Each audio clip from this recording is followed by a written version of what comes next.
people, how are you all doing? It's Revival of Wisdom, and today we're going to be talking about your birth certificates and how we are slaves to a system and how they have trapped us into this system. Okay, so the first thing you need to understand about this system is there are two types of laws. You have the law of water, which is admiralty law, and the law of the land. So the admiralty law is the law of water, and this is what money is. Money is water. This is why we say liquidity, currency, the current. A current is water, something moving through something. Cash flow. And this is why banks are called banks, because a river bank is on either side of the water and it directs the currency. You see? So money is water. And as you can see here, Ripple, the cryptocurrency, Ripple, water Ripple, and they're building a bridge over water, overseas, international banking with cryptocurrency. So money is water, and this has specific laws about water, but water is the same everywhere, you see. What the difference is with the law of the land is that you can have different laws in different lands. I can't do certain things in the UK that people can do in America, for example. You see, that's the law of the land. But the law of water is the same, because water is everywhere. Now, this is very important to understand when it comes to, you know, these birth certificates.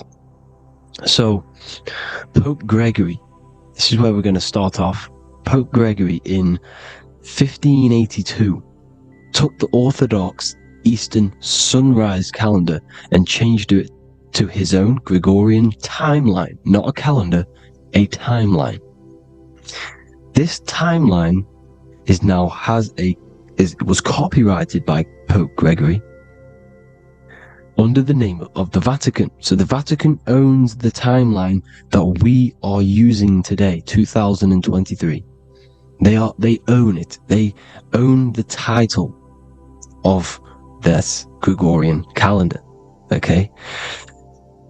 Therefore, anyone who is born under this copyrighted timeline, not calendar, they are subjected to Rome, because Rome owns the timeline. They have a patent, a copyright for that timeline.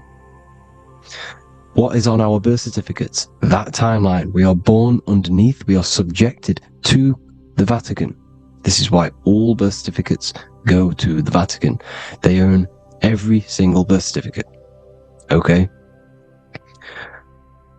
So when we use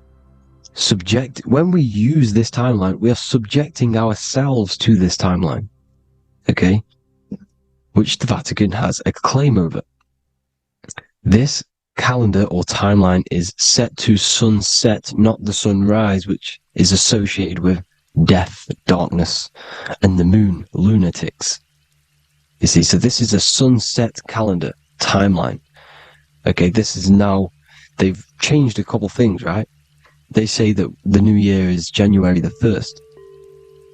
Okay, when we know this is in winter. January is winter, which is associated with darkness, death, the death of nature. So this is a death cult, people. These people are evil. They're so evil. The Vatican. And this is why we use April Fool's Day, because April is in Aries, and Aries is always the start of the zodiac. This is why Aries rules the head region. 12 zodiacs, 12 systems of the body. Each zodiac is associated with each part of the body, and this is why Aries is the head, cerebrum. But we're not going to talk about in this video. But yes, that is what April Fool's Day is. They're putting it in your face. April Fool's Day is the real start of the year, when the sun starts to rise again, when the risen Savior is resurrected, when it's born again. This is when the Jews celebrate the Passover. This is when the Christians celebrate the resurrection of Jesus, and they eat lamb. The Jews eat lamb because we're in Aries, the new year. The sun is now born again, our risen Savior, the light of the world. So yes, this is what April Fool's Day is. It's the first day of the year, which they changed. Pope Gregory changed. So you need to understand is that you are in the womb. You are inside of a ship, because every ship, literally a ship, every ship is female. This is why they say she delivers the product, because she does deliver the product. You, the baby. Same thing with a ship, they deliver products. They are a she. And when they pull up to the bay, like you can see on this picture, they're pulling up to the bay. This is now called the birth canal. The ship is now in birth. On paper. Okay, this is law. And when they pull up, they tie up to the bay, and now they get a certificate of manifest certifying all of the products which are on the ship and what they are bringing into that nation. Okay, so you're bringing in this many of that, everything's on the certificate of manifest. And this certificate of manifest is also your birth certificate, because you are traveling through water when you are in the birth canal of your mother, because you are in water when you are in the womb. And you travel through the birth canal, and when you arrive, you get a certificate of manifest with the name, how many, the quantity, that's your birth certificate. Okay. And this is what it is. We are a we're not a corporation, but we represent a corporation, which is your name in full capital letters. That is your corporation. You cannot physically tax a body, but you can tax a corporation. This is why we get charged. This is why we get taxed, because it all goes down to the corporation which our name represents, which we are subjecting ourselves to. We are my name, I am subjecting myself to this name, and that name has a corporation which I represent, which I subject myself to.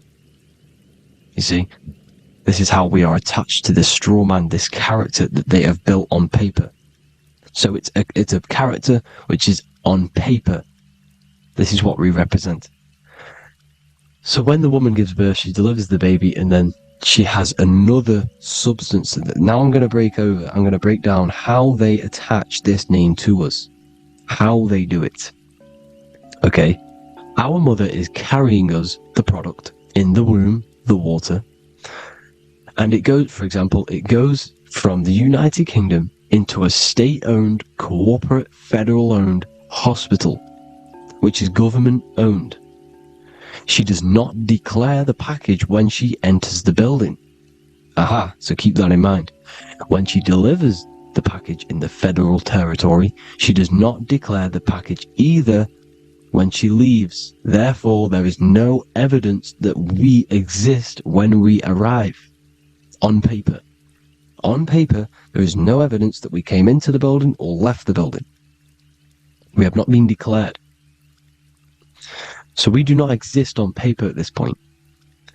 When the woman gives birth, she delivers the baby, and then she has another substance, which is called the afterbirth material. Okay? This afterbirth material has the same DNA as our physical body, with the body, mind, and spirit. Okay? This is how they get this corporation. Hold on. The afterbirth material does not get claimed by the mother nor anyone. Therefore, they salvage that substance, because we are under the Vatican. Every state is all Catholic. Your birth certificate is Catholic. No matter what religion you think you are, every single birth certificate is Catholic, because we are subjected to Rome. All roads lead to Rome. Rome runs all of this. Okay? We're still under the Roman Empire. Okay, so Rome are Catholic, and they believe in salvation. This is how religion comes into this. This is how they use religion to get this. So they salvage the afterbirth material, and they claim it, and they salvage it and give it and charge it to Rome, and they give it a name. Here's the legal term: born alive. Here's what it says. Each product of such birth is considered live, born, and fully recognized as a human person. So each product of such birth, so that could be anything, the afterbirth, the person who actually comes out, the baby. So your afterbirth, which we do not take with us, we take the baby with us, they keep that in the hospital, they collect the afterbirth, and they salvage it, and they give it the name, which, it is us, we are a representative to that afterbirth material which they put the name on, they claimed, which is subject to Rome. So we are walking around our whole lives as a representative to that claimed salvaged afterbirth material, which the federal state have. Okay? We are under the Catholic Church, Vatican, therefore the afterbirth material is a child of God. See? On paper, therefore they believe in salvation and salvage the afterbirth material. This material has no mother or father. The state pick it up, it becomes a war to the courts and gets charged to the state. So we are a representative to that character they salvaged because it is the exact same DNA as you. Subject is the name or the title, and the matter is the physical aspect left behind in the hospital, which represents us. You see? So now we're moving on to Unum Sanctum. Unum Sanctum was in 1302, a very, very important year. Very important year. Unum Sanctum says this is basically how they claim everyone in the world. So the Vatican had all this power, all this gold, all these people under them. They need to get a claim for them so then they can rule over them and make them slaves. So what they did, they created Unum Sanctum. Pope Boniface VIII did this. And it says, the spiritual man judges of all things, and he himself is judged by no man. The spiritual man, keep that in mind, unless he invent like Manichaeus two beginnings, which is false and judged by heretical, since according to the testimony of Moses, it is not in the beginnings, but in the beginning that God created heaven and earth. Furthermore, we declare, we proclaim, we define that it is absolutely necessary for salvation that every human creature to be subjected to the Roman pontiff. So they are claiming us in Unum Sanctum, and it's in the vaults in the Vatican. They will put a spell on it because they are sorcerers, they are magicians. They put a spell on it, they lock it up, and whatever goes on that piece of paper goes. And this Unum Sanctum is claiming all of us. So what does it say in the beginning? The spiritual man judges of all things, and he himself is judged by no man. The spiritual man, the man with the body, mind, and soul, the first baby that comes out the birth canal. That's you, your body, you, body, mind, and soul. You have the Christ, which is I am, which is grace. Grace means here, now, in the present. You have the Christ, which means I am. Therefore, you have a soul. If you can say I am, you have the Christ. You have a soul. But a creature can be anything with no soul. You see? So no man can judge the man with the soul. However, as it says in the second part, we proclaim, we define that it's absolutely necessary for salvation that every human creature to be subject to the Roman pontiff. So they are subjecting the afterbirth, not the man with the body, mind, and soul, but the afterbirth to the Roman pontiff, to the Roman Catholic Church. We are the ones who are claiming to be the afterbirth material, which is our birth certificate, which is our representative. We represent that because it is our DNA. This is how we are stuck. We are stuck because we represent this DNA, which is on paper, recorded. You see? So we, being untaught, uneducated in these subjects, we are subjecting ourselves to this system, to this slavery. Because we just want to live. We just want to live happily. No just peaceful. Think about it. Where's all this coming from? Where's all this war, all this killing, deaths coming from? We just want to live. It's coming from the Catholic Church, these evil death cult, which has subjected us, which has used us as slaves, and we are still slaves, and it's just going to get worse and worse and worse. So this is how we have subjected ourselves to be the slaves to this system. It's a lot to take in, and there's a lot more deeper stuff which goes into this. I'm just going over the surface. I'm going quite deep, but there is little details that I still need to learn myself. But this is the general how that we've been stuck to this slave system. So we are batteries, okay? This is why we get charged. When you go in a court, you get charged, okay? Because you're a biological battery. This is why cities look like motherboards, because we are feeding energy to this matrix. Okay? When we look outside of ourselves, when we give power to so-called Jesus Christ, worshipping idols outside of ourselves, where attention goes, energy flows. We are feeding the matrix with energy. By looking within, placing your attention within yourself, you are taking back your power. Because the I am is Christ. The you, the soul, is Christ. It's God. The awareness is God. Okay? However, we are subjecting ourselves to this system. We're subjecting ourselves to this system. And the feeding of our energy. So what we need to look for the future is that, think about it, with the end goal is to change our DNA, is to literally make us robots, transhumanism, slaves.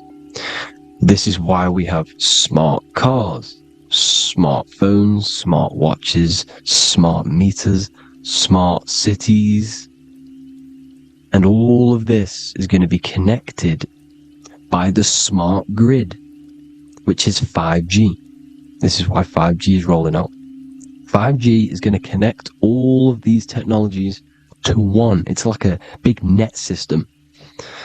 And you know why they're doing this? It's because all of this is going to be connected through AI, through this 5G, and that 5G is going to be controlled by the elites. So you say anything wrong, you do something wrong, you say the wrong thing online, they'll turn off your car, they'll turn off your phone, they'll turn off your smartwatch, they'll turn off your TV, because it's all going to be connected and controlled by the smart grid. And this is what the Great Reset is, people.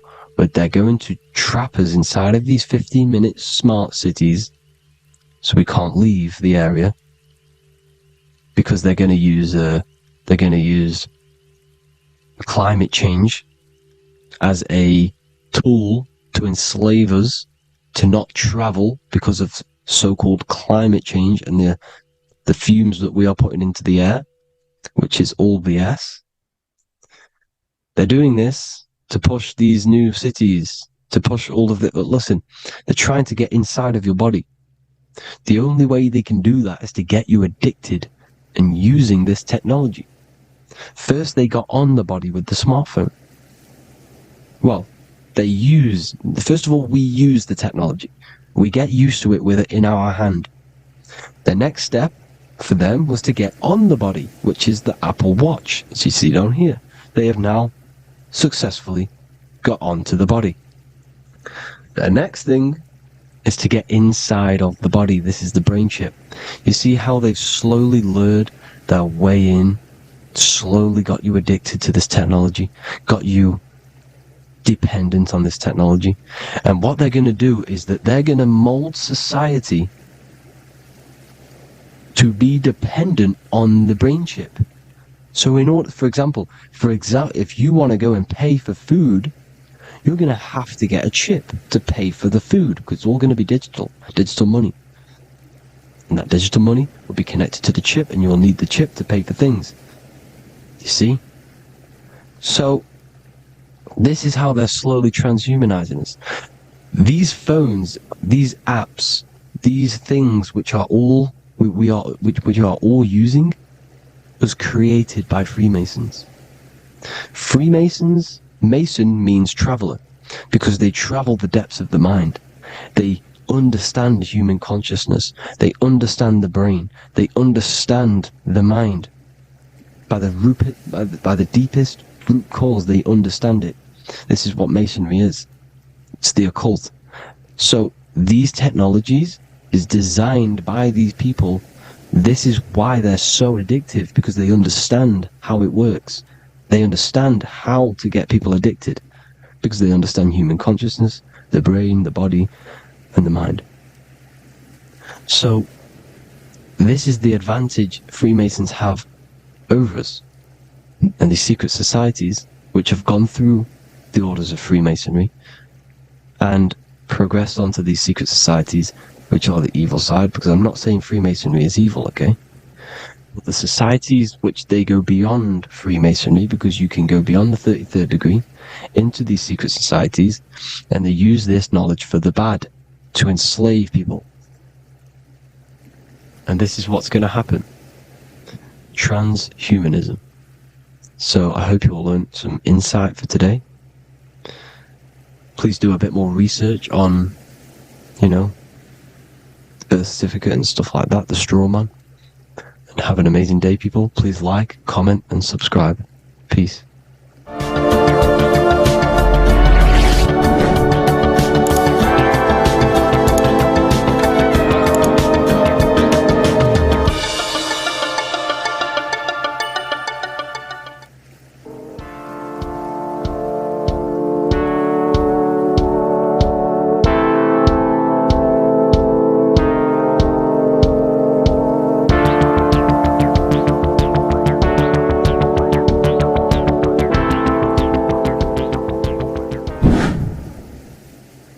What is good, YouTube? Today we're going to be talking about the astral plane and how the cosmology fits into the astral plane, okay? So first, let's go over the astral plane and go over the different layers of reality so that you can understand reality more. You are a multi-dimensional being. You are not in these, you are in all of these realities at the same time. They all interweave into one big reality. But there are different planes. They are different vibrational dimensions. There are different dimensions of reality. The mind is the root cause of reality. We're living in the mind of God. Everything is being thought into existence from the root cause, from the universal mind. This is why the ancient Egyptians said, all is mind. We're living in the mind of God. And we are a microcosm of this mind. This is why we all have the same mind. This mind is the world of thoughts.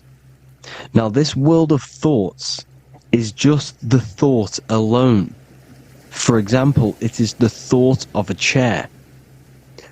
But then when you start to imagine this chair and you start to mentally see the chair, you're now manifesting the thought, the singular thought, into some sort of form.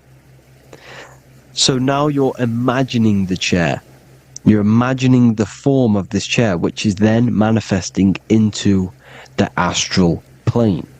The astral plane is the world of thought forms manifesting. So when you are imagining something, you are seeing into the astral plane. Okay?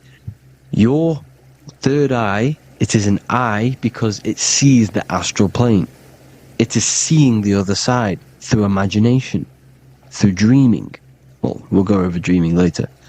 So, the thought of a chair is a singular thought. The imagination of the chair is the manifestation of the chair. And in the astral plane, it's basically the world of all the chairs that could ever exist. So you're thinking of the chair as a singular thought, which is the mental plane. The astral plane is the imagination of that chair, is the thought, the manifestation of it.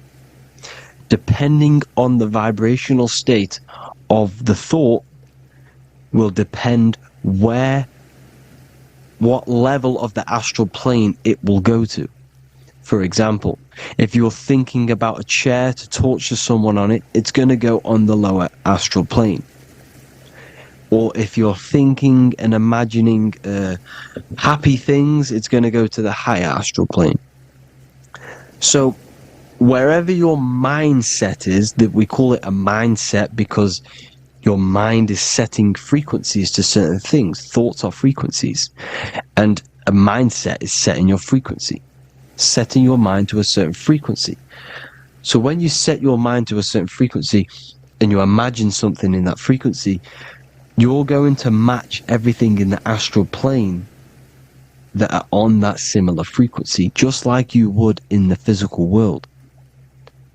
Because we're all in these worlds right now as we speak, but we can't see them with the two physical eyes. We can feel it though.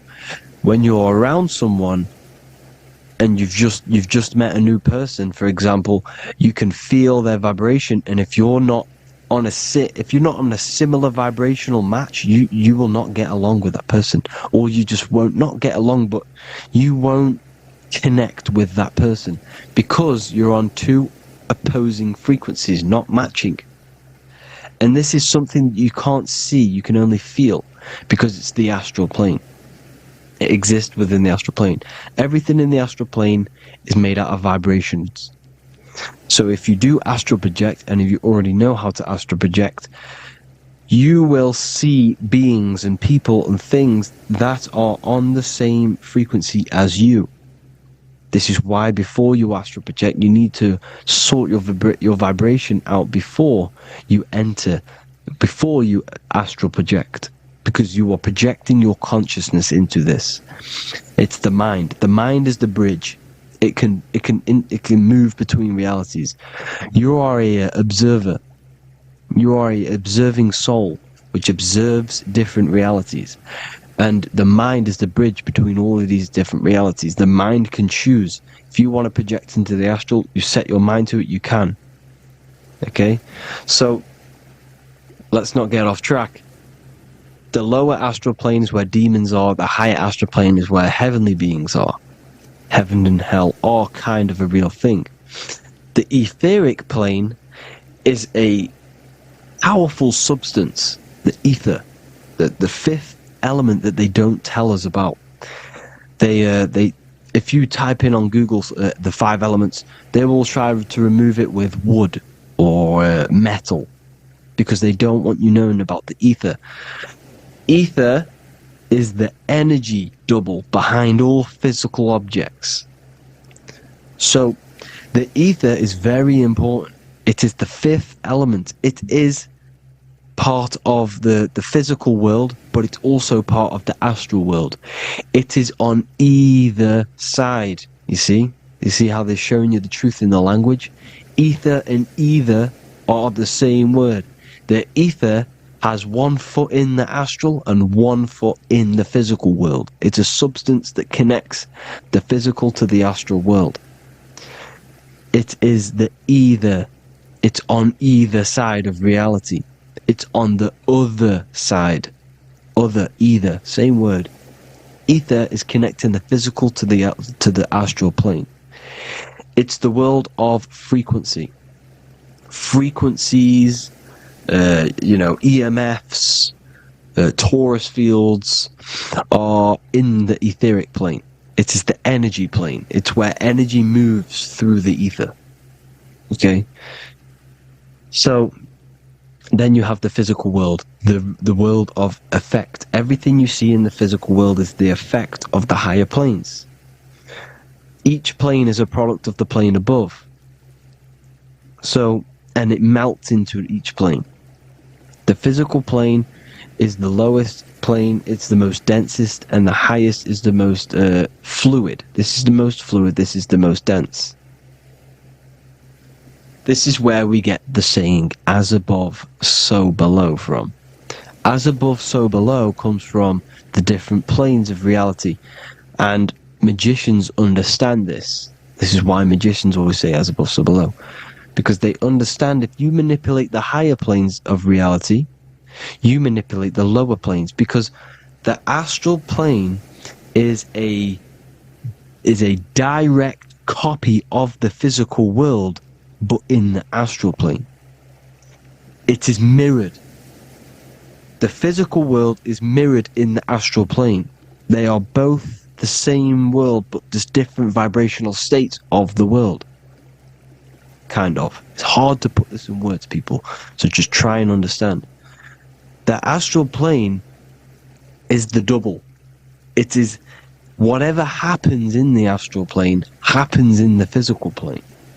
This is why magic works. This is why demons work. This is why spirit communication works. Because if you manipulate the higher planes, you manipulate the lower planes. As above in the astral, so below. Leonardo da Vinci showing you to look up, pointing up. You gotta look up. He's telling you to change the mind, you change the physical world. You change your emotions, you're on the astral plane, you change the physical world. You change your reality by changing the higher planes. This is the Masonic 11. The two pillars. This is the 11, also symbolizing the two hemispheres of the brain here.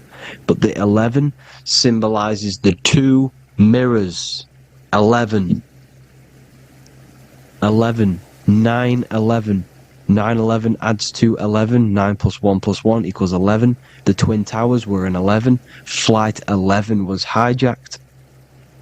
Because it's a mass ritual within the astral plane. Now, we're going to go deep into that later, and I'll show you these rituals they do in order to manipulate the astral plane.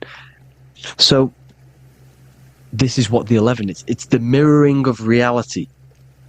If you contact spirits and conjure spirits, you can either summon or attract demons and spirits. Summoning is creating a spirit. You create demons. Okay? Like I said here, the mind is the root cause of reality. If you think of if you think of a traumatic event that happened in your life over and over and over and over again for years and years and years, where attention goes, energy flows. The mind is the director of energy. If you are directing energy into the specific emotion, the specific thing that is torturing you in your mind, that will manifest as some sort of being in the astral plane, which is called an elemental. And this elemental being that you have created through your thought forms and emotions will latch onto you and feed off this energy. So it's important that you get your mind right, okay? It's important that you sort that you file the mind and you discipline the mind. Make sure it's only entertaining positive things, because you are quite literally creating your own demons. The word demon has the word mon in it, and if you've watched my videos to know mon means moon. The moon is your mind, the sun is your soul, the earth is your physical body. Demon is mon means mind, moon is mind. You create demons with your mind. Summoning.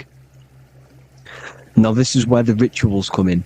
9/11 was a ritual because everyone was thinking about this big fearing, the death of 9/11. Everyone was thinking about it, and all of their minds thinking about this horrific thing will manifest and summon a negative energy spirit elemental within the astral plane. That's how all of this works. This is why it was a mass ritual. Okay, Chris Brown, new album name 11/11, release date on the 11/11. This will be my 11th album and contain 11 songs. All of these people know the occult. This is Hermes Trismegistus with the star of Saturn, the six-pointed star, as above, so below. The mirroring of reality, physical and astral, the two Masonic pillars. So, as above, so below. What's above us? The stars. The stars are connected to the astral plane. This is why we call them stargates. When we dream, we are experiencing these different realities. And what are stars? They tell, in the Bible, it says Genesis Genesis 1:14. And God said, "Let there be lights in the firmament of the heaven to divide the day from the night, and let them be for signs." Signs translates to things to come. Why things to come? The stars tell the future. Why? And why do we say as above, so below? As above us is the astral plane and the etheric plane. As above, so below. Whatever happens in the stars happens on Earth. The stars are connected to the astral plane. Above us is the astral plane. We are a star in a physical body. This is why we say Mr., Sister, stir equals star. The E and the A are interchangeable. We are stars, and the stars are the start of our incarnation. We start in the stars, same root word, and we descend through the 7 energies, which are our 7 chakras. Then we enter the heart of the soul system. The heart rearranged spells Earth. And this is the true cosmology. Here's the Masonic cosmology. This is Masonic now. Here's the firmament. Let there be a firmament in the midst of the waters to divide the waters from above from the waters that below. Genesis 1:6. The firmament, firmament comes from the word firma, Latin, I'm pretty sure, which means firm. When something is firm, meaning it's stable, it does not move, it is firm. The firmament is firm. So, is the firmament Genesis 1:6. What does he say? Genesis 1:3, sorry. Let there be light. This is before the sun and the moon was created. Let there be light. Before the sun and the moon was created, light was appeared. So what's that tell you? This is a holographic projection from some sort of light being, some sort of projector. And that projector is the all-seeing eye you see in the Masonic cosmology. This is the all-seeing eye projecting the light beams. Let there be light. Everything is made out of light. The universe is created out of light waves. The torus field is one unit of light. The light projecting this reality is Polaris. Okay, the famous all-seeing eye. Now, what else? Then we have after let there be light in Genesis 1:16, and God made the 2 great lights. This is the sun and the moon, electric, magnetic, male and female. Then we have the Masonic checkerboard, the black and white symbolizing dualities within the dualistic reality we're in, spirit and matter, light and matter, rest and motion, positive and negative, good and evil. Everything's dualistic here. Okay? And it's a dance. The universe is a dance between flickering of white and black light, which is the torus field.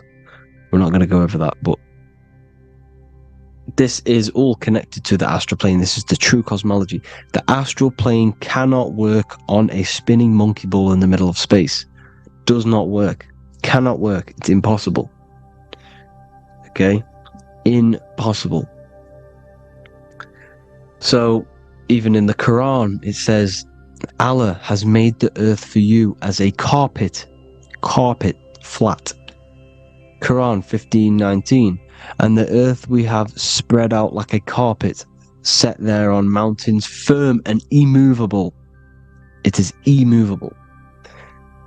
In the Quran, it also says 65:12, it is Allah who has created the 7 heavens of the earth. The 7 heavens meaning the 7 layers of heaven, the 7 planets. And Psalms 104:5, he set the earth on its foundations and it can never be moved. Never. So here you see in Isaiah 40:22, he sits enthroned above the circle of the earth and its people are like grasshoppers. He stretches out the heavens like a canopy and spreads them out like a tent to live in. We live in a tent. This is the tent. The projection of light. Here you see an ancient picture here. Here you see the ethereal barrier, meaning the firmament, the etheric barrier, and here you see his head popping out. Why is his head popping out? Because your head is heaven, your heel is hell. Your head has access to the astral plane. This is why your head is heaven. The pineal gland, when stimulated, has access to project itself, project consciousness into the astral plane. Here you see another ancient picture here with the Masonic Royal Arch, with the zodiac here, the zodiac on the top, arching, because there's a firmament above us. Here's God in the brain. Consciousness is God. Here you see the Masonic Royal Arch, symbolizing the firmament. George Washington above the Masonic Royal Arch. These are the stars. This is Polaris projecting reality. Here's ancient churches with the dome. Polaris projecting reality with Jesus. Disney World is under the dome. The seven layers of heaven, ancient paintings, all depict if you go and look at the ancient paintings, they'll all depict the firmament, the arch above us. This is where we get interesting. The Masonic Royal Arch has the 6-9, which is Cancer. The constellation Cancer, which is 6-9 is associated with portals, because CERN is the 6-9. Okay, CERN is opening portals. They're trying to create a portal to the other side. Cancer has the word CERN within it, so there's a link between Cancer and the opening, the firmament opening above us, to ascension. Here you see the Masonic Arch with the Royal Arch and the light and the opening. Here you see the light and the opening. This is the opening of the firmament. Here's the Hebrew cosmology with Sheol, the underworld, and the opening. So Cancer is definitely some sort of portal in and out of this reality. I'm just connecting dots here. Now, we're going to go change a bit now. These celebrities that you are seeing they have not sold their soul to Satan, okay? They have not sold their soul to Satan. Satan is a demonic, low vibrational energy that has been summoned over the thousands and thousands and thousands of years of evil occult arts. So since Babylon was summoning this demonic energy, and this demonic energy in the astral plane will grow and grow and grow. It has no form. It has no physical form. Okay? But you can see it in the rappers. If your third eye is open, you can see clearly that these people are demonic. You can sense the energy that they're manifesting. Selling your soul is not what you've been told. It is gaining, because your soul is pure love, okay? Your soul does not want to do anything bad. So when you sell your soul, you're gaining physical gain. You're gaining physical wealth, for example. Like for these rappers, they will be given millions of pounds because the people in control of the music industry, which is the dark occultists trying to brainwash the masses, the people in charge, they're dark occultists. They understand Satan and the energy. They are satanic energy, which has been summoned in the astral plane. They see that they have influence over the masses, so they will go to them and say, "I will give you this amount of money forever if you manifest this satanic, demonic energy through the music and through social media to blind the masses, to brainwash the masses into this demonic energy." Because when you listen to music is frequency. Whatever you listen to, you become that frequency. So if you're listening to these people, they're throwing energy, this demonic, satanic energy that they sold out to. Soul, same word. When you sold something, you've got your soul involved.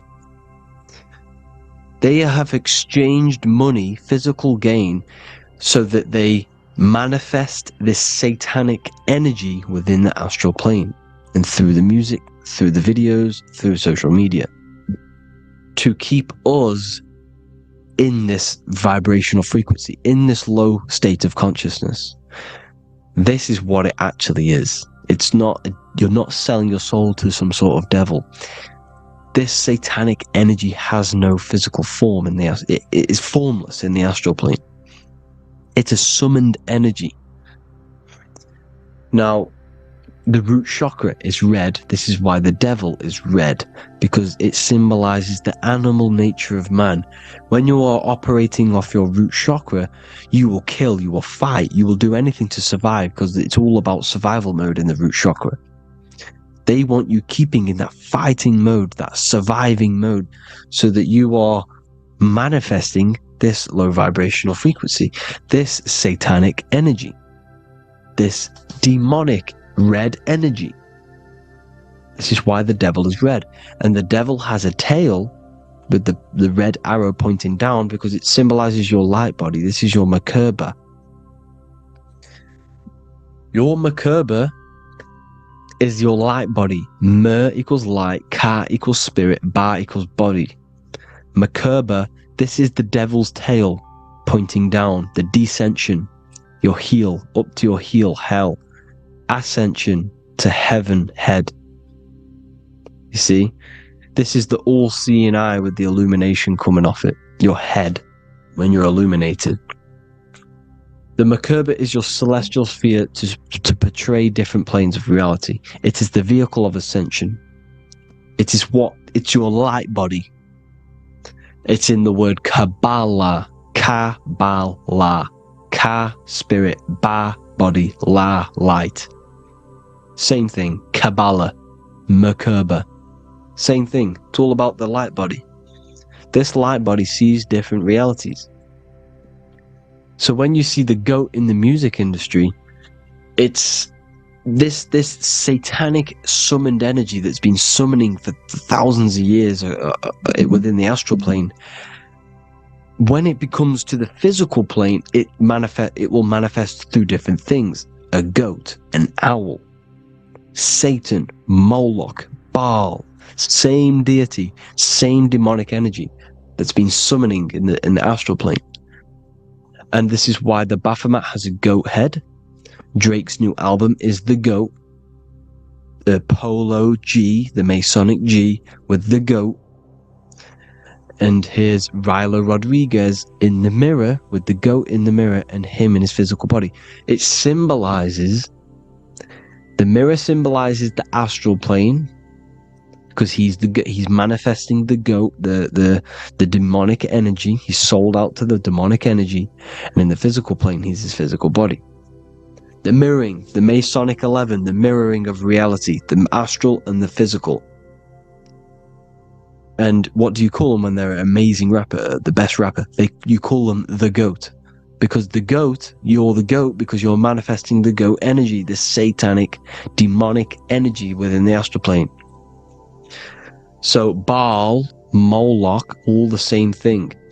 Because in the astral plane, if you want to gain spirits to come to you and communicate you, in the physical world, if you want to communicate with spirits, you have to gain their attention. You can either gain their attention or come together and agree to create some sort of being, which is Satan.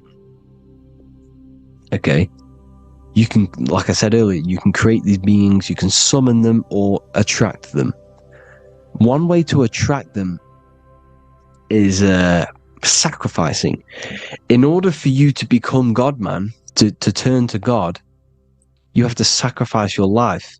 You have to sacrifice, not drinking, not doing things, not doing anything demonic, not doing anything bad, not eating meat. You have to sacrifice yourself to become the light. However, if you want quick, instant gains in the physical world, you can sacrifice something else to communicate with these spirits, because these demonic energies feed off demonic energy, your demonic energy. So these dark occultists will give away babies, they'll sacrifice, torture babies so that they can communicate with these spirits for physical exchange. Yes, you can do this. These powerful spirits, these powerful demons can give you powers. They can give you certain things. And this is what they are doing. They're summoning and attracting these demonic energy. This is why, trafficking is one of the most, Balenciaga. Baal is the demonic energy in the astral plane, which requires child sacrifice for his presence. Balenciaga, and they were trafficking children. They were trafficking, killing them, and offering them to the spirits. This is what they are doing. Balenciaga. It's in the name. Here you can see here a stick man with two horns. The goat, obviously, it's all the same deity. Baal, the goat. Moloch, the owl, the Egyptian owl, because it comes from the owl of Moloch, which is Baal, which is Satan, all the same demonic energy. And it's on the dollar bill, a tiny dollar bill, on the $1 bill. All the same thing. Bohemian Grove, they worship the big owl, Moloch. It's all the same thing. It's all one big demonic energy which has been summoning in the astral plane. And it's trying to take over Earth, the physical plane. That's what it's doing. So I hope you all gained a deeper understanding of the astral plane and what's actually going on in the world. Please leave a comment if you can to help the algorithm. Drop a like if you like this content. And hope you all learned something today. And God bless you all. Thank you all.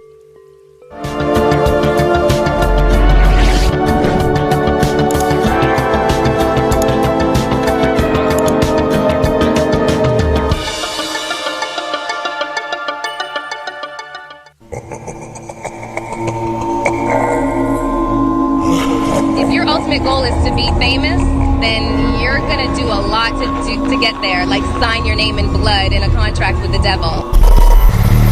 That's how I got introduced to the music industry. I swear I wanted to be like the Amy Grant of music. Yeah. But it didn't work out, and so I sold my soul to the devil. Well, needless to say, sold my soul. Hey y'all, I'm finna sell my soul. I'ma hit y'all when I'm through. I'm gonna be rich as hell, alright? My soul is broke, man. You trying to sell your soul, man. Look.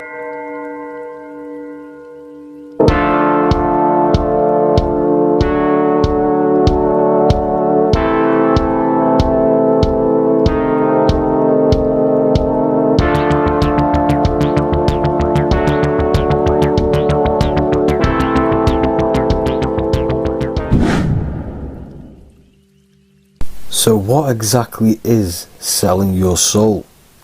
In order to understand this to its full potential, you have to understand the spirit world and the occult world which our eyes cannot visibly see. The physical world we see is nothing but an illusion and a product of the higher planes of existence. For example, you can see someone's physical body, but you can't see the complex structure of the consciousness and the thinking behind that being. With that being said, there are forces and entities not attached to physical bodies, which they exist on the astral and etheric plane behind the physical plane. Now there are numerous videos and music with artists talking about this. For example, I sold my soul to the devil and the price was cheap. Why do you still do it? Why are you still out here? Well, it goes back to the destiny thing. I made a bargain with it, a long time ago, and I'm holding up my hand. What was your bargain? To get where I am now. Should I ask who you made the bargain with? with the chief commander. On this earth? And this earth, and then in a world we can't see. So selling your soul is cutting a deal with an astral plane entity in exchange for wealth and fame on this physical plane. This is classed as black magic because you are bending reality against your intuition. Now, making deals with entities beyond the physical plane, you always have to give something in exchange. When it comes with demonic entities, it always involves some sort of sacrifice, bloodshed, or humiliation. Now, there are countless of rappers who someone close to them have died just before their career takes off to the next level.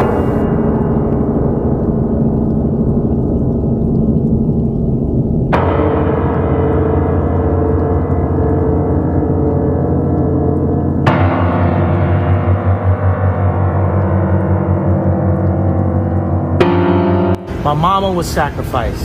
Me too. You understand? Yeah, I'm Christian too. Michael Jordan, what about him? His daddy, right? Bill Cosby, his son, right? Dr. Dre, his son. You know, out in Hollywood, a lot of people come up missing. So these rappers and celebrities do have to do sacrifice rituals in order to take their career to the next level. Top flight, I've been going up, it's a ritual. So the occult side of this reality is heavily connected with the music industry and the elites. This is why they are all connected to Freemasonry.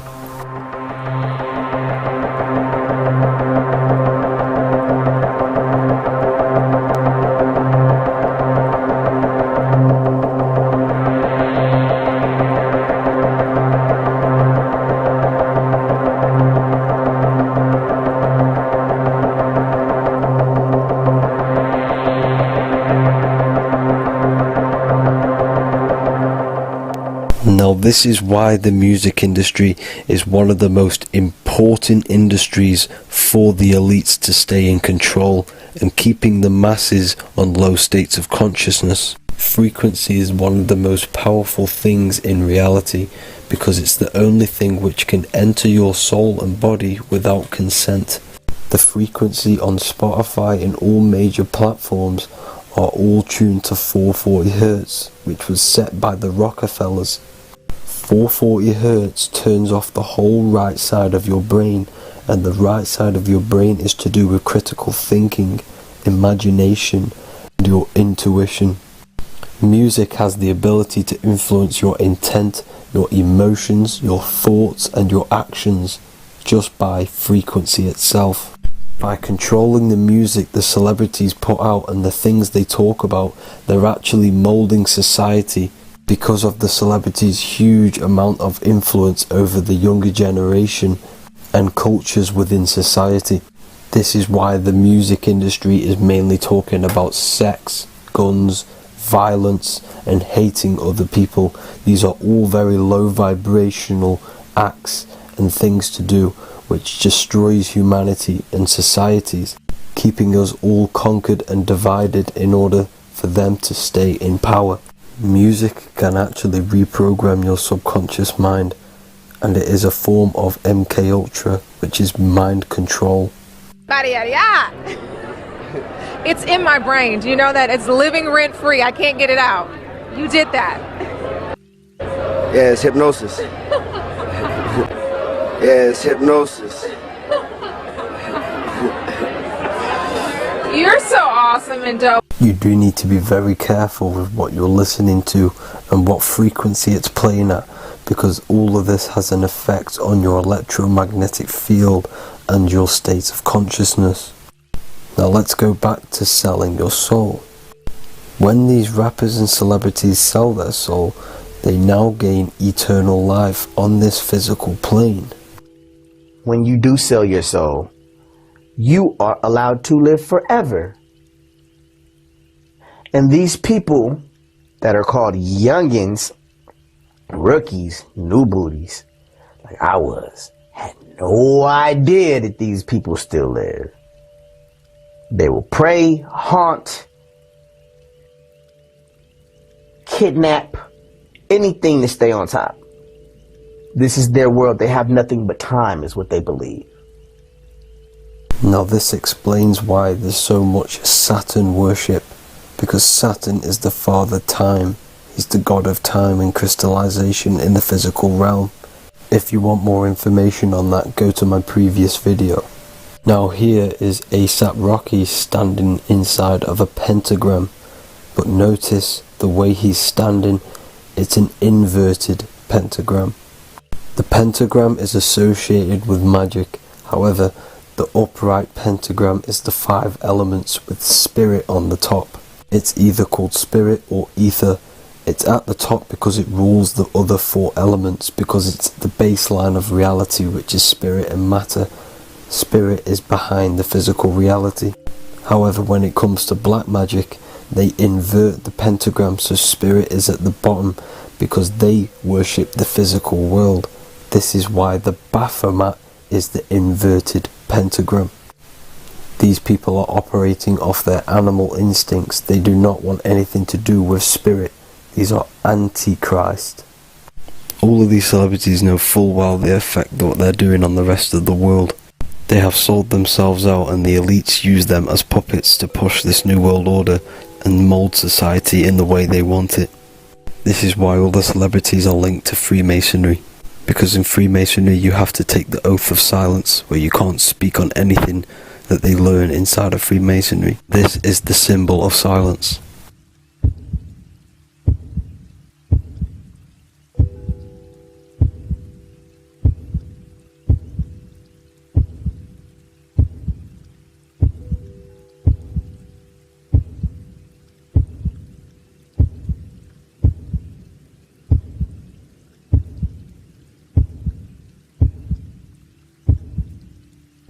The elites need them under this oath so they do not talk about certain topics and certain things to the public, because of the amount of influence they have on society.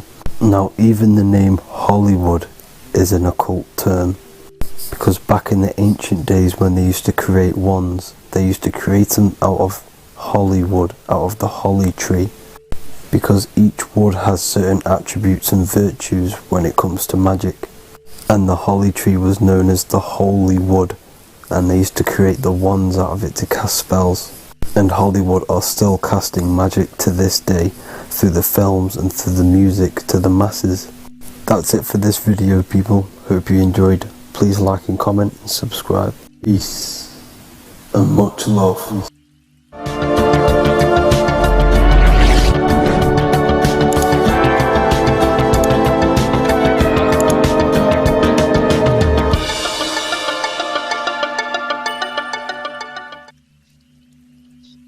Matthew 21:1, Jesus went into the temple of God. Corinthians 3:16, do you not know that you are the temple of God? Now what is this telling you? That God is within you. Hence why in Luke 21:12 it tells you the kingdom of God is within you. And the side of your head region is called a temple for a reason. Because the brain encapsulates the mind. The brain is a physical manifestation of the mind. The heart is a physical manifestation of emotion. So we have these different layers of our consciousness. We have an intellectual, communicative aspect of our consciousness, which we would call the mind. We have an emotional aspect of our consciousness, which is the heart. And to communicate with the divine, it's all to do with the mind. Hence why the ancients always symbolize the mind being God. This is why Michelangelo always placed God inside of the brain on top of Sistine Chapel in the middle of the Vatican. He understood that God is in the brain. God is within you, not outside of you. The church tells you that God is in the sky because they are creating a externalization of the truth to create a business and a distraction, so that you don't find the divinity within you, so that you don't find your power. Now you have Adam, the physical man, the physical body, the ego, the lower self, and he is resting. He's not trying to reach to God, but God is reaching, because the higher consciousness within you is always trying to communicate with you. It's always trying to wake you up to your divinity.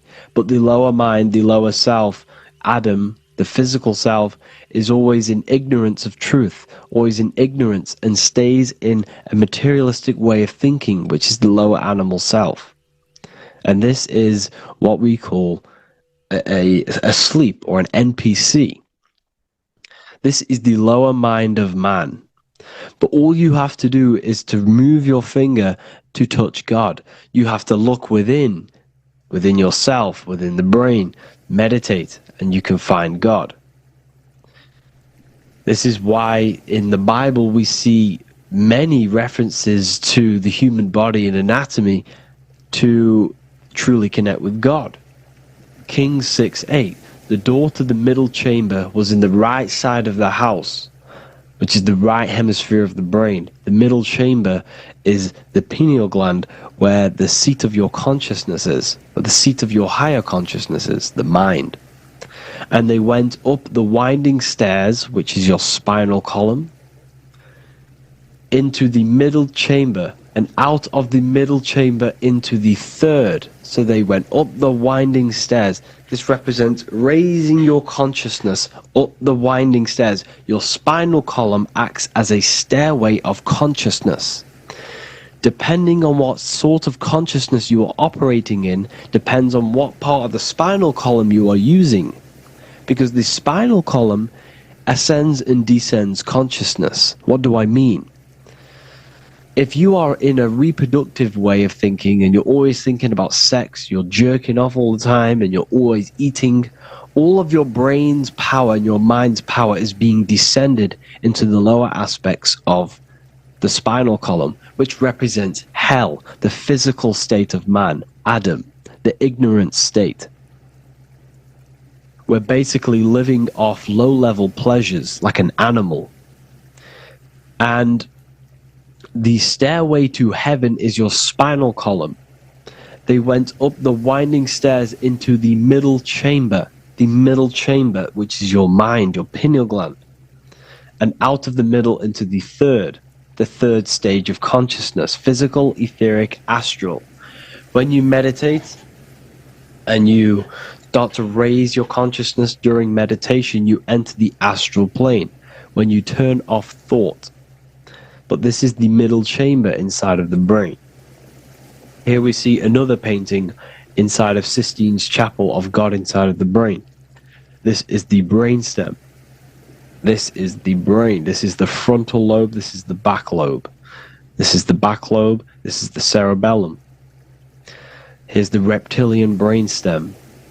Here's the claustrum. This is what we are seeing here. Anatomy. Here is another one in Sistine's chapel in the middle of the Vatican. This is depicting the brainstem. God's neck looks exactly like the brainstem.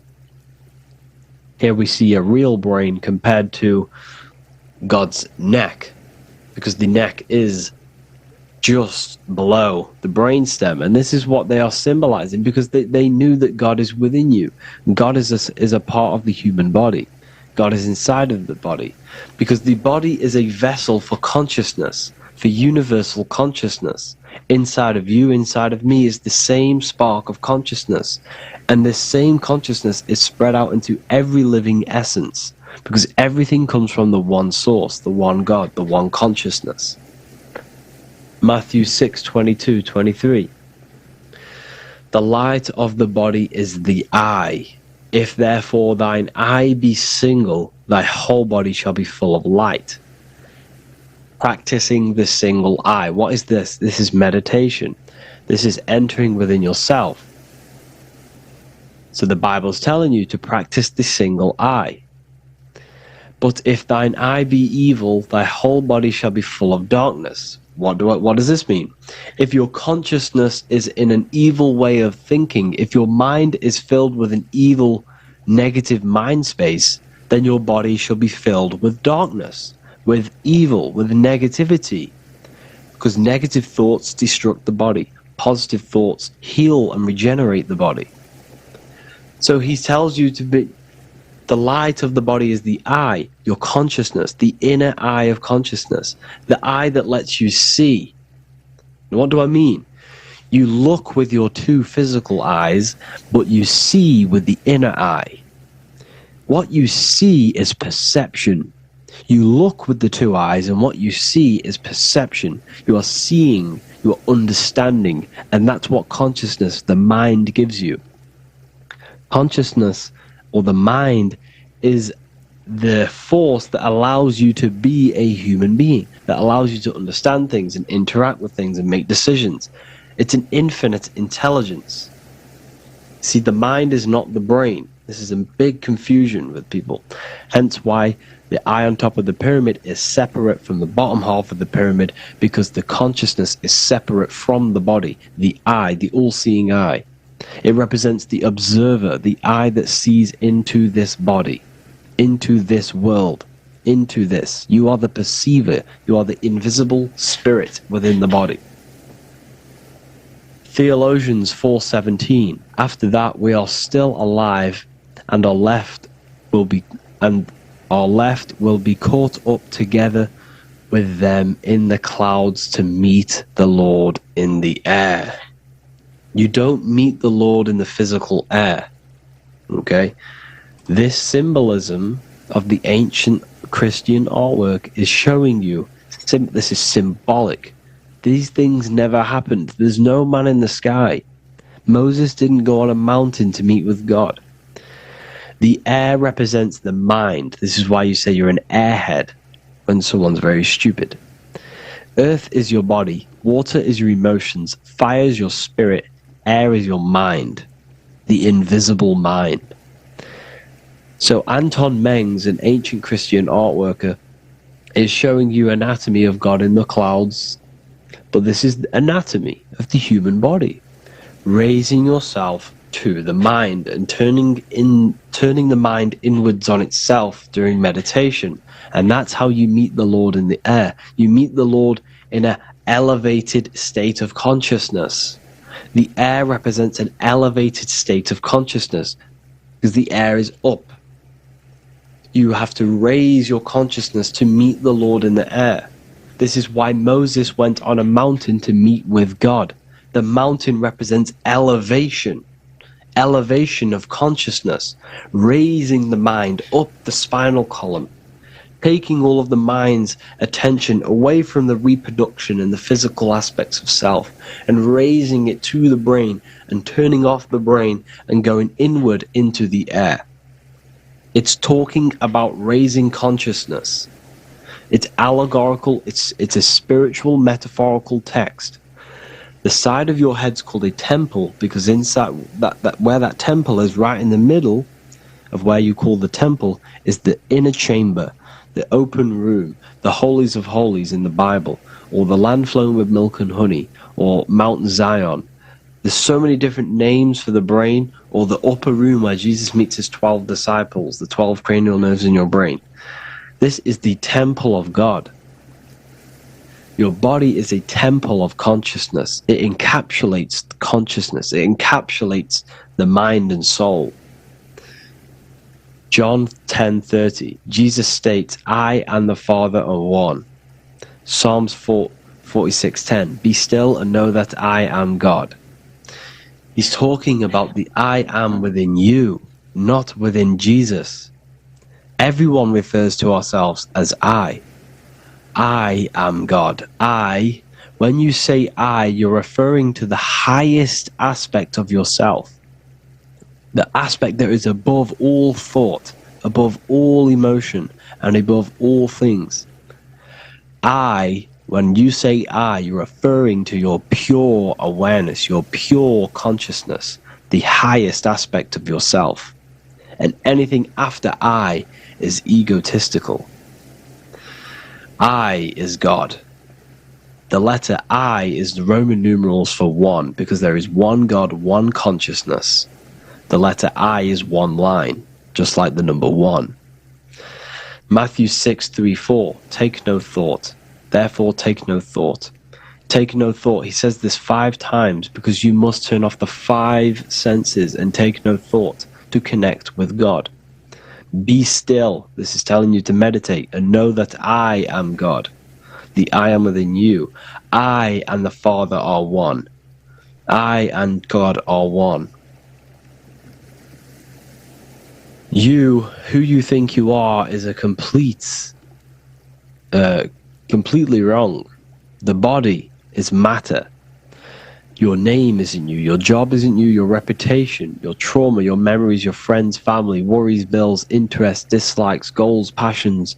Anything to do with the thinking mind is not you. Who you think you are is a part of your thinking aspect of consciousness. But once you remove thought, you are no longer your name, you are no longer your body, you are no longer your reputation. You are the I. You are pure awareness, pure consciousness. Pure consciousness. And this pure consciousness has latched on to this name, this job, the body, and your traumas. Your pure consciousness has attached itself to this character who you're playing in the physical world. And this is essentially who you think you are. But you are not. You are the I. You are the self. You are pure awareness. So, in order for you to detach from these things, you must learn how to detach from your name, your job, your reputation. And you do this through meditation, by turning off the thinking mind. Turning off the thinking mind allows other aspects of your consciousness to open up. What do I mean? Your whole life you've been thinking, and all of these thoughts has attached you to this physical body. You haven't allowed your consciousness to open up. And you can only do this by taking no thought. That's why Jesus tells you, take no thought. When you turn off the thinking mind, other aspects of your consciousness starts to open up. Other aspects of your being can open up. And this is how you astral project. This is how you do all these mystical things and things to do with consciousness. It's taking no thought. Imagination, emotions, thought, and memory are all to do with consciousness. These things are not physical. You can't touch thought. You can't touch emotions. You can't touch these things because they are not a physical thing. So you must turn off these things for other aspects of your consciousness to open up. Okay? So essentially the Bible is a metaphorical, astrological, numerological, metaphysical, spiritual, encoded text that talks about human anatomy, spirituality, and the true nature of the human experience. Everything they teach you in school is to make you think that you are this body. Everything they teach you in church is the externalization of the true teachings of Jesus. Jesus was telling you to meditate. Jesus was telling you to practice the single eye. Jesus was telling you to look within yourself and find God. He wasn't telling you to pray to him. Mark 16:19, he was taken up to heaven and sat at the right hand of God, the right hemisphere of your brain. John 21:6, cast the net onto the right hand side of the boat and ye shall find fish. Fish is understanding. The boat is your body, your brain. Cast your awareness into the right side of your brain and you will find understanding, because the right side of your brain is all to do with the creative aspect and the intuition and the spiritual sides of your consciousness. This is why God is here. This is why Michelangelo depicted God in the right hemisphere of your brain, because this is all human anatomy. And I speak about all of this in the brand new Book of Wisdom Volume 2, which is now available. The start of the revolution has begun. This book is truly going to change the way people see the world. It's got so many more topics than the last one. It's truly a revolution. It's written in so much detail. It's very practical. I cannot wait to share this one with you. I just want to say thank you for the opportunity for me to create this book, because without you I couldn't have created this. And I just love sharing my work with you. And I thank every single one of you for the support, the watch, like the views and the likes, everything. Especially the people who have joined the university and stuff like that. And for people who have joined the university, you do get a free Book of Wisdom paperback if you just go to the general chat and follow the description, follow what the instructions that I gave you in the chat, and you'll be able to order a free Book of Wisdom if you are inside of the university. Plus you get all of my other books, 2 books, and over 45 occult books on occult and esoteric things. You get lectures, live calls, a community, a manifestation mastery course, and a whole library and reoccurring updates every month, every week. So yeah, I hope you all enjoyed this video. Thank you all. Please leave a comment to help the algorithm, and leave a comment on what videos I should make. And yeah, I'll get to uploading on the YouTube a lot more now the second book is now released. I have a lot more time on my hands. No longer using my energy to create the book. I'm now going to redirect this mental energy into the YouTube. So there will be a lot more content coming. So I need some content ideas. So feel free to comment some ideas, some YouTube videos that I can create. Thank you all, people. Have an amazing day. Welcome to Revival of Wisdom. Welcome people, we're back with another video. In this video we're talking about how Jesus Christ and Christianity is all sun worship. The Holy Bible of Christianity is not meant to be taken literal for history. It is a story and has lots of metaphors. Starting with the symbol of the cross of Jesus. This cross originates from this ancient cross of the sun. This symbol has been used for thousands of years, way before Jesus was a thing, in Europe, America, Asia, and all around the world. In fact, this symbol is still being used by Christians today, not knowing it represents the sun. This is a 4,500-year-old artifact, a golden plate with an equal-armed cross found in England. The gold to symbolize the sun, and the equal-armed cross for the 4 equal seasons of the year. So this is why in the Bible you have Matthew, Mark, Luke, and John, symbolizing the yearly cycle of the sun and the 4 equal seasons. Also in the Bible, Jesus is referred to as the light of the world. So yes, Jesus represents the sun. He is a metaphor for the sun.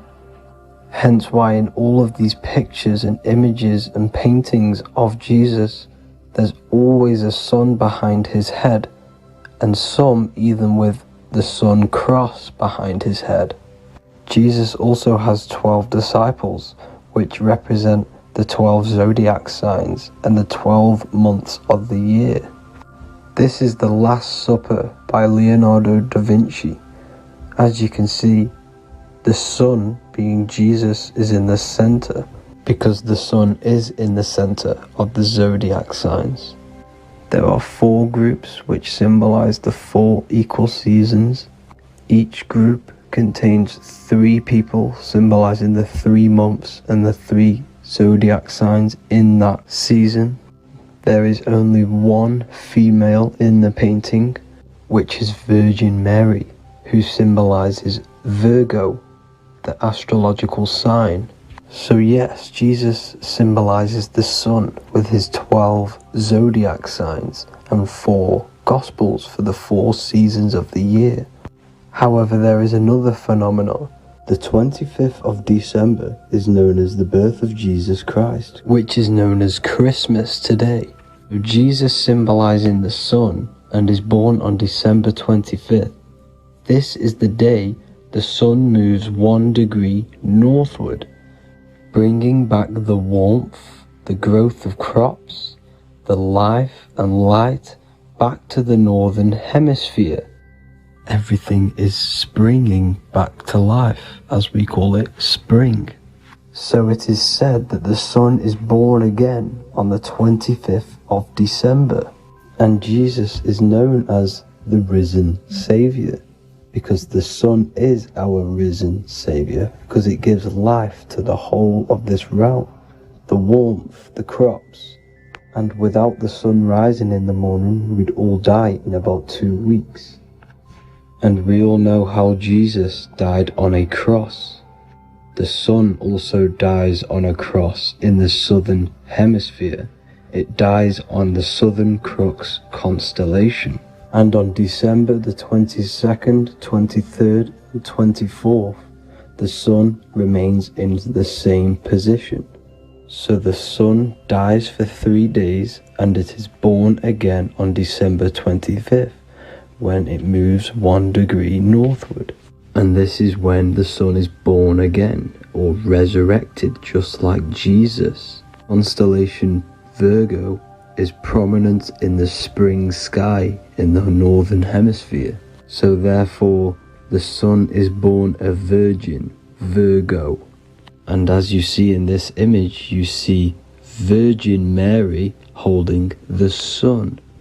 Us as humans do not own the sun, so therefore God owns the sun. So yes, the sun is the Son of God, and this is what Jesus is symbolizing. And just how Jesus sacrifices himself for humanity, that's what the sun does. The sun gives out all of its energy so we can live. There are many other Bible verses which represent Jesus as the sun. Now in Matthew 8:23-27, his disciples are in a boat and there is a massive storm. Jesus is asleep, meaning the sun has not arose. And the disciples say, "Save us, Lord, we are perishing." Quote, "Then he rose and rebuked the winds and the sea, and there was a great calm." End quote. Now this is a metaphor for the sun rising and calming the storm, because in the ocean, when the sun is down, that's when there are great storms. The worship of celestial bodies go back thousands of years, and it's called astrotheology, and it can pretty much be traced back to all ancient civilizations. Now going back to the ancient Egyptians, the god Horus, the god of war, and he symbolized the sun in the morning. Ancients used to say that he walked over the sky in 12 steps. Yes, this could symbolize the 12 zodiac signs. It also symbolizes the 12 hours of daylight. So we have 12 hours of Horus, but now they've rearranged the word to hours. Horus and hours. And when the sun rises, Horus rises, we say horizon, which is Horus is rising. That's the etymology of horizon. Another Egyptian god called Amun-Ra was known as the god of all creation. He was the first god of them all. Amun was also a sun god. Therefore, after every Christian's prayer, they say Amen, sending their prayer through the sun to God. So this all goes back to the worshipping of the sun. Sun worship was around way before the Romans. However, in the Roman times, their sun god was called Mithra. Mithraism was the main religion before Christianity came into play. Mithra was the son of God. He died on a cross, and he was dead for 3 days and resurrected, just like Jesus. So the Catholic Church was not made in heaven. It was made by the Roman Empire. They mixed all the sun religions of Judaism, Mithraism, and other Arabic religions, and combined it into one, so Caesar, the Roman emperor, could gain his own religion. So yes, Christianity was a political move to gain more control over the masses, because it was a worldwide government at this point in time. So here is a Sumerian helmet with the rising sun symbol. And then the Romans also used this rising sun symbol on their armor. So sun worship has been going on for thousands of years, and it still goes on today. However, with all the programming and the low IQs, today we do not get the full interpretation of the Bible and these stories from the past. And Christians and other religions are all brainwashed to not question their religion and not realize their true origins and where they come from. I do advise you all to do your own research and come to your own conclusions. However, I'm just pointing out the facts and connecting dots for you all to see. That's it for this video, guys and girls. Thank you all for tapping in. God bless.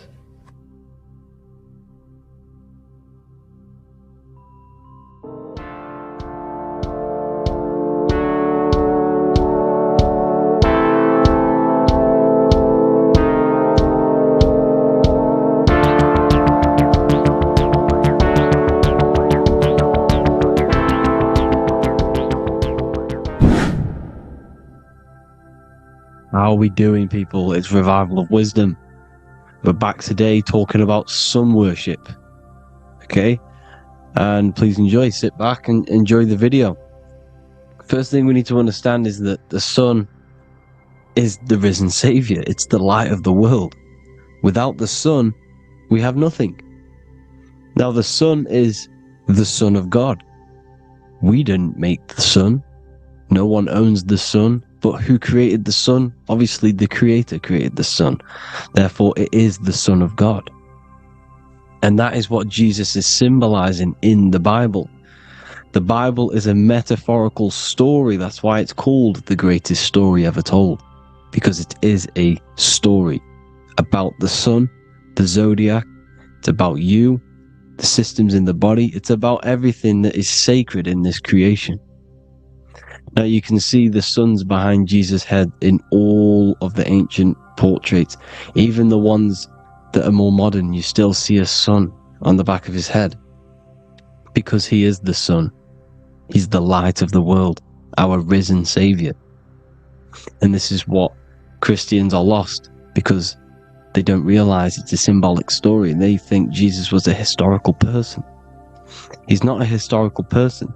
Okay? This is what we need to get out of our mind. This wasn't a historical person. It's the Son, our risen Savior. The Son is the soul. It's the soul of this creation. Because what is a soul? A soul is pure life force, pure energy. Whatever a soul inhabits, it gives life to. Like our soul feeds our body. The sun feeds the earth, because the sun is a soul, and that's why the ancients called it Sol.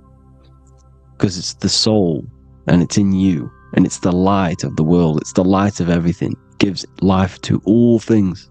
Here's Jesus and his 12 disciples. The 12 disciples symbolize the 12 zodiac signs. Aries, it rules the head region, because the 12 zodiac constellations rule specific regions of your body. Aries, the ram, you have a cerebrum in your head.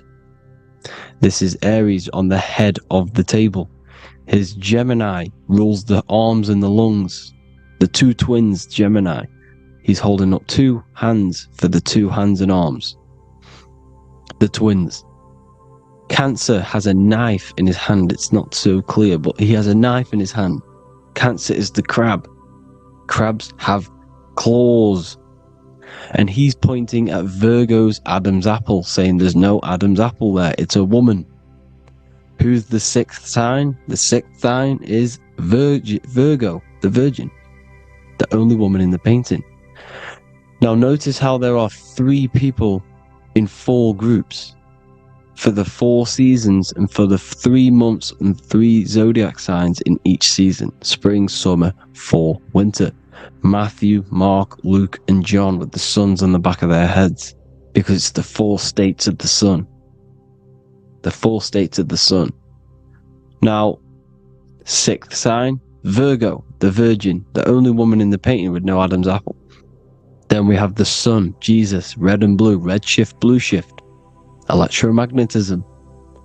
The ancients knew this. He's got one hand open, one hand down, because the sun gives and retrieves. The sun rises and it falls. It gives, then pulls away. That's what the sun does, and that's what he's doing. His arms are out, symbolizing the rays of the sun, casting down onto the earth, giving and then receiving. Libra, his 2 hands are equal. He's holding his arms out equally, because Libra is the 2 balanced scales. Libra is when the sun is balanced between the summer and the winter. It's being judged. The sun isn't balanced. That's what Libra is, the 2 scales. Capricorn, is the goat. Goats have 2 horns, and you can see the 2 horns on his head here. See? So this is astrology. This what Leonardo da Vinci is depicting here. It's astrology. And he knew the story of the Bible is all astrology. It's all based on astrology. The Son of God, the real Son. Now here are some Bible verses. I am the light of the world. Obviously, that's the sun. What other light is there that lights up the world? The moon can't do it. It's the sun, the one and only Son, our risen Savior. Because if the sun didn't rise, we'd all be dead. So it's our risen Savior. And it dies for our sins every night and then gets reborn every day. Now Jesus calms the storm. Mark 4:35-41. The disciples are all on a boat and there's a heavy storm. But Jesus is asleep. The disciple says, Jesus is asleep. We need to awake him. They wake up Jesus, and Jesus got up and rebuked the wind and said to the waves, quiet, be still. Then the wind died down and it was completely calm. Well, when Jesus was asleep, this is the sun not being risen. It's not risen yet.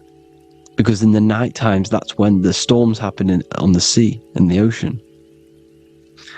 And when they awake Jesus, Jesus rises because he's the sun. He rises and everything calms. Because when the sun comes, the storms go. You see? So it's the sun. It's all about the sun. Here's another, Luke 22:10. A disciple asked Jesus, when will we know it's the end times? And Jesus says, as you enter the city, a man carrying a jar of water will meet you. Follow him to the house that he enters. Well, this is clearly talking about astrology, the topic that Christians think is satanic, when they don't realize the whole thing's based on astrology. Because the end times is the end of Pisces, which is the 2 fish, which is the age we've just gone out of. And you can see all these ancient churches here with 2 fishes, because they knew it was the age of Pisces. There's an ancient photo, artwork with the 2 fish, Pisces. And the end times, as it talks about in the Bible, when Christians think the world's going to end or something. But no, it's just the end of Pisces. As you enter the city, a man carrying a jar will meet you.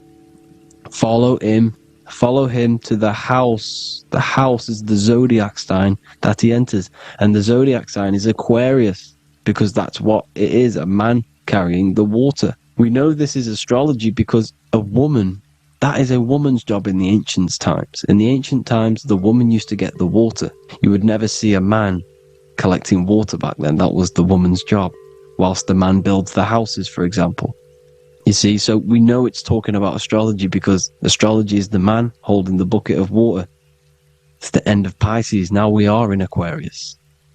And of course, Luke 24:36, the risen Savior, the Son. Now the Son is also born on the 25th of December, a virgin, just like Horus, Mithra, Buddha, Krishna, Hermes, and thousands of other gods, all born on the 25th of December. Well, it's because the sun moves 1 degree northward on the 25th of December. And on the 22nd to the 24th, it stays in the same degree because it's moving south. But then on the 22nd, it stays in the same degree on the Southern Crux constellation. And the ancients called this the sun dies on a cross, because the cross is the Crux constellation, the Southern Cross. And it stays on that same degree for 3 days on the cross. The sun dies on a cross, and then on the 25th, moves 1 degree northward, bringing back the summer, the light, the warmth, the growth of crops. And this is the sun being reborn again, a virgin, because it's pure. And here's Mithra, another sun god before Jesus was around, before Christianity. It was Mithraism, and Mithra, Ra is Ra, the sun god, Egypt. It's all about Ra, the sun. You see the crown of thorns on Jesus' head, symbolizing the rays of the sun. And here are the rays of the sun on the back of Mithra's head. Krishna, the sun. Buddha, the sun. Horus, horizon. All born virgins, all did miracles, all resurrected. Dead for 3 days. Well, here he is, dead for 3 days on the cross. and resurrected, because it's the most ancient religion ever been on the face of the earth. The worship of the sun. And we should worship the sun, because without the sun we are nothing. The sun feeds us, feeds the earth, feeds everything. Without the sun we are nothing. It's been reversed, and now we're worshipping man. When we're worshipping a man called Jesus, was never real. It's all about the sun, the most high, the most powerful, potent, celestial body in the sky, the orb that feeds us every day.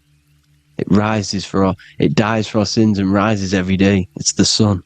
Now on the Holy Communion Day, it's the worship of the sun. They give out mini suns.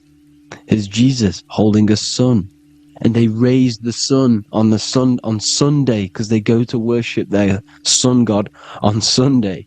Not Saturn Day, not Moon Day, Monday, but on Sunday when the sun is exalting.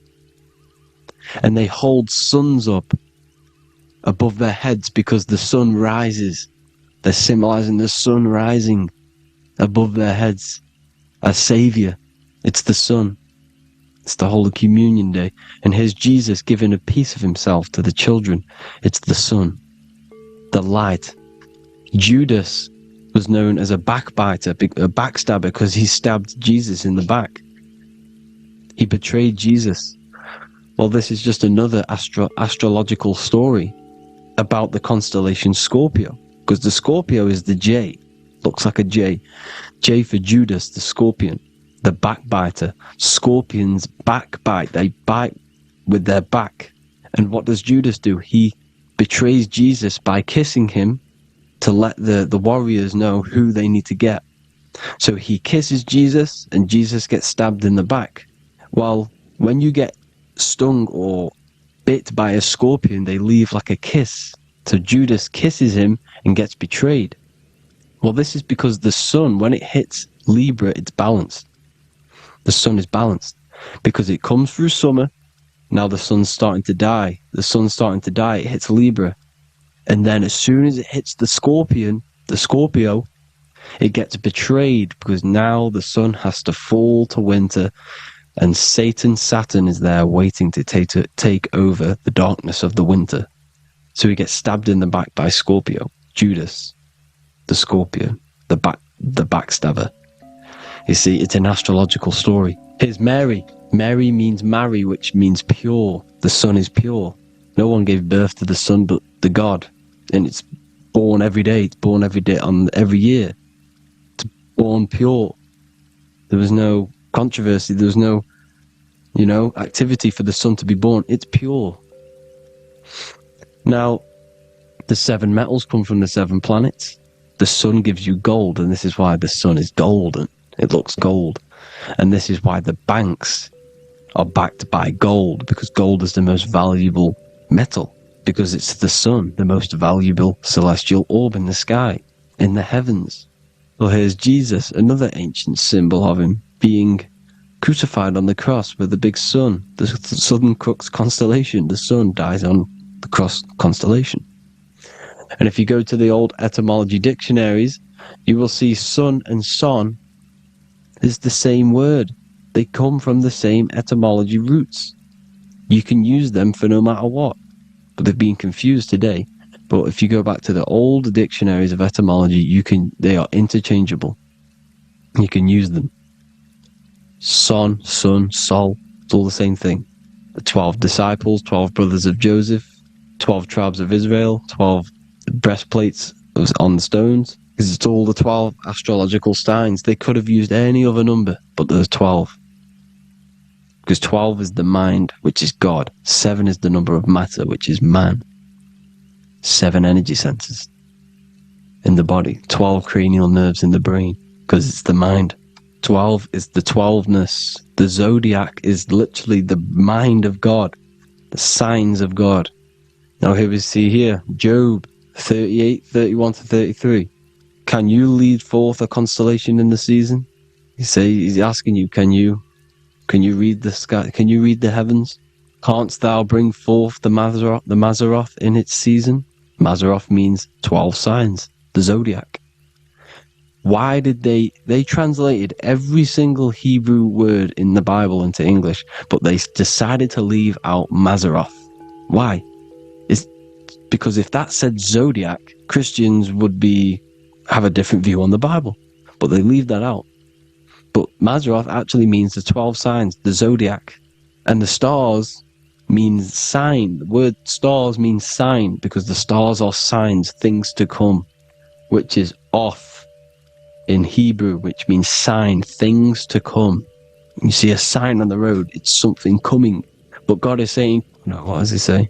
To qualify as a director, a judge of man's life on earth, one must be able to govern the heavenly bodies that rule the earth. It's telling you to read the heavens. We need to read the heavens. Astrology, the 12 zodiac signs, the mind of God. It's telling you, read the Mazzaroth, read the zodiac, because they are things to come in your life. They are signs. It's not satanic, it's made by God. God said, let there be lights in the firmament of the heavens to divide the day from the night, and let them be for signs. Signs are things to come. The 12 zodiac signs. It's all about astrology. Here's Mary holding the sun. His son, her son. It's the sun in the sky. The one and only, the most high. The soul, the solo because it's on its own. The most powerful, Ra, radiance. Here's the Pope holding the sun. All three popes holding the sun. Because they're sun worshippers and they know the true meaning and origins behind Christianity. Sun worship. Is the Vatican is a sundial. Yes, this is literally a clock. Your watch is a sundial. It's got 12 sections on it for the 12 zodiac signs. 12 hours, 12 Horuses. Now here you see Jesus walking on water. Well, it's the sun, and here's the beard of the sun. Here's the pyramid of the sun, the illuminated one, the all-seeing eye, the sun. Here's the Ankh. The sun creates these symbols. The ancients knew this. Now, when you see these headdresses, these are actually the days of precession of the sun. Aries, Cancer, Libra. It's all about the sun. Here's some more sun worship going back to Egypt. Ra, Horus, Osiris, and Set. Jesus and Satan is Horus and Set. The sun and Saturn. Saturn rules the winter, Satan. Jesus, the sun, the light of the world, rules the summer, rules the day. Satan's the night. Saturn's the night. The sun is the day. The evil brother, Satan. Well, Horus comes, this is where we get the word hours from. There are 12 Horuses. The sun moves in 12 Horuses, 12 hours. Where's Horus? What hour is it? Where's Horus? His Ra, 12 noon, Ra, radiates, powerful, the most high sun. That's why he has a sun on the top of his head. These are the four states of the sun. Set, sunset. This is why we say sunset, because the sun is setting. His sunset, his Horus, horizon. The Horus is rising, Ra radiating, and the sunset. Then midnight is Osiris. Here's another ancient symbol for the sun, the scarab. Ra, the sun, scarab. It's got the word Ra in it because it's the sun. Here's the sun on top of the scarab with the wings. Because scarabs roll dung up hills, and then they'll let it fall down the hill to gain more matter. To gain more, bigger, like a snowball effect. And the ancients saw this as a process of the sun, because the sun climbs up the hill and then it falls. So they used the scarab to symbolize the process of the sun. The sun climbs and falls. Here's an ancient Egyptian cat cutting off the head of the serpent. Well, the cat is cutting off the head of the serpent, symbolizes the sun cutting off the nighttime. When the sun rises, it cuts off the nighttime. It cuts off the serpent. The serpents represent darkness or evil.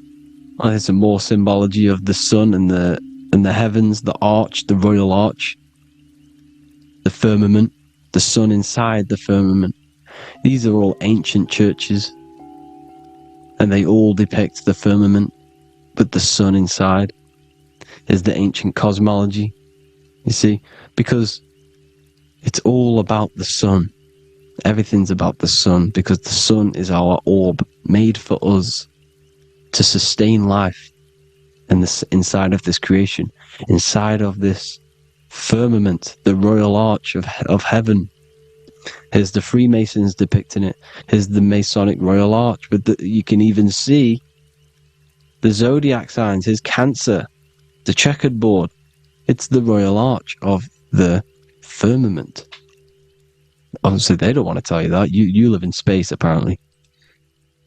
Some more sun worship. Here's the beard of the sun on the water. They all have this long beard. And why do they say amen? Amen at the end of every prayer. Amen is a sun god, a creator god. It's all about the sun. So thank you all, people. Hope you all enjoyed. Hope you all gained some knowledge and insight. Please give me a follow, drop a comment, drop a like. Have a good day. Love you all.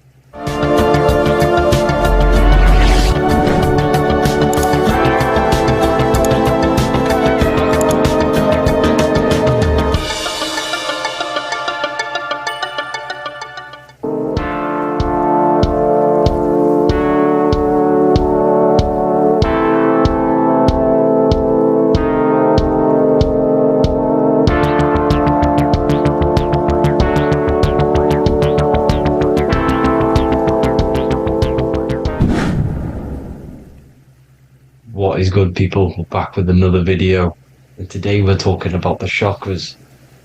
Let's jump straight into this, because I know there's been a lot of requests for this video. So let's jump straight into this. So you have 7 chakras, right? 7 chakras, and these chakras are feeding off your electromagnetic field, known as your aura. This is both positive and a negative pole, male and female, right? This electromagnetic field is made out of electric and magnetism, and together they come as electromagnetic. Now, your chakras, the word chakra just means wheel, spinning wheel, because that's what they are. They are spinning wheels of energy. They do not exist on this physical plane, they exist on the etheric plane. Okay? Now, these energy centers are known to regulate your emotions, and each energy center controls the organs and cells in that particular area of the body. So, for example, your sacral chakra will control the cells and organs of your sexual reproduction area. Okay? The navel chakra or solar plexus will control the digestion in your body. Same with the heart, same with the throat, right? So they are like mini brains for each center of your body. They run along up the spine, but notice the crown chakra exists outside the body. It's just above the head. Now, this process of the chakras is obviously the 7 colors of the rainbow, starting from red, which is the lowest vibrational color, all the way to violet, which is the highest vibrational color. This, like I said, these energy centers are feeding off your electromagnetic field. So if these chakras are unbalanced, they are taking too much energy from your electromagnetic field, making it weaker. Now, this is the North Pole. As you all know, the Earth is flat, and we live inside of a giant torus field, and the North Pole is the Earth's heart chakra. And this is why the aurora borealis, or the northern lights, whatever you want to call them, that's why they are green, and they are being emitted from this center point of the Earth, because it's symbolizing the heart chakra, which is green, right? Now, you do work your way up to these. However, this is a torus field. You are a torus field. You have different layers of this torus field, right? And you need to balance all of these chakras, but you can't move up these chakras until you open the one below it. So it's like a stairway. You can't go to your solar plexus without going through your sacral. You see? So you have to work up these. However, you have to work up these and then live from the heart, because the heart is the center of the torus field. It's the balance between male and female poles, positive and negative poles. So you have to balance all of these chakras and then bring them all into one, which is the heart chakra. Now, they exist on the etheric plane. They exist on the etheric plane, and the etheric plane is a layer of the material plane. It's the one higher than the material plane, and then after the etheric plane, it melts into the astral plane. So they exist just between the physical and the astral aspect. Now this is the yin and yang, matter, which is the lowest root chakra, physical matter, and then to spirit, because high vibrational matter turns into spirit, low vibrational spirit turns into matter. So they're interchangeable. This is the yin and yang. Now when you see ancient paintings with the halos, you see this is like a toroidal field coming out the top of his head, you see, with a halo. This was symbolizing in the old days, in the ancient days, that they've aligned their chakra, they've reached Christ consciousness, which is God consciousness, right? Now, this electromagnetic field is the apple that we bit out of in the Bible, because you see that apple is a torus field. So they were metaphorically or personifying the torus field. That's what the Bible is. It's a massive personification. It's all metaphors. You have to read it properly. It's got a greater meaning behind it. Now, when we bit from the apple, we ate from the tree of knowledge, which is good and evil. Our lower mind took over, so we materialized to feed our physical bodies. We materialized through Saturn. That's what Saturn does.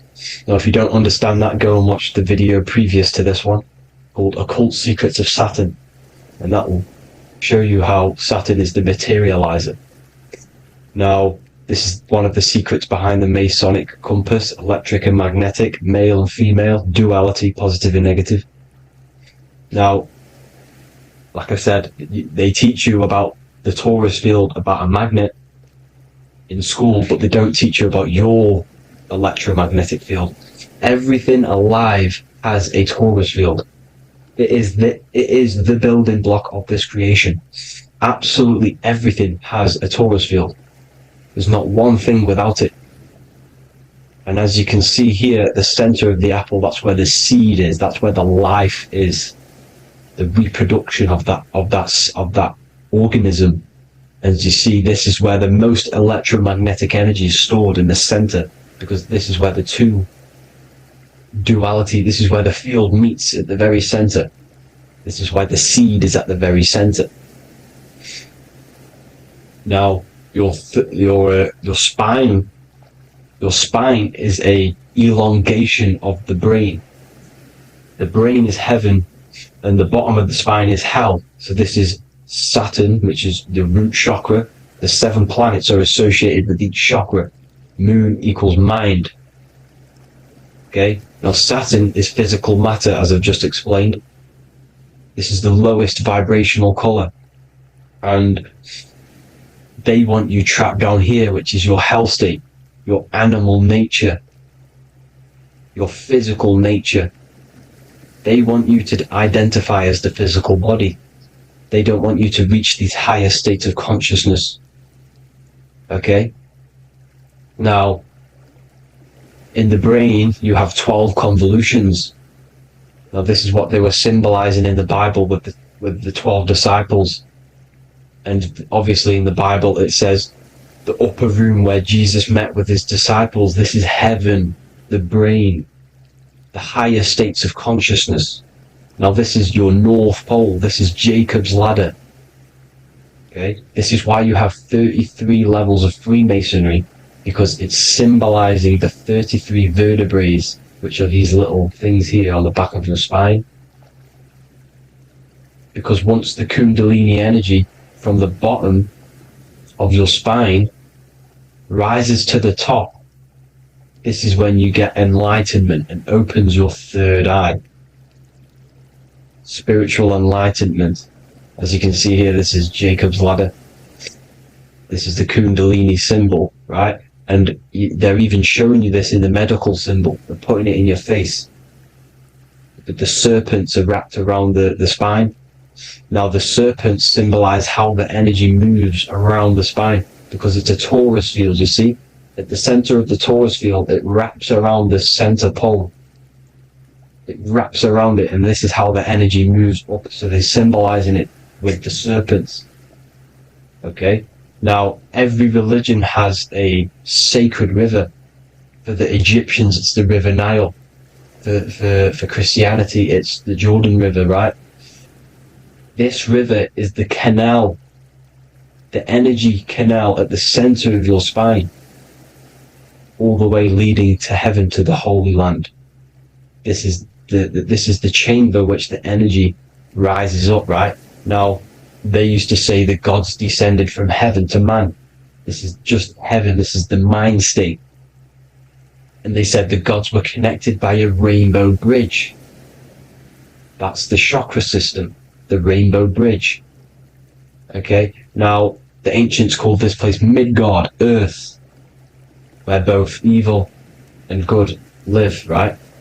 Midgard. But you can go to heaven, which is a pure mind state, because once you're in heaven, nothing negative can ever bother you. That's completeness, pure Christ consciousness. Now this is why Jesus dies at 33. He didn't actually die, but it's symbolizing the death of the physical body. Not the death of the physical body, but his consciousness rising above the physical body to, as I said here, matter to spirit.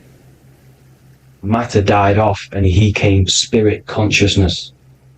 This is symbolized by the 33 vertebrae, which is obviously the 33 levels of Freemasonry.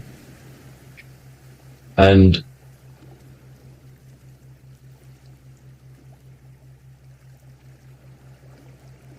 now the pineal gland, which is at the very top of this Jacob's ladder, or the River Jordan, the canal, your 33 vertebrae on your spine. This is where the pineal gland sits, right? At the very top, at the center of your brain. Now, there's multiple ways this was symbolized. The Eye of Ra, which is used by the Egyptians. Now, this pineal gland is the seat of consciousness. This is where your consciousness is stored, right?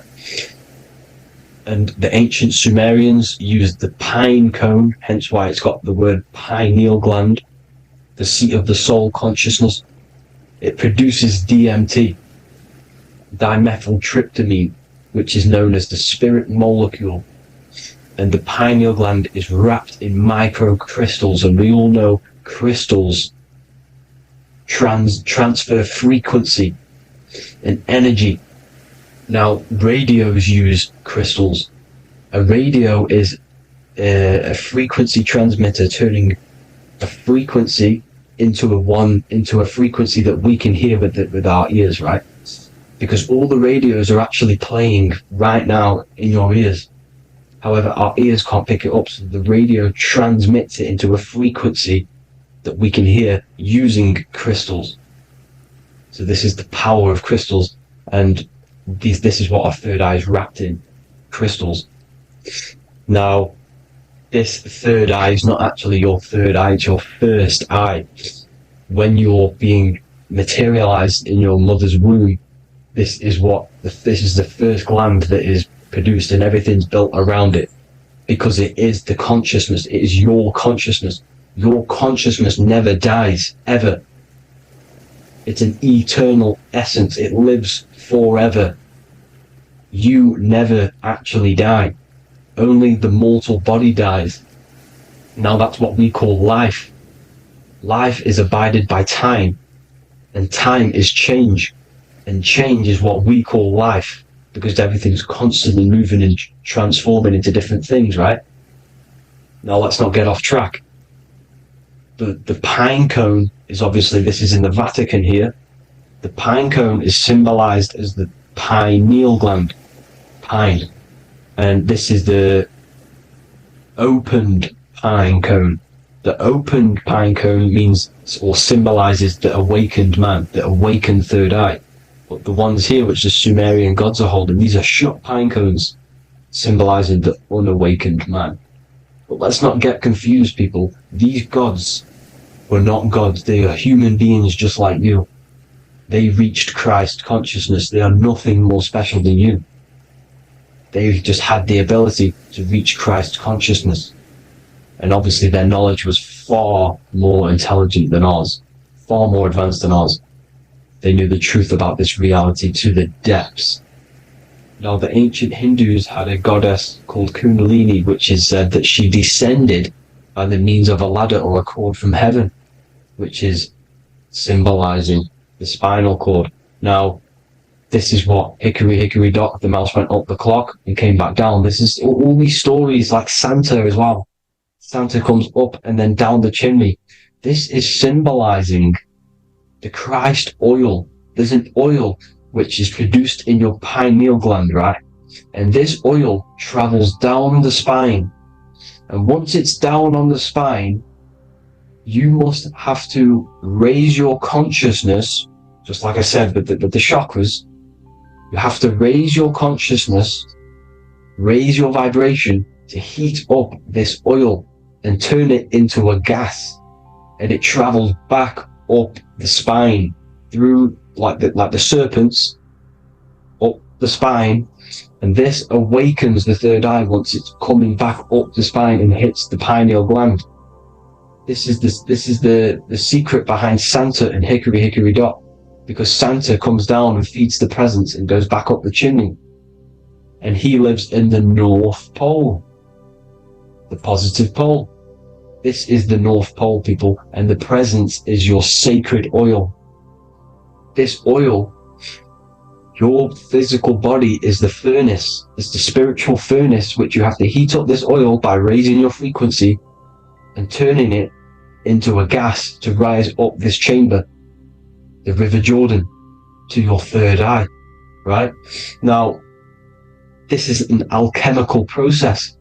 Your body is the alchemical furnace. It says in the Bible, if therefore thine eye be single, thy whole body shall be filled with light. I shouldn't have cut that out, but that's what it says. The light of the body is thine eye. If therefore thine eye be single, thy eye shall be filled, their body shall be filled with light. This is symbolizing the pineal gland, enlightening the body, the spiritual body, filled with light. Now, as I said, they want you kept down here, which is the root chakra, which is your animal nature, which is obviously mind, matter over mind. This is the symbol of Saturn, right? As you say, we're built of body, mind, and spirit, the Holy Trinity. That is the sun, moon, and earth. The sun's your soul, solar. Moon is your mind. Earth, which is the cross, which is your physical body, the 5 elements, right? So body, mind, and spirit. So the Saturn symbol is actually made out of the cross on top, which is the earth, and the moon on the bottom, which is symbolizing matter over mind, because earth is physical matter. You don't want to be matter over mind. You need to be mind over matter.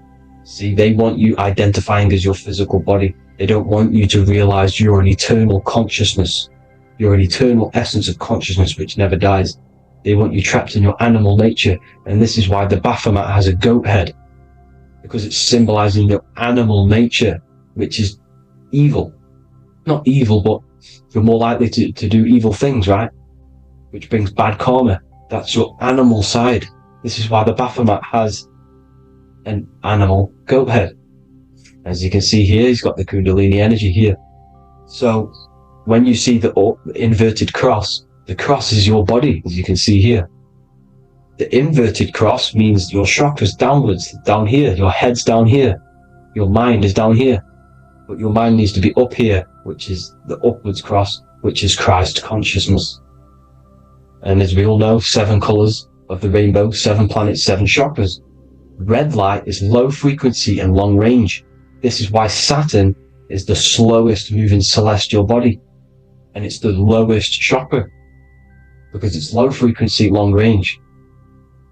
The moon being the crown chakra, which is high frequency, this is why the moon moves around the quickest. The moon is your crown chakra, which moon in mind. See, so there are multiple ways of your chakras becoming blocked. Now, each chakra has a specific intelligence. It has a specific thing that it's doing for the body, right? Now, this can be overused. It can be abused. For example, masturbation. That keeps you down here in your sacral chakra, because you're abusing the energy center. You're abusing your sexual energy, which is then becoming unbalanced. So this is how energy, this is why these centers are pulling more energy out your electromagnetic field, because these centers are wheels. The chakras just mean spinning wheel of energy. So when you're abusing these certain centers, you're pulling energy out of your electromagnetic field, which is making your field weaker, which is making your frequency lower, which makes you prone to diseases, prone to lower negative energy, right? So you need to align these chakras. You need to unbalance them. And as you can see here, you can screenshot these to see how they're blocked. I'm not going to go over each one because it'll take me forever, but have a little read yourself. This is why they're blocked. Now, the ancients used to say Aum when they meditated. Now, these are the 7 vowels. There's not 5 vowels, there's actually 7. Now, when they say Aum, they're aligning all their chakras by saying this when meditated.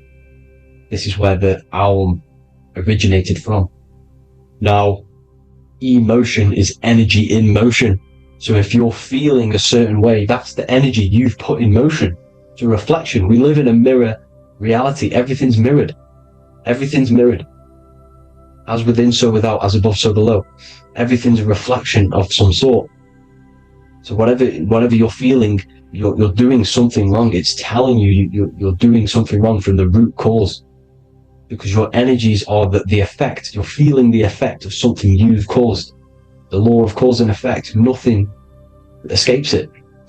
Now, the Jehovah's Witness believe that exactly 144,000 faithful Christians go to heaven or be resurrected, right?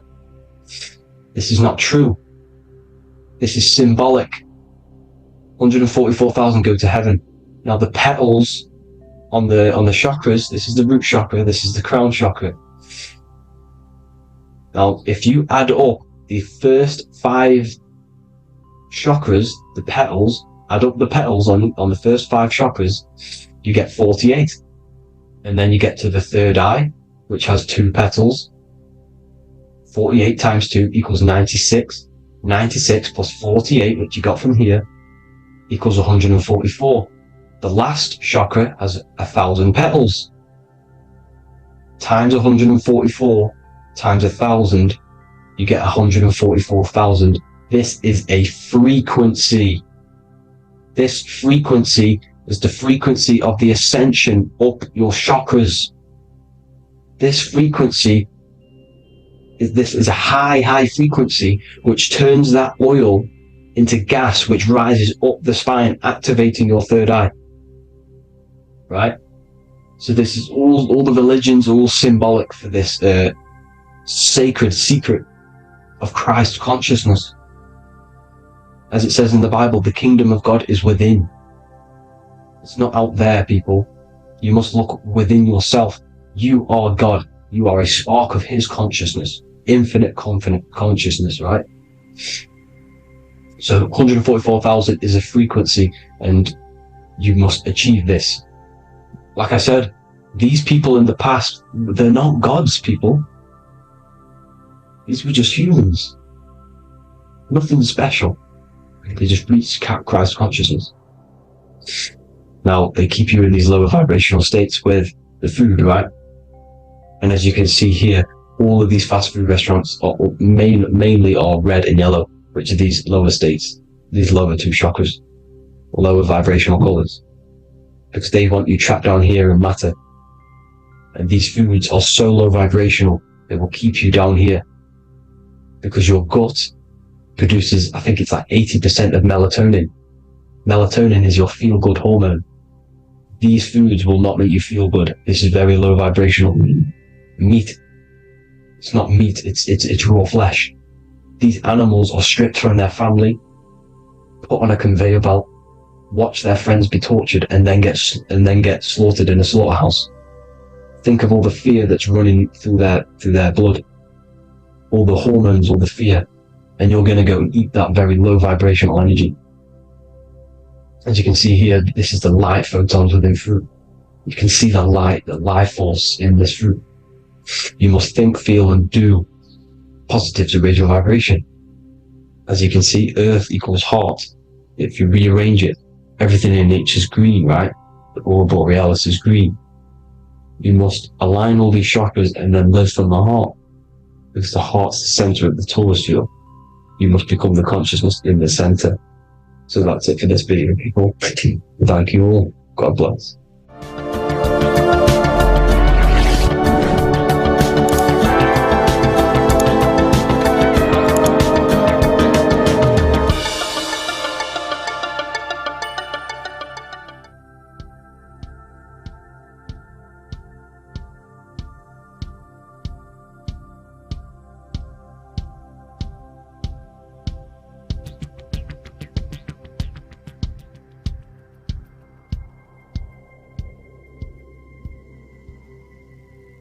Welcome people, we're back with another video.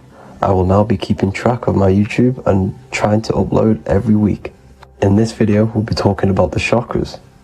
The chakras are the 7 attributes of God, and they are the 7 planets. These are literally vortex portals within us that connect us to these vices and characteristics of God. Each one of these energy centers are a spinning wheel of energy which controls the cells and organs in that particular area of the body. For example, it's literally a mini brain for that area of the body. Each chakra has a vice which you need to turn to a virtue in order to climb up through the system. They work like a stairway system. You have to go through each chakra in order to unlock the one above. This process is turning matter into spirit, as you descended from spirit to matter. Saturn is Satan, that's why it's the lowest chakra, and that's why the devil is red, because red is the lowest vibrational color. When you are in these lower states of consciousness, you are in your animal nature. This is your physical side of your nature, and you are mainly being driven by your animal instincts, or your ego. Moving back to your higher self, or your spirit self, is not an easy process. It takes a while. However, with discipline, consistency, and motivation, you can achieve this, and this is what the ancients called Christ consciousness. Once you have achieved this, it is basically a state of mastery of the mind. You no longer lust for the lower animal nature things. Now, let's start with the root chakra. This is located at the base of your spine, and you can feel this chakra by tensing your anus. This energy center is in control of your survival needs, your vitality, stability, and security.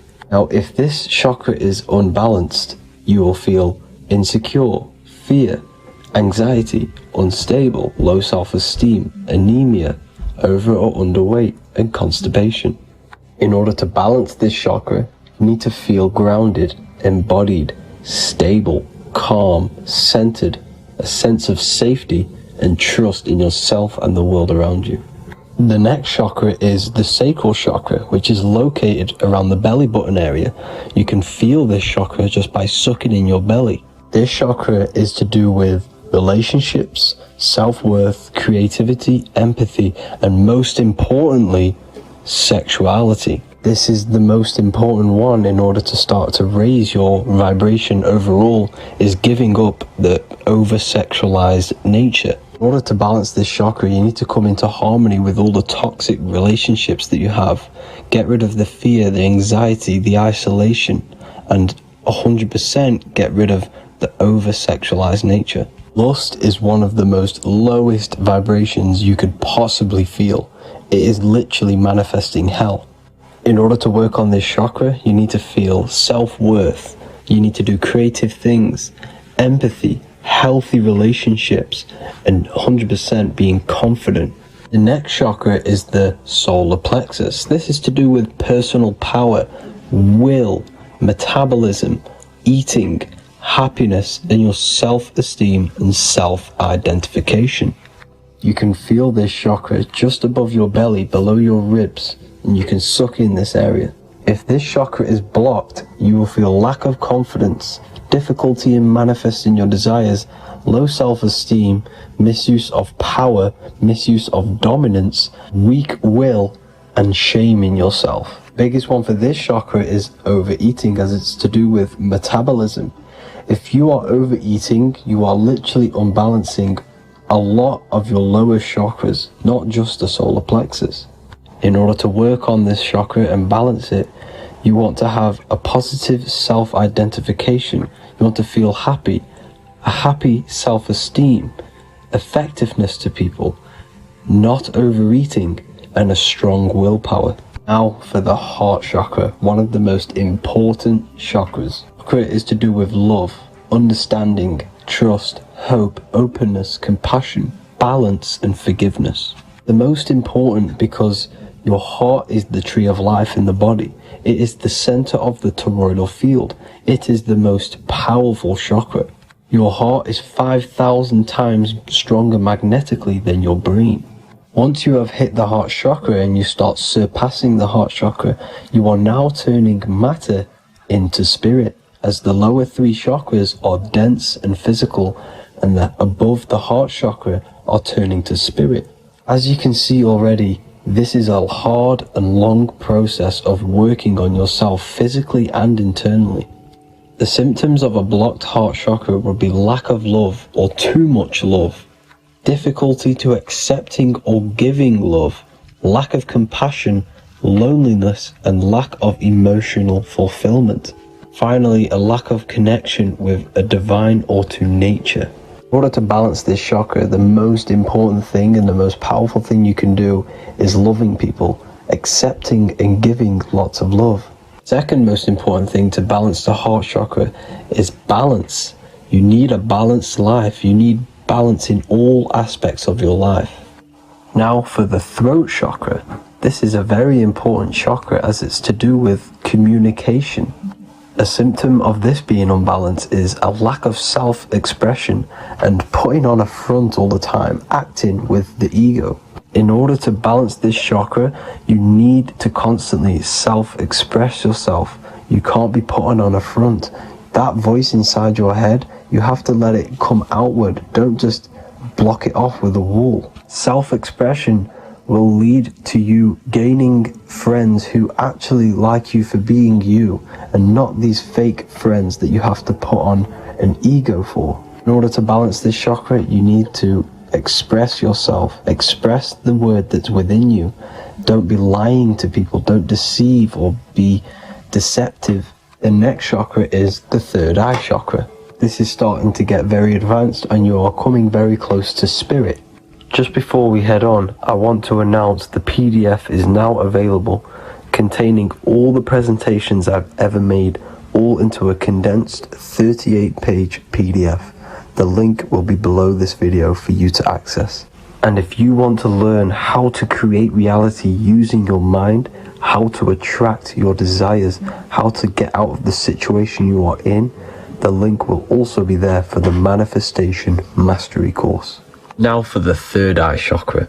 The third eye chakra controls the pineal gland, which is your first eye.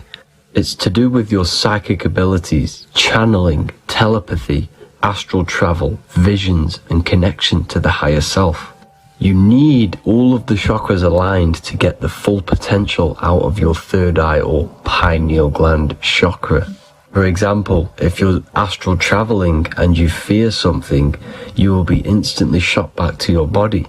So you need to master all of the chakras before you go on and try and do these higher spiritual activities. Symptoms of the third eye chakra being blocked is lack of imagination, lack of vision, lack of concentration, blocked or clouded intuition, can't see the big picture, and especially overly reliant on logic and intellectual thinking. A good way to work on this chakra is imagining things, vision things.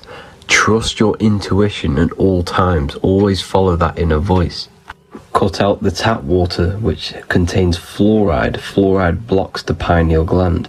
And cut out all junk food because all of this is affecting your pineal gland. When in meditation, you want to focus your eyes and your attention to the center of your head between the two eyebrows. This is where the pineal gland is located.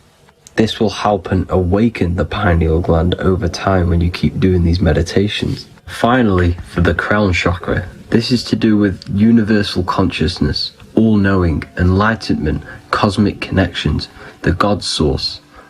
This chakra is blocked by being cut off from spirituality, plagued by the senses, being tricked into the five senses and being tricked into thinking you are the body. In order to work on this chakra, you need to feel grounded. You need to know yourself, your real self, the voice within you. Have common sense. Have specific decisions that you're making. Be very direct. Now we've got out of the way all of the chakras, I can now introduce methods and meditations which will help you unblock them spiritually.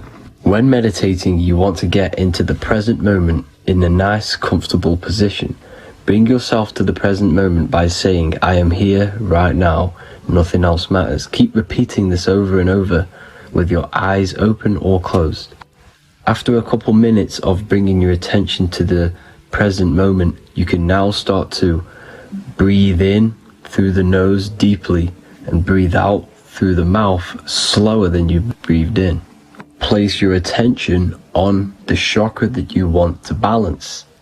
Think of a high vibrational emotion like love, and think of this while placing your attention on that chakra. You can do this exercise every day for 10 to 20 to 30 minutes. The longer the better. Another practice you can do is by chanting the Bijis for each chakra. They are here starting from the root chakra all the way to the crown chakra. Or you can chant the 7 vowels. There are not 5, there are actually 7. A, E, A, O, U, M. A, I, O.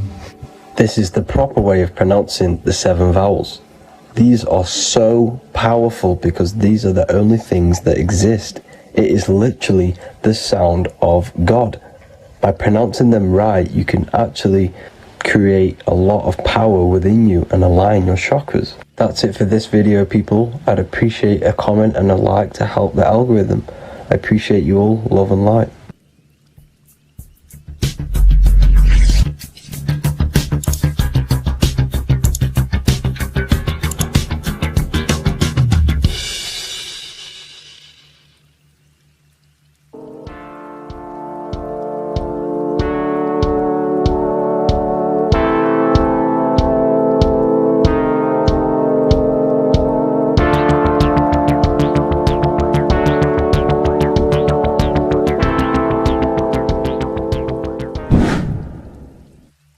How are we all doing, people? It's Revival of Wisdom from the Wisdom Academy. Today we're going to be breaking down God, consciousness, and the higher and the lower self, and how to overcome the lower self. Now, the first thing you need to understand is that you are the invisible intelligence within the brain, within the body. This invisible intelligence is known as the mind. But you are not the mind, you are the observer of the mind, which is the soul, the invisible entity. The mind is your intellect, your intelligence. Now, the mind is, it's hard to put this in words, but the mind is something that gives you the ability to explore the universe. And this inner self is the I am. It's the quiet, the inner self, the voice you see in you hear in your head. This is why within spells high twin, inside, internal. The I is also the number one, which is one line. Because the one and only, is the inner self, which is the I am. This is why you say, my name is Harry. You are not Harry, you are the I, the inner self, the intelligence. Okay, this is why Jesus in French is I am. You look with the two eyes and you see with the inner eye. I and I, the same thing. Okay, because the I inside is what gives you the perception of what you're looking at. So when someone's trying to explain something and then you catch on saying, I see now, it's because you're seeing with your inner eye, the one that gives you perception, gives you intelligence, gives you the ability to understand things. This is the internal eye, the invisible self, which the physical body is nowhere near as complicated as this inner self. Is in infinite potential. God, G-O-D, generator, operator, destroyer, soul, mind, and body. Brahma, Vishnu, Shiva, the Father, the Holy Spirit, and the Son. They're all... the reason why you see God is always a triad is because it represents yourself. Your invisible intelligence is God. Me and you are the same invisible intelligence. We are the invisible intelligence experiencing the program being run by the central nervous system and the brain. I always say this in my videos, but I have to, in order for you to understand the things that I'm going to say later on in the video, you need to understand this concept, is that you are the consciousness experiencing the nervous system, the tree of knowledge of good and evil, which is you here. You would be in this invisible intelligence right here in the center of the brain. Now, this is why the ancient Christians show God is in the brain. This is the brain stem. This is the brain. This is also the brain stem and the brain. The brain stem and the brain. It's all depictions of the brain, because the brain's the computer, the electromagnetic computer, which decodes the demands created by the invisible intelligence, the I, the inner self, you, your true self. The person if you observe what someone moving, this is going to sound, but if you observe someone walking, it's not the body. The body is moving, but the thing telling it to move is the invisible intelligence. Before you kick a football, a decision is made within your invisible intelligence, your mind. And this consciousness, this invisible intelligence, is either stuck between the lower self and the higher self. Okay? When the invisible intelligence, meaning the true self, identifies itself with the physical body, it will trap its mind within physicality. This consciousness that we have is either operating in the lower self or the higher self. It's either feeding the material body or it's feeding the spirit. Okay? But because we are physical and spiritual, we need to be even. We don't want to be meditating all day long, because we do have a physical body as well whilst we are here. We are playing a game in physical matter. Okay? Now, the reason that you incarnated here is to learn a lesson, because the mind can manifest anything it wants within the astral planes, within the world of imagination. It can manifest anything it likes, but it incarnates into matter, into this game, so we can understand labor, because anything in matter you have to labor to manifest. But in the astral, you can manifest at the click of a finger. You come here to learn the knowledge of good and evil. And your consciousness, I came out a bit off topic there, but your consciousness is experiencing the lower or higher self. The lower self is manifested in the lower parts of the body. Sex, food, and power, the lower three energy centers. These centers are like mini brains. You are literally thinking with these centers. And when your mind is stuck within these lower centers, you'll think, have you ever heard the term of thinking with your penis or thinking with your, you know what, as a man? Even females maybe, but mainly this is a boy saying, you're thinking with your penis. This is a truth, it's truth in plain sight. You think with these energy centers. When you're living off the lower three centers, all you care about is sex, food, and power. Eating, sleeping, and greed. Power's kind of like greed. Now, when we move up to the higher parts of the body, when we live our life within the higher parts of the body, this is considered heaven. Love, expression, intuition, and wisdom. This is what we need to be aiming to do, moving out of the lower half of the body and living our life within the higher self, the higher parts of the body, thinking with the higher energy centers, thinking with love, expression, intuition, and wisdom, spreading love, expression, intuition, and wisdom to others. Heaven is even. This is why Jesus is pointing at the heart chakra, always pointing at the heart. Earth rearranged his heart, because in earth you're manifested as a physical being. You're in the heart, good and bad. You need to be balanced between the good and bad. Because love can be a demon too. That's a whole nother video, but love can be a demon. Now the seven chakras are known as the seven seals in the Bible. When the Lamb opened the seventh seal, there was silence in the heaven for about half an hour. This is a verse from the Bible. The Lamb is Aries, which is the higher brain, the cerebrum, Ram, Aries. Because when the Ram opens the seven seals, you enter the kingdom of heaven. Because these chakras seal your invisible intelligence. They seal your true self. You are behind these seven seals, your true invisible self, your true consciousness. Because behind these seven seals, you do not think about anything materialistic. Your intelligence is not material. It's not physical. It's not from the physical world. It does not desire the physical world. The body is the beast. The body's the animal, the lower self, which can corrupt our intelligence.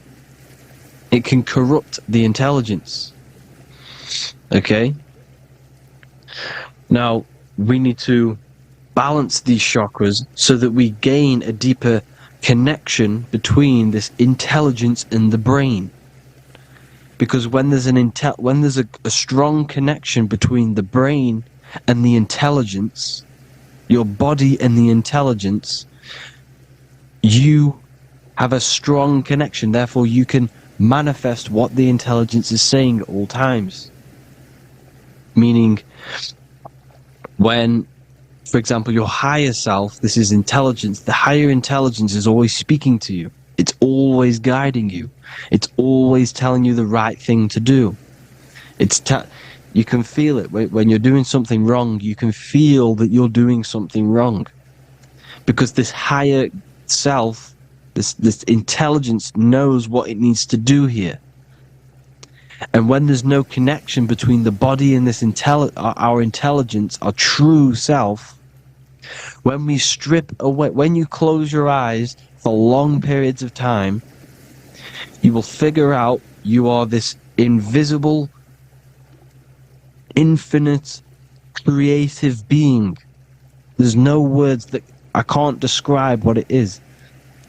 But it's the voice inside of your head that you can feel when you close your eyes. You are this being inside of the head, heaven, because this is heaven, this intelligence. And when there's a strong connection between the body, you can manifest everything it's saying. When everything is balanced, when you're no longer thinking with the lower centers, when they're all balanced, you're not thinking in particular with every center, you balance them all, you can manifest everything it says. Your body will act out what the intelligence is always saying. This is God in the brain, the intelligence, trying to touch Adam, representing the lower self. This is why they're not touching. Notice how Adam is resting, but the intelligence is always reaching out, stretching, symbolizing metaphorically saying it's guiding. I'm always reaching out. The intelligence, your intelligence is always guiding you. It's always reaching out to you. But Adam is ignorant of it. The lower self is ignorant of it. And that's why he's so relaxed and God is so stretching out. Because at our highest self, that when you think of when you want to better your life, that highest true version of yourself is God. When you're manifesting this, your highest self, this is God. Your truest form, your most perfect form, that is God. Your highest version of yourself, that is God. Emotions are not what you've been taught. Emotions are not something that should be reactive, okay? You should not let the emotion be you, except that you should experience them instead of letting them become you. You need to understand there's a separation in our consciousness. You have the soul, which is the person who is observing your thoughts. When you think a thought, who's the one observing that thought? The soul, you, the I am, the I, the inner self, the one and only. And inside of every single body, inside of me, inside of you watching this video, there is this same intelligence that is inside of me, inside of you. And it's the exact same intelligence, experiencing a different body. And this is what we mean by the universe is mental. We are all sharing the same ball of consciousness in a different body. The animals, the fish, the cells, all expressing this one consciousness.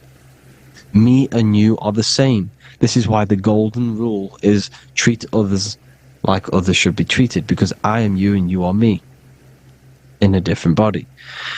Now, going back, you need to identify that there's different levels of consciousness. Soul, mind, emotion, and body.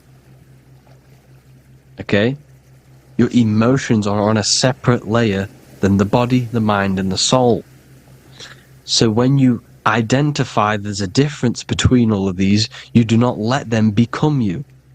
You do not let your mind rule you, because your mind can be corrupted. Your soul is the one that is pure good, pure love, but your mind can be corrupted. Okay? Your emotions can be corrupted. The body can be corrupted, but the soul can never be corrupted, only layered on top. You can only throw piles of programs within the subconscious, layering the soul down, but deep down inside of every single one of you, there is a loving being.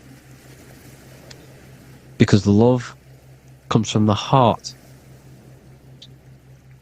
Love is the universal emotion, expression. Now, your thoughts can become bondage, your emotions can become bondage. Now, what do I mean by bondage? By conquering the lower self, we need to conquer our own mind. Because the mind is what's manifesting the lower self. When you're thinking with the lower half of the body, when you're becoming your emotions, you need to experience the emotion, not become the emotion. Do not let the emotion become you. Do not let your thoughts become you, because your thoughts are tools that you can manifest. Your thoughts are the idea, your emotion is the energy that you can use to manifest that thought. Your emotion is energy in motion, emotion. You use emotion to manifest, to feel as if you already have the thought. Therefore, you become that vibration. Therefore, your emotions are actually a creational force that is given to you to manifest things because you're a human, a manifester. You're here to manifest things. You're a creator. You are a god. Your inner self, your intelligence, your I am, the one and only inside of you, the inner self, the quiet one, the one that's deep, deep down, the invisible intelligence, is creating. It's creating things all the time. All the time. Speak no evil, see no evil, hear no evil. This is the astronauts, they're Freemasons, but they understand this. Because thinking, seeing, and hearing can corrupt your mind. And when you have a corrupted mind, you'll have a corrupted subconscious. The subconscious will manifest into the body. Because 90% of your behavior comes from the subconscious mind. So you gotta speak, see, and hear no evil. But sin, what is a sin? To overcome our lower self, to overcome our lower self, the 7 deadly sins are not something that goes against an external God. A sin is something that goes against your inner guide, your inner conscience, the inner self that's always speaking to you. It's always telling you the right thing to do. A sin is something that goes against this inner guide. And this is why you can feel something, where you can feel you're doing something wrong. Because the inner guide is speaking constantly. And when you commit these 7 deadly sins, which are 7 internal states which keep your invisible intelligence bound to your physical body. Because evil, right? Evil love bondage. This is why they stay in this realm and they control this realm. Because they love the bondage of the body. They like matter. They want to stay in matter for eternal life. They don't want to ascend back into the heavenly realms, where you do not have a physical body. You can explore the universe within the astral planes. They stay bounded to the body, bounded to the 3D construct of the physical world. They have greed, lust, envy, gluttony, wrath, sloth, pride. They want all of this. And if you want that, that's okay. But deep, deep down, you don't want that, because your soul is always telling you the right thing to do. Your soul knows what to do to get out of here. It needs to detach from the external world. Detach from all of these 7 internal states which bound you to your lower self, your lower centers. That's what a sin is. You know, you have a left and right brain. The left brain is always analytic. The right brain is metaphorical. So the right brain is producing a holistic view of reality. Now, what do I mean? And not view, perception. When you see, because your eyes are parts of the brain, when you look at something, and you look, that image is produced in the back of the brain in the visual cortex. And then the right brain produces a perception, a holistic, it breaks down what you're seeing into a holistic image, a holistic perception. So, for example, if you're in a woods, the right brain sees the whole woods as one big woods. The left brain is breaking that perception down into individual trees, branches, and leaves. So the left brain's to do with duality, the right brain's to do with wholeness, unified. The left brain's dualistic, analytic. This is necessary so that we can pick things up and manipulate them and break things down. We need the left brain, we need the right brain. I'm not saying any of them's bad, but the left brain, sinister in Latin, means left. Because when you're left-brained, you see everything in dualistic. You see everything is dual, when everything's actually one. We need to be focusing and strengthening our right hemisphere. I'm not saying sit in the right hemisphere all the time, but we need to be strengthening our right hemisphere. And this is why left is sin and right is right. because when you focus on the right hemisphere, you see the holistic perception of creation. The right hemisphere sees humanity as one unified consciousness. The left hemisphere sees everyone as individual persons and egos, because the left hemisphere is dualistic. And this is why the Bible says, cast the net onto the right side of the ship and ye shall find. John 21:6. What does that mean? Cast your energy, cast your perception into the right hemisphere of the brain, and ye shall find unified consciousness. You shall find your higher self, the one and only. If then you have been raised with Christ, seek the things that are above, where Christ is seated at the right hand of God. Wow. Powerful. What does this mean? Seek the things that are above, where the Christ is seated at the right hand of God. God is your consciousness, your invisible intelligence between the two hemispheres. The right hand of God is the right hemisphere. Seek the things that are above the heart. Love, intuition, expression, and wisdom. Seek the things that are above the heart, the higher self, the higher part of the body. Because when you seek the things of love, expression, intuition, and wisdom, you create a strong aura. You attract the same frequency. And this frequency is heaven, God. This is the Sumerian artwork showing the Lamb. This is a step symbolizing stepping upwards, raising up. He's stepping over the Lamb up to the bird. His hand is going to the bird. The Lamb symbolizes the lower self. Okay? The bird with the wings is in the sky. It represents the higher self. This is why angels always have wings, because it represents the higher self in the sky. The lamb is a ground animal, symbolizing the lower self. He's stepping over the lamb to the bird, his higher self, his invisible intelligence. Horus and Set, Jesus and Satan. Look, Horus has an evil brother, Set, just like Jesus and Satan. Horus is a bird, higher self. Set is a ground animal, lower self, which is the devil and the angel on your shoulder. You see? The right and the left hemisphere. The two wings. So, the devil and angels always speaking to you. The higher and the lower self. It's the battle between the higher and the lower self. Between the invisible intelligence and the physical body, because the body's the one that wants the sugar, it wants the pleasure, it wants the sex, it wants the porn, it wants all of the materialistic things, it wants the 7 deadly things. Okay, it wants this.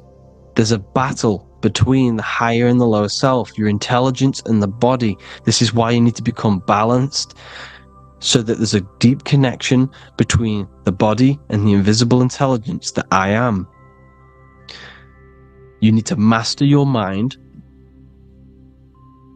with discipline, and you gain a connection between the brain, the body and the intelligence.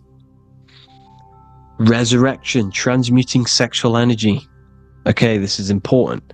Res is Resh, which is Hebrew. The early Hebrew Resh symbol is the head. This is the head. Resh, erection. Erection is a sexual stimulation. Resurrection is rise erection. You got to raise your sexual energy up the base from the spine to the head. This is the Christ, the Christos. There's a psychophysical germ, psychophysical oil produced in the brain every month. Go and watch my other video on raising the chrism. Okay? And every month there's this fluid produced in the brain, which takes 2 trips, because one's produced by the pituitary, one's produced by the pineal magnetic female, magnetic and electric charge, and it takes 2 trips down the spine to the solar plexus, the bread of life in the Bible, or Bethlehem in the Bible, because the River Jordan's your spine. Goes down to Bethlehem. It gets born in Bethlehem, just like Jesus. Because when this oil travels to the solar plexus, it creates the seed, the seed of life, and it feeds the body, all the central nervous system, all the cells. It regulates the blood, does all sorts of good things for the body. This oil. Now, when you save your sexual energy and you raise your resurrection, you awake the Christ. You raise it from the solar plexus or the sacrum bone up to the brain. You activate 100% of the brain, and this is the true resurrection of Christ. Instead of wasting the energy and giving away your sexual fluids, because behind the fluids is the energy. So when you release that fluid, the energy is out there. You've released the energy. Your sexual energy is the most potent emotional force a human could possibly feel. Same with any animal or anything. The sexual urge, the sexual emotion is the most powerful, potent emotion that you can feel. It takes over the whole body. When you feel sexually aroused, it takes over everything because it's so potent. And when you fight the serpent, when you fight the sexual energy, which is shown here in the Egyptians, the cat cutting off the head of the serpent, or Hercules fighting the serpent, or in the Greek mythology fighting the 7-headed dragon, the 7 chakras. The serpent is your sexual energy because it symbolizes your kundalini. When you fight it and you transmute this energy, instead of releasing it, instead of acting sexually on it, you can transmute the energy, transfer it from the solar plexus up to the brain. You can do this with other tasks. Instead of releasing it, instead of raising it from the solar plexus to the brain, you can use it for other things. So for example, you want to think critically. You can use it for critical thinking. You can use it for going to do exercise. You can transmute sexual energy into anything. But you can do this, you can raise the sexual energy, and you can use this energy to push the cerebrospinal fluid from the solar plexus up through the spine, up the 33 vertebrae to the brain, and it'll activate 100% of the brain. And this is the resurrection of Christ. Jesus was never dead. Jesus was never rose from the dead. It symbolizes the Christ, Jesus Christ. Christ is Christos, which means oil in Greek. The resurrection of the Christ, the Christos, the oil. When it activates 100% of the brain when it's raised, and it can regulate all the systems, it can regulate all the blood, it can regenerate the body. And this is the true Antichrist. They don't want us doing this process. The Antichrist is not against Jesus, it's against the fluid in our body that makes us live hundreds and hundreds of years and makes us live as gods. This is the true resurrection. And when you fight the serpent, you fight your sexual urges, your sexual emotion, the most strong emotion that you could ever feel. You can do this process. And this is the true secret of transmuting sexual energy. Because when you transmute the sexual energy, you can become a god. And this is why Hercules is fighting the serpent. Notice how the serpent is low. He's reaching down to it. It represents the lower self. Because the lower self wants the lust. It desires sex. The body desires sex. There's a fight between the higher and the lower self. But when there's balance, there's even. Heaven is even. When there's evenness between these, this is the kingdom of heaven. This is when heaven is on earth. So at our highest levels of ourselves, the highest level of our intelligence, this is God. God is something that we manifest.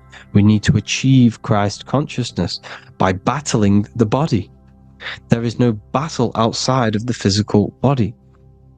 It's an internal battle. Jesus and Satan have been externalized. Nothing exists outside of you, because I explained in the beginning how you are the consciousness experiencing the central nervous system. Therefore, there is nothing outside of you. It's all internal. Jesus and Satan have been externalized. Why? Because it's business. The church is a business. It's all a business. They've created these figures to be historical when they're not historical. The Bible's not historical. It's all externalized. It's called exoteric, when the truth is esoteric, internal teachings. So anyways, people, balance the chakras, balance the two hemispheres of the brain, balance the conscious and the subconscious. Balance is perfect, the yin and yang. You are spiritual and physical. You live in day and night. You need to be balanced. Oneness. Seek oneness. And this is the true kingdom of heaven. And when we all realize that we are all the same intelligence, the same consciousness expressed in different bodies, when we all realize this, we all realize we're all one. Doesn't matter what race you are. It doesn't matter what race you are, where you're from, your nationality, because none of you are actually from here. None of you are from the physical world. You're manipulating the physical world through the physical body. You are the I am. We all have a soul. Every single one of you has a soul. We all have souls. The reason why they say some people don't have souls is because they're trying to suppress your mind. They don't want you to know that you have a mind. That sounds crazy, I know. But a lot of people haven't realized that they have an infinite intelligence called a mind. And behind that mind, if you can observe your thoughts, the person who is observing the thoughts, you have a soul. Everyone has a soul. Don't listen to all these people saying some people don't have a soul, some people do. We all have a soul. Every single one of us. So anyway, you need to break the lower nature of yourself. At our highest levels, we are gods. Our intelligence, our universal intelligence, the I am, the intelligence that's inside of the brain, is God. Our minds are being corrupted within believing that you are the body, and by the result of this is a society like today, because everyone thinks they're the body, and everyone's living in the lower nature of self, where everyone only cares about themselves. But when we realize we're all one big consciousness ball, we're all the same consciousness expressed in different bodies, there will be peace. So thank you all, people. If you do want to learn more, if you do want to read my book, it's called The Book of Wisdom. I'll put it in the description. It's an amazing book, people. It's going to give you the best understanding possible about creation, yourself, and the world. It's amazing. The Bible, everything. I have just launched a new cymatic library. A friend of mine has just added this to the website. He creates beats, and he creates the purest beats, so they are actually the frequency that it tells you. Most of the stuff on YouTube and Spotify and Apple Music it says it's a certain frequency, but we know these major platforms are all playing with the frequencies of the app. So if you want a real binaural beats, solfeggio scale frequencies to meditate on or listen to throughout the day, join the Occult Library. You can get a 2-day free trial. I'll put the link in the description. Thank you all, people. Hope you all enjoyed this video. God bless you all.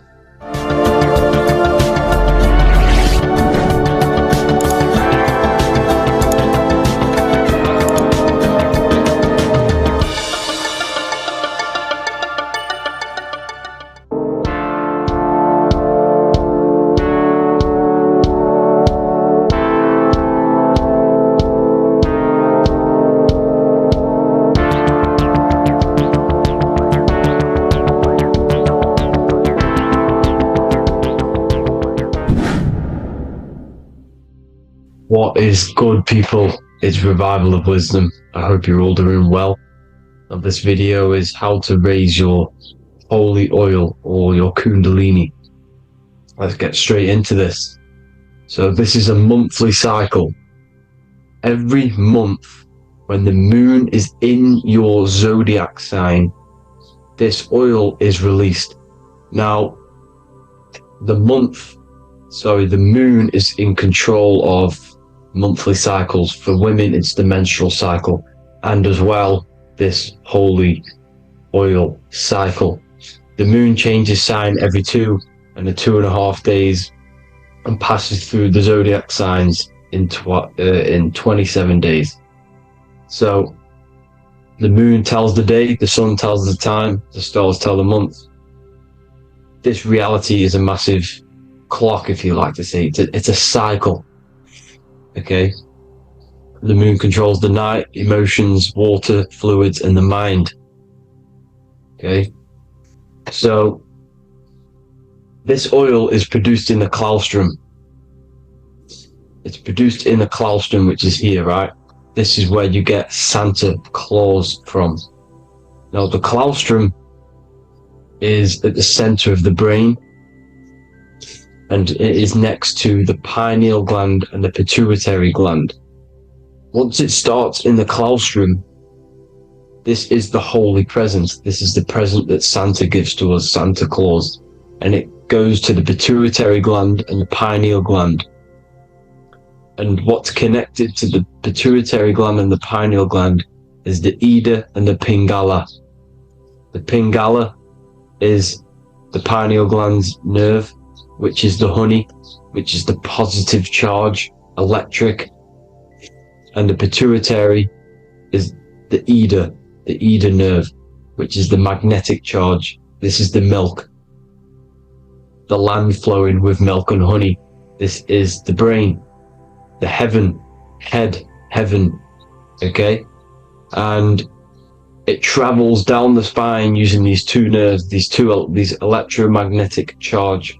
And this is what the ancients symbolized with the two serpents wrapped around the spinal cord, the Ida and the Pingala. And this travels down to the sacrum or the solar plexus. Okay, so once it's here, okay, the spine is an elongation of the brain. So the spine is pretty much the brain. It's an extension of it. And it's kind of a microcosm of how we descended from heaven to physical reality, to physical matter, which is our consciousness has done. Our consciousness has descended from heaven into physical matter, and this is a microcosm of it. Okay, so once we're in the sacrum bone, this holy oil, like I've just explained, this holy oil starts in the Santa Claustrum, goes down the chimney to the sacrum. This is the sacrum, the solar plexus, and drops the present off at the sacrum. Now, once we're at the sacrum, we need to raise our vibration to take this oil back up the spine. Okay, and the River Jordan symbolizes this in the Bible. King Herod wants to kill Jesus in Nazareth, which is here, this is the River Jordan, is Nazareth. He goes to be born in Bethlehem and then goes back up to Nazareth to Joseph and Mary. Joseph and Mary, the pineal gland and the pituitary gland. The Bible is huge symbolism. It's all metaphors for this sacred process which goes on inside of your body. You are the Temple of Solomon. You are the Holy Land. The Holy Land is your brain. Once this oil is at the sacrum, you need to raise your vibration in order to take it back up.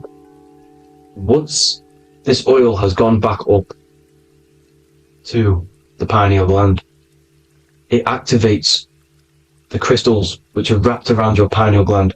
Your pineal gland is this tiny little bean here. This is the claustrum. This is the pineal gland. And it's wrapped in crystals. And when this oil travels back up the spine by raising your vibration, back to the upper room where Jesus met the 12 disciples, or the 12 cranial nerves in the brain. And it activates and it turns on this pineal gland. And once it's turned on, it illuminates all the cells and the nerves in your brain and turns them all on and activates the higher God man, the God consciousness, Christ consciousness. And it regenerates the whole body. This is the secret to regeneration. It regenerates all the cells in the body. And this is how the ancients lived for thousands and thousands of years, as talked about in ancient texts. They lived for hundreds and thousands of years because they knew this secret. And this fluid, this brain fluid, the secretion, or the Christos in Greek, which means gold, because this is the alchemical process from turning lead to gold. Your body is the alchemical furnace. Now the ancients knew about this center of the brain because they symbol it. This is the Eye of Ra, and it's the brain, and this is what's wrapped around our consciousness. Our consciousness isn't wrapped around the brain. The brain is built around the consciousness. We are the consciousness. You don't have a soul, you are the soul. Okay? Now, the head, heaven, hell, heel at the bottom of your foot, that's hell. Head is heaven and hell. Simple. Now the pineal gland produces DMT, which is dimethyltryptamine, which is known as the spirit molecule. So, let's move on. Now, when this oil travels up, back, the spine, the chimney, it crucifies at the top, which is called the vagus nerve. So when it reaches here, the optic thalamus, it crosses and crucifies once it's raised back up. And this is why Jesus dies at 33. He was crucified at 33. Because you have 33 vertebrae on the back of your spine. And then it's crucified by the cross of the vagus nerve. When this oil crosses the vagus nerve. This is the crucifixion at 33. And it symbolizes the death of the physical consciousness. You then become spirit. You then become God consciousness, activating the Kundalini, regenerating the body and the mind. Okay? The Garden of Eden. You are the Garden of Eden. The land of milk and honey is upstairs. The pituitary, which is the milk, the pineal gland, which is the honey, which is DMT. It even says this in the Bible. As he brought us into a place, and he has given us this land, a land flowing with milk and honey, which is also symbolized as the sun and the moon.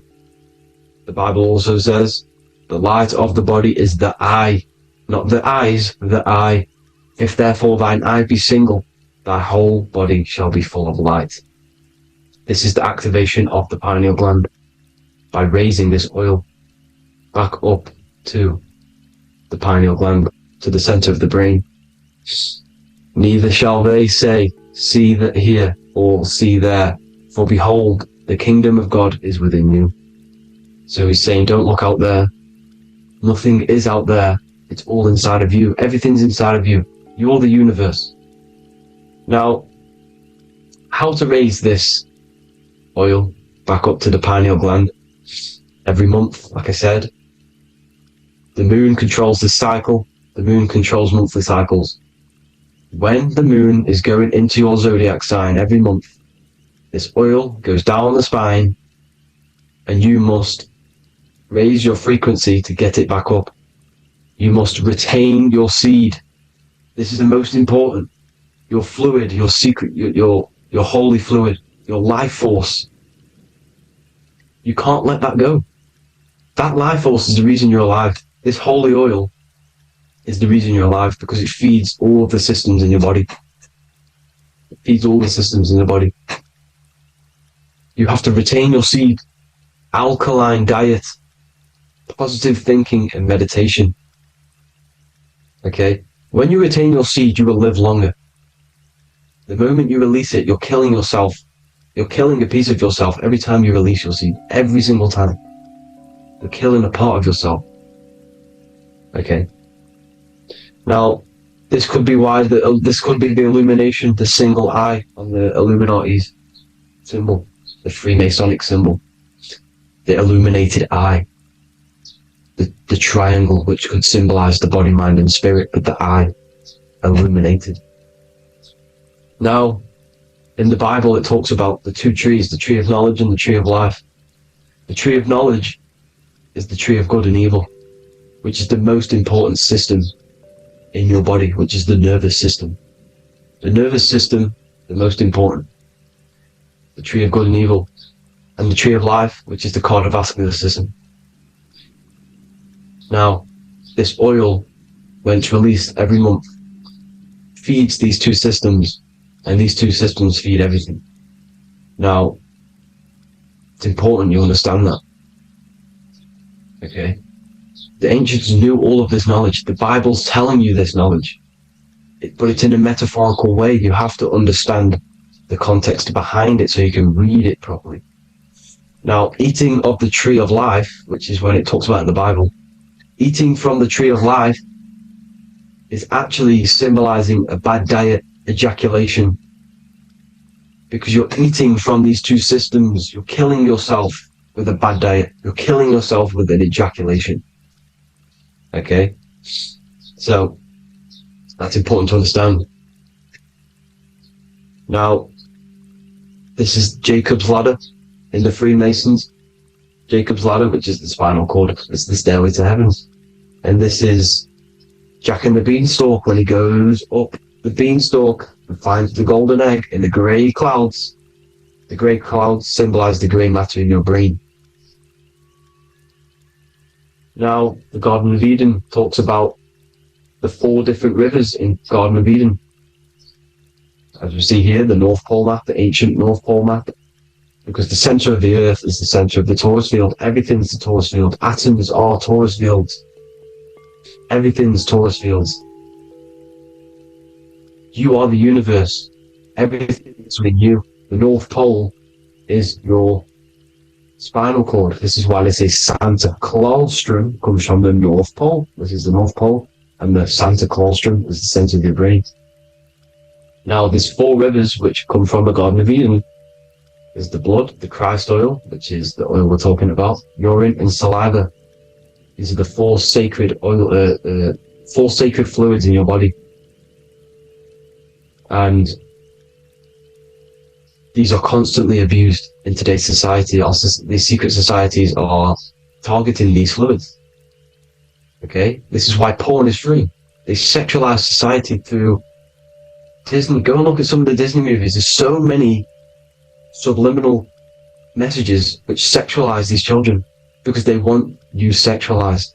So you release your seed, which is one of the holy fluids in your body, especially your semen, your sexual energy. So important you retain this. So important, because it's your life force. It keeps you alive. Okay? Now, let's recap on this. If you want to raise your oil every month, you can't just retain your seed for the month. You have to retain your seed forever. Don't just do it for a couple of days. Have to do it. It's a lifestyle. You want to become God consciousness, you got to do what it takes. It's hard in this society because this society is made around, it's designed to kill you pretty much. It's designed to keep you in these lower states of consciousness with all the bad food, the chemicals in the food, the chemicals in the water, the sexualized TV programs, sexualized adverts, sexualized TikTok and apps, videos, subliminally stimulating you. Because that is your weakness, sex. It's your weakness. Now, you have to retain your seed, meditation, and an alkaline diet. Why alkaline? Because acidic is low vibrational. This is the color spectrum. And what's the highest vibrational color? Violet. It's the lowest, red. You have to have an alkaline body in order to raise this oil. When you drink, when you have a bad diet, when you drink alcohol, when you smoke, this destroys the oil. It destroys the oil in your sacrum. and it can't be raised again, can't be raised up. This is why it's so important. Without that oil, you don't live. That oil makes you live. It feeds everything in your body. It's crazy how we're not taught this. It's insane. But that is how you raise the oil, people. I hope you all gain some knowledge out of this video. And I hope this assists you on your journey, your spiritual journey. Please like and share this video. We need this knowledge out to the public to wake up humanity. Thank you all, people. God bless.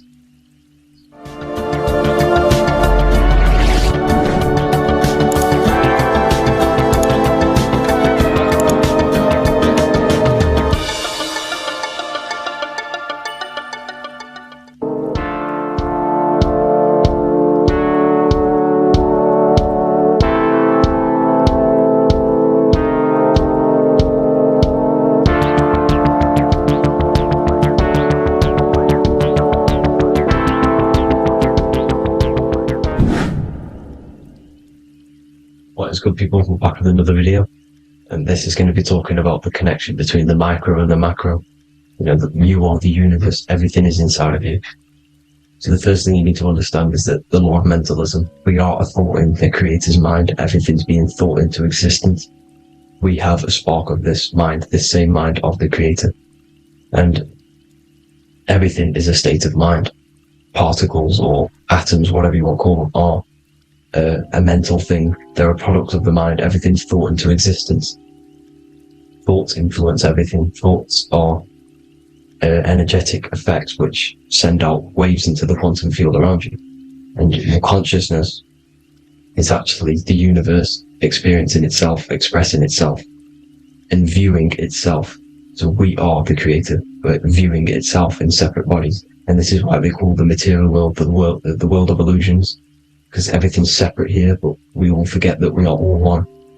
We've all been brainwashed to think we're all separate, but we're all one. We're all the same mind, the same consciousness, everything. So everything's created out of toroidal fields. God created the toroidal field. That's the only thing that exists because the atoms are toroidal fields. And it's the basis behind all creation. As you can see it in the owl's eyes. It creates the infinity symbol. And this is the apple. That apple is a toroidal field. And the toroidal field is made out of dielectricity, which is ether. Ether is black light, and this is counter space. This is another realm. This is what creates God to be omnipresent, to be everywhere at one place at all times. He is everywhere because ether is everywhere. And ether is infinite potential. It connects everything together, and that's what energy moves through. It moves through the ether. And that's black light. Everything is light, as it says in John 4:2, God is light. Everything's a vibrational state of light. So the torus field is made out of dielectricity, ether, black light, magnetism, which is white light, which is the center of the toroidal field. And magnetism radiates, it has no vibration. And then when white light splits, it turns into electricity, which is physical material, and that has a vibration. This is the Holy Trinity. The sun, the moon, and Saturn. Saturn, the god of materialism. If you've watched my videos on Saturn, you know that Saturn is crystallizing everything into physical matter. And that's why his old name was El. The ancients called him El. And this is why we get El electricity. This is where El electricity comes from. Because El electricity is only a product of the physical world, which is redshift, blueshift, Adam and Eve. And this is what creates the redshift, blueshift is what is a product of magnetism. When magnetism, white light splits, and this gives us vibration. And this what creates the toroidal field, which is the basis of all physical creation. The sine wave is created out of the magnetic wave and the electric wave. The electric wave is the blue wave, and the magnetic wave is the straight wave, which is radiation. This is vibration, frequency. So the magnetic wave is straight, and then you have longitude and amplitude, which is depth, which is dimension. You see how the electric wave has depth and dimension. This is why you get the cross. This is the cross of Earth. This is the symbol of Earth, of bondage, of physical matter, because it consists of magnetic wave and depth, which is electric wave. And this is where you get the sun cross or the Earth cross, whatever you want to call it. It's the cross of physical matter, and the ancients knew this. This is why they used that symbol. Red shift, blue shift, which is the toroidal field, is the basis of all creation, physical creation. And this is why you have the police siren is red and blue. The Matrix movie, red pill, blue pill. You have red blood and blue blood in your body. The Democrat and Republic, the two parties, red and blue. Like your taps on your taps, you have a red and blue tap. One's generative, one's destruction. Fire, destruction, water, generative. So this is the basis of all things. And electric wave has dimension, like I've already said, depth, material, and it's measured in hertz. It's measured in hertz because it hurts you, it decays, because the electric wave has a vibration, and vibration always has to go back to a standstill point. This wave cannot go forever, but the magnetic wave will go forever. It's radiation. Magnetic is radiation. It radiates forever, it pulses, but the electric wave will at some point come back to a standstill point, and that's why it hurts, it decays. That's why our physical body decays, because we contain of electricity. This body is an electric body, and it will return back to stillness like a guitar string. If you vibrate a guitar string, you pull it, it will vibrate, make a sound, and then go back to a standstill point. It's exact same with every single toroidal field within the body. It will decay, and this is why our bodies decay, and everything in creation decays. So we're born into sin. The sin of Eve. The sin of Eve is us biting into the tree of knowledge of good and evil, which is the systems in the body. And the sin of Eve is biting into the sine wave. We bit into the sine wave. The sun moves in a sine wave. Our DNA is a sine wave. Time is a sine wave. Everything in this creation is a sine wave. This is why the dollar bill is a sine wave.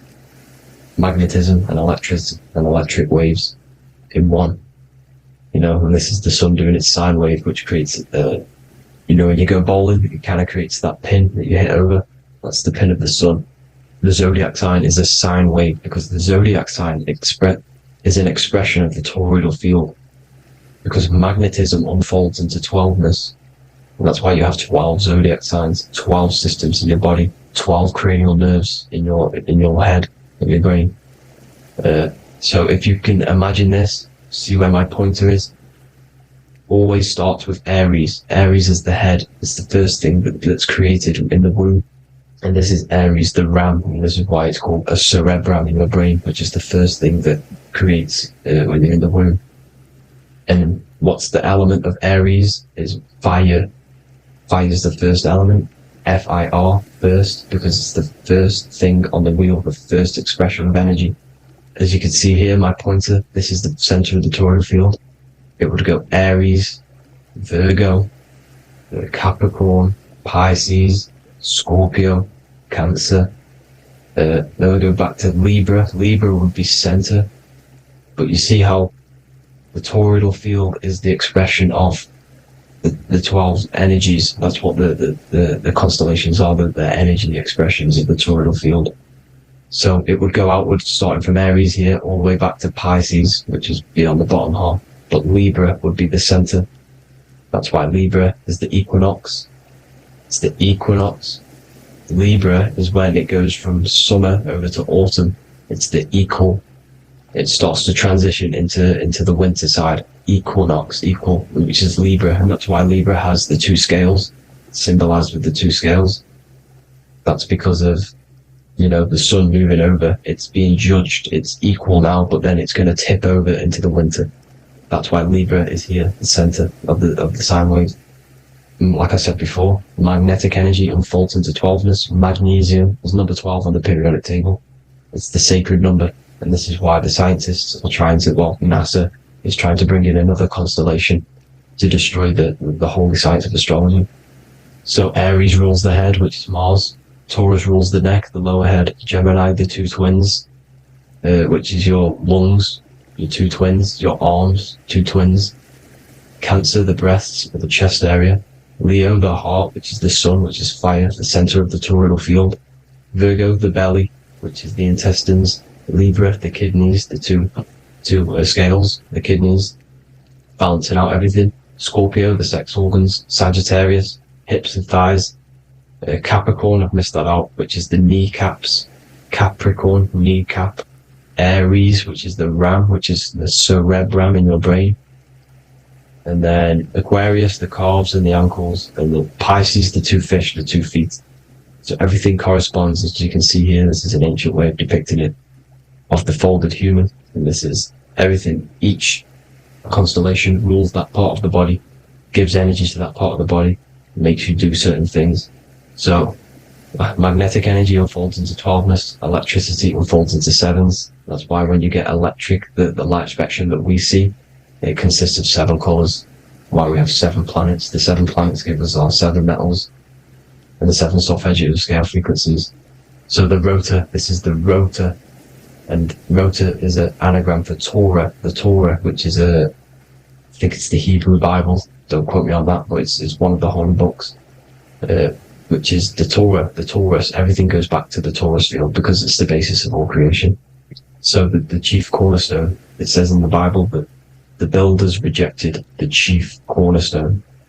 The chief cornerstone, you are the builder. You decided to incarnate into the physical world, into the electric world, the world of Saturn. When you are created in the womb, it takes you 9 months for you to be created. So for example, if your parents, if you went into the womb here, it'd take you 9 months.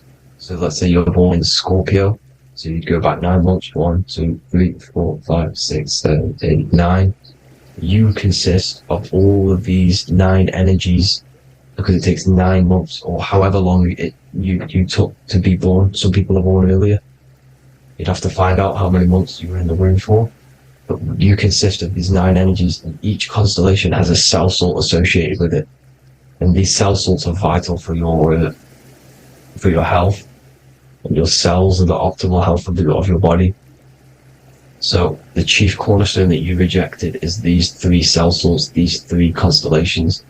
So you're mineral deficient in these 3 constellations. For example, fluoride, magnesium, phosphate, and potassium sulfate. So that's the chief cornerstone. And a cornerstone, people always get it rejected with the cornerstone. The cornerstone is not, it doesn't say the cornerstone in the Bible, it says the chief cornerstone. The cornerstone is a cornerstone of a building, but a chief cornerstone is the top of the pyramid. This is where we get the pyramid of the wheel. So you're mineral deficient in one of the 3 zodiac signs you were not in the womb for. This is the chief cornerstone you rejected. So the human body is the micro, it is the universe in a physical form. It consists of everything in the universe, just like your consciousness is the universe, watching itself, experiencing itself. Your body is the whole universe, 12 systems in the body, 12 zodiac signs, 7 chakras are the 7 planets. The Holy Trinity of you is your Temple of Solomon, the soul and the mind, the sun and the moon. You know, everything is in you. You consist of everything, all the energies, everything. Heaven and hell. Heaven and hell is a mind state. It's a state of the mind. Head, H-E-A, which is heaven, and the heel, the bottom of your foot, is hell. And the bottom of your foot is the soul. So they're basically saying, well, it's wordplay. They're saying that your soul is in hell because, you know, with the elites being in control. So they call the bottom of your foot the soul, trying to say that you're in hell. The Christ is in you, and this Christ is Greek for Christos. And Christos is Greek for the oil, and this oil is produced in the cerebrum, the Aries, the ram, the cerebrum. It goes down the pineal, the pineal and the pituitary are underneath the cerebrum. Goes down the pingala and the ida. The pingala being the positive charge connected to the pineal gland, pin, and the ida connected to the pituitary. And this is the 2 serpents going down the spinal column. And this is why Jesus goes from Nazareth to Bethlehem, and then Joseph and Mary are waiting for Jesus in Nazareth. Joseph and Mary are the pineal and the pituitary gland waiting for Jesus to come back up the River Jordan, your spinal column. So this is the oil. This is the story of Santa as well. Santa comes from the North Pole. Why? Because the North Pole of the Earth is the center of the toroidal field. And the North Pole of you is your spinal column, which is the North Pole of the toroidal field. The North Pole, he comes from the North Pole. This is the North Pole. This is the South Pole of the toroidal field. It comes from the North Pole, which is your mind. And he goes down the chimney and then back up the chimney. This is the chimney. And he drops off the present, which is the Christos, the oil. And this is why Jesus is crucified at 33, because he crosses over the vagus nerve at the top of your spine. When this oil comes back up the 33 vertebrae, these are your vertebrae here.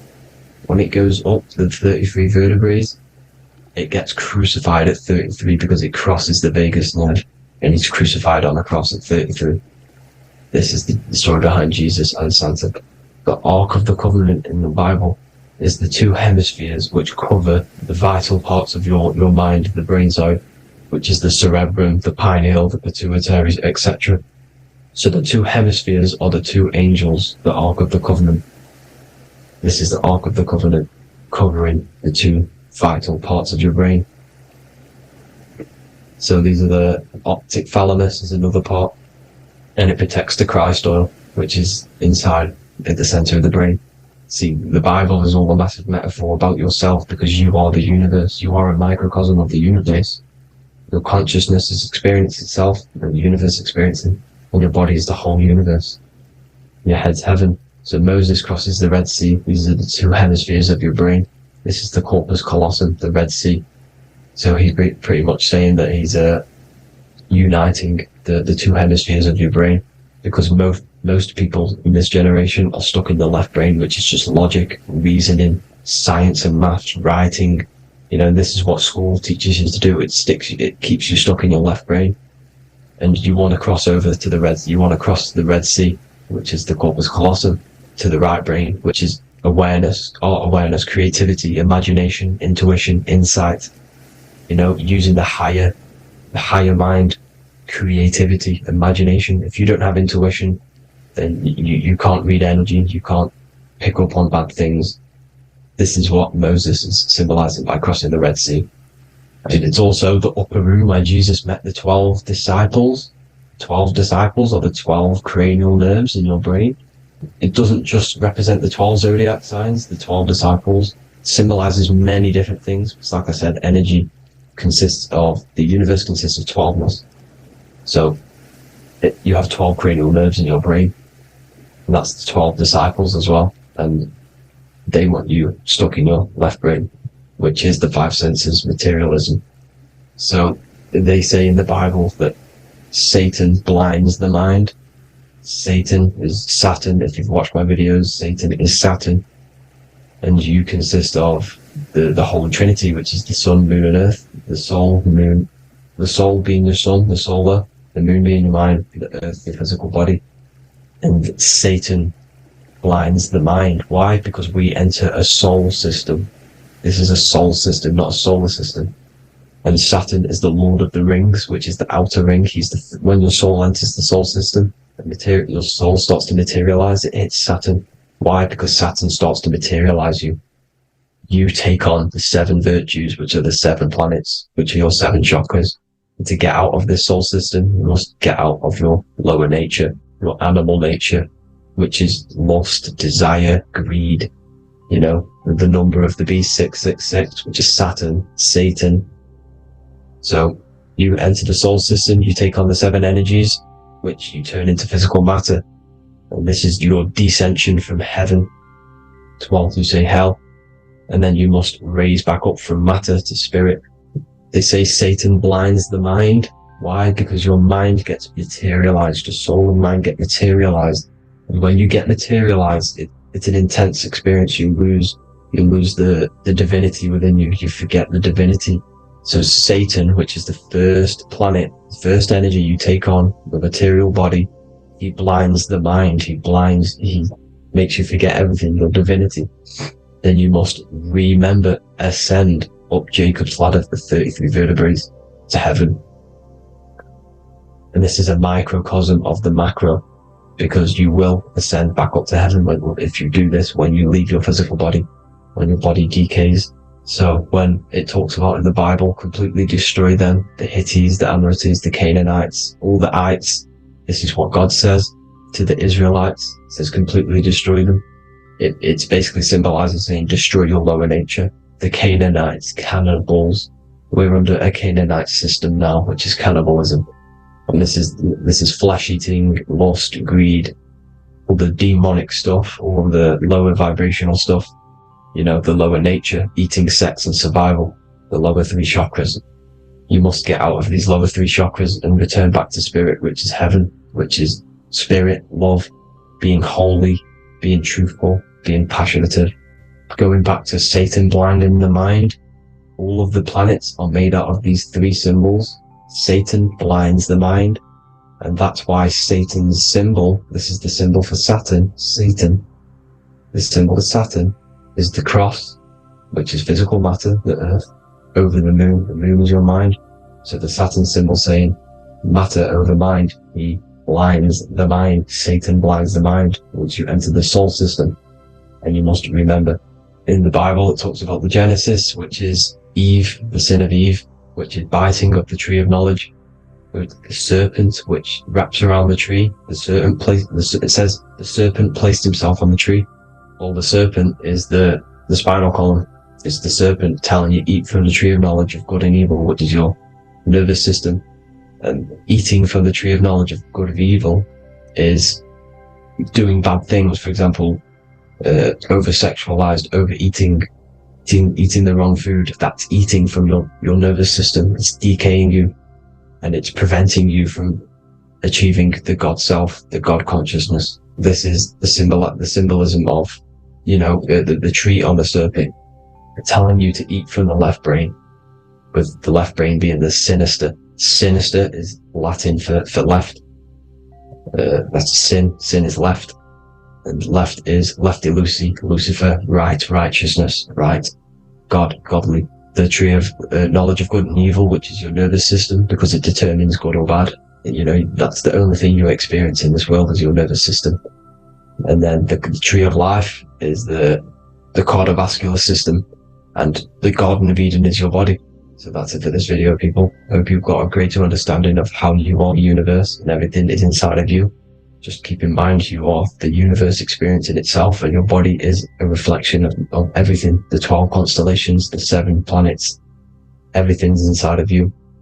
This world is an expression from the inside outwards. You can't affect the outside world to manipulate reality. Everything's inside of you. I hope you got a greater understanding of this. God bless.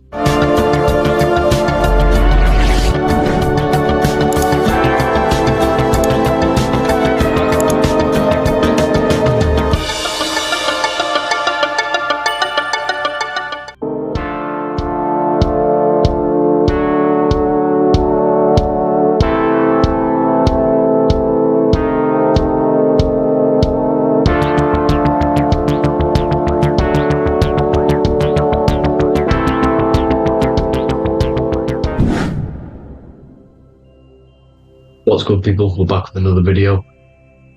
This is going to just be a quick video. Manifestation, magic, bending reality. So let's jump straight into this. So you have a conscious and a subconscious part of your mind. The conscious is what you're conscious of, what you're actually doing, where you can choose or not. However, the subconscious is the part of your brain which is automatic. So all of the systems in your body, like the digestive system, your heartbeat, these are automatically being ran. And you do not have to tell these systems to do anything. You do not have to consciously tell your heart to beat. It's automatically doing it. And this is what the subconscious mind is controlling. It's like the dark aspect of your brain or your mind. It is the way bigger aspect of your mind. Okay, it controls all the systems in your body. Okay, and this is where all of your programs are. So when you're in it, from your childhood, what you've learned in school, all of these things are being kept in your subconscious. Maybe traumas and stuff like that. So the subconscious is the female aspect, and the conscious is the male aspect, because the male is all about action and doing, and the female is more about creation, creativity, intuition. So you have a right and a left hemisphere of your brain, and these are obviously male and female. The right side of your brain is your female. It's to do with creativity, imagination, intuition, insight. Okay? And this is one of the most important sides of the brain. This side of the brain is the most attacked by the elites, whatever you want to call them. This side is one of the most important, because obviously your intuition is a massive part of reality. And if you don't have intuition, then you lose track of the things around you. You can't consciously feel if things are wrong or right. They don't want you to have intuition or creativity or imagination. They want you in the left side of your brain, which is just reasoning, logic, and basic things. So they just want you to tell you what you want, tell you what to learn, and then that's it. They don't want you thinking for yourself, which is the right side of the brain. So whatever the conscious side of your mind impresses the subconscious side of your mind. So if you do affirmations, for example, if you consciously do affirmations every day, you're reprogramming your subconscious mind. You're impressing a vibration and a word into your subconscious mind, and therefore it will reprogram it. So the male and female aspect are symbolized by the Star of David as well. The male being the upside triangle, the female being the downside, connected all in one, because we both have male and female energy. So every thoughts are electric, which is the male aspect. Emotions are magnetic, which is the female. Each thought creates a wave of vibration in all directions. So think of it like a water drop in a pool, but it going out in every single direction. It's not just flat. And these thoughts have a certain frequency, has a certain vibration. That vibration has a certain frequency. And this affects your aura.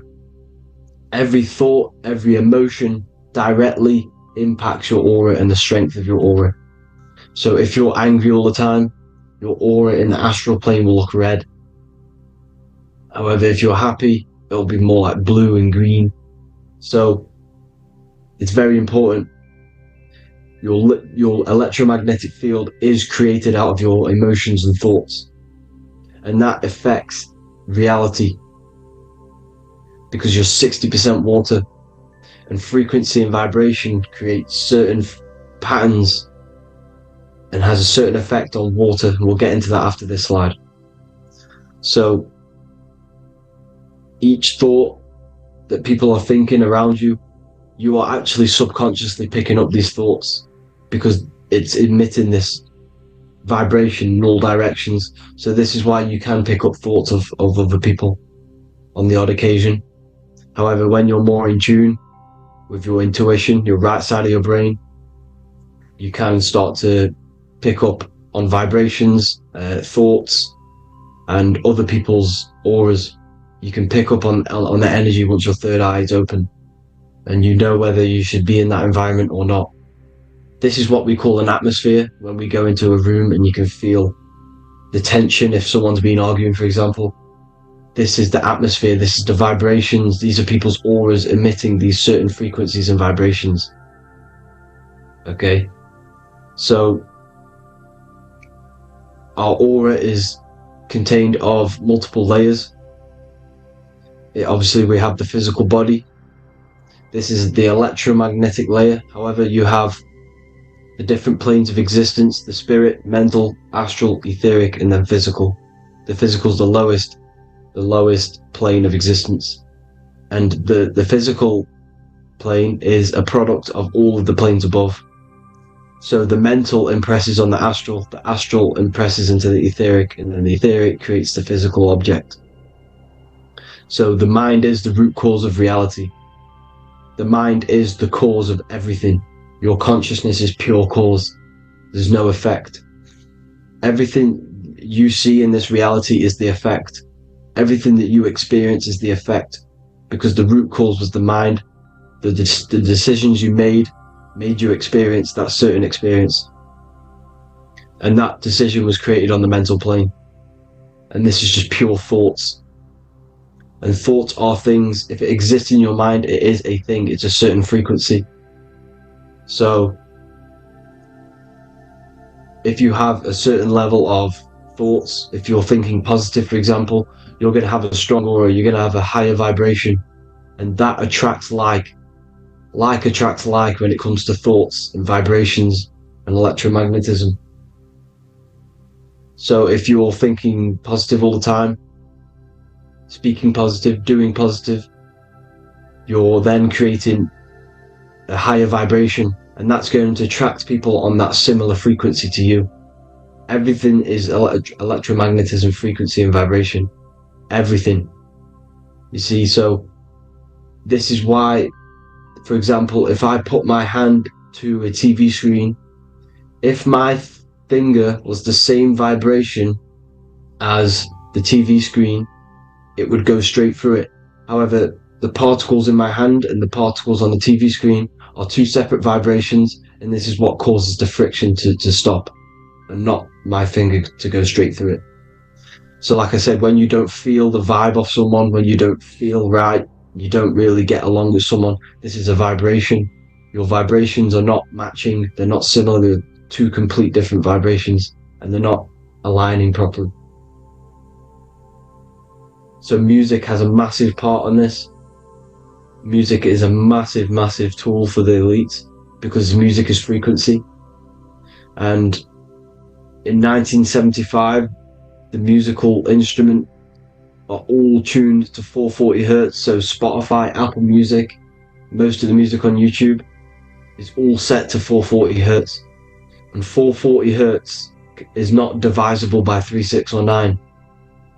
And when you can't divide a frequency by 3, 6 or 9, it's not a natural frequency. As you can see here, this is 432 hertz. This makes a nice geometric pattern. However, 440 hertz is a distorted pattern. So when you listen to this, this actually shuts off the whole right side of your brain. Like I said at the start, this is the most attacked side of your brain. It's to do with creativity, imagination, intuition. When you listen to 440 hertz, it shuts off the whole right side of your brain. And obviously shutting off all of these forms of your brain. Music is a very, very powerful tool for the elites, because it's the only thing which can enter your soul or your ears without consent, your body without consent. Everything else has to be through consent. You choose whether to eat something, you choose whether to drink something, but frequency, you're going to hear it no matter what.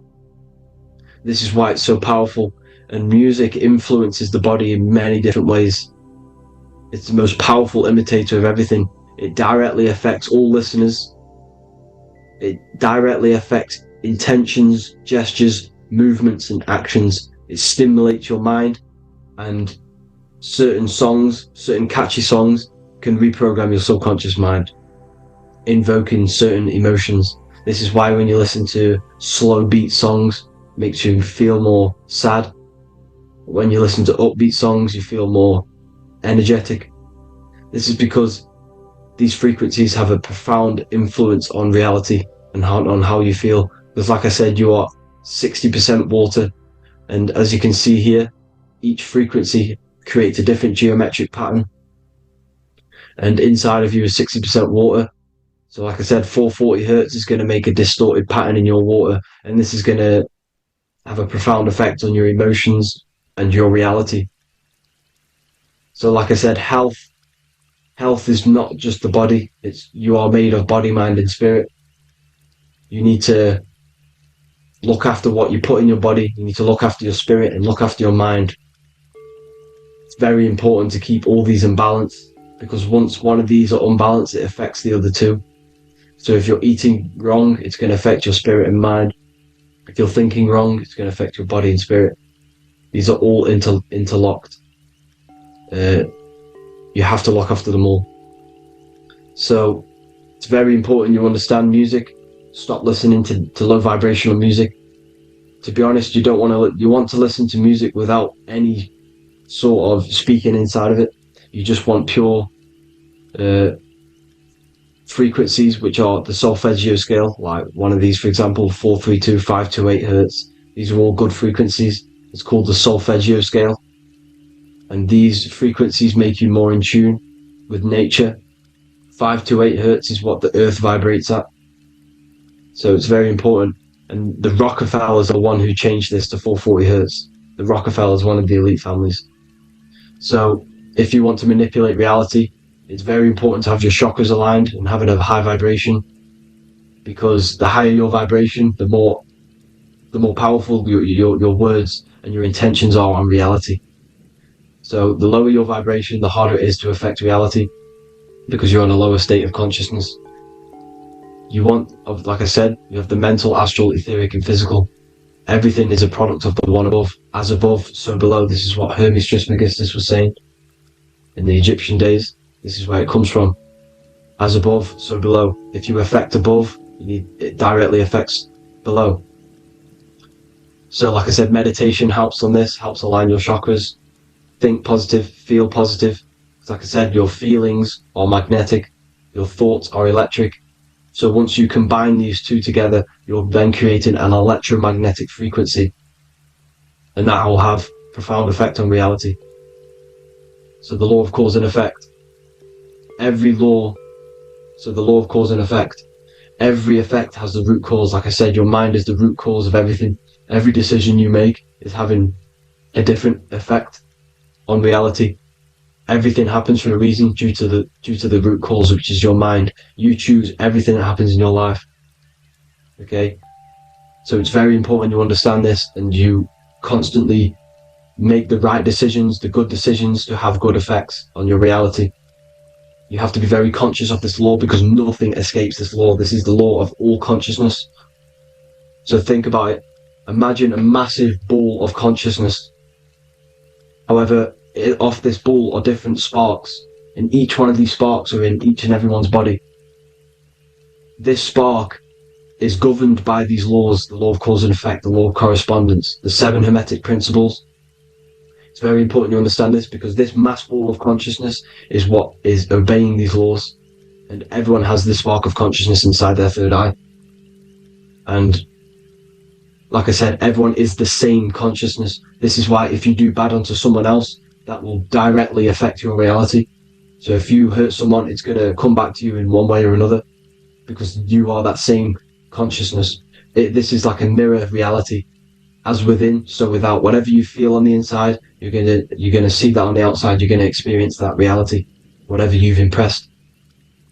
So there's different ways to bend reality to your will. This is kind of a sort of magic. So obviously you have black magic, which is manipulating reality to harm and influence others, or to be very selfish. And then you have white magic, which is manipulating reality for the good of humanity. So you do have to be very careful with your intentions, people, when you're trying to manipulate reality, because this is nothing to be played with. If you are manipulating reality for the wrong reason, it's going to come and bite you in the ass in some way or another. Because everything is balanced. Everything balances out in this reality. Nothing escapes the laws. Not one thing escapes the laws. So if you're stealing from yourself, because it's just going to come back in one way or another. Inside of everyone's heart, you know whether you're doing good or wrong. You know. You can feel it when you do something wrong. You can feel it when you do something good. The heart is the center of the torus field. It's balance. And this is why you say follow your heart, because it's the center of the torus field.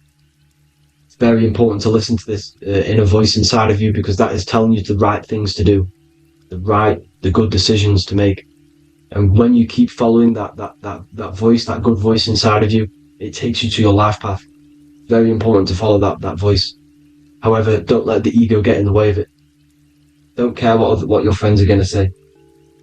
It's very important to understand this. So, you have different ways of manipulating reality. You have sigil magic. This is where you create your own sigil or symbol. You create your own sigil and symbol, and then you charge it. You behind that symbol, you have an intention.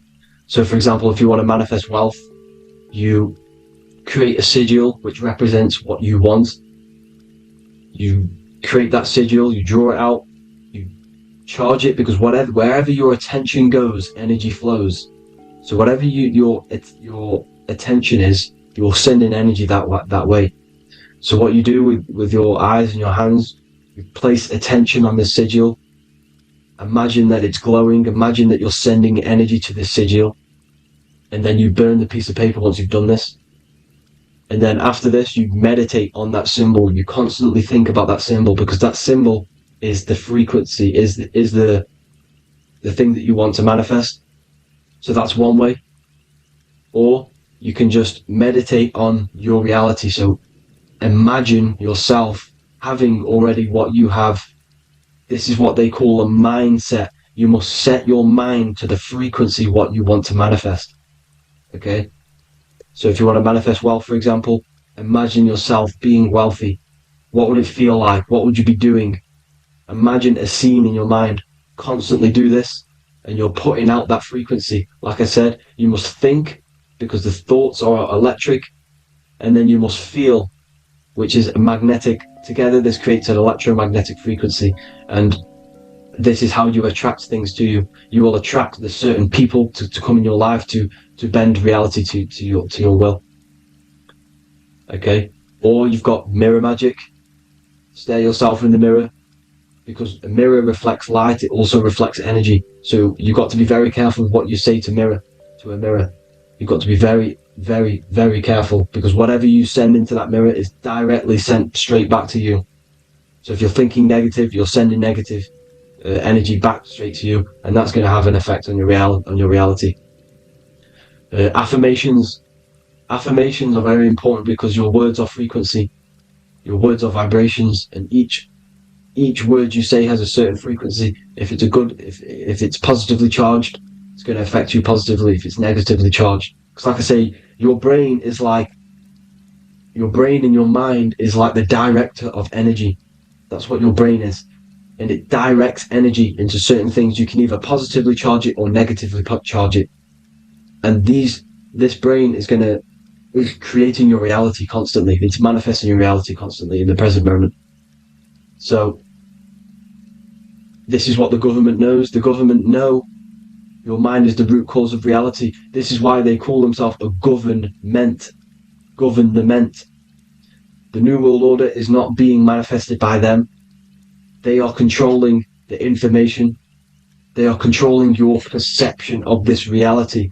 And they know the mind is the root cause of reality. Therefore, if they control your perception of reality and your information, what you believe, you're going to manifest that information, that perception. So we, the people as a collective consciousness, are the ones manifesting this New World Order. You see, so this isn't black magic. They're actually tricking us into manifesting their own their plans, this New World Order. You see, this is how smart these people are. They know how to get around the laws of reality. They know how to bend reality to their will without facing the consequences. They're getting humanity to do it.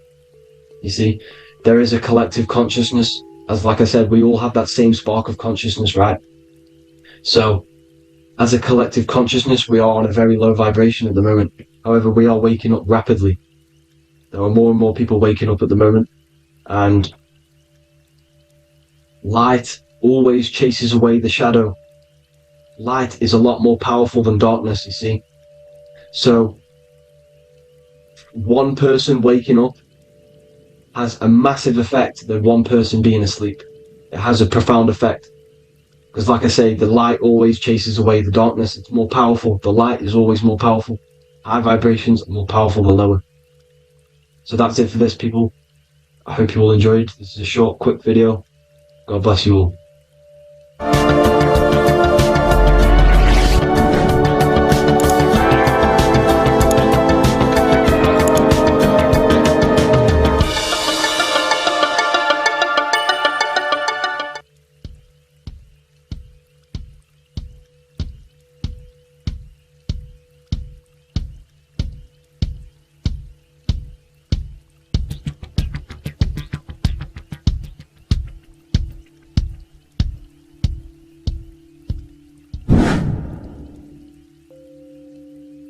What is good, people? How are we all doing? Today we're going to be talking about the different planes of existence, the occult side of the world, the things they don't teach you in school. And of course, you can only find that on this channel, so welcome. So you need to understand is that your consciousness moves through these different planes of existence, these different states of consciousness, which make up all of you. Okay? They are all interlocked planes. They are all interpenetrated into each other. They are all one. They melt into the plane above and below. You see? Each plane is a product of each plane. As above, so below. Now, the higher you go, the more fluid, the more dreamy, the less dense it becomes. The lower you go, the more denser it becomes, the more solid it becomes. The lowest plane is the physical plane, which you are obviously aware of. You are inside of the physical plane now.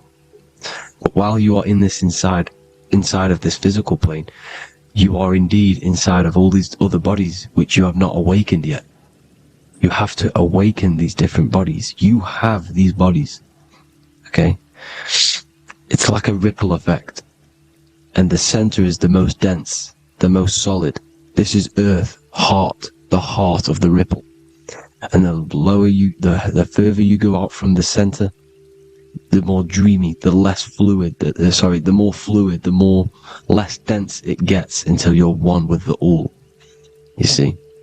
And this is what it's like. This is what this system is. It's like a ripple effect. Now, let's jump straight into the planes. First, you have the physical plane, made out of 4 elements. 5 elements. The ether is the mother of the elements. It's the womb of the elements. It's the 5th element. And it gives birth to the 4 other elements. 4 is stability. Tables have 4 legs, and this is why the ether gives birth to 4. Because it's the foundation of the physical world. Fire, earth, water, air. They are not pure. Each one of the elements melts into the other one.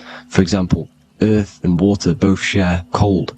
Water and air both share wet. You see, they compose of each other. They melt, they mold into each other based off the vibrational state of the ether. That's what it is. The 4 elements are the vibrational states of the ether. Okay? So you have the 4 physical elements making this, physical world. It's the lowest world. It's the world of effect. This world, whatever you see, whatever you experience, it's the effect. You can't change anything by manipulating this world. You got to manipulate the higher worlds to affect this world, you see? As above, so below. This is the lowest plane. It has 3-dimensional. It's the 3rd dimension. Space, height, and thickness. That's all it is. Front, backwards, upwards. You see, it's 3-dimensional. We cannot perceive the hidden side, which is the interior of this existence. We cannot perceive the interior from our exterior view. We are looking into this world. Okay, this is the exterior view. We can't see what's inside of that. That's the 4th dimension, which is the next one. It's the most gross and dense plane. 4 states of matter, the most slowest vibrational molecules, exist in this plane.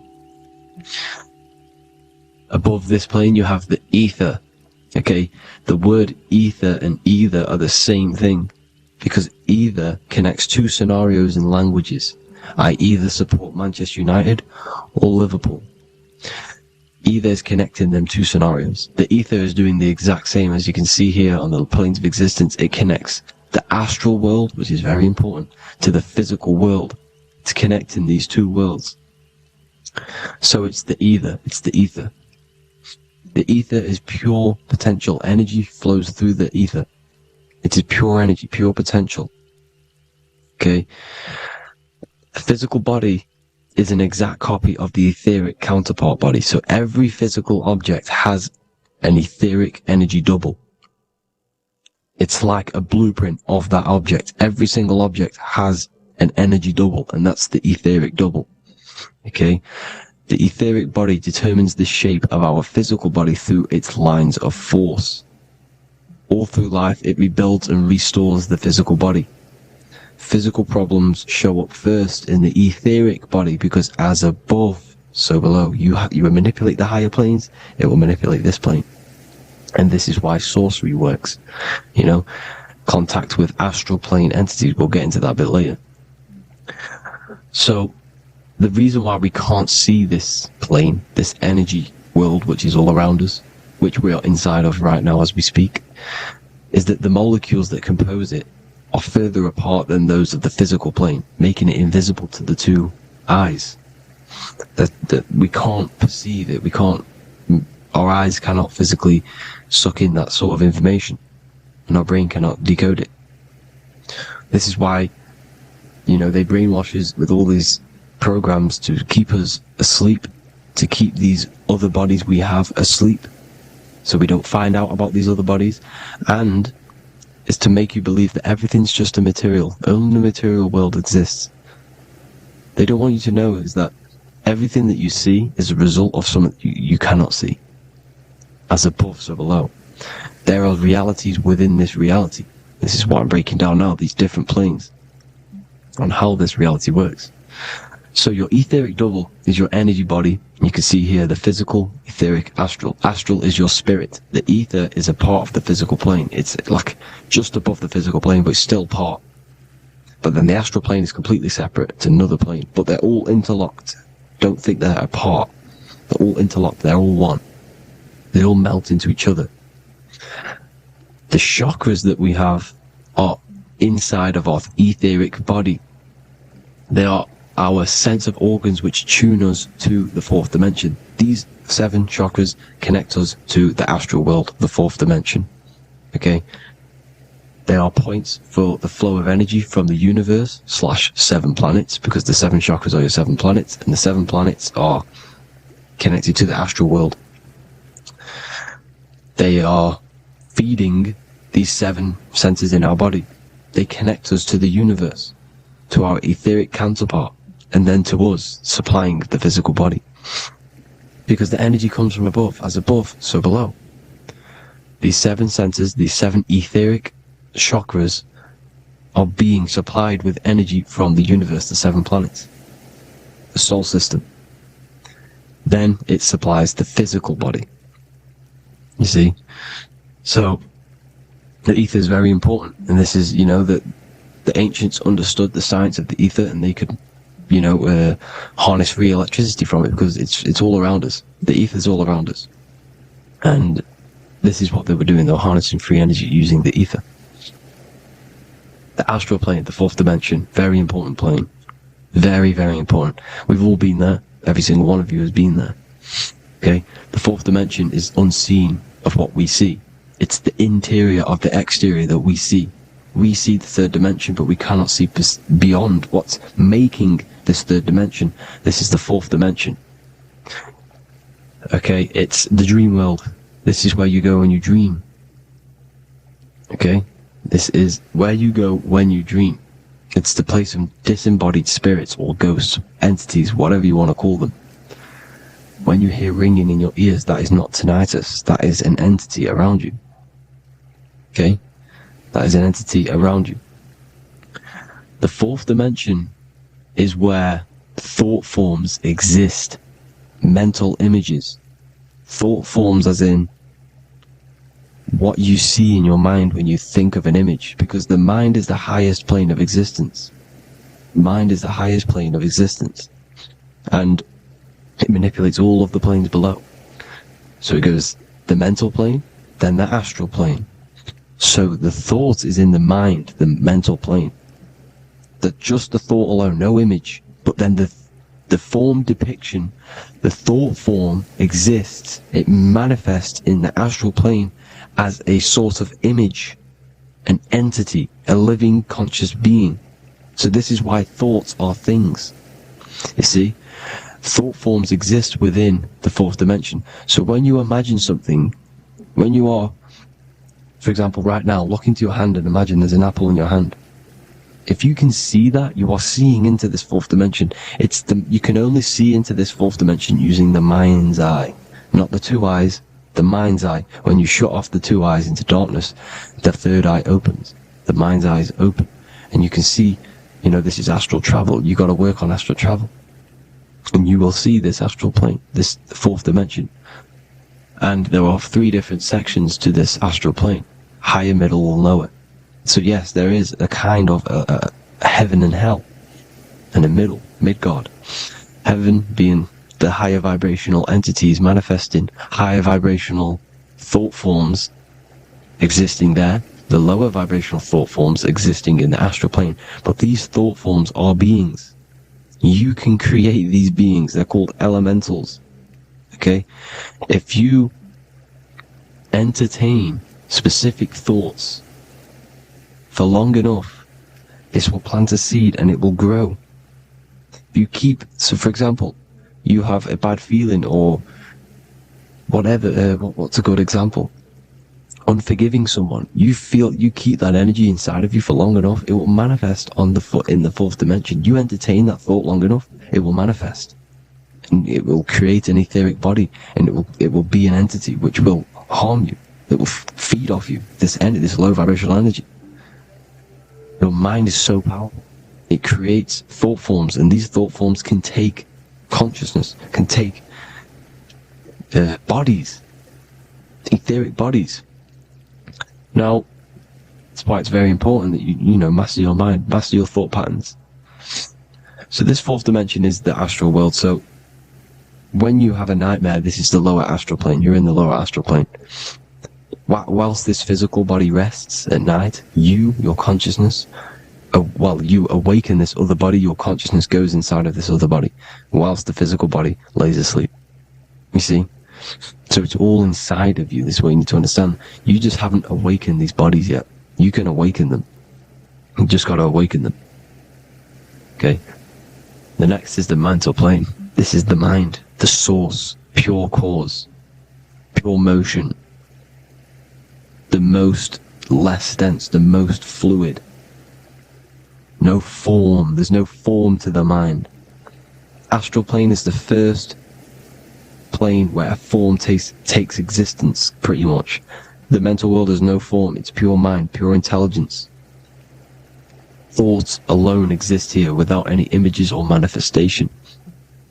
The most fluid, the most dreamy, the most causal plane. All of the rest take the effects of this plane. That's why it's mind over matter. Your thoughts, they create vibrations. Each vibration is vibrating on a specific frequency, which creates mental images, creates effects down here on this physical plane. This is why it's so important to master your mind. Master what you think. Master your mind. It's the hardest thing to master.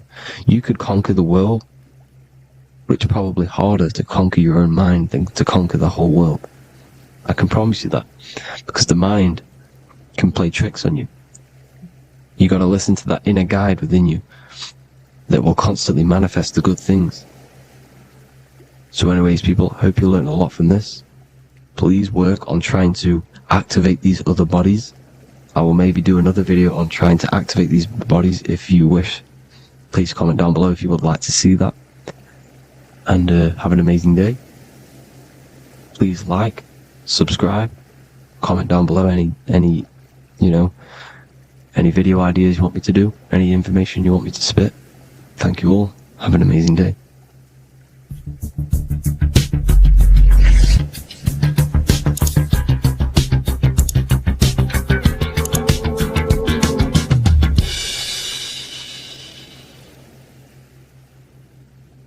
You are not breathing correctly. 98% of people only use a third of their lungs capacity, which is shallow breathing, which ages you, lowers your brain capacity, and also lowers your state of consciousness. So it's essential that you breathe consciously on a day-to-day basis, because this is what truly elevates your consciousness. I am going to give you the key for you to raise your consciousness just through breathing alone. Such a simple thing, but yet the most effective way for raising your state of consciousness and becoming more spiritually and mentally advanced. So tune in for this video, and I'm going to show you exactly how to do it and the symbolism behind breathing. Air is more than just air. It carries electromagnetic energy. So now I'm going to give you the science behind this spiritual truth. This invisible force is what sustains all physical life, providing the life force energy essential for existence. electromagnetism. Everything is fed off electromagnetism. Your body is an electromagnetic battery. Now, we can prove that air carries electromagnetism just by doing a simple test, a simple scientific experiment, by getting liquid oxygen and pouring it between a north and south magnetic pole, two polar opposite magnets.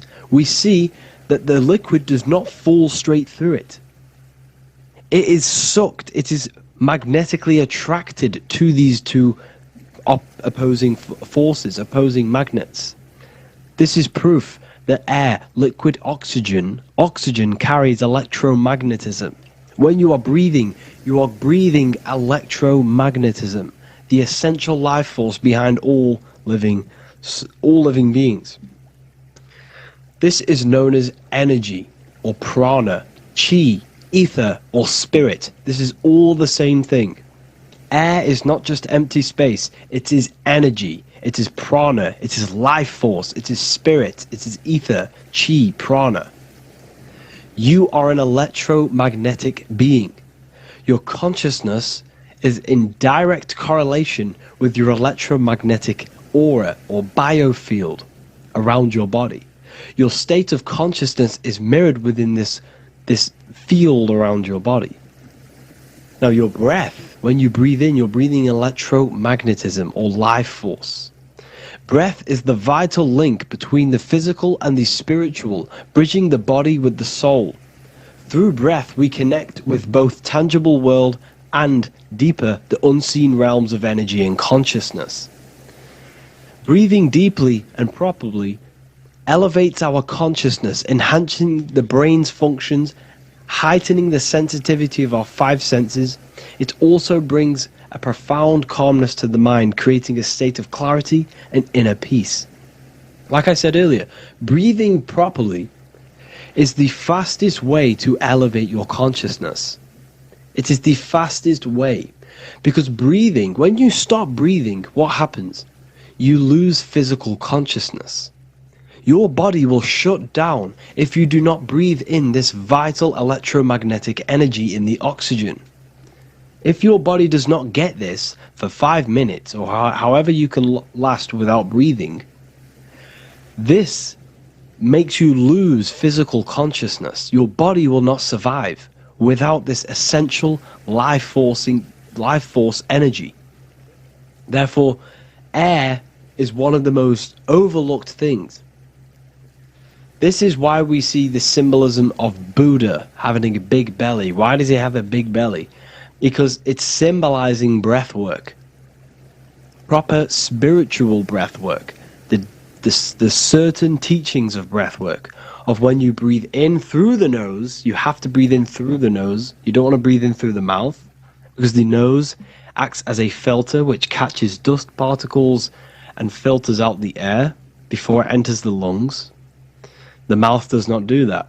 The nose is for breathing inward. We breathe in through the nose, and when we breathe in, we breathe into our belly, not our lungs. When we breathe into our belly and our belly expands outwards, we are then moving this energy down from the nose down the spinal column. And when we breathe back out, the belly goes in, which is raising the energy up the spinal column, back out through the mouth. This is the true way of breathing, because when we breathe, we are moving energy. We are moving electromagnetic energy. When we breathe in through the nose, the energy travels down the spinal column, and when we breathe out, we are raising this energy back up the spine, some of it going out the mouth, and some of it reaching the brain, activating dormant brain cells in the brain. But when we breathe, we need to make sure we are using 100% of our lungs' capacity, because the lungs is what transforms this special energy into consciousness, physical consciousness. So this is why Buddha has a big belly. It's not because he was fat. It's not because he was overweight. It's symbolism. It's symbolism of breath work. So try this. Do this for 2 minutes while you watch this video. Breathe in through the mouth as hard as you can until you no longer can fill any more air into your lungs and belly. Breathe it into your belly, not your lungs. And breathe out through the mouth. Do this for 5 minutes or 2 minutes, however long. I promise you, breath affects your consciousness. You will notice the difference. If you do it quicker, the quicker it'll affect your consciousness, and you might go lightheaded. But that lightheaded is you activating your spirit, your energy body. So try this just when watching this video. When you breathe consciously, you are renewing both your energy body and astral body, aligning your consciousness with a higher state. This practice feeds new life force energy into the body, revitalizing and enhancing your overall well-being. Like I said, your brain requires the most amount of oxygen. When we have shallow breathing, this is reducing the brain's capacity.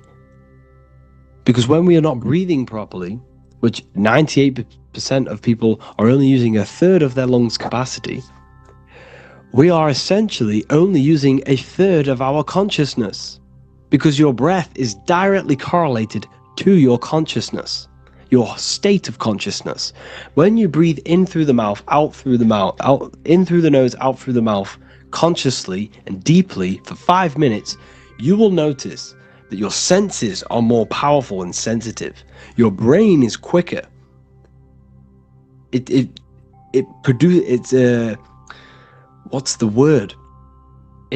processes information quicker. You become quicker. You become a superhuman, and you feel more spiritual because it activates your spirit, your astral and energy body. So when we meditate, it's definitely important to breathe in through the nose and out through the mouth as deeply as possible to align with a higher state of consciousness. And this is the easiest way to separate your consciousness from the body. When you breathe in deeply for long periods of time, while meditating, while taking no thought, when no thought is present and you gain a rhythm of deep breathing, this is the gateway. This is the gateway to opening your consciousness, because when you stop thinking, other aspects of your consciousness can open up. All of our lives we've been thinking, which has blocked off the higher states of consciousness. So breathing is very, very important. It affects our overall well-being. And this is Yahweh, the in and the out of breathing. When we breathe in, this is Yah. You can hear it. It sounds like Yah. And when we breathe out, that is Way. This is the name of God, apparently. But God is within you. You can connect with God. You can connect with source consciousness within you by breathing, by raising your state of consciousness through breathing and meditation.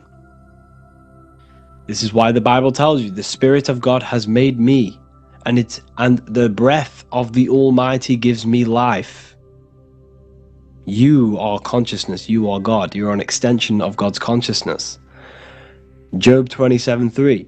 As long as my breath is in me and the Spirit of God is in my nostrils. The Spirit of God is through breath. John 20:22. And when he said this, he breathed on them and said to them, receive the Holy Spirit.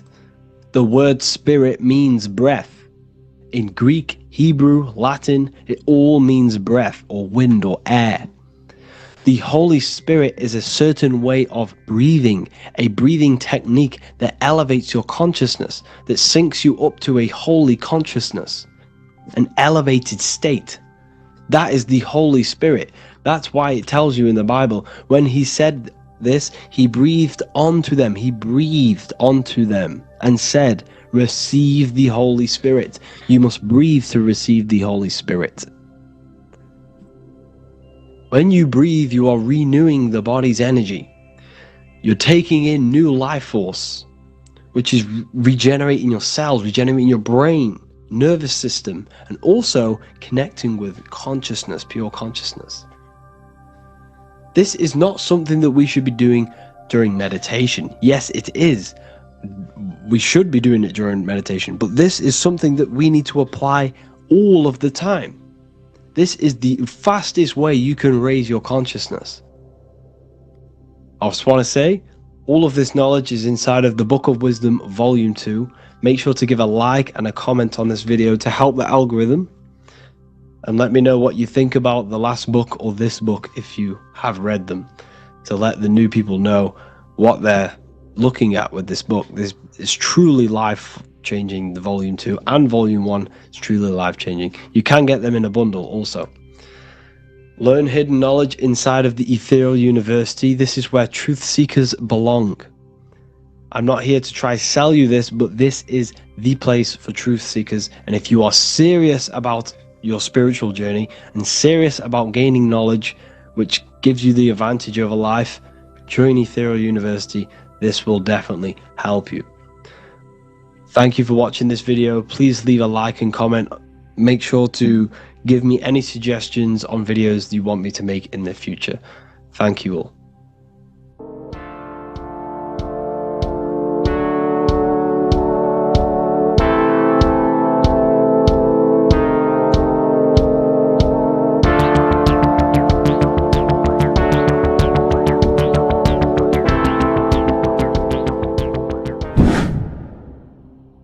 Earth has become a realm in order to trap souls within, so that they can harness our electricity, our energy.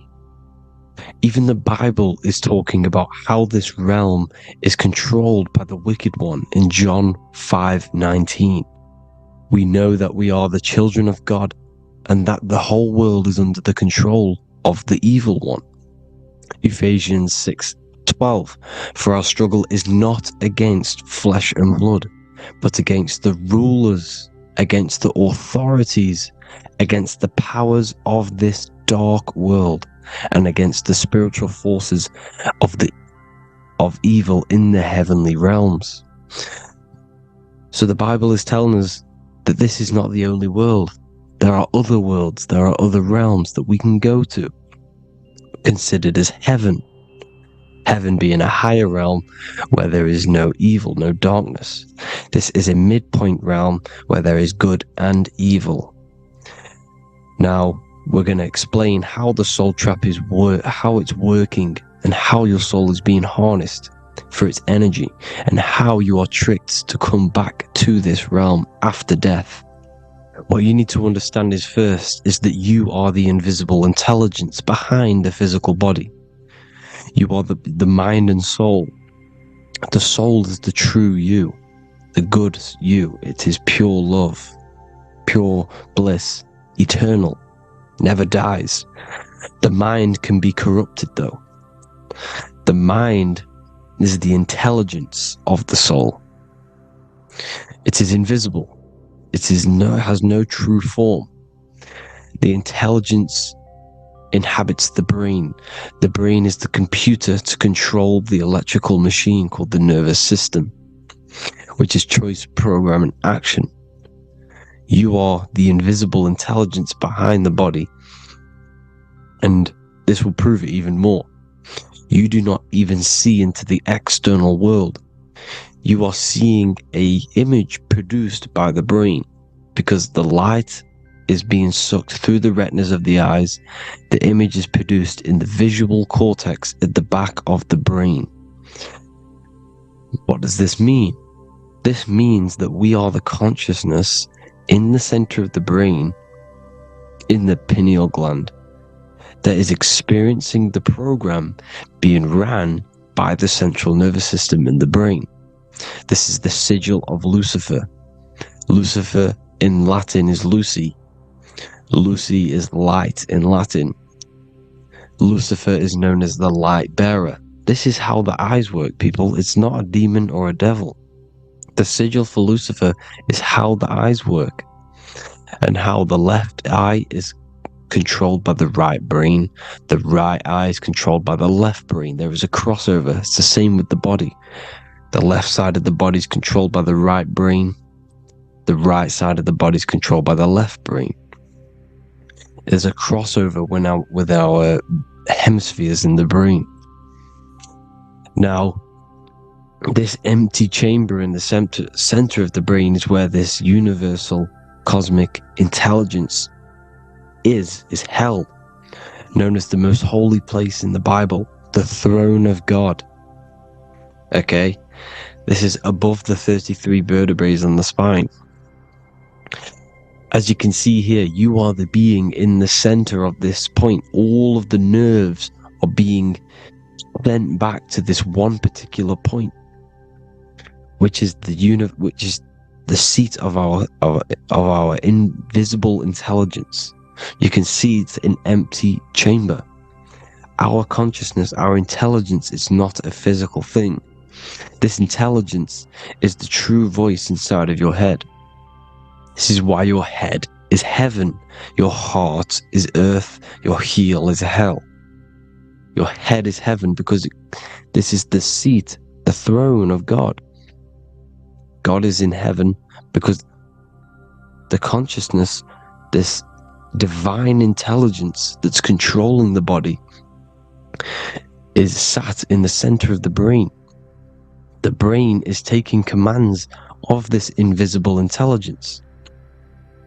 When you close your eyes, you can feel your awareness, your consciousness, your intelligence is all in the brain. Your awareness is not in the feet, the heart, the legs, the arms. It's all in the center of the brain. Now, if you meditate deeply, you will find that you are beyond the mind. You are the being observing the thoughts. You are the soul observing the thoughts. Now, with this being said, you are the consciousness experiencing the program being ran by the central nervous system in the brain, because you're not seeing into the external world. It's an image, it's a simulated image produced by the brain in the central nervous system. You do not experience the external world. You do not feel the external world. You feel electrical impulses on your nervous system.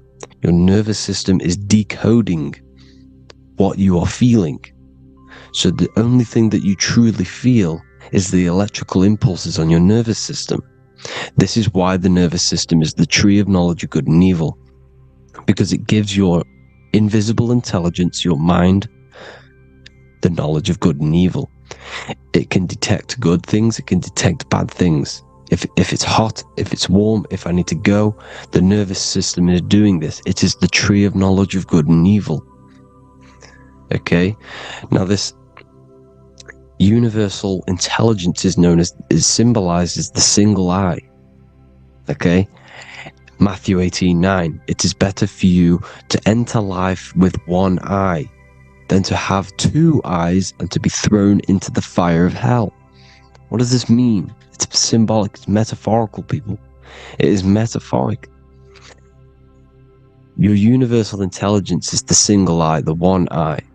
It's the balance between the two poles, between the left and the right, the good and the evil.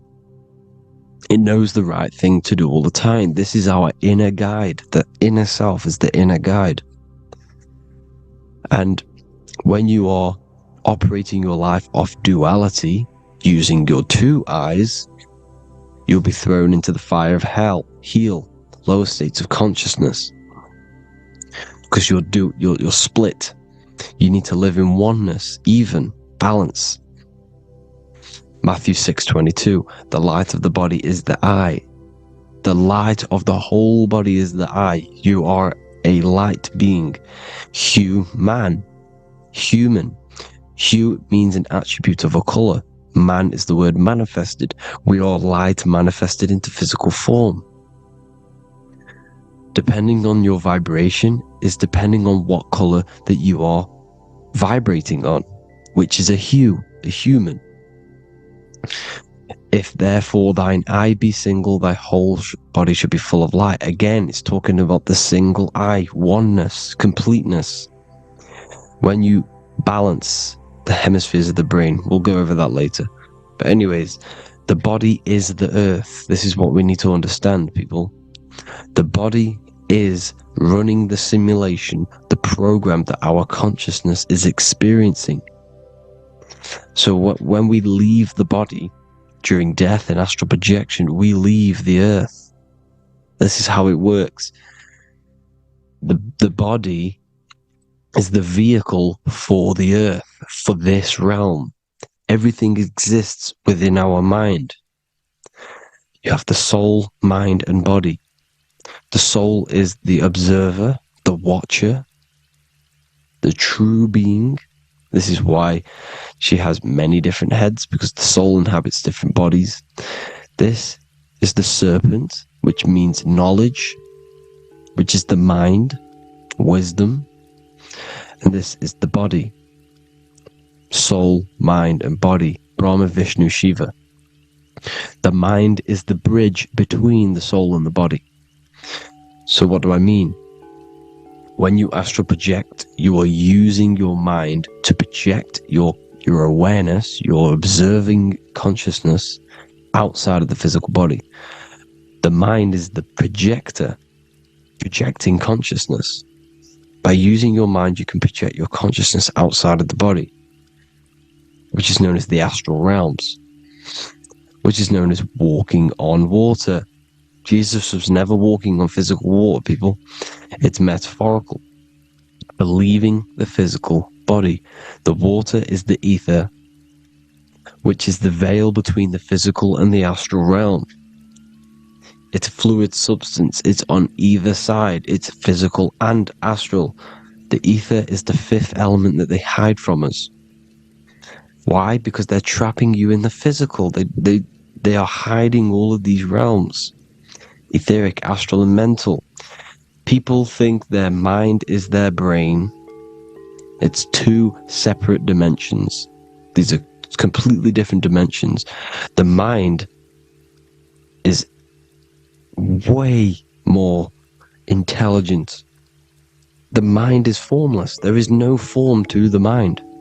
You can think anything you want. You can manifest anything you want within your mind. It is not a physical object. The physical realm is being controlled by the mind. Everything's being controlled by the mind. Everything exists within the mind. This is why the Egyptian says the universe is mental. So when we project our consciousness outside of the physical, we go to the astral. The ether is the water that Jesus is walking on. This is the veil between the physical and the astral world. The word together has ether within it because it joins the two worlds together, together, the astral and the physical. The word either is ether because the ether is on either side, physical and astral, physical and spiritual, physical and non-physical. In the astral realm, the mind can manifest anything we want. We incarnate to restrict our minds. This is why Saturn, if you go and watch my video on Saturn, how Saturn is this simulation, okay, our minds can manifest anything we want in the astral plane in the click of a finger. However, when we incarnate in matter, we now have to labor for our manifestations. This is why Saturn's known as the great teacher in astrology, because he teaches you a lesson. When your mind incarnates into matter, it's teaching your mind a lesson, the knowledge of good and evil. This is why the Bible says, you shall be gods and know the knowledge of good and evil. When you incarnate here, you have to know the knowledge, you need to know the knowledge of good and evil to become a god. Okay? Now, the square is the physical plane. The triangle's the ethereal plane. The circle's the eternal plane. The circle has no beginning, no end. It's eternal. The physical plane is the square. It's limited. The square is limited. The cube is the geometric shape which gives rise to matter. Now, the term think outside the box has truth in plain sight. You have to think outside the box to project your consciousness, use your mind to project your consciousness outside of the box, the physical plane, into the astrals. The astral realm is the realm of the stars. Above us is the stars. Through the stars is the astral plane. This is why astral has the word star within it. The devil is the de-veil. When you sell your soul to the devil, quote unquote, it's metaphorical. The devil exists in the physical plane. It's the lowest state of consciousness. The de-veil, you de-veil yourself into the physical when you are the devil, the Unveil, the ethereal plane. Now, we all know what the famous symbol of the all-seeing eye, right? The all-seeing eye with the eye in the triangle. Look at the Masonic artwork showing you the triangle above in the sky. This is symbolizing the ethereal planes. The eye in the triangle symbolizes your invisible intelligence, your mind, which has the ability to see on either side. Because the triangle's the ethereal plane, the eye is your consciousness, your intelligence, and this intelligence has the ability to see in the physical plane and to see in the ethereal planes, in the astral planes. This is why it's above the earth, it's above the ground, because it can see here, it can see in the heavenly realms. Now, the stars are, well, this is known as heaven, the realms of the astral planes. This is some quotes from the Emerald Tablets of Thoth. Out of the darkness ye must rise upwards, one with the light and one with the stars. Man is in process of changing to forms that are not of this world. Grows he in time to the formless, a plane on the cycle above. So there's other worlds. The Bible's telling you there's other worlds, there's other realms. Know ye must become formless before ye are one with the light, the astral light above, which shining through the stars. Not of the earth are ye, earthy, but a child of the infinite cosmic light. You are the invisible intelligence controlling the physical body. The body's not you. It's the vehicle that your soul lands in when your mind projects your consciousness into that realm. Free from the body, I flashed through the night. Unlocked at last for me was the star space. Wow, that's powerful. The star space, the astral planes. This is what it's talking about. We are all a star. We descended from the astrals, which is the star. We are all a star. Look at the ancient paintings of Jesus' birth. It's the star beaming his consciousness down into the physical plane. Here's another one. Here's some Freemasonic artwork showing you, again, the ether, that invisible intelligence, the eye, manifesting itself inside of here, in the physical realm, where the people are. You see? It's the same here. This is Jesus. Here's the bird symbolizes the Holy Spirit, your invisible intelligence, descending into the waters, the ether, the ethereal, everything. The ether's the base of all physical matter. Here's Truth in Plain Sight. Mr. Bean, the famous TV program in England, in the UK. He begins the program like we all begin the program for falling from the stars. He falls down with a beam of light. And this is Truth in Plain Sight. This is false. The aliens don't exist. They're a lie, alien. But this symbolizes the star beaming our consciousness. And when we die, this star will suck us back up. Just like this UFO is doing. It's Truth in Plain Sight. So, this is some more Freemasonic artwork. Going from duality to singularity. Sun, moon, masculine, feminine. Right hemisphere, feminine, left hemisphere, masculine. The consciousness in the center, the balance point.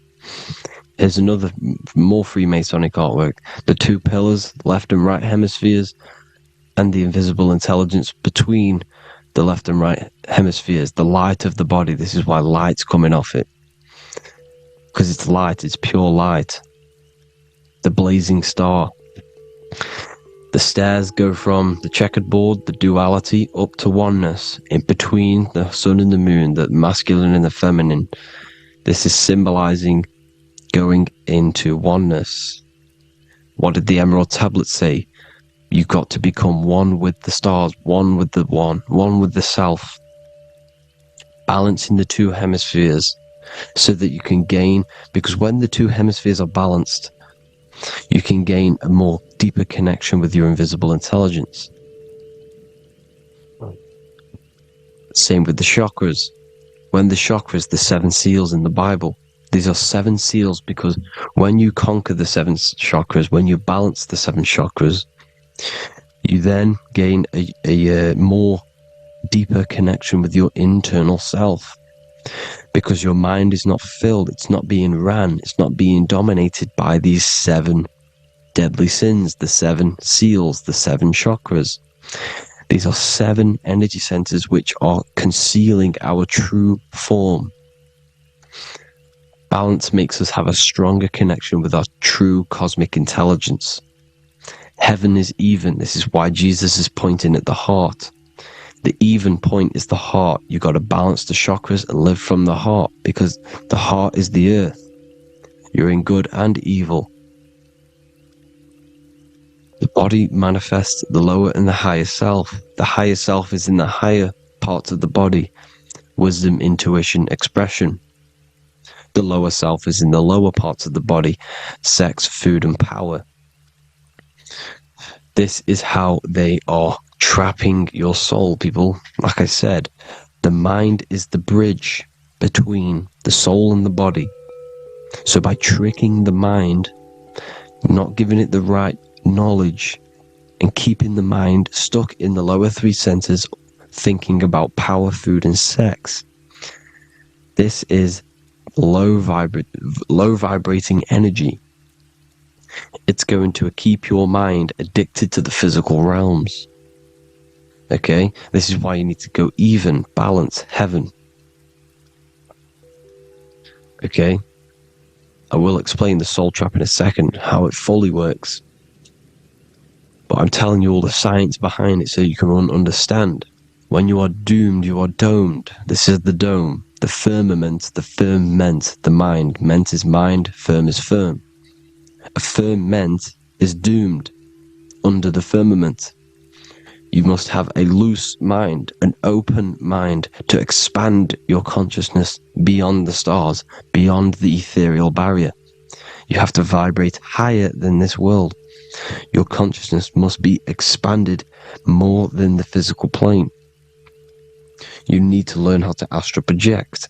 You need to learn how to leave the body, how to operate outside of the body, so that you, when you do leave the body, you will have recognition. You will have knowledge. You will have practice. But this is as above, so below. The woman's belly is the earth. It's as above, so below. It's a microcosm of the macrocosm. We are the children in the womb. We are the people in the earth being ready to be born into the heavenly realms. As above, so below. It's a microcosm, macrocosm. Everything is in everything on a bigger and a smaller and a larger scale.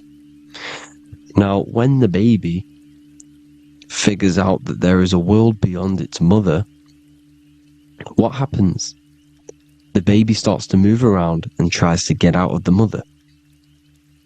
Because once it starts to hear the external world, starts to hear people, it's going to wonder, what's outside of why am I in here? What's outside? So the baby will force its way out of the mother.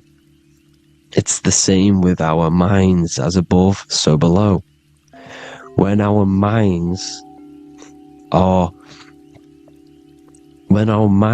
figure out that there are other realms beyond this world, we will seek a way out. This is the womb, the Mother Earth, Mother Nature. It's the mother. We're in the womb. We can be born out of this world, which is being born again in the Bible. When you are doomed, you are domed under the dome, under the firmament, the firm mind. The firm mind will keep you under the firmament. Due to the law of polarity, there has to be other realms. There has to be. Because the law of polarity works in this world, and it will work on every scale possible. It's universal laws. These are universal laws. The law of polarity means that there are other realms polarizing this realm. There is a hell, there is a heaven. There is a midpoint, which is Midgard, which is the one we are in now. Earth, heart. Earth is the heart. Heart is the center. Good and bad. The balance between good and bad. Your reality is your level of realization. Your mind realizes other worlds, you will seek a way to them worlds. It's that simple. The soul trap is to keep you stuck in this physical body, which is the earth. This body is the earth. It's running the program, like I said at the beginning. It's running the simulation that your consciousness is experiencing. You are an electromagnetic being, and you're hidden in a cage, your rib cage, and you're stuck in cells, a prison cells. Look, you're in cells. We produce electromagnetic energy. Your soul produces this energy. And by trapping your consciousness inside of this physical realm, they harness this energy within the astral realms. They're using you to manifest demons, because your mind creates demons through emotions and mental thought energy, which is a whole nother video. I could make a video on that. You're manifesting everything for them because they're trying to create a hive mind. This is why they want everyone to believe in one belief system, one government, one belief system, one religion, because they're creating a hive mind. This hive mind will manifest and be summoned within the astral planes, because the mind manifests the astral plane. The astral plane is the realm of imagination. The mental plane is the realm of just thought alone. The etheric plane is the energy. The physical plane is the matter. So all of our minds together are manifesting these demons within these subconscious realms, the astral. Now, how are they keeping you stuck to this realm? Well, when you die and you're stuck in your lower three chakras, okay, when your mind and soul detaches from the body, which is the earth, when you leave the earth, you're still going to have these mental addictions to the food, the sex, the materialism, the phone, the cigarettes, everything. This is why they get you addicted to everything possible. The TikTok, the YouTube. They get you addicted to as many things possible, because when your mind is addicted to these things, when this mind leaves the physical body, you're still gonna have these addictions. Okay? You're still gonna have these thoughts, and you will be manifested into the lower astral realms because you're thinking materialistic, you're thinking negative, because your level of realization was your reality. You were manifesting hell on the earth. When you leave the body, you're going to manifest hell in the astral planes, which means you'll be vibrating on the very low, which will put you in the lower astral realms. So guess what? You're going to come back. You're going to come back into materialism. You're going to reincarnate. Because you haven't prepared for life after death. You must detach from the external world. Okay? Moon is mind. The sun is the soul, the earth is the body, the moon is the mind. This is why we say lunatic. In your mind you have a specific mood. Moon. Money, M-O-N, is the moon. Money exists in the mind. They get you addicted to the money. The Bible's telling you this. Do not conform to the pattern of this world, but be transformed by the renewing of your mind. It's telling you. Of this world, but be transformed by the renewing of your mind. Who knew that the Bible was this deep? Matthew 16:26. What good will it be for someone to gain the whole world yet forfeit their soul? James 4:4. Don't you know that friendship with this world means enmity against God? Therefore, anyone who chooses to be a friend of this world, of the world, becomes an enemy of God. John 4:4. Dear children, are from God and have overcome them, because the one who is in you is greater than the one who is in the world. It's talking about the invisible intelligence. It's greater than the physical world. John 2:15. Do not love this world, nor the things it offers you, because this world will create you to, if your mind has attachments to what this world offers, sex, money, and power, pretty much, you will reincarnate here. You will come back here, because when you leave the body, your mind will still have these addictions. Do not love the world, nor the things it has to offer you. All of this is in my newly published book. The paperback versions are now available. Finally, for all the people who have been waiting, the Book of Wisdom. All of this knowledge is inside of the Book of Wisdom. The paperbacks are available. There's worldwide shipping. You can get it anywhere, pretty much, any country. My new website, it's amazing. There's going to be some amazing products coming on the new website. But I thank you all for the support. Before I leave, I need to explain what is going on with the soul trap. Like I said at the beginning, the mind's the bridge between the soul and the body. The body's the realm. By tricking your mind with false knowledge, they are keeping your soul stuck to this realm. They get you addicted to all the physical things, and that is it. As soon as you're addicted and you die, you're going to come back. So by tricking your mind, which is the bridge between the realms, they keep your mind stuck within this body. They keep you in physicality. They deveil you. The devil, the deveil. Thank you all for the support, people. If you do want to join the Academy, all the links will be posted below this video for the book, The Academy. Thank you all for the support, and have an amazing day.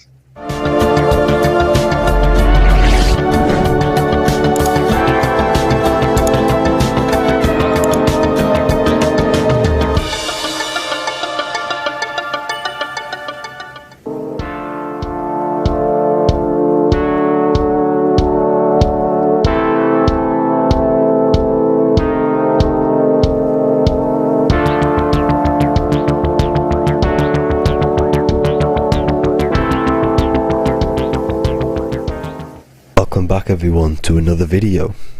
Today we're going to cover everything that you need to know about the mind, starting with the two aspects of the mind, the conscious and the subconscious. The male aspect of your mind is the conscious. This is the 10% of your mind. The conscious part of your mind is only aware of everything around you, your vision, your sight, your smell, your taste, your hearing, and your current state of emotion and thought. Every thought that you consciously think about has an emotion directly attached to it. That emotion is then impressed onto the subconscious part of the mind. The subconscious part of the mind is the female aspect of your mind. It is also a whopping 90% of your mind. Subconscious mind is controlling all of the subconscious processes which happen within your body. For example, your subconscious mind is controlling your heartbeat, your digestion of food, and all of the things that you do not have to tell the body to do. It is the hidden part of our mind which is controlling all of the hidden things. The subconscious mind is like a recording supercomputer. Everything that you have experienced in your life is all recorded and stored within the subconscious mind. One of the most important things about your subconscious mind is that it stores your mental programs. Everything in the subconscious mind manifests into behavior and actions within the body. Your daily basis routine and habits are all mental programs within your subconscious mind.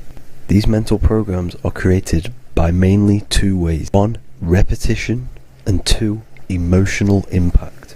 The repetition is fairly simple to understand. The more you do something, the more it impresses onto your subconscious mind and becomes a program. That program will then manifest into your behavior. However, with the emotional programs, they work a bit different. stronger that you feel an emotion, the stronger it is impressed onto the subconscious mind. And then that emotion becomes a program. For example, you had a very traumatic moment happen when you were a young child. The emotion that you felt was so strong in that moment that it impressed into your subconscious mind so hard that you can recall that moment like it was yesterday. That traumatic event that happened to you when you were young will still manifest into your daily basis behavior even to this day. However, it manifests subconsciously. For example, if you were in a car crash, you will be wary to enter cars with certain people. All because of that traumatic emotion that you felt and impressed onto your subconscious mind. Another example of the subconscious manifesting into our behavior is posting on Instagram. Most of the time, the reason why you post is because your subconscious mind is seeking gratification. So before you actually do something, question yourself and find out the root cause of why you are doing this. Another thing that you need to understand about the subconscious mind is that it takes everything you say and hear literally. So for example, if you go and say, "You are an idiot" to someone, your subconscious mind will only pick up the word idiot. It only knows yourself. It doesn't know anyone else. You are casting a spell on yourself just by saying that to someone else. This is why the golden rule is to treat others like you'd like to be treated. Now, you can rewrite these programs which are already in your subconscious mind. However, it does take consistency. You have to change these programs which have been running for years. And by changing these programs, you change your behavior, because these programs manifest into your behavior. The best way to do this, personally, is to listen to affirmations first thing when you wake up in the morning, and do this for 10 minutes every single morning. Then at night time, you want to think and feel that you are becoming the reality that you desire. The more that you feel this reality, the more it will become a program and impress your subconscious mind. For example, you're trying to gain financial freedom. If you trick your subconscious mind into creating a program saying that you are financially free, this will manifest into your behavior. You will start doing more work. You will start looking for ways to make money. Your mind will be set on the frequency of money and financial freedom. Therefore, you will receive thoughts based around this program. If you take enough action, your life will dramatically change because of this program that you created in the mind. This is why we call it a mindset, because your mind is a frequency tuner which sets its frequency onto different thoughts, because thoughts are frequency. If you fill your mind with a specific frequency, you will gain thoughts and ideas based around that frequency. To create a stable mind, you need to master your emotions. You need to change your mindset. Everything that you experience is neutral. Based upon the mindset that you see it, you either give it a positive or negative charge. By understanding this deeply, you will then control your emotions. I hope you gained some wisdom and enjoyed this video. Please, if you can, leave a comment and a like, and subscribe to the channel if you like this content. Love and light to you all.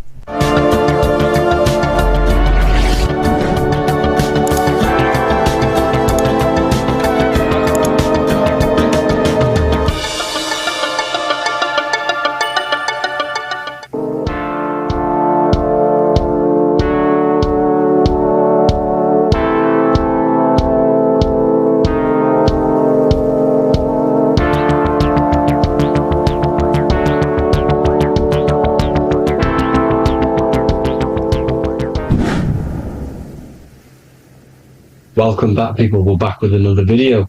Let's jump straight into this. Make sure to tune in till the end, because this has got so much information in this video.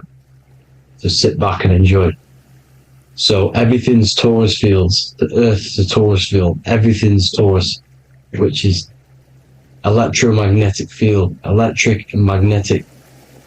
The center of the Taurus field is where the two opposing forces meet in the center.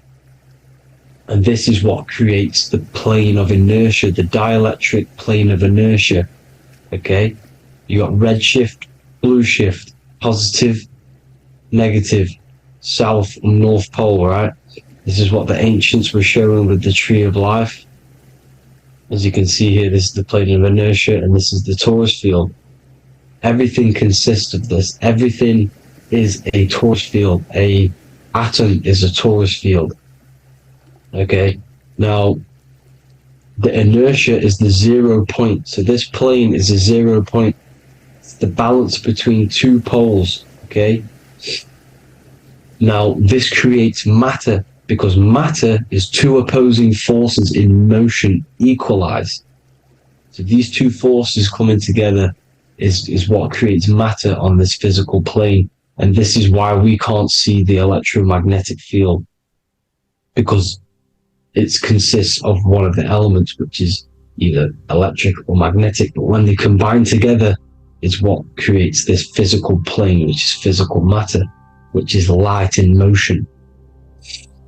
Now, everything is one. Don't get confused by duality. Duality is two opposing forces, but them two opposing forces are created by the same substance. It's two aspects of the same substance. So, for example, water and ice are the same thing. You know what I'm trying to say? But it's two aspects of the same substance, because all is one. The whole universe is one. All goes back to the one, which is God, the creator, or magnetism, whatever you want to call it. Because magnetism pulsates. Electricity has two poles, red shift, blue shift. Okay? So red shift, blue shift is electricity, and electricity vibrates. And all vibration always comes back to a standstill point. But magnetism is what pulsates. This is why your heart pulses. You breathe, which is a pulse. This is the breath of the universe, magnetism. Now, this is why the earth is green, okay? Earth can be spelt heart. If you just move the H to the beginning, it spells heart, okay? Because the heart is the center of the torus field, which is the heart chakra for us humans. Okay, we consist of the same field, as you already know. Heart being the center, which is green, which is the center of the seven colors. The center of the seven colors. This is the most powerful chakra in your body. People think it's the crown chakra, but it's the heart chakra, because it's the center of the torus field. You must align them all and combine them all into one, which is the heart chakra. Now, Earth is green. Nature's green. Okay, this is because we live on heart chakra, the plane of inertia. It's the center of the torus field. Okay, and this is what the Egyptians called Isis, which is nature. Nature is balanced, and nature is female, Mother Nature, because it looks after us with the fruit it grows with abundance, and the water. It's a female energy, Mother Nature, and this is the symbolism of an equal, balanced arms. This is the scales, it's balanced. Mother Nature is balanced. This is why the sky is blue, because what comes after the heart chakra? Blue. Sky is blue. We live in Midgard. This is what the ancients called Midgard. You don't have to take this tree literally. It's a metaphor. We live in Midgard, where both positive and negative duality here. Now, Mount Meru. Mount Meru was known as the center of the earth, okay? Or known as Hyperborea. And this is the North Pole, the electromagnetic North Pole.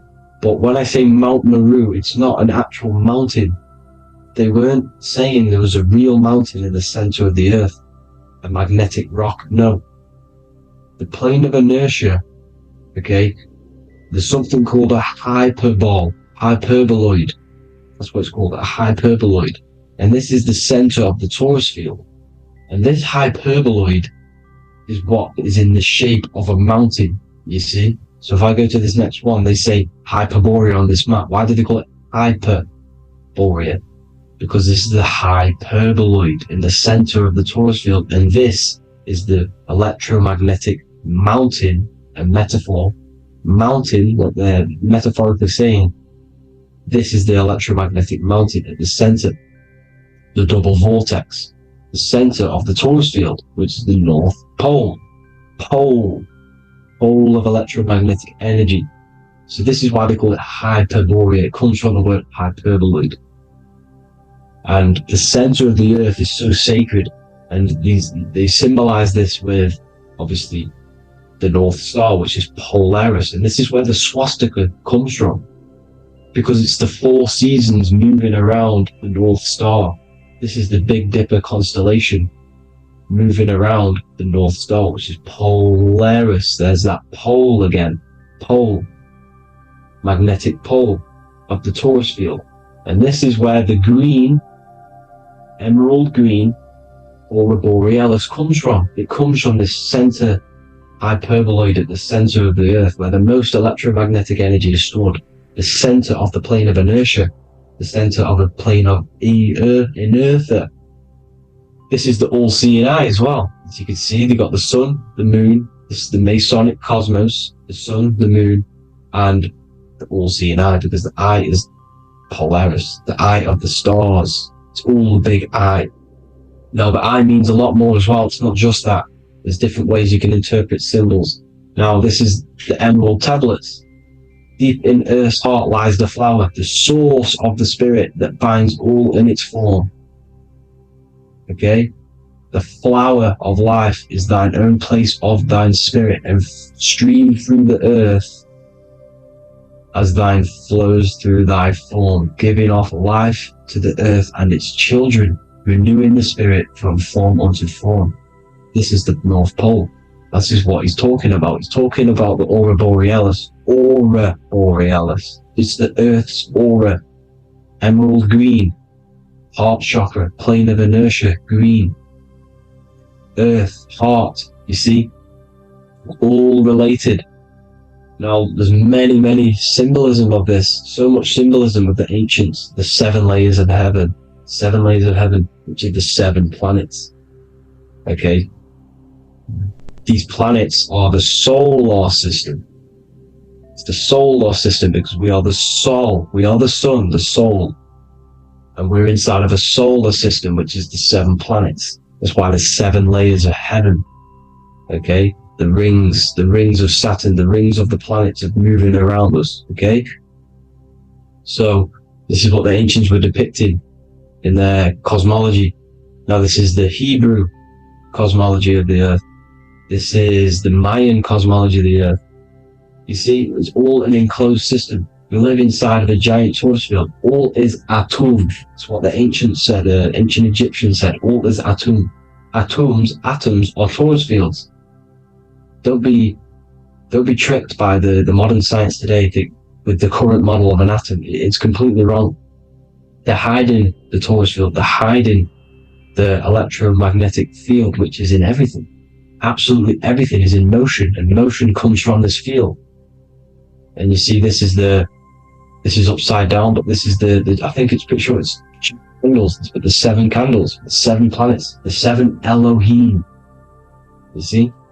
It all goes back to the stars and the heavens. Now, this is how the earth really works, with the stars on the outside of the cosmic egg, and then the torus field spinning around the sun and the moon, the positive and the negative charge. The sun gives you energy, the moon takes your energy. The moon controls monthly cycles. Moon is mon. This is etymology.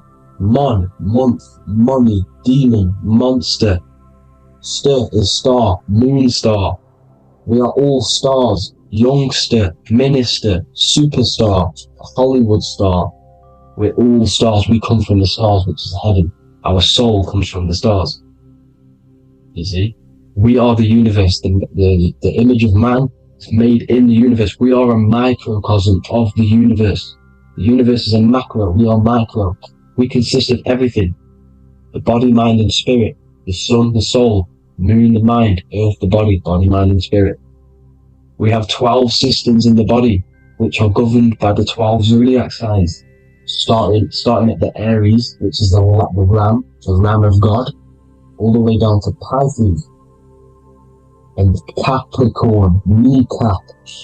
It all goes back to the stars. We are the stars. We are the universe. Everything is inside of us. Everything.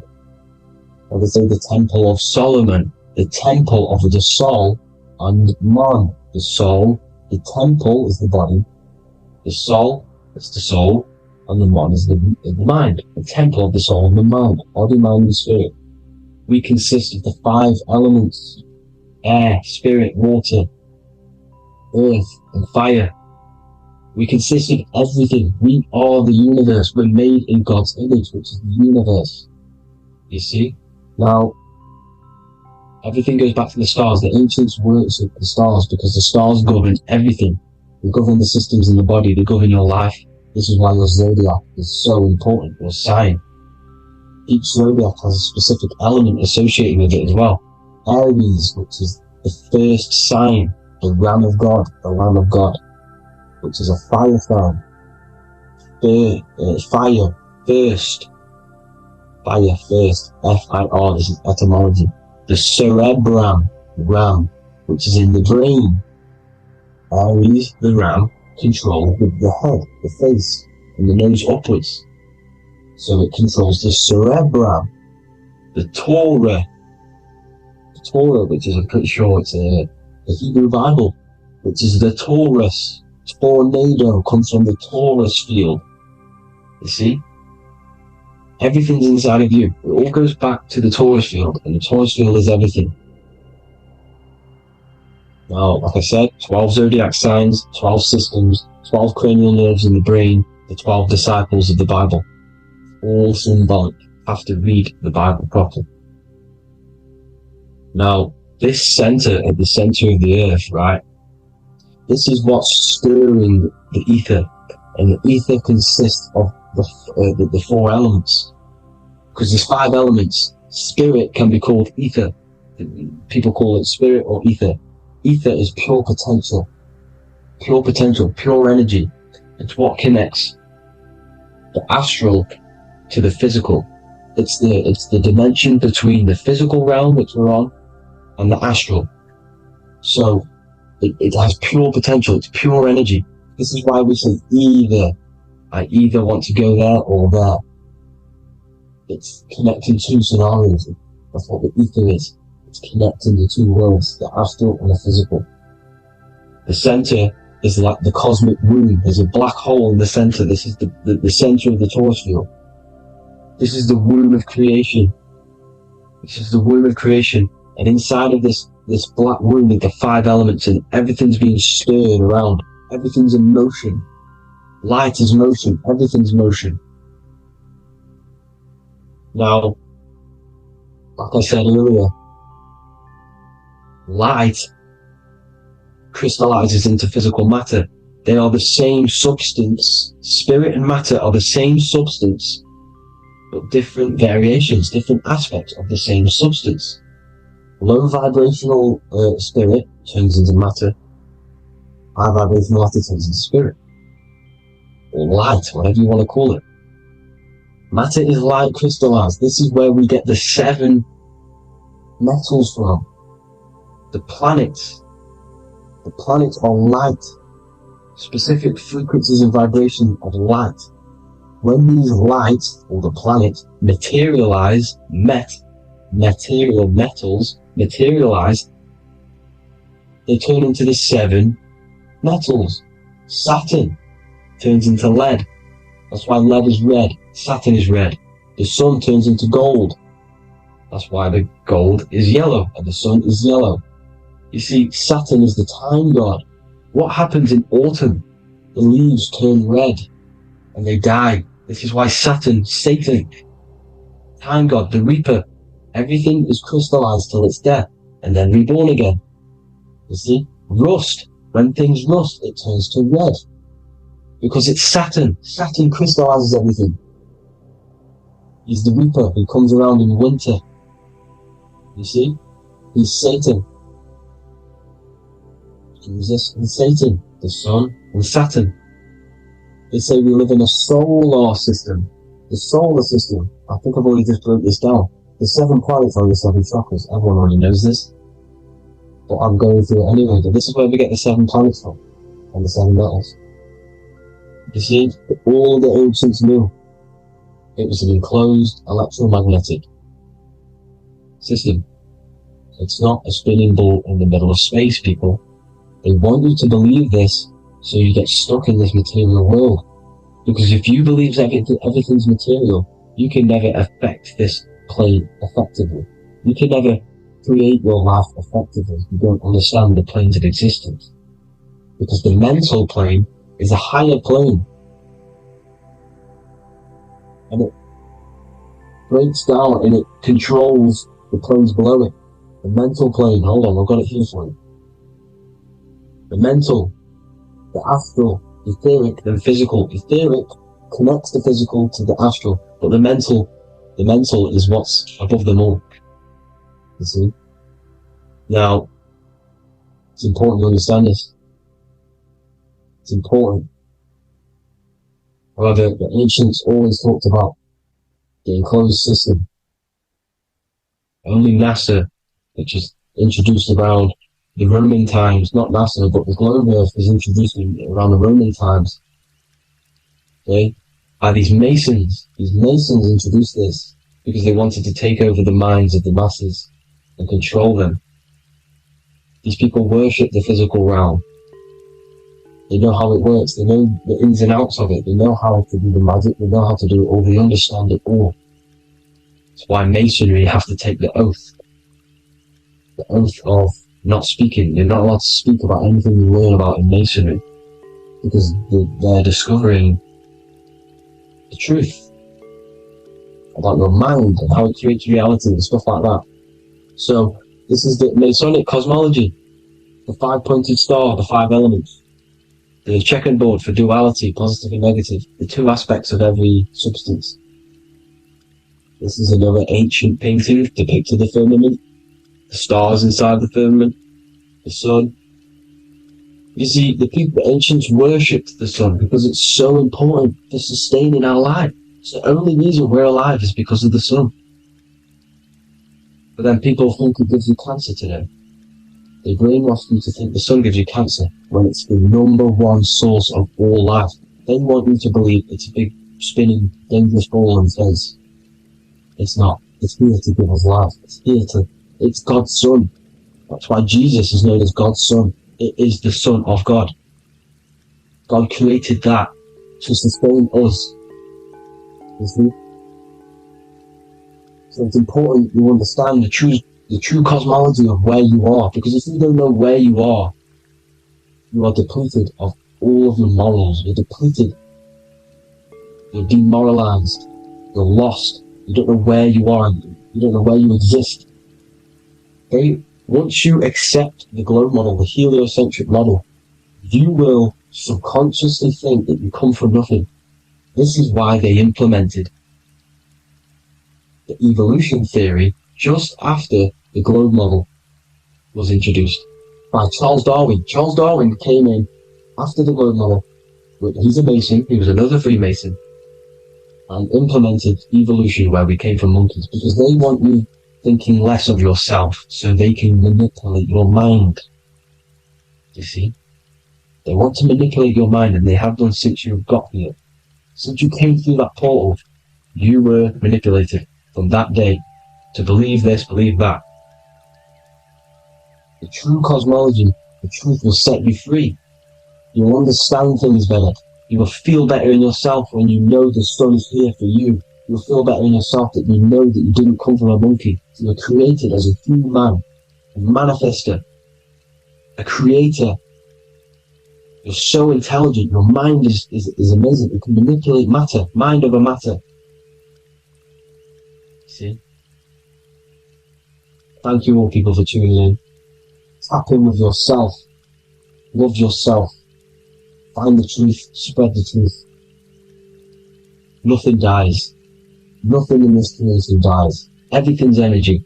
Everything's light. Light can never die. You're a light being. That's why it says few Hu man. Hu is light in Hebrew or Latin, either one of the two.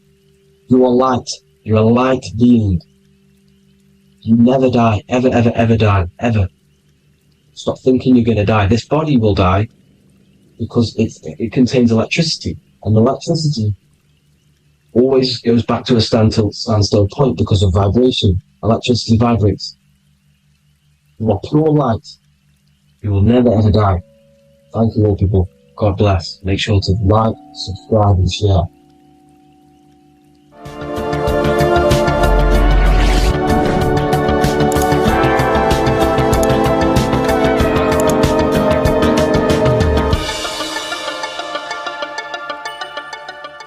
Welcome to Revival of Wisdom. This video is going to be about the flat earth and the breakdown of the whole cosmology.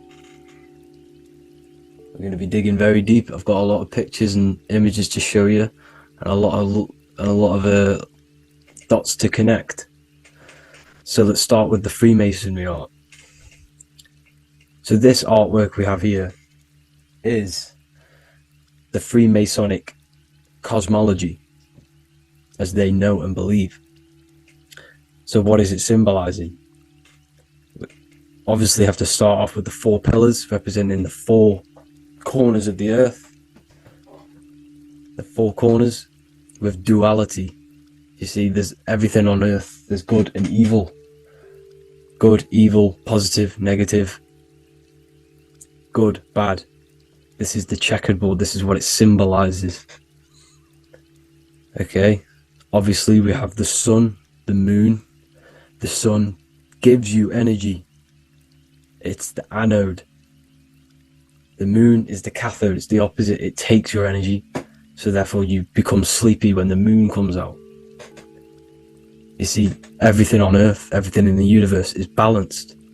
There's complete balance, symbolized by duality. There's always 2 opposites.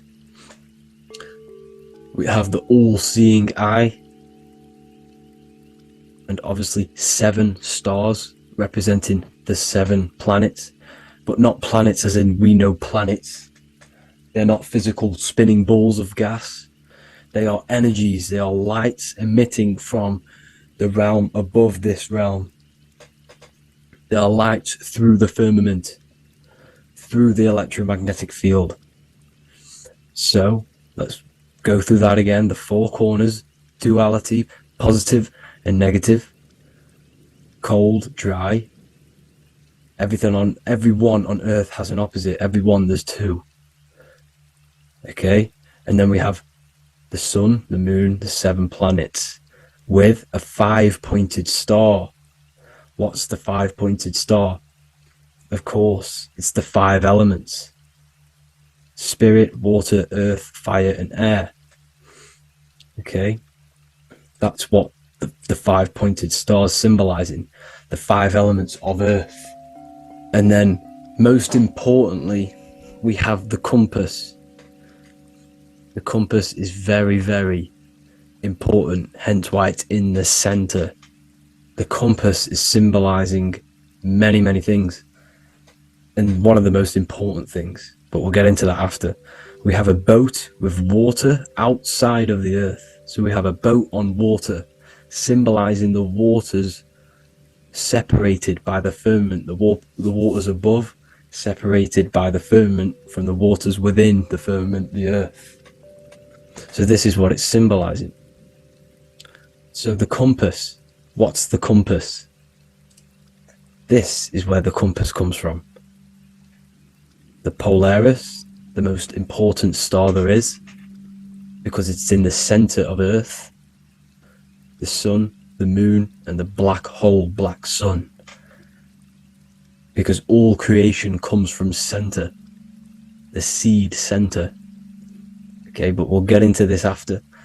But also, this is a very important Masonic symbol because they use this symbol a lot. This is one of their main symbols, hence why Neil Armstrong has the Masonic ring with the compass on it. the people who supposedly went to the moon, which obviously they faked to push this globe model, because the globe model is based upon fear. Because the globe model, if they can sell you the globe model, they can sell you anything then. You don't know where you actually are. The globe model is to push fear upon the masses, because the globe model means there's not enough resources. There's also risks of asteroids hitting the planet. There's also risks of space extraterrestrial invasions, global warming, asteroids. You see, this is all the fear that they can gain of selling you the globe model. Okay, because they don't want you to know that this is an intelligent design. And also, they're hiding God, the creator, the source. This is why they are satanic. They are opposites. They are lefty, Lucifer, right, righteous, godly. Hence why they do the symbolism on their eyes. 666. This is another famous, famous astrologer.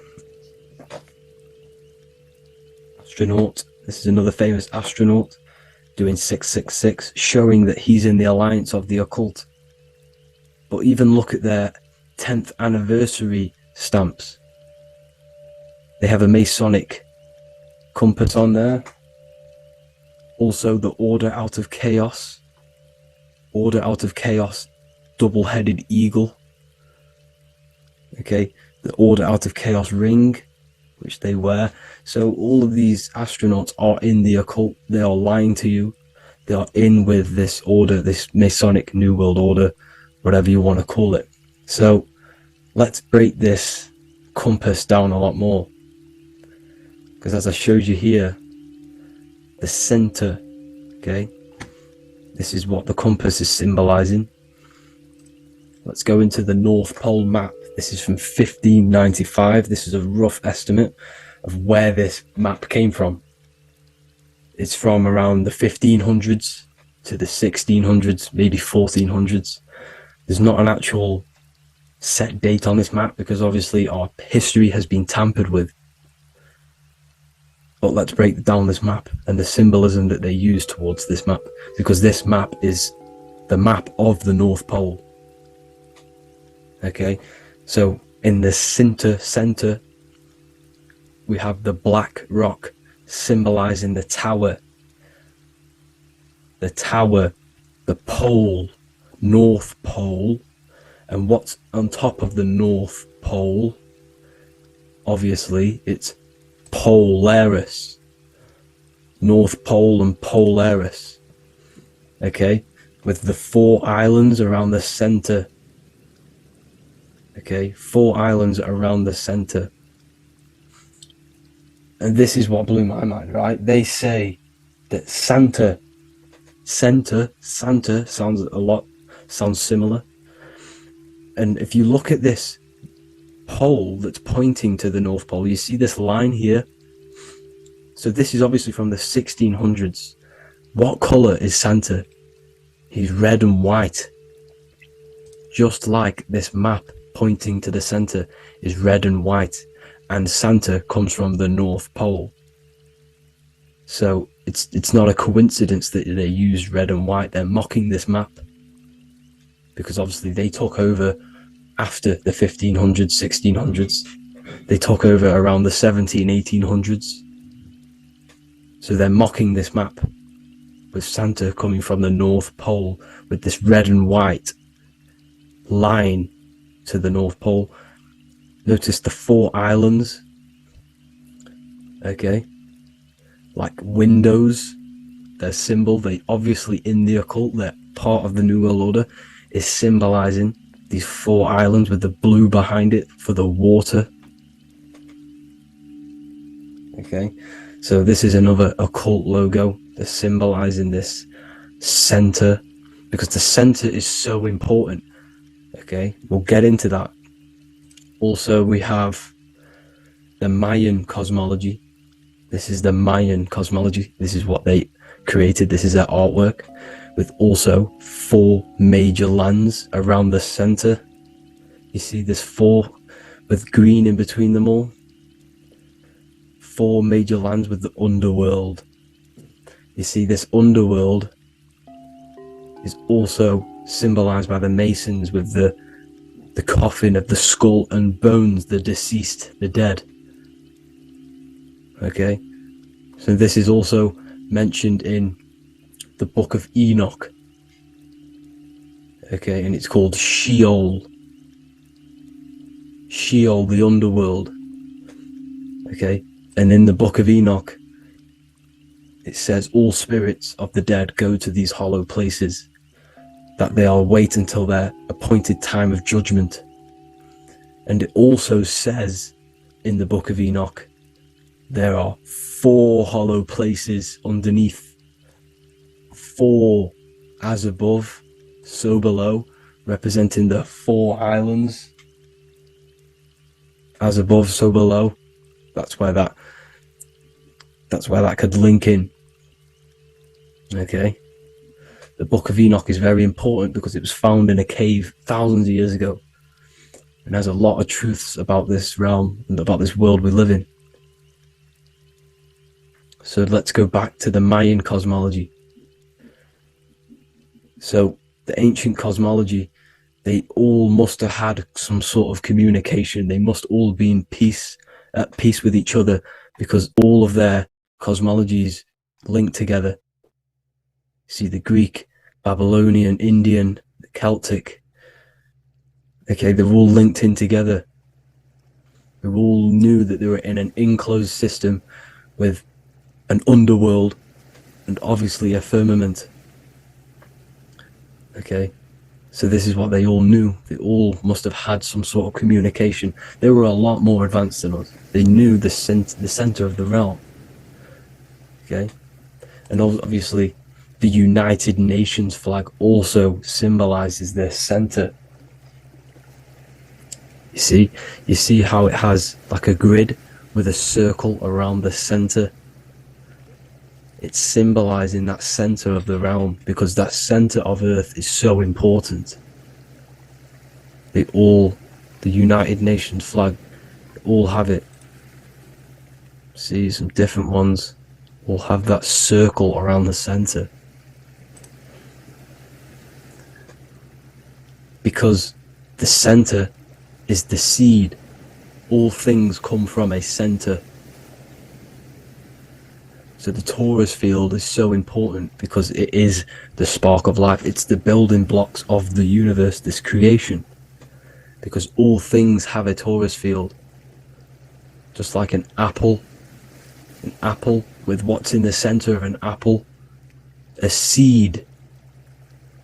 Because the center is where the energies hold, is where the energies meet, and it creates that spark of life.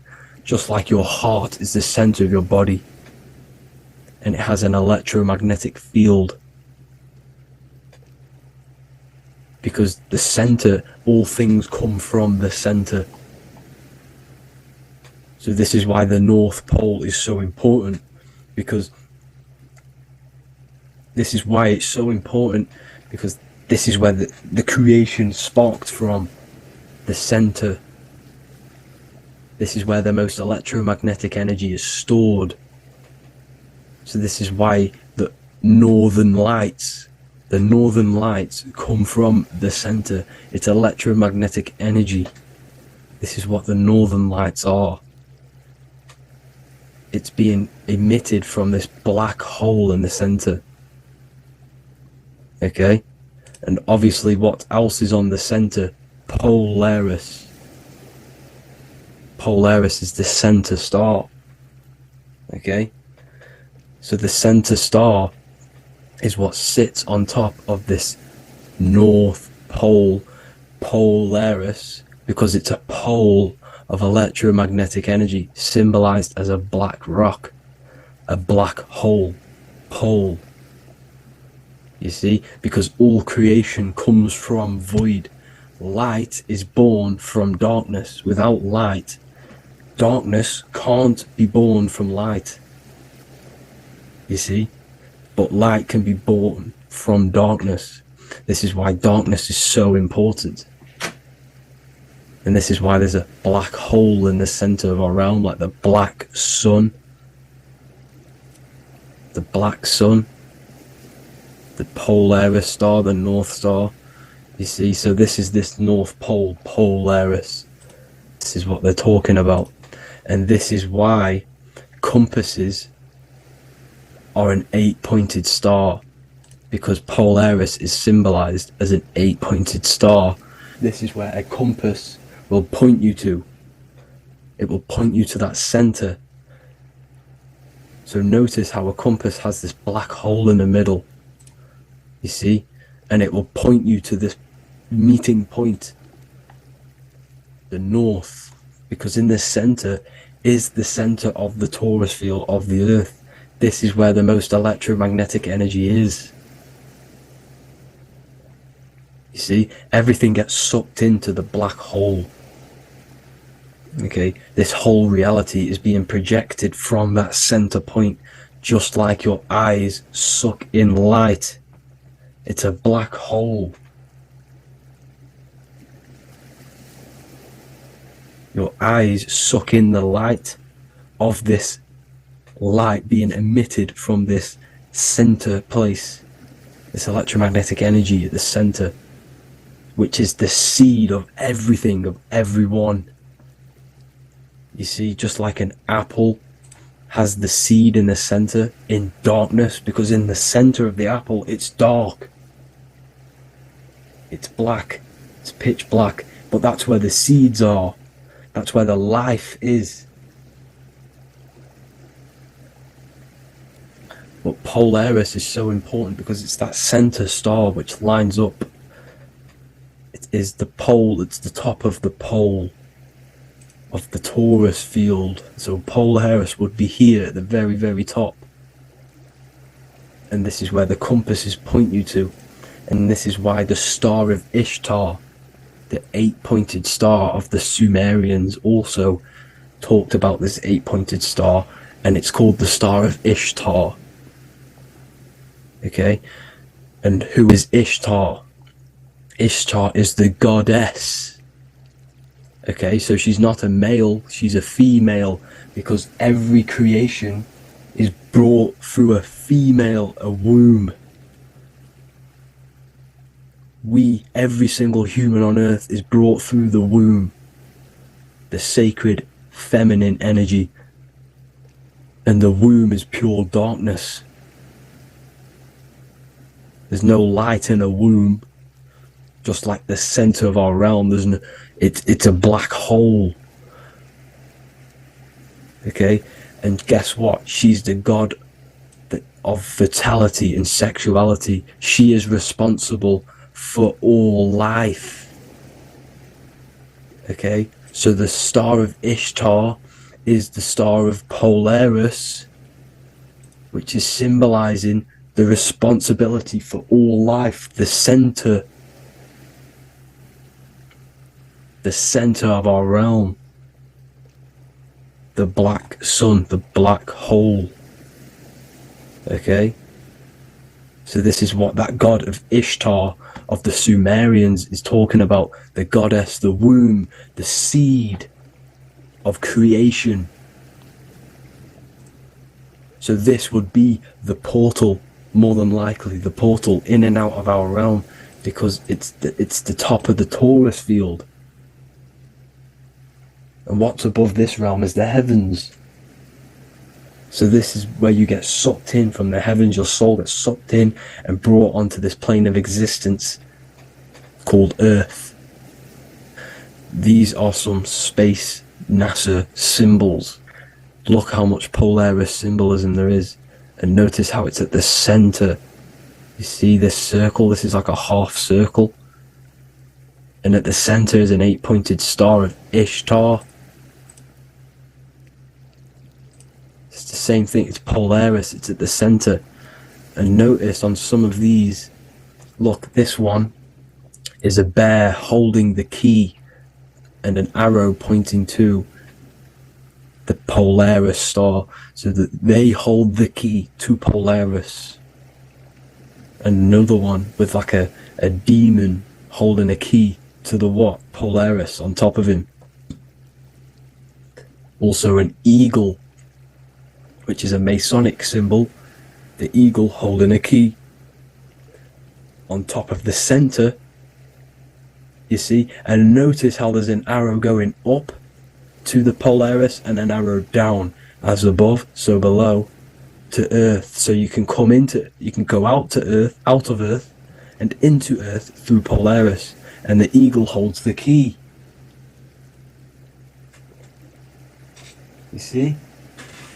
The eagle holds the key, just like this. This demon dragon holds the key to Polaris.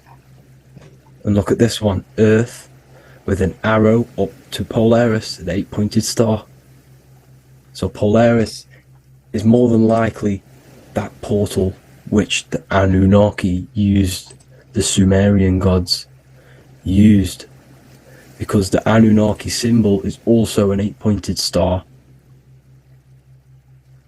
Okay? And like I said, that center is the seed of creation. The center is the black hole. Okay, just like your pineal gland is at the center of your brain. The pineal gland is at the center of your brain, and that's what connects you to that spirit realm, to the source.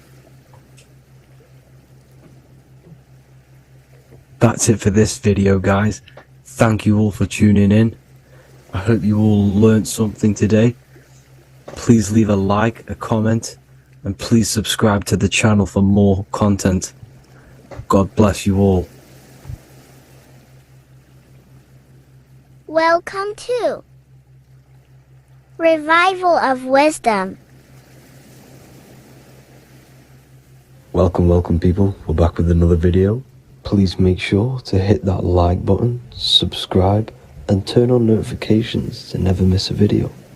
The Earth is a giant torus field consisting of a positive and a negative pole. The Sun being the cathode with a positive charge, and the Moon being the anode with a negative charge.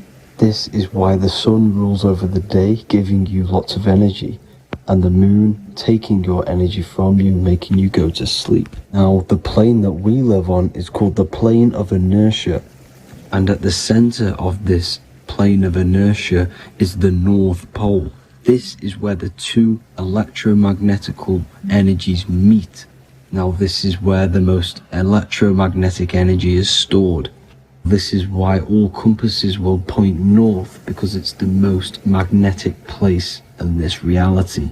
So the Sun and the Moon is spinning around this center point, which is stirring the ether of this reality and making everything move in circles, meaning this is a cycle. Everything's recycling itself. It's an organic simulation. The ancients also knew about this sacred land at the center of this reality, known as the North Pole.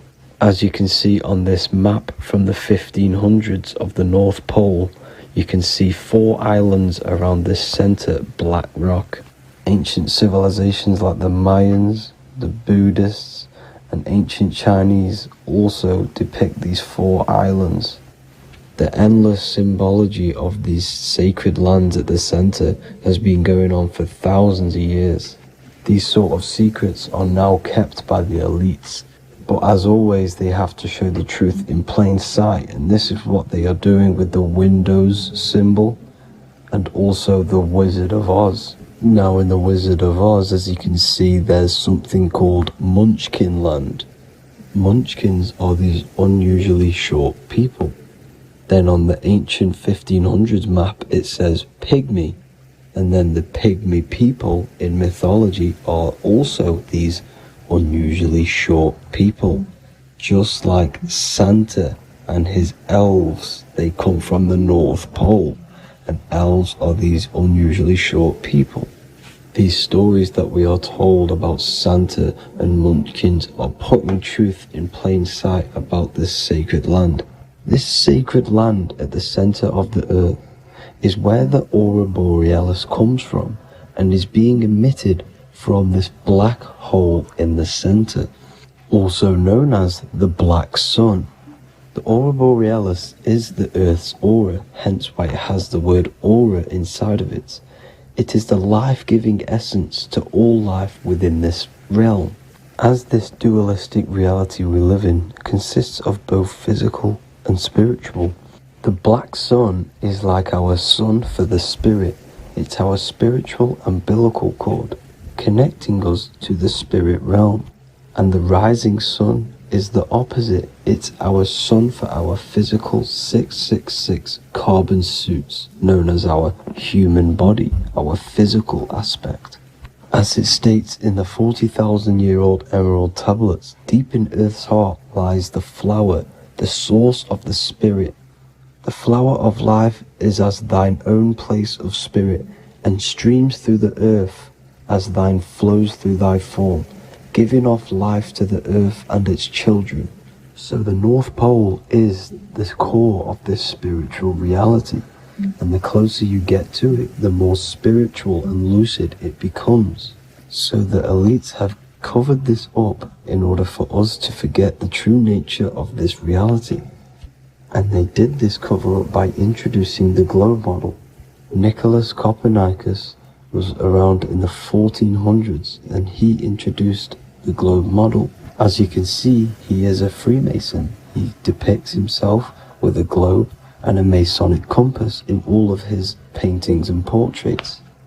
Galileo was also a Freemason, as you could see in all of his portraits with a globe and a Masonic compass. He was also a massive part of introducing the globe model after Nicholas Copernicus.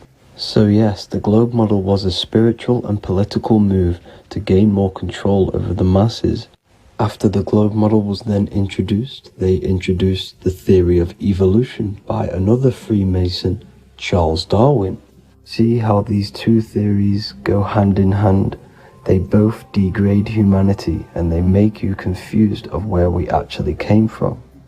By hiding the true form of this divine creation and hiding the true power of each and every one of us, they maintain control over the masses. Now this is order out of chaos, known to be the 33rd degree slogan of Freemasonry.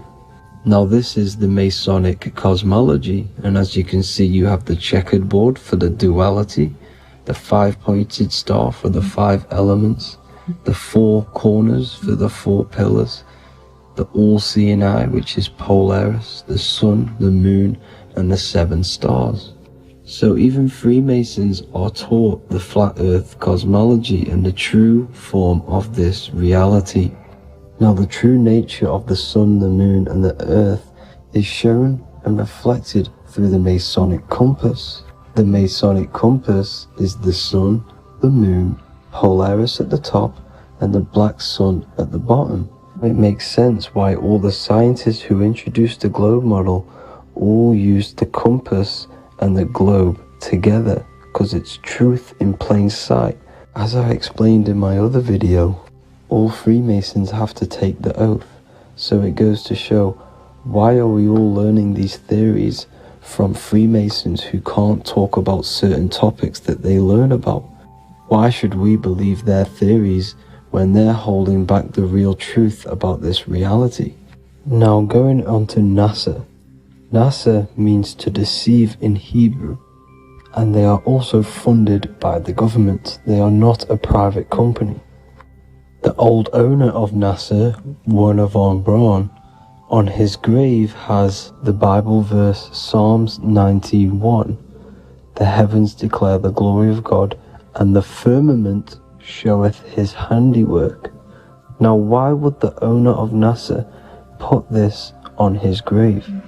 Seems a bit suspicious to me, alongside with the NASA astronauts are all Freemasons. And not to mention the countless mistakes they've made on their live videos in space stations, the moon landing, and the CGI footage of the Earth, which is obviously photoshopped.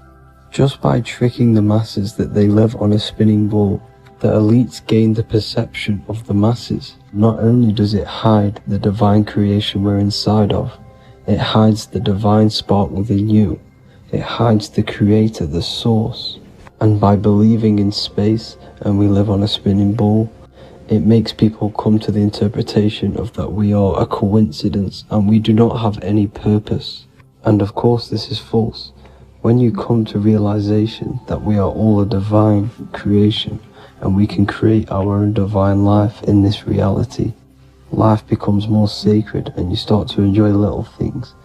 The elites want you to believe everything exists only in the five senses. They want you constantly looking outside of yourself because they know that will keep you on lower states of consciousness. Now this brings me to our next point.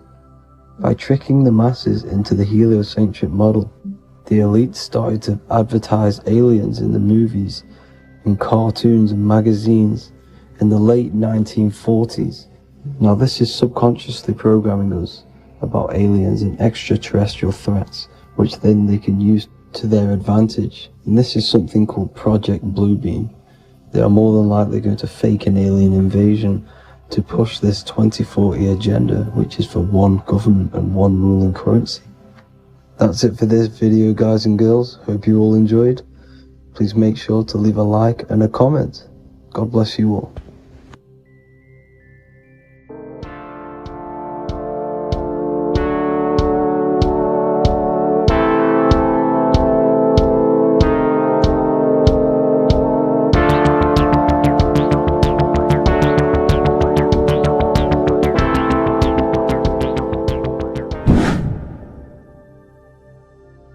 What is up, people? How are we all doing? Today, we're talking about the flat earth cosmology. So let's jump straight into this. Please drop a follow and leave a like to help the algorithm. So, we live in a torus field. Everything's made out of torus fields. And every torus field has motion. It's what it is. It's the motion of energy. And every torus field has a center, which is the black hole. It's a womb of creation. It's counter space. Now this is why the North Pole is magnetic, because the center of this torus field is the most magnetic part, the strongest part of the field. So this is why all compasses will point you to the center. And the Earth's magnetic field is spread across the whole of the Earth. And it's spinning, as you can see here. It's like a tornado at the center. And this tornado is the force which is spinning the sun and the moon around us. You got the sun, the moon, Polaris, just like in the Masonic cosmos here. The sun, the moon, Polaris, the all-seeing eye. Now we'll get into Polaris a bit later, but the sun is the magnetic force, is the electric force. Because every field is electromagnetic. Now, the sun is electric, it's positively charged, it's gonna give you energy. It's feeding energy. The moon is more magnetic energy, which is taking your energy away from you. And this is why you become sleepy when the moon comes out. Because it's taking away your energy. So, these two forces is the balance, it's the yin and yang. It's the balance, everything in this creation is balanced. Because the torus field is the Earth is the plane of inertia, the 0 point within the field. Because physical matter is a result of two opposing forces equalized on the plane of inertia. And that is where matter crystallizes into physical results. And this physical plane is the plane of inertia, planet Earth. And at the center of this plane is the black hole, the womb of creation. And outside of this black hole gives birth to light. So the torus field is constantly rotating, going into counter space, the black hole, and then out of counter space gives birth to the white hole, white light. You see? So it's going around, black hole, birth again, black hole, birth again. And it just keeps going around. It's an infinite cycle of energy. And this is where the infinity sign comes from. This is the motion, this is the force which is creating everything to spin inside of this circle. Okay? And it's making the stars spin. It's making the sun and moon spin around us, around this center point. Now here you see Horus and Set. Horus and Set putting their feet inside of this dome. This is the royal arch, the arch of the dome above us, which is like you see in the Masonic cosmos, the royal arch of Freemasonry. This is the dome above us, the firmament that the Bible talks about. You see, they're putting their feet in because Set symbolizes the moon and Horus is the sun. Horizon, Horus. Horus is rising, the sun. So they're both putting their feet around the center magnetic pole, which is the pole, North Pole. And above the North Pole, you have Polaris, the pole of electromagnetic energy. You see? And this is how we get the sun and the seasons. Because the sun, for us, when it becomes summer, it's on the Tropic of Cancer. Then it spirals outwards, going out and out and out, then goes to the Tropic of Capricorn.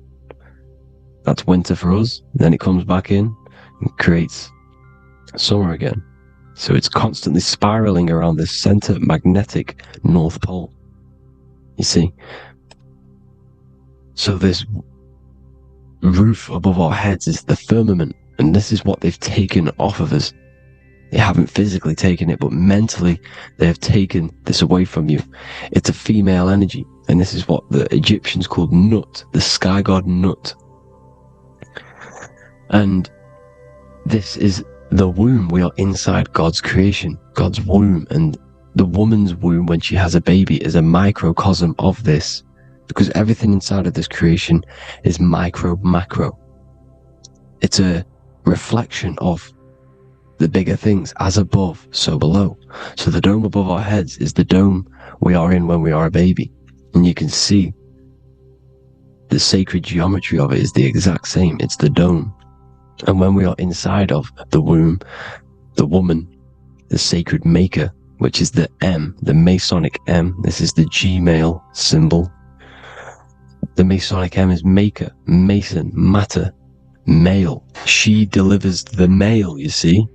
She delivers the male because it's the maker, the female, the magnetic. The woman is magnetic in nature. The male is electric in nature. So when we are in this womb, the female, we are being fed by the center umbilical cord, by the center of the mother's stomach. We're connected to the center of the woman's stomach, just like we are when we are in the earth. The center is where the aurora borealis is being emitted from, the electromagnetic aurora borealis, the northern lights. This is our spiritual umbilical cord, connecting us to counter space, connecting us to the realms beyond this world. Because at the center of every torus field is counter space. And at the center of the earth is our spiritual umbilical cord, and this is the earth's belly button, as you see. As above, so below. We had a physical umbilical cord. We have a spiritual umbilical cord, and this gets cut when we die, when we're cut away from the physical reality. You see, here's the ancient Egyptian tablet showing this female. You can see the hair. It's a female above us, because the female energy is nurturing, helping, looking after. And that's exactly what the dome is. It's protecting us. It's the Ark of the Covenant, the Ark covering us, you see? And this is what they've taken away from us. By you believing in space, it completely destroys the idea of this being a sacred creation. They've taken the roof off your head, whether if you believe in space, you believe that there's chaos, there's planets, there's asteroids about that could kill us at any moment. But this isn't true. They've made you fear your own creation that you're inside of. They've made you fear what's above you. You see, and it's to hide the power of astrology, the power of the lights in the firmament, which are constantly flowing through the ether. These powers which are above us are sending rays down to the earth, which are influencing our psychology and how we behave. And this is what astrology is. It affects human consciousness. It interacts with our consciousness. And there's a different energy every day because the planets are in different houses, different alignments. And this is, we'll go into this a bit deeper later on. So the world tree, this magnetic North Pole, the pole of electromagnetic energy, was symbolized as a tree. The great tree at the center of the earth. You see? And this tree is symbolized everywhere. You can see here how the center person, this Egyptian person, is holding up the sky. This is the North Pole, the hyperboloid, at the center of every torus field. And this tree was in the Mayan cosmology. This is an ancient depiction. This is the torus field. Here's the plane of inertia. Here's the center tree. Here's the tree in the center, the magnetic North Pole, the woman holding the stars. Here's the Hindu with the two birds symbolizing the sun and the moon revolving around this center tree. The Mayan tree, his Horus and Set around the North Pole.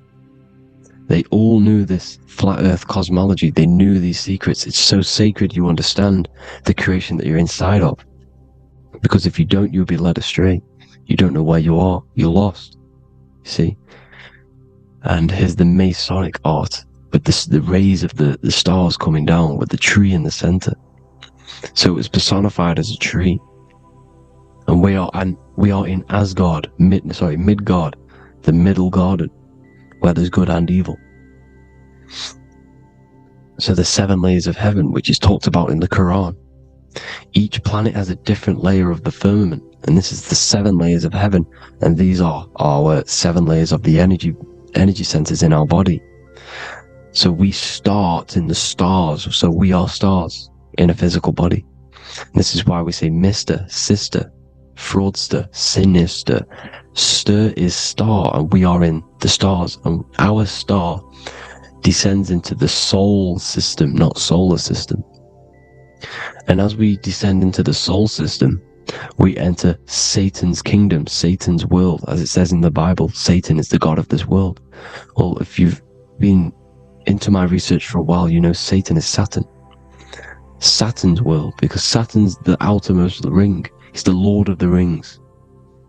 And you enter his kingdom, the kingdom of time, and this is why Saturn's the time god. Soon as you go past the rings of Saturn, you're now in the soul system, you're now in time, you're now bound by space and time. And you're bound to the earth plane, the heart. Earth is heart. It's a rearrangement, it's an anagram for heart. And the heart of the electromagnetic color spectrum is green, and that's why the earth is green. And above green is blue, and this is why the sky is blue. In order to go to heaven on the macro scale, you have to go through the blue sky, through the 7 layers of heaven. In order to reach heaven in your body, whilst you're here, you have to go through the blue chakra to your head, which is heaven. It's micro, macro. Everything is micro, macro inside of this creation. It's an ancient, I think this is a French image, piece of art from the ancient French, with obviously the 7 layers of heaven, which they all depict. And notice how it's like a dome. We'll go into this dome symbolization, the Royal Arch of Masonry, which is next. But these 7 layers of heaven give us the 7 metals, the 7 days of the week, the 7 diatonic tones, the 7 chakras, the 7 everything. It's God's favorite number. And this is why the Masons use the G inside of the compass, because the G is the 7th letter, and God starts with G. You see? So it's 7. God is 7. Here's another depiction of the heart, the soul system, the 7 layers of heaven. La Firmamente. You see? La Firmament, with the stars on the outermost layer. Here are the 7 planets. Jupiter, Mars.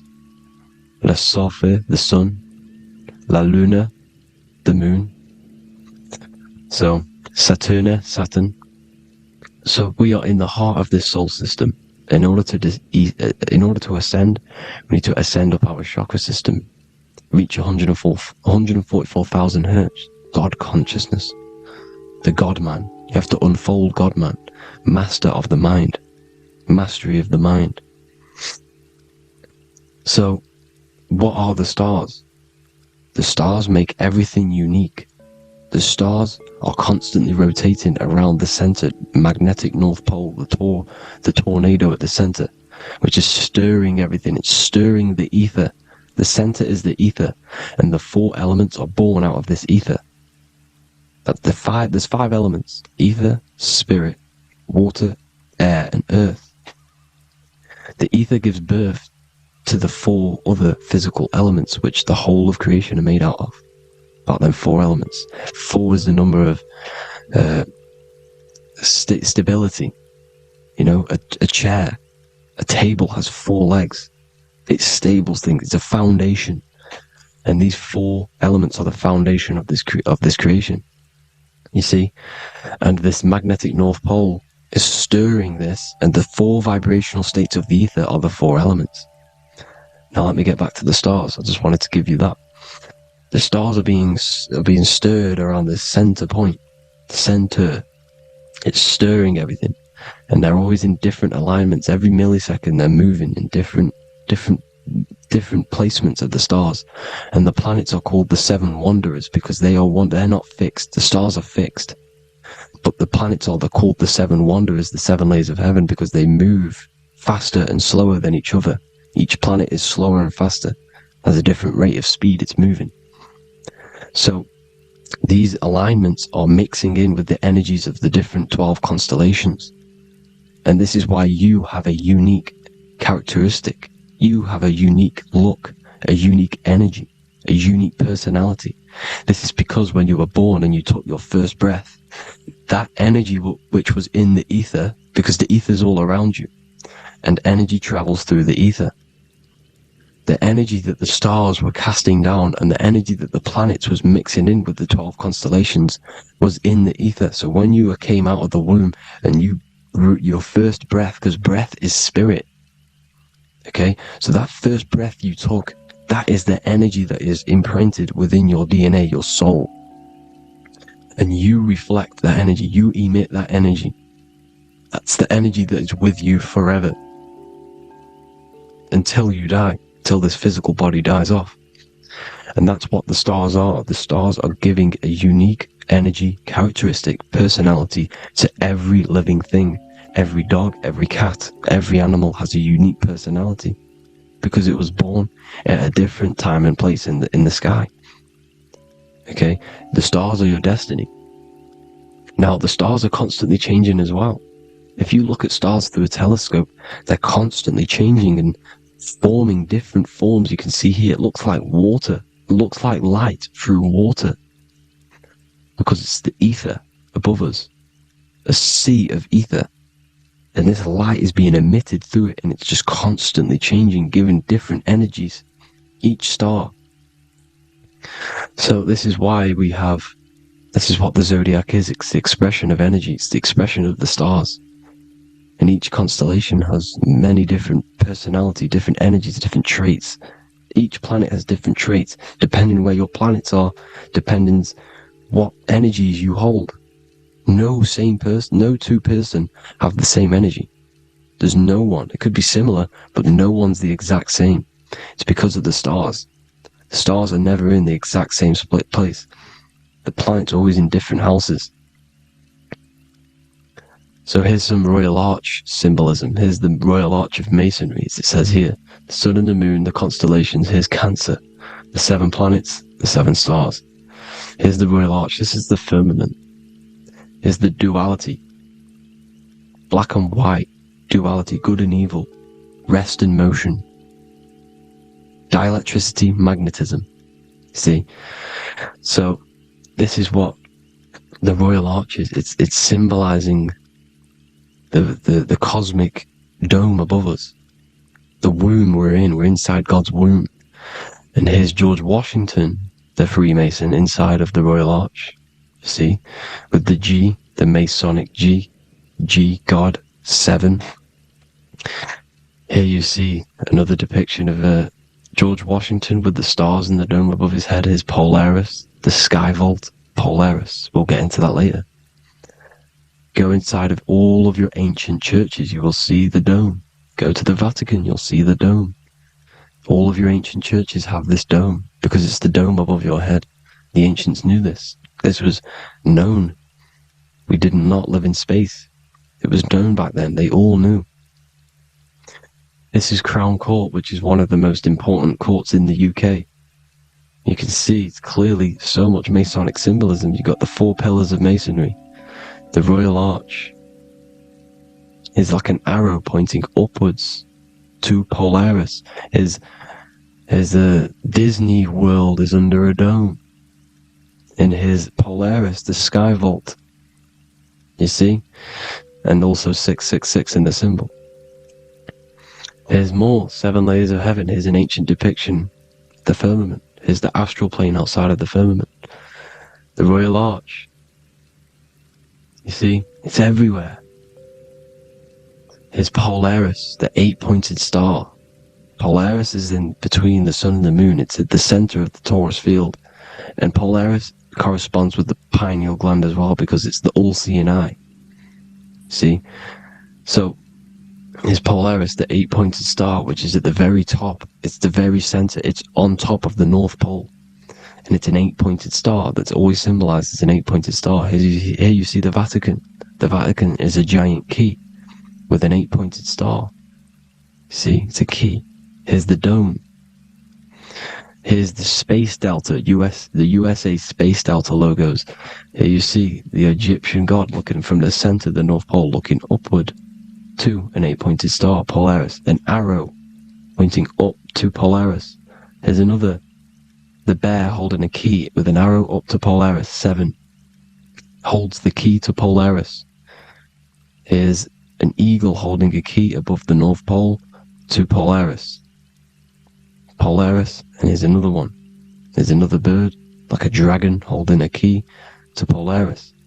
Because Polaris is definitely something to do with leaving this creation. Okay, maybe, I can't say for sure, but maybe it's to do with ascension, and this is why the Vatican hold the key to the 8-pointed star.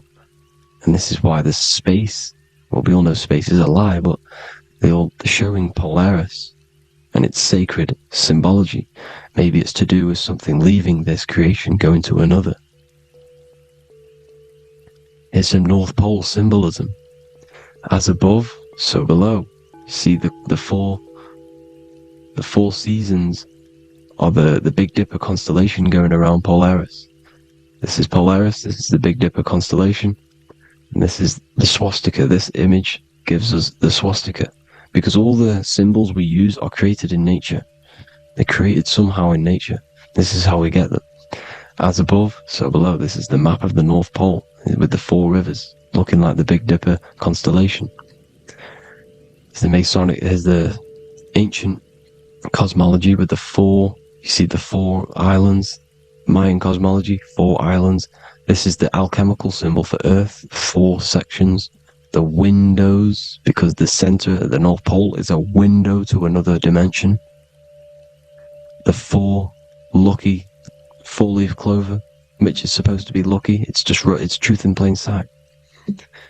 And here's Hitler looking at 2 flat Earth maps. So this swastika has been used for thousands of years, thousands and thousands of years, and it's symbolic for the most sacred land on this plane, the North Pole. Shambhala. Do some research on Shambhala, people. It's a it's a Hindu mythology about the sacred lands at the center of the earth, and it's known to be full of enlightened beings, and it's all symbolized at the center. You can see their paintings of Shambhala. It's all at the center, the North Pole, and it's known to be the most godly place ever, because it takes you to a portal to the higher places. And maybe this is something to do with Polaris, connecting you to this sacred lands at the very center. But anyways, people, thank you all for tapping in. Hope you all learned something. Have an amazing day. Please follow, subscribe, like, all the links in the description for the courses, the PDF. Please have an amazing day. God bless.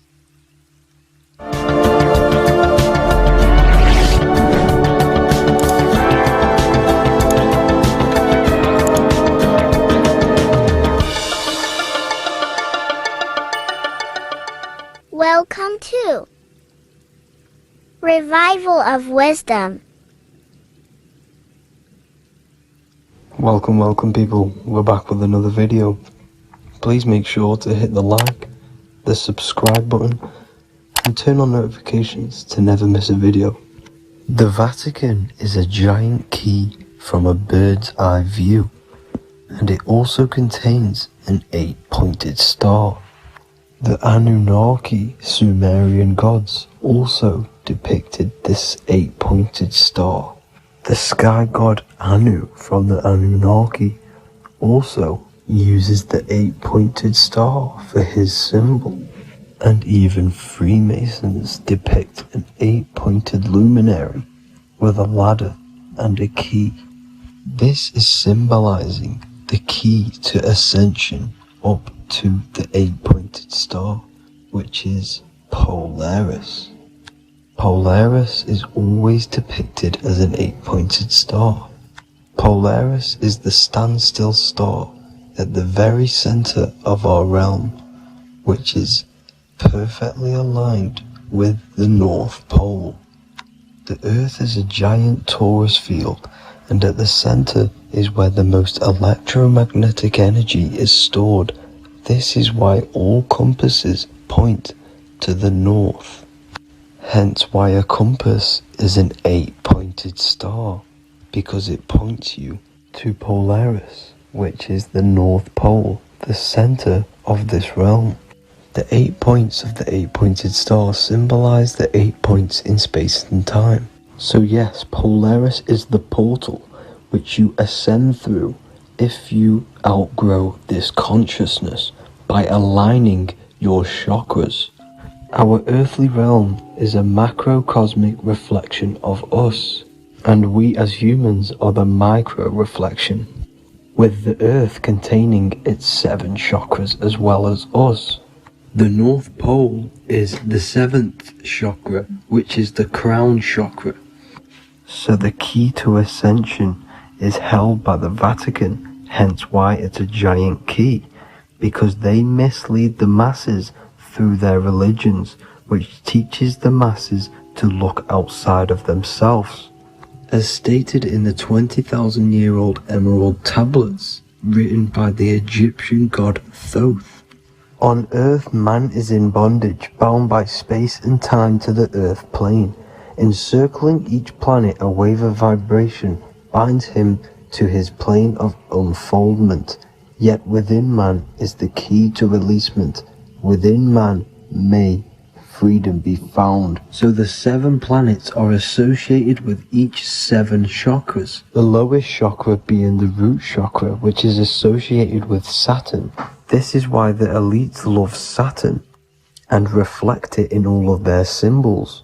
Because the chakras are an ascension of spiritual principles, starting from the material and ascending up to the spiritual, the crown chakra.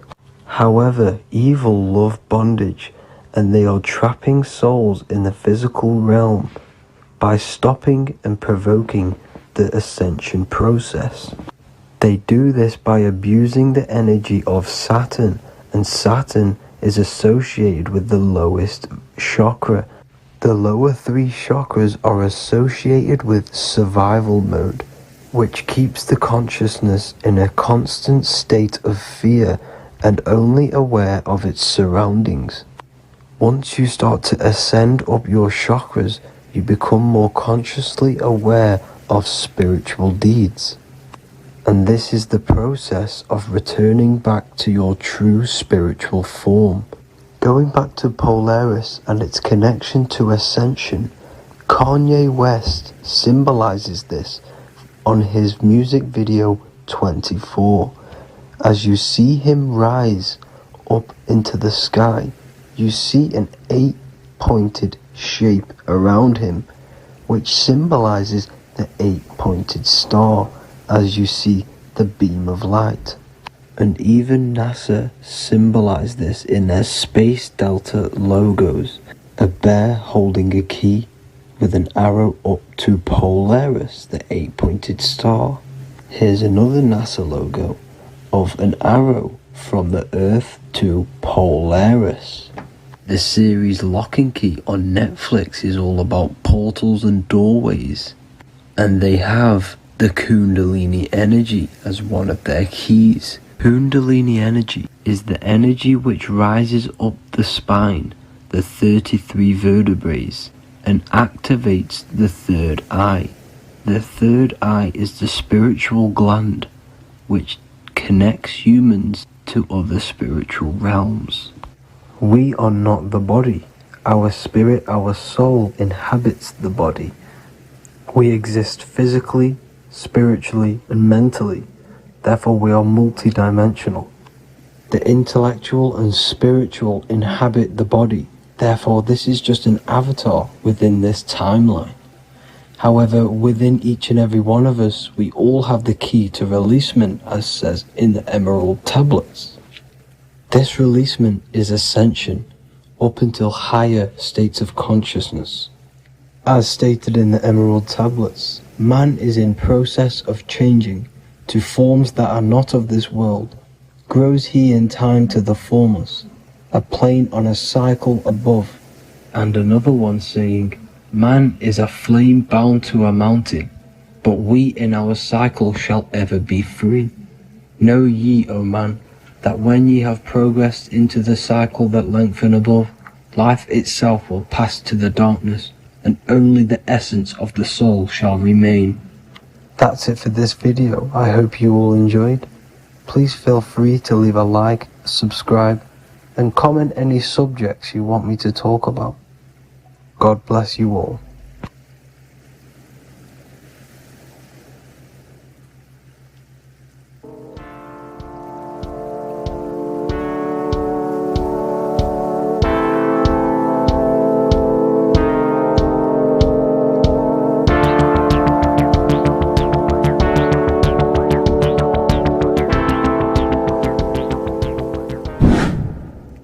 Hello and welcome to another video, people.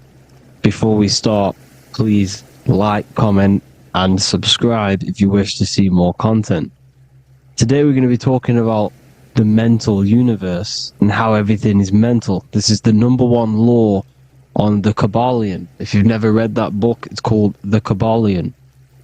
A very good book. It's the first law because this is the most important thing you need to understand. Is how everything exists within the mind. Behind every single one of these eyes is the same consciousness expressed in different bodies. The mind is what gives perception to what you're experiencing. Behind every single one of these eyes is the exact same consciousness, but the brain that they inhabit is giving them a different perception, a different being, a different body. Now, this is the difference between humans and animals. Humans possess a advanced consciousness, an advanced mind that gives us the ability to be aware of ourselves mentally, physically, and spiritually. We can reflect on ourselves. When a dog looks in the mirror or an animal looks in the mirror, it doesn't know what it's looking at. It doesn't realize it has a consciousness. It can't reflect on itself. It can't say, I want to improve in this area. It doesn't have that consciousness. We have a divine consciousness. Take away the N for divine, and you get with a D, put it with a D, you get divide, because we have a divided two-way consciousness. An animal only has one. However, it's still the same mind. We're all mind. We're all mental. We all exist within the mental plane. Look at this person walking. The body, the brain, is sending electrical signals through the 12 cranial nerves, which the 12 disciples that spread the gospel of Jesus, right? You have 12 cranial nerves in your brain. There are 12 disciples which spread the gospel of Jesus. Jesus represents the mind, the intelligence, the invisible intelligence that we all are, the same intelligence, the same exact consciousness, which then sends a command into the brain. Then the brain sends these 12 electrical signals through the 12 cranial nerves to control the rest of the body through the nervous system. This person walking is not, the body is not walking. The invisible, the mind is telling it to walk. And the brain is it's a supercomputer which is decoding these demands given to it by the mind. Because the pineal gland will have something to do with the ether, because the ether is physical and non-physical. The mind is sending the commands through the ether to the pineal gland, which is then getting broken down into electrical codes within the brain and sent throughout the nervous system to control the body. And this is why in the Sims simulation, because the body's the simulation, it's a false reality, it's the fake reality, it's not the real you. You are formless, there is no form, but the third dimension is a dimension within your mind. Matter, mind, light is all a product of your mind. It's all in the mind. Now this is why the Sims has this green little diamond on top of the head. Because this is you, this is your invisible intelligence controlling the character. Okay, it's controlling the character. And this character is in the world. Your consciousness isn't in the world. The world exists within you, but the body is a vehicle for that realm that you land in. When you have a dream, your mind transcends this body into another body, duplicates your body into another universe, unite, unite is one. We're all one. It's all one universe, expressed in many different ways, infinitely. And the vehicle that you land in is the body, to operate in that realm. This is the all-seeing eye, as you see here. The eye, this is all the intelligence. This is the ball of consciousness, God, expressed in different bodies. We're all this same one in different bodies, as you can see here. And this intelligence is expressing infinitely throughout the universe. An infinite universe. There's no beginning, no end. There was no beginning of the universe. There is no end. It's infinite. Always has and always will. But the mind is what gives you the ability to explore the universe, to make perception of it. We are God in disguise. We are God in disguise. We are God in flesh. But the body can become attached to the mind, can become attached to the body if the mind is not aware of itself. When the mind is that blinded by matter, and we lack knowledge and understanding of what we truly are, a formless, infinite being, a traveler. This is why Freemasons are called Freemasons. Mason means traveler. Free. You're a free traveler because your consciousness is a traveler of the universe. When we lack understanding, our mind bounds to the body, because we don't separate the body with our different layers of consciousness.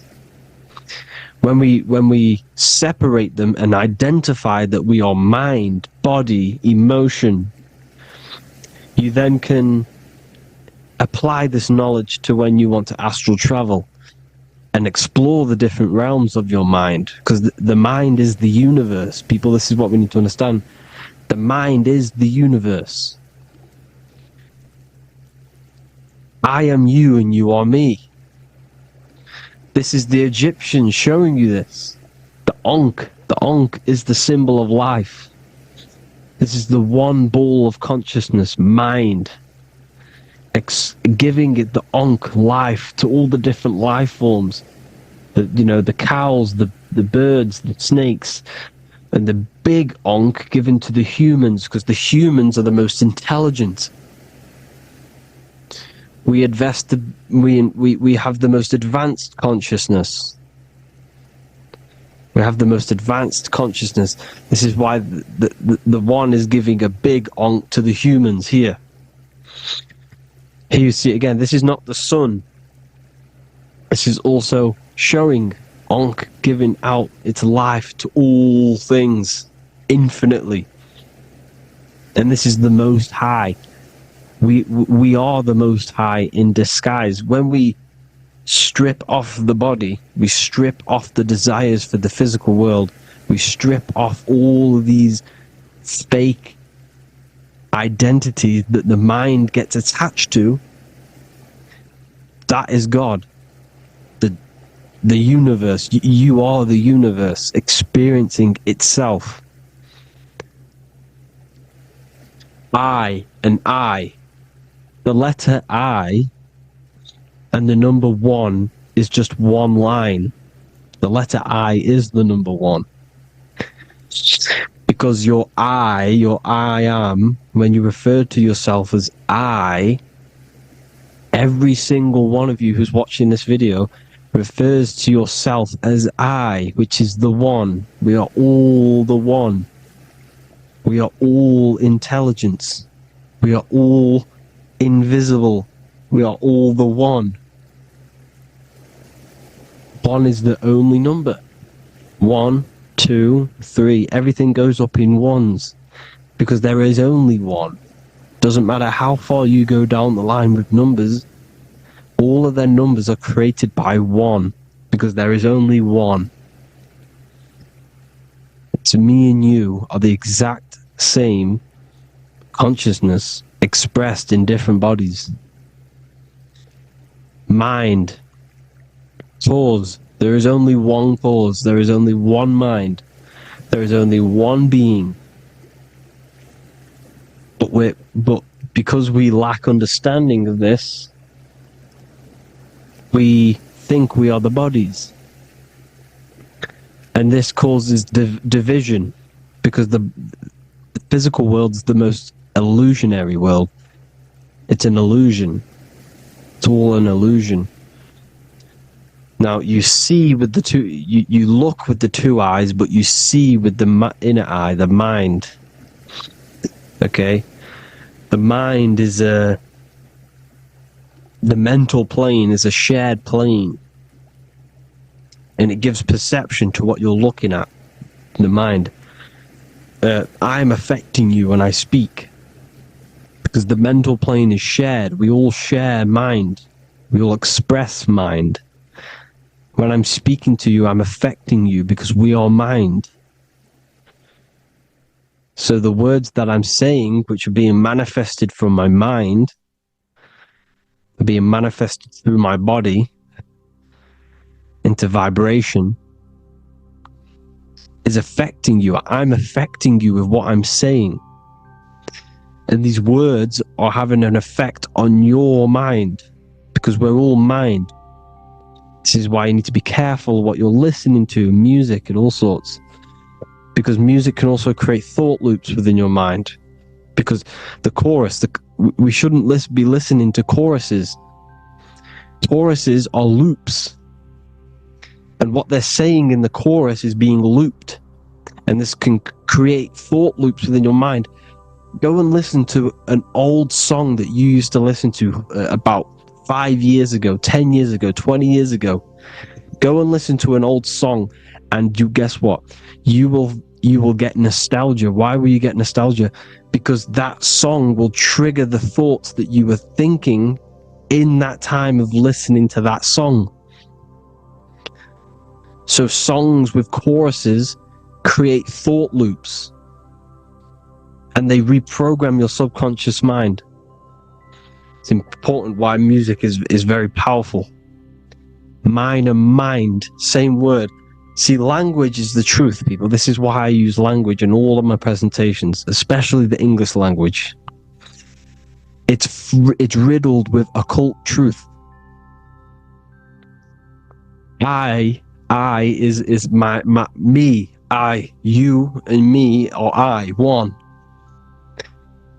We are not the name, we are I. Every single one of you is I, because we are all the one, all mind. Now, the only thing that is truly mine is my mind. When you say something is mine, it's an illusion. It's not yours. The only thing that is mine is mind, my mind. Okay? It's my mind. It's the only thing. It's the same word, mine and mind. Like I said before, everything's one. Hot and cold is different degrees of the same thing, of the one substance, of degrees. The 7 colors are different frequencies of the one white light.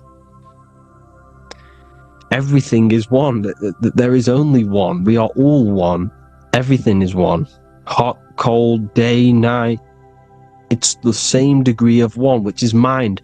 The mind's perception is what's giving it, labeling it hot or cold. The mind's perception of colors is what is giving it red or purple, hot or cold. There is only mind. The mind gives things perception. There is only one, that is mind. The conscious and the subconscious mind. The male and the female, these are married. The subconscious mind is your hidden part of the mind.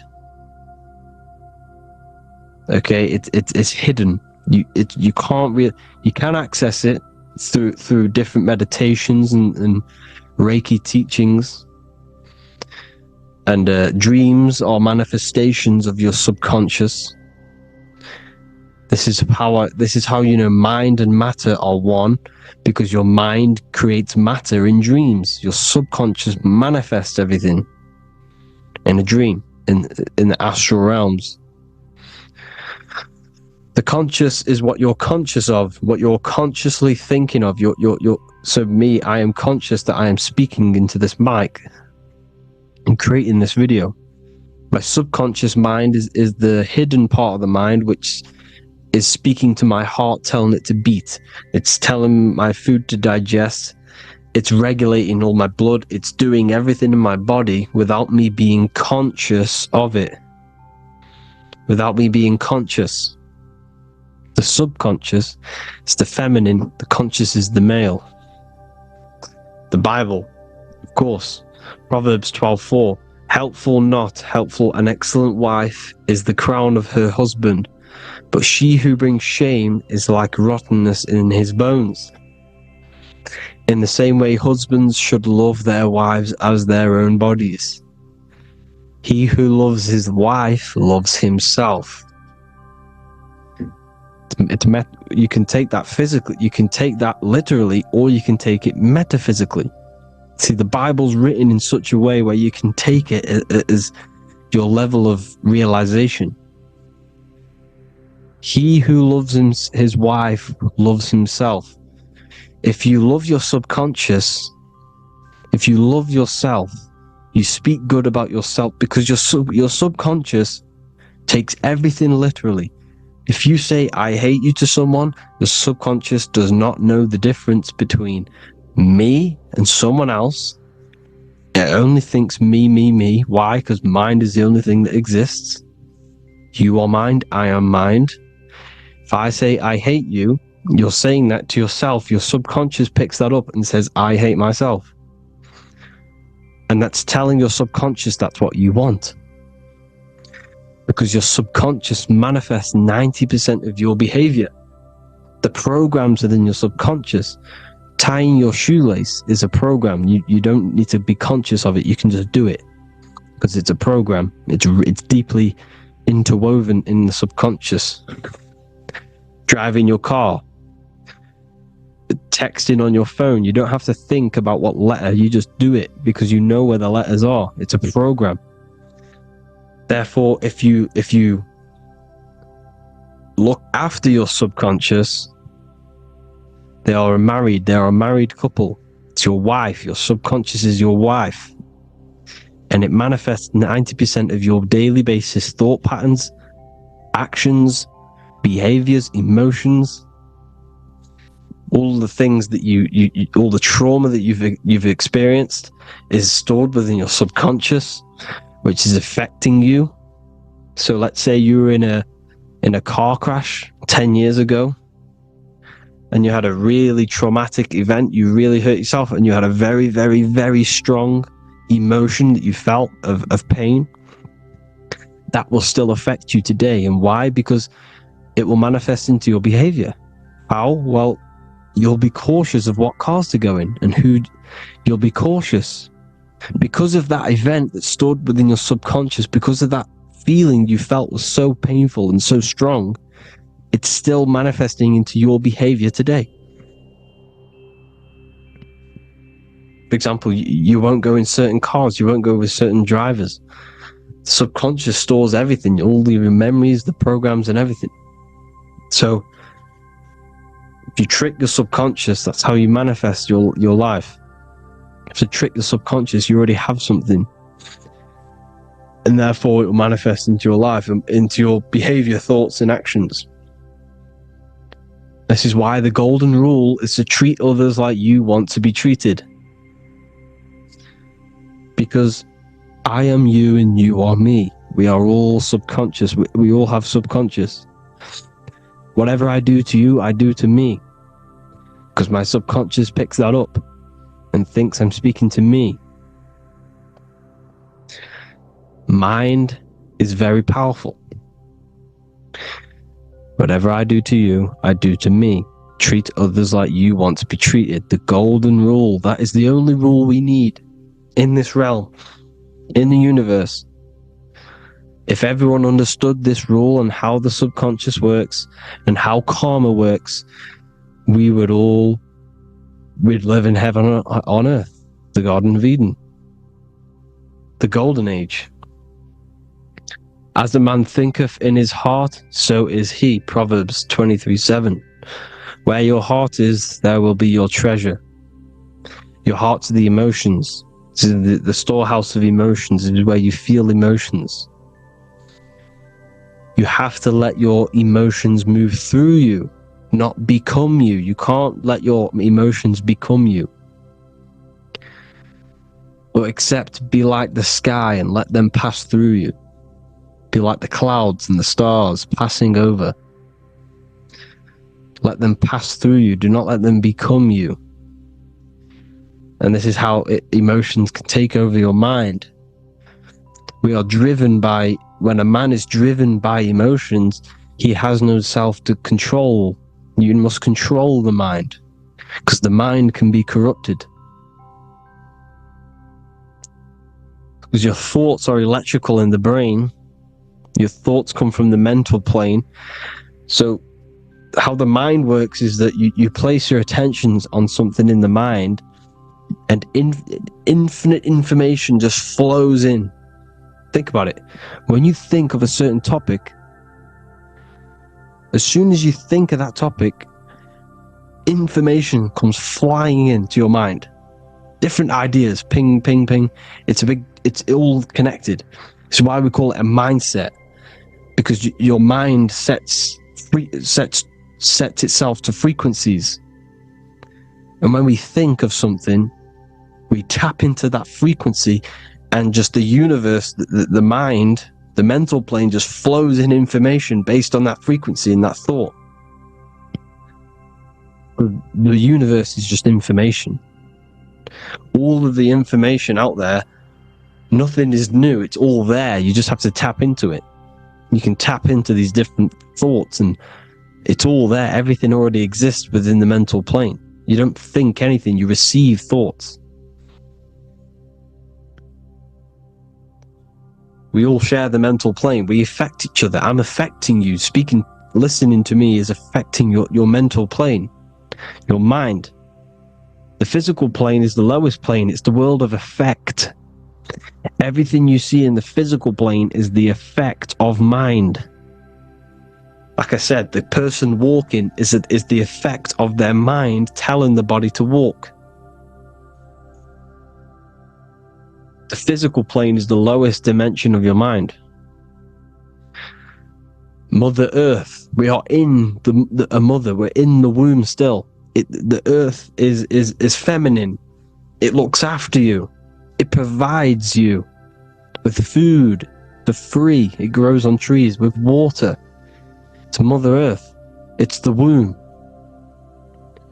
The dome above your head is your mother's belly. Okay? Is your mother's belly. You're in the womb still. You're forever in the womb because your mind's constantly expanding. Because when the baby's mind figures out that there is a reality outside of its mother, starts to hear the people on outside of its mother, what does it do? It figures a way out of the mother, and it becomes born again in the water, in a hospital, into the other world. It's the same with our minds. When our minds figure out there is other worlds beyond this physical, we explore them. The astral plane, for example. You figure a way out of the body. Because when you're the firmament, look at the word firmament, meant at the end. Firm is firm, something strong, something like a rock is firm.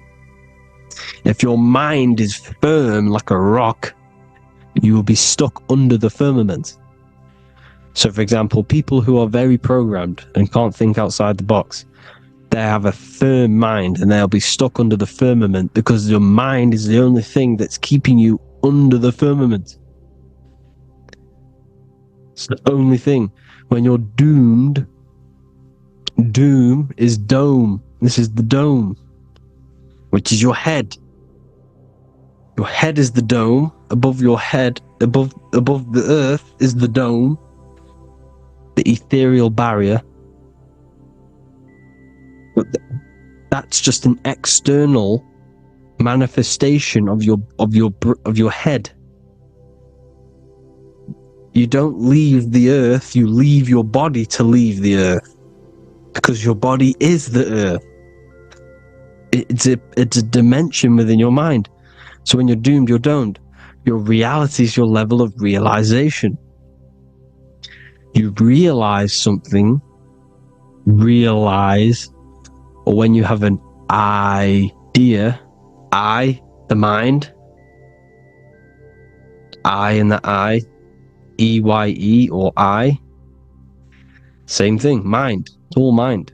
Reality is your level of realization. You realize there's other worlds, that's your reality. Your perception's your reality. Mind in Latin is mens. Jesus was known as the fisher of men, which is the fisher of minds. He was fishing minds worthy of knowing the higher truth, the deeper occult knowledge. Jesus figured out that we are all God.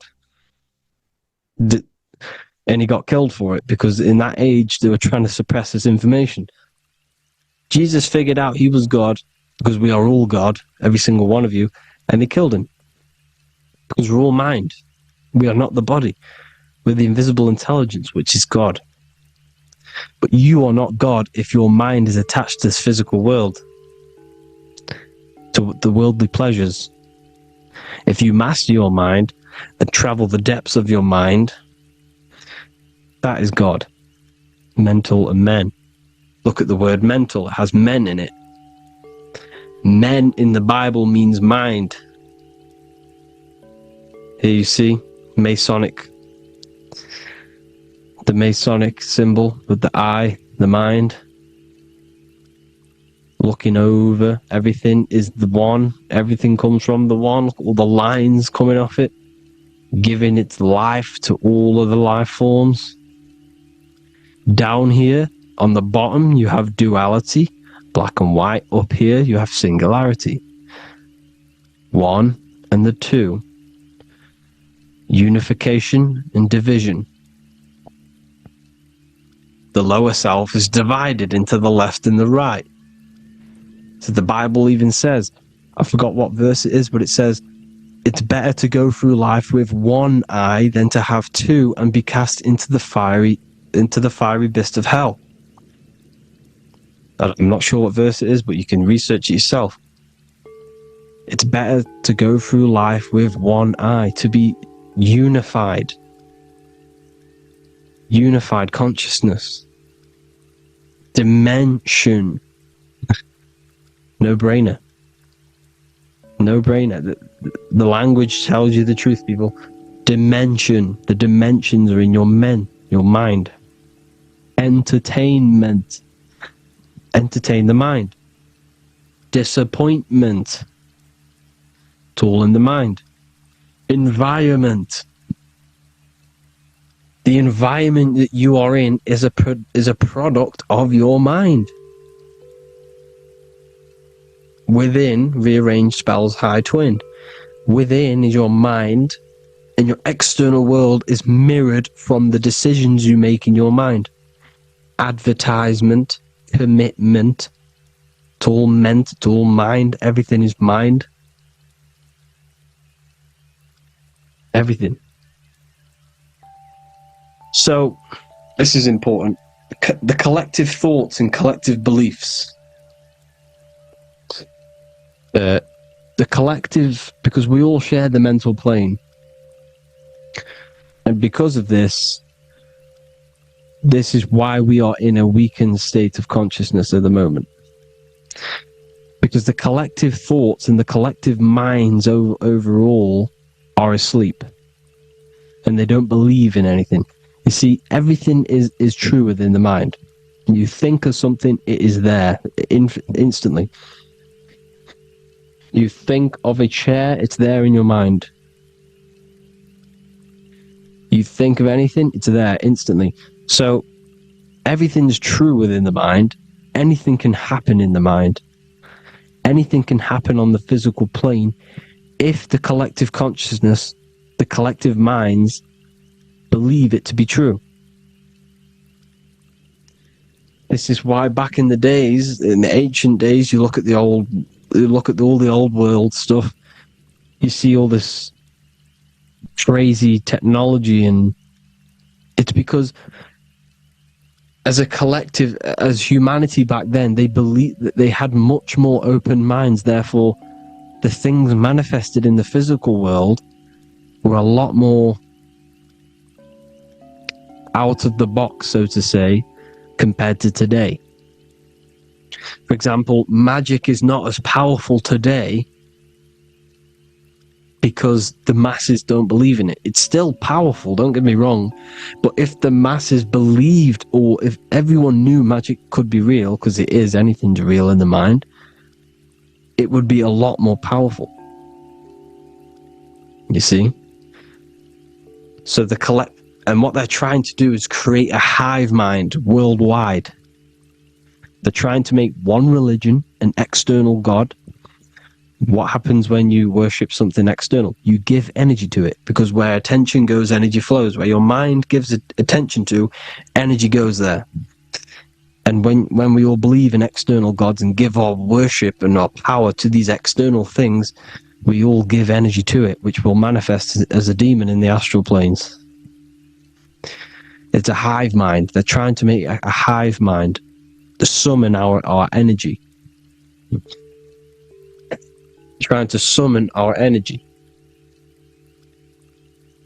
And it through mind, through collective thoughts.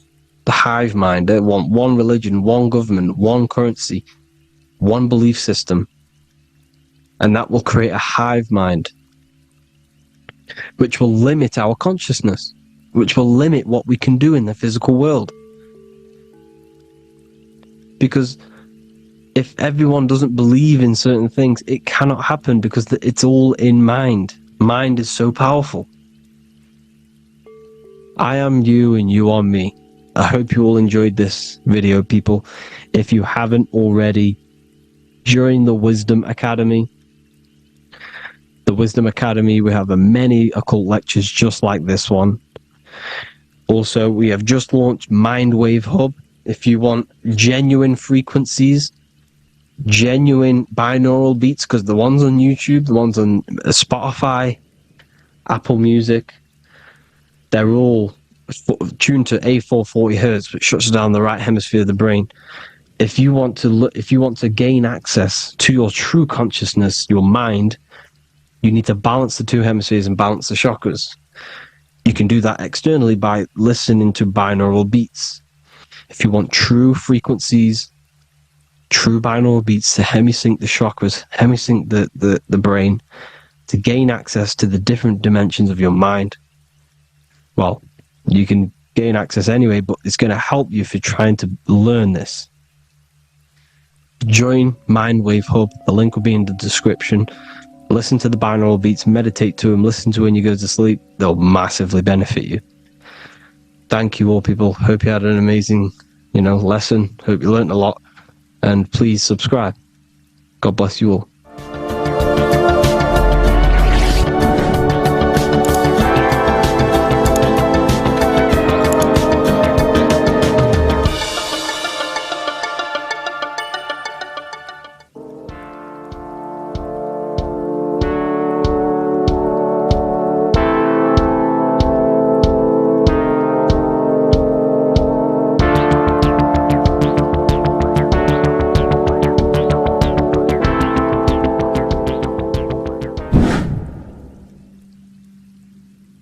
How are we all doing today, people? It's Revival of Wisdom, and today we're going to get real deep.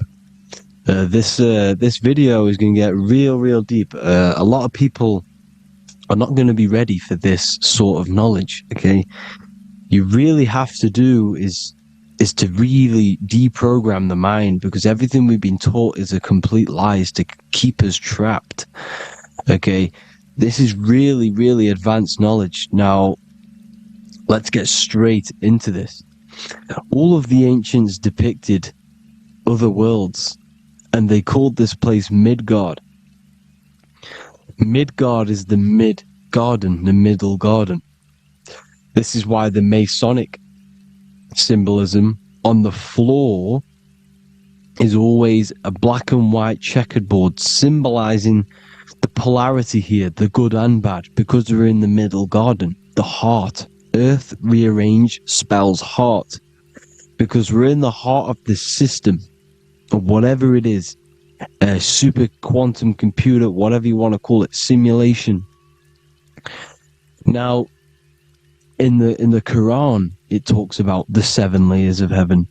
All of these ancient artworks are depicting these different layers of reality. Okay, and look at the Egyptians here with the boat outside of the firmament. Boats travel on water, and this is exactly what the Masons are doing. So they're still using the same symbols. Why? Because it's the same knowledge, just hidden. The Egyptians have the same knowledge as the Freemasons. It's just hidden. Now, this cosmology that they're showing here, which is probably made maybe 100 years ago, this painting or artwork, is the exact same as the one we see here, with the arch, the boat. It's similar, because the boat is symbolizing traveling these other worlds, because the ether is also symbolized as water, because if you look up at the stars through a telescope, it looks like it's water. It's shining through water, because this ether, whatever this substance is outside of this world, was symbolized as water. Okay, and look at all these ancient depictions showing these different layers of reality. Now, we are being trapped within this 3D dimensional world, which is the cube, the Saturn cube, because there are 6 sides to everything in this world: front, back, left, right, up and down. 6, which is the cube, because we're in the Saturn's world. Okay, now, always been depicted as a tree of life, the tree of the universe has always been depicted as this tree. because let's get a bit deeper. Now, the cosmology of this reality is the sun, the moon, and Polaris, always in the Masonic art. The sun, the moon, and Polaris, the all-seeing eye. If you go inside of the temples, of the Masonic temples, they always have this star in the middle, shining light beams. Okay? Look here. The light beams coming from the big star in the middle, which is Polaris. This eye is God. It's God's light shining down from his abundance. Now, when you astral travel, you will see this big ball of light above you, and this big ball of light is God. But you cannot travel towards it until you are pure. It doesn't work like that. You have to become formless. You have to become pure before you can become one with the light. In all these Masonic artworks, it's all depicting the star in the center. This star is Polaris, because Polaris is the way out of this place. And this is why you see the stairway to heaven all the way up to the light beam, the light source. What does it say in the Bible? God is light, because everything is made out of one substance, and that substance is light. And it symbolizes the eye, because God is an eye. All things that are alive have an eye. And we all say, I am. We all see these realities through eyes. God is an eye. He's the all-seeing eye. He sees all things at all times. And he is projecting this light. And this light comes down to create all the different levels of the worlds. And this is what the two pillars symbolize the number 11. 11, the number 1, is just a vertical line. It's the one. It's a 1 point. 11 symbolizes the mirror nature of reality. Everything's mirrored. As above, so below. Now, the 11 also symbolizes openings, doorways. And as you can see here, an opening to the all-seeing eye. And you see here again, an opening to the stairway all the way up to the light. This light is the light of God in the astral worlds, beyond this world. Now, Polaris has also been symbolized as the UFO. They put the truth in plain sight. So you know in the films how the UFOs suck people up. That's what Polaris is doing. If you ascend beyond this world, if you do not ascend beyond this world, you will be reincarnated in this world. The whole thing is to outgrow this consciousness to the plane above. And I'm not just making this up, I'm going to be bringing in scriptures after this. But you can see with the Christmas tree, we always put a high, big star at the center, at the top, which is the star of Polaris, which is exactly what the Masons are doing here. The star at the top. And it's on top of our Christmas trees. And all of these symbolize the other stars, because Polaris is the most high star. And all the other stars are wrapped around the firmament lower than Polaris. And that's exactly what the Christmas tree is. And it's a triangle. It's a triangle, just like light beams travel from one point in the triangle, just like the all-seeing eye. It's a triangle. The light is coming from one point and sending its rays downward. You see, it's kind of like you see here with the water. And the lower you go, the darker it gets, the more evil it becomes. And this is what the ancients would call hell. Now, this all-seeing eye is Polaris. And below Polaris is Mount Meru, the North Pole, the magnetic North Pole. The Tower of Babel, which is in the Bible. The etymology of the word Babel Ba, meaning spirit, which gives the ability to move the soul through the worlds, which is that's the ancient Egyptian description of the word Ba, meaning of the word Ba. You have the Ka, the Ba, the Ak, but the Ba is the one that gives the ability for the soul to move through the worlds. Your soul can't speak into a world without incarnating into it. Now, the Tower of Babel symbolizes Mount Meru because it's the word Ba is the spirit which gives the ability for the soul to move through the worlds. The Tower of Babel is the magnetic North Pole, Mount Meru, which gives the ability to move through these different worlds.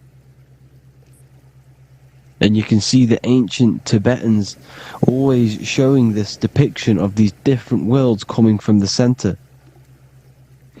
Because we have to ascend our consciousness. It's not about how good you are to reach heaven. It's about how you expand your consciousness, you expand your mind. So they teach now that you have to be good in order to reach to heaven. It's about expanding the mind, expanding your consciousness to these different planes, these different realms. So that's what it's about. And Jesus was known as the fisher of man.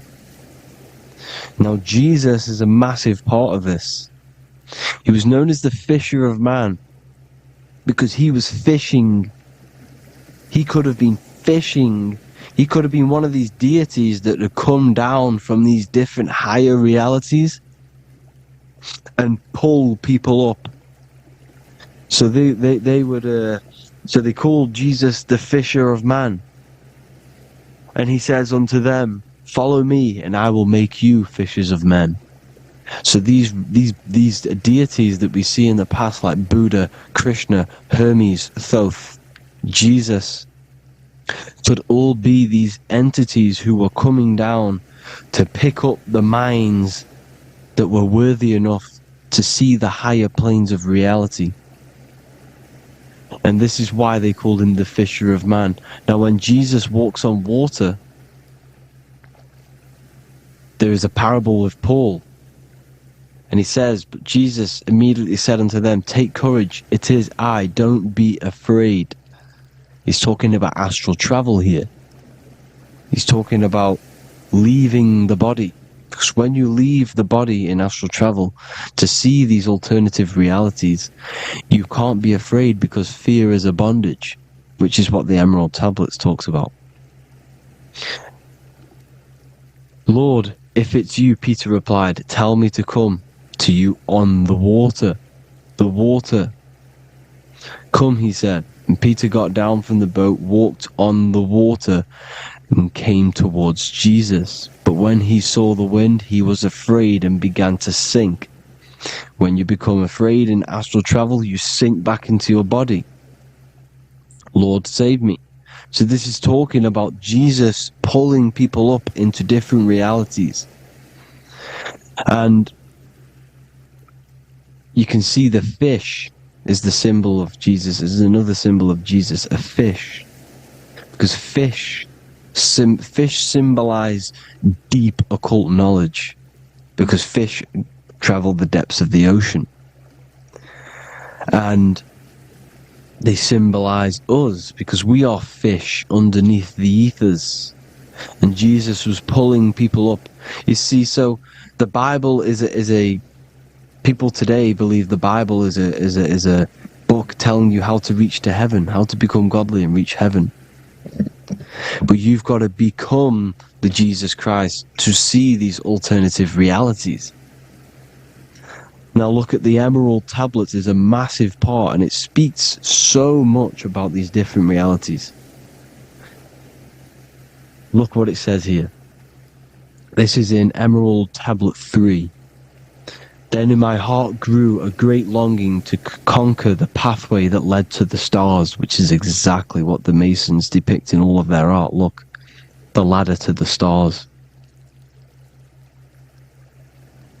And then he goes on to say, years after years I sought after wisdom, seeking new knowledge, following the way, until at last my soul in great travail broke from its bondage and bounded away, broke from the bondage of the body. Free was I from the bondage of earth men, free from the body I flashed through the night. The stars. The stars are a massive part in the astral world. Each star is a different reality. And the true astrology is the star that you came from. You came through a star to reach this, to reach here. There is a reason why you are here. There's a reason why you have the personality traits, because your soul came from a specific star. This is why we call them stargates, because they are gates in and out of this reality. And Polaris is the way out to the higher worlds. Now look, far into space, my soul traveled freely into the infinite circles of light. Beyond knowledge were some planets and great gigantic beyond dreams of men. Then he goes to say, lift up your flame from out of the darkness, fly from the night and ye shall be free. Lift up your flame. Your flame is your soul, because it has to be lifted up out of the darkness. This is the darkness, this world, this body is the darkness. Because it's a bondage. You need to break free. You need to learn how to astral travel, people. You have to learn this. If you want to get out of this world, you have to learn how to astral travel and see the other realities. Travelled I through space-time, knowing my soul at last was set free, knowing that now I must pursue wisdom, until at last I pass to a plane hidden from knowledge, known not to wisdom, extension beyond all that we know. So he's talking about he went to a place where we cannot even comprehend here, a place that is not even known to Earthmen. He's telling you he's ascended out of this world to the planes that are beyond. And it says here in the Emerald Tablets, man is in process of changing to forms that are not of this world. Grows he in time to the formless, a plane on the cycle above. Know ye must be one, ye must become formless before ye are one with the light. The light, the same light that I was talking about, the Masonic light, with the triangle, God, the one source. Ye must become formless before ye are with the light. Formless, you have to leave the body. You have to leave the body. You have to gain the ability to leave this body and travel to these other worlds. Now, it says here, not as man am I, for free have I become of dimensions and planes. In each I take on a new body. In each I change my form. Know I now that the formless is all there is of form. You see, all things created come from the things that, all things that you see come from the things that you cannot see. All of us have the same spark of consciousness, the same I am. Every dog, every animal, every human has this same I, this same thing which sees through the eye. It's formless. It takes, this formless entity is the same entity of us. We are all the same entity in different bodies. And this entity it was represented as the flame, the cosmic flame, which is inside of all of us. And this is why the Masons depicted your spine as a candle or the Holy Grail. You would either see this or a candle with a flame on the top, because the Holy Grail is your consciousness, which is on top of your spine, which is the candle. Now, Jesus, Thoth, Buddha were all these deities which were coming down to lift people up because they were fishermen of men. and he would lift you up to the higher worlds, out of this world, to the ones above. Now Thoth, you can see him here, he's leading the way. He's holding someone and he's leading the way with knowledge and power. He was leading the way to other worlds, out of this world. There's no point trying to change this world. This world will stay the same. It will stay the same. You have to get out of this world, and that's what they're telling you. That's what they're keeping you from. They're keeping you stuck within this thin layer of reality. So, what the Masons are doing, they have the ability to astral travel. They're living not stuck and bound to one reality, but living within the different layers of reality. And this is what Morpheus was doing in the Matrix. Morpheus was going into the Matrix to go and get Neo, which is exactly what Jesus was doing, pulling up people out of this world to the ones higher. And that's exactly what Morpheus is doing in the Matrix. If you haven't watched the Matrix, go and watch it.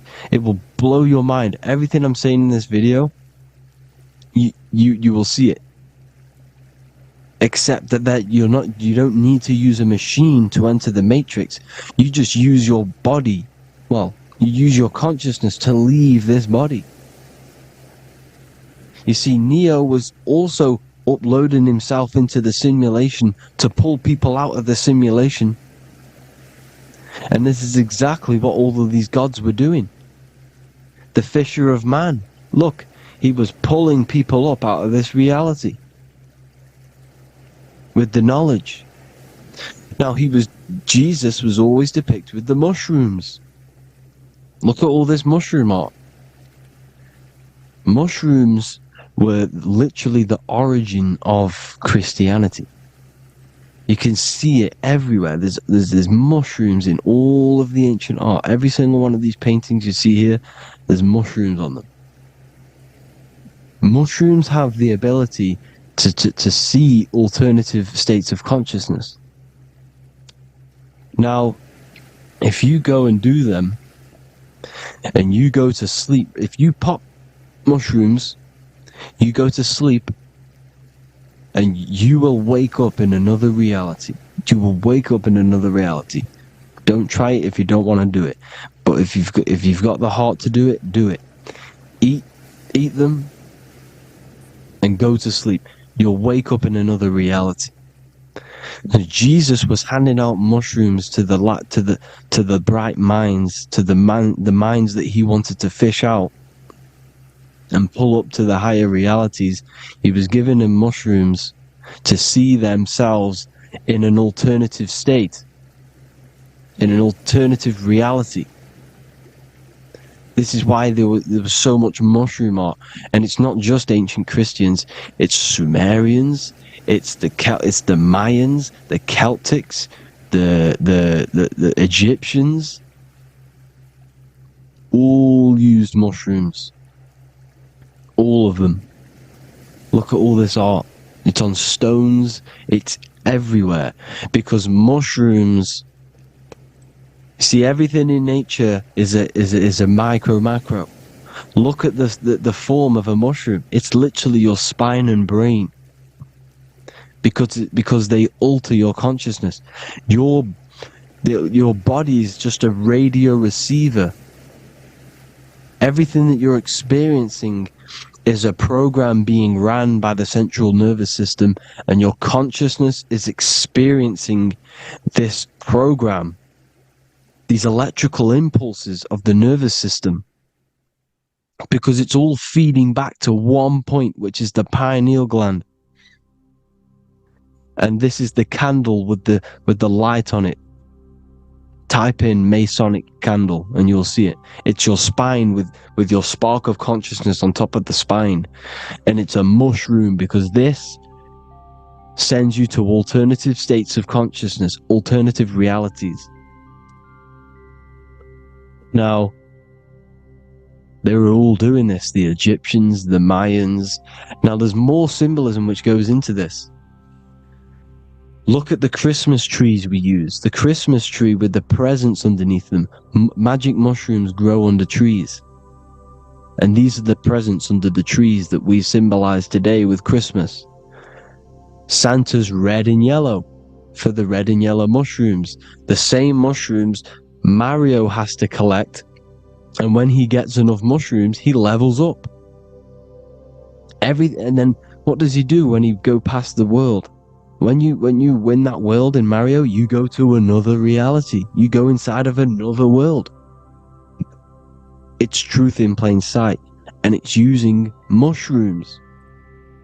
It's using mushrooms. Everything, all of the characters in Mario, well, a lot of them are mushrooms. Look at this one. The presents, black, yellow, and red and white. Red and white mushrooms. And the bow on the top is the mushroom head.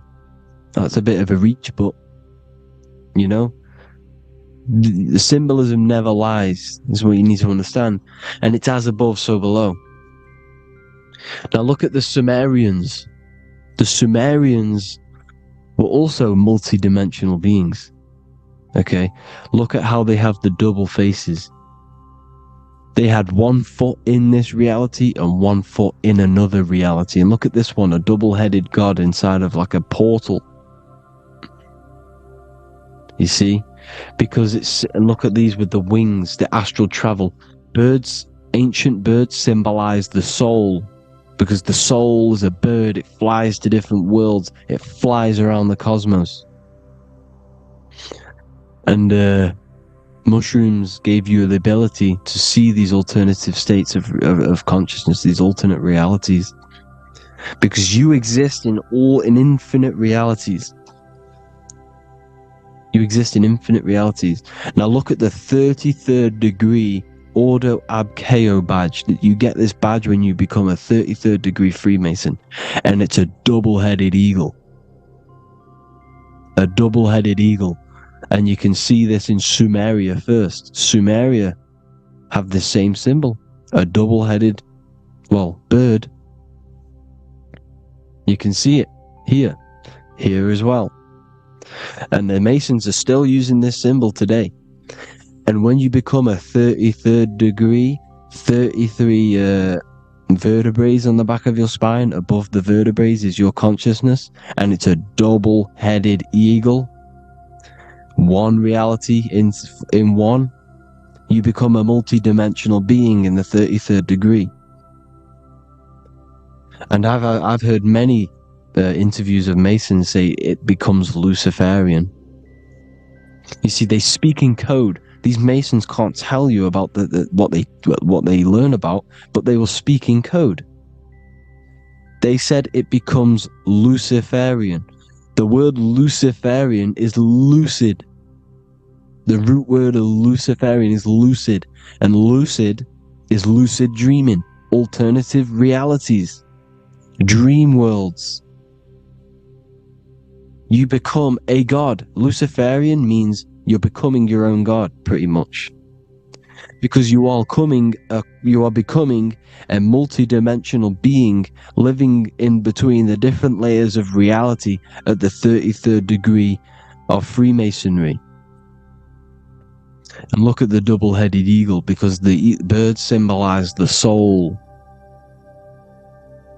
And they reach high, they fly high, just like the soul wants to fly high to the light, to become one with the light, like the Emerald Tablet says. Now look at Janus. Janus was another god, and he's known as the god of doorways. Janus always depicted with a double head.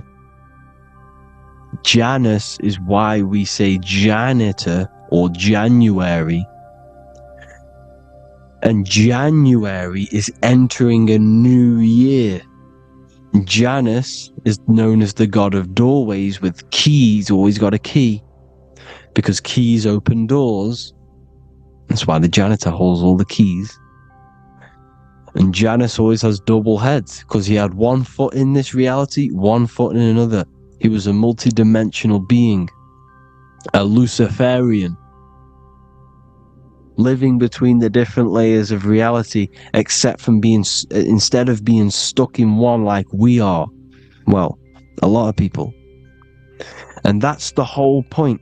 You see, all of this stuff is about like changing the world and stuff like that. This world will probably never ever change. It's probably been like this forever. Well, forever, for a long time. But it's about moving out of this reality to the higher states.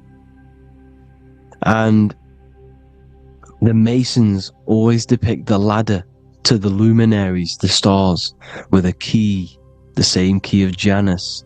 The Vatican is a key, and it's in charge of all the religions. Why is it a key? Because they're holding back the key. They're keeping you stuck within this reality, keeping you stuck as identifying yourself with the body, identifying yourself with this world. You are not in the world is within you. This is a program being ran by your central nervous system, and your consciousness is experiencing this reality. Now, this is going to be a mind-blowing video for some people. You have to have an open mind. You have to let go of all the programs. I'm repeating what the ancients are talking about and the ancient symbolism. Look at Janus with the double-headed god. He was just another god coming down, giving keys to people who had the worthy mind to be pulled up out of this reality, to be pulled up to heaven, just like Jesus was teaching how to reach heaven. But really, it's an encoded scripture. But anyways, hope you all gained some insight on this video. Have an amazing day. Please like, share, comment. All the links are in the bio for the PDF, for the Manifestation Mastery course, and all the other amazing stuff. And if you want to support the channel, I'd greatly appreciate it if you became a Patreon member. Hope you'll have an amazing day, people. God bless.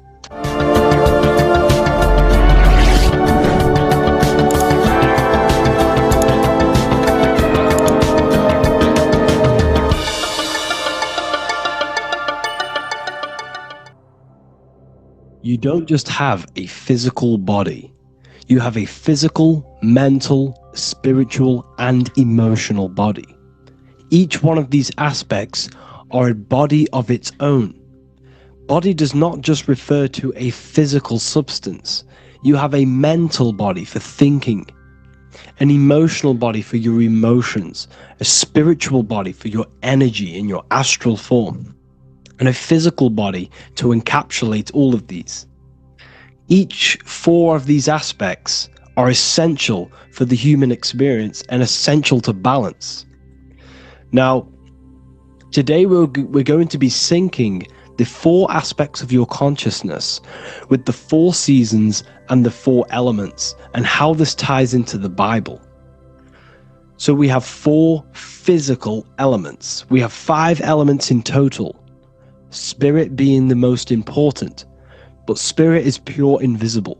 We have 4 physical elements. We have air, fire, earth, water.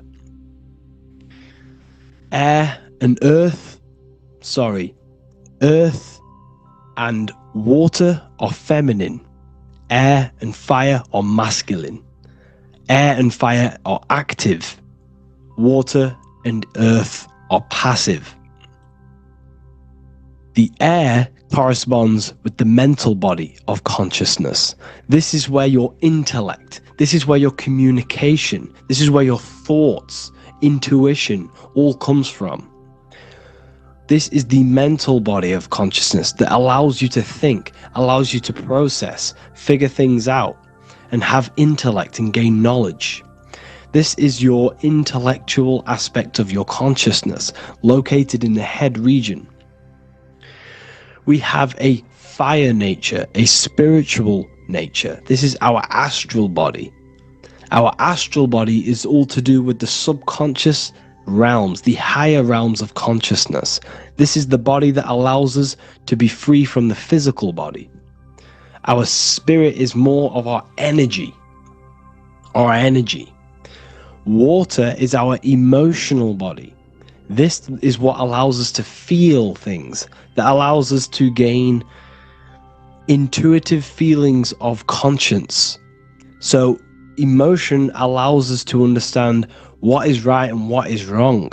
When we feel something bad, we know that this is wrong. When we feel something good, we know that we are doing good. Emotions are a creational force that allows us to feel certain things to bring them into existence. Our emotional body is a creational force and should not be reactive, and they should be controlled. Most actions are stemmed from emotions. Actions bring thought into physical existence. Emotions are the driving power. They are what drives your actions. The thought, then the emotion, then the action. Earth is your physical body. This is your physical state that allows you to take mind and emotion into action, into fruition, into physical matter. This is what your physical body allows your consciousness, your soul, to interact with the physical world and bring things into physical existence. The physical body, the physical world, is an outcome and an effect of the thinking mind. All physical substance comes from the thinking mind. The pen, the phone you're holding, the microphone I'm speaking into, all began as a thought in the thinking mind, then it was brought into physical reality. Earth is the most dense. So it goes in this order: body, emotions, spirit, mind. The higher you go up, the more lucid and fluidic it becomes. The lower you go down, the more dense and dull it becomes.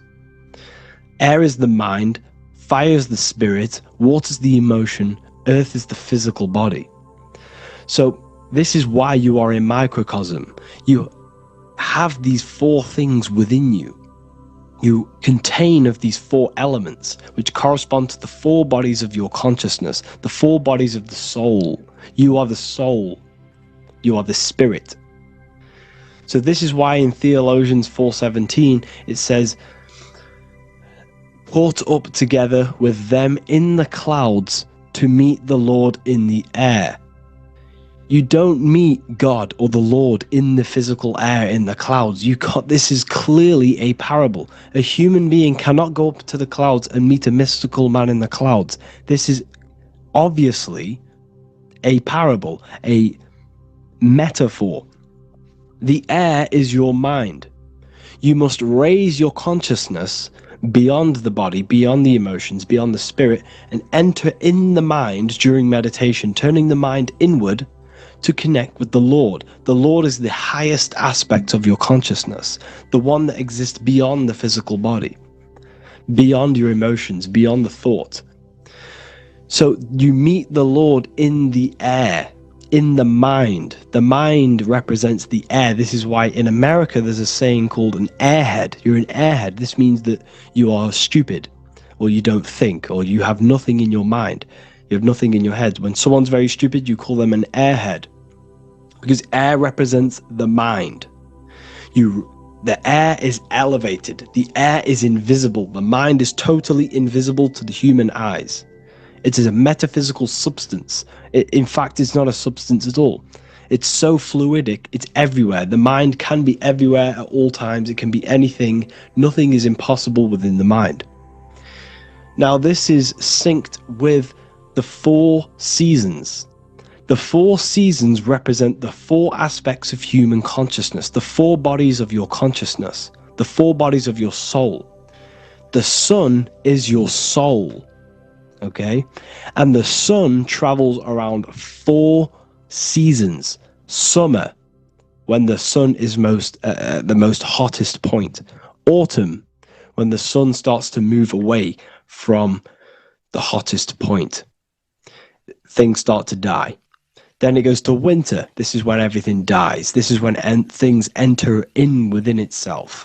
This is when darkness occurs. Then spring. This is the reignition of the sun. This is when the sun starts to bring back the warmth back to the summer. You have 4 seasons, which correspond to the 4 bodies of consciousness. Fire is the spirit. This is when you are passionate. This is when you are taking action. This is when you are fiery. The sun is blazing. You're taking action. You're very passionate. You're very spirit. You're in the spirit. Autumn is water, emotion. This is when you start to become very reflecting. This is when you start to feel emotional. Because in autumn, there's lots of water. This represents the emotional body of consciousness.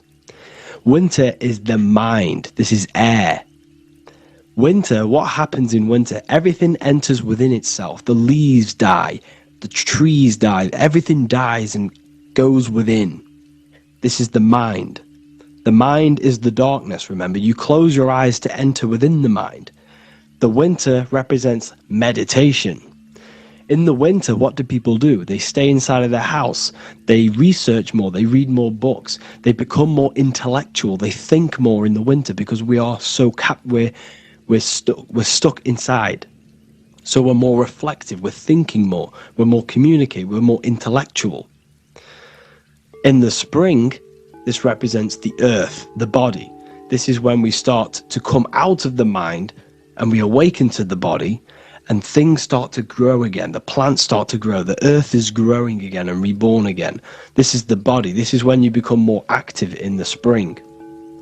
And then the summer, back to the summer, we then take action on these thoughts and these thoughts that we gained over the winter. Essentially, this is just a massive cycle. And this is a daily cycle also. The night time is the winter. The morning is the spring. The midday is the summer. And the evening time is the autumn. This is a microcosm. We have 4 bodies of consciousness. You are the sun. You are the soul. And the soul has 4 bodies: summer, autumn, winter, spring. Emotion, air, body, spirit. Sorry, emotion, mind, body, spirit. So you are the soul. You are the pure essence of consciousness. The sun is your soul in the heart. And the seasons are inside of you because you are a microcosm. Okay? You are a microcosm. The word sun is son. The Latin word for sun is sol, which is soul or solo, because the sun is solo. It's on its own. You are the soul, and the soul has the 4 different bodies of consciousness.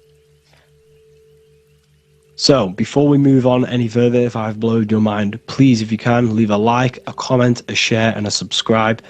Let me know what videos you want me to make in the future. Please drop a like. It definitely will help me. You are a microcosm of the macrocosm. Man is a miniature universe that goes through its own cycles. The seasons of the summer, winter, spring, and autumn do not occur merely outside of him, but within him as well. The summer is within you. You feel different in the summer. You feel different in the winter. You feel, depending on the body of consciousness, it's your soul's interacting with. So the sun in the sky is your soul inside, and the sun goes through these cycles which is affecting your bodies of consciousness, because the cycles represent your bodies of consciousness. Now this ties in with the Bible. This is why we have 4 Gospels. This is why Matthew, Mark, Luke, and John are always seen with the 4 different zodiac sign animals or symbols. So you always see each one of the Gospels. If you just type in on Google Matthew, Mark, Luke, and John, type in ancient paintings or pictures of them, and you will find these 4 zodiac signs are always standing with each one. Taurus, the bull; Leo, the lion; Scorpio, the eagle. An old symbol for Scorpio was the eagle, and a man for Aquarius. Here you see very, very ancient paintings and artwork. Here we see Matthew, the man, Aquarius. Here we see John, the Scorpio. Same here. We also see it on the tarot cards, on the world card. We see the 4 fixed zodiac signs. Here we see it as well. These are called the 4 fixed zodiac signs. Now, when we look at the zodiac, we're no longer looking at the sky. Because what you must understand is, as above, so below. What is above you is inside of you. What is above is what is below. What is outside of you is within you. The zodiac is inside of you.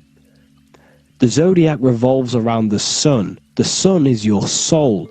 These are different energies of your soul.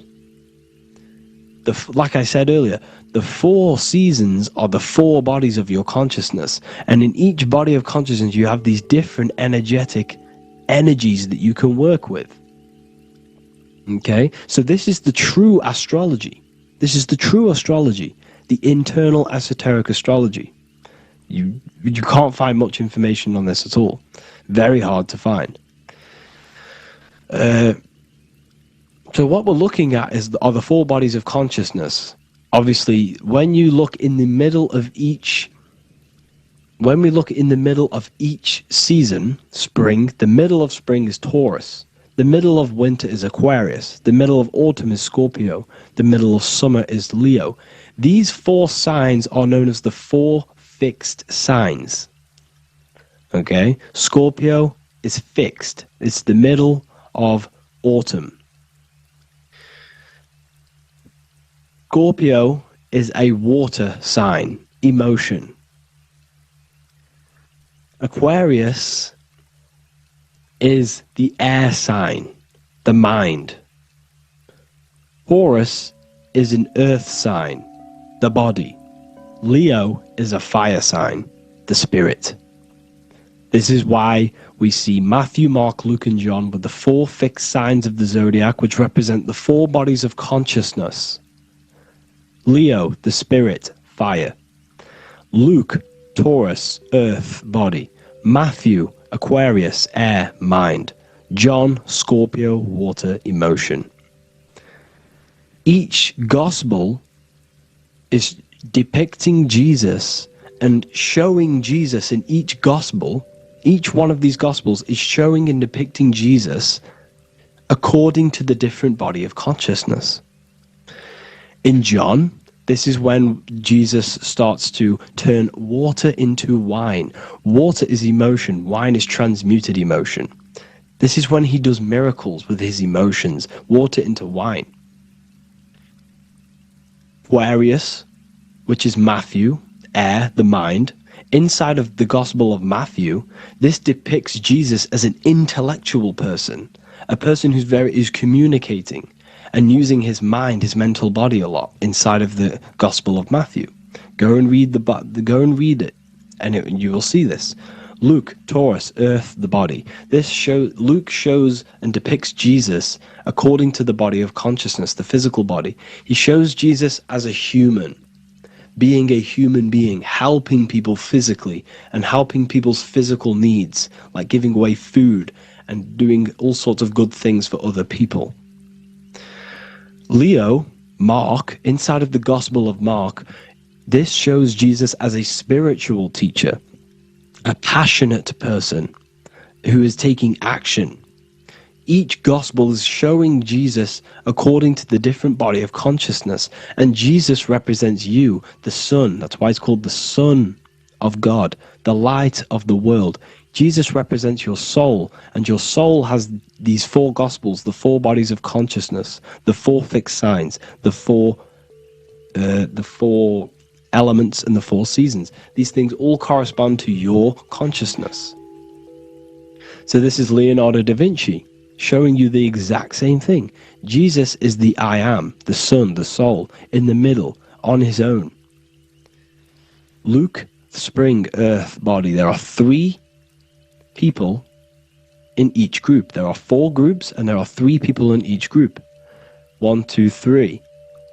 1, 2, 3, 1, 2, 3, 1, 2, 3. Fall, winter, summer, spring. These are according to the 4 bodies of consciousness. Here we see Aries, which rules the head region. He's on the head of the table.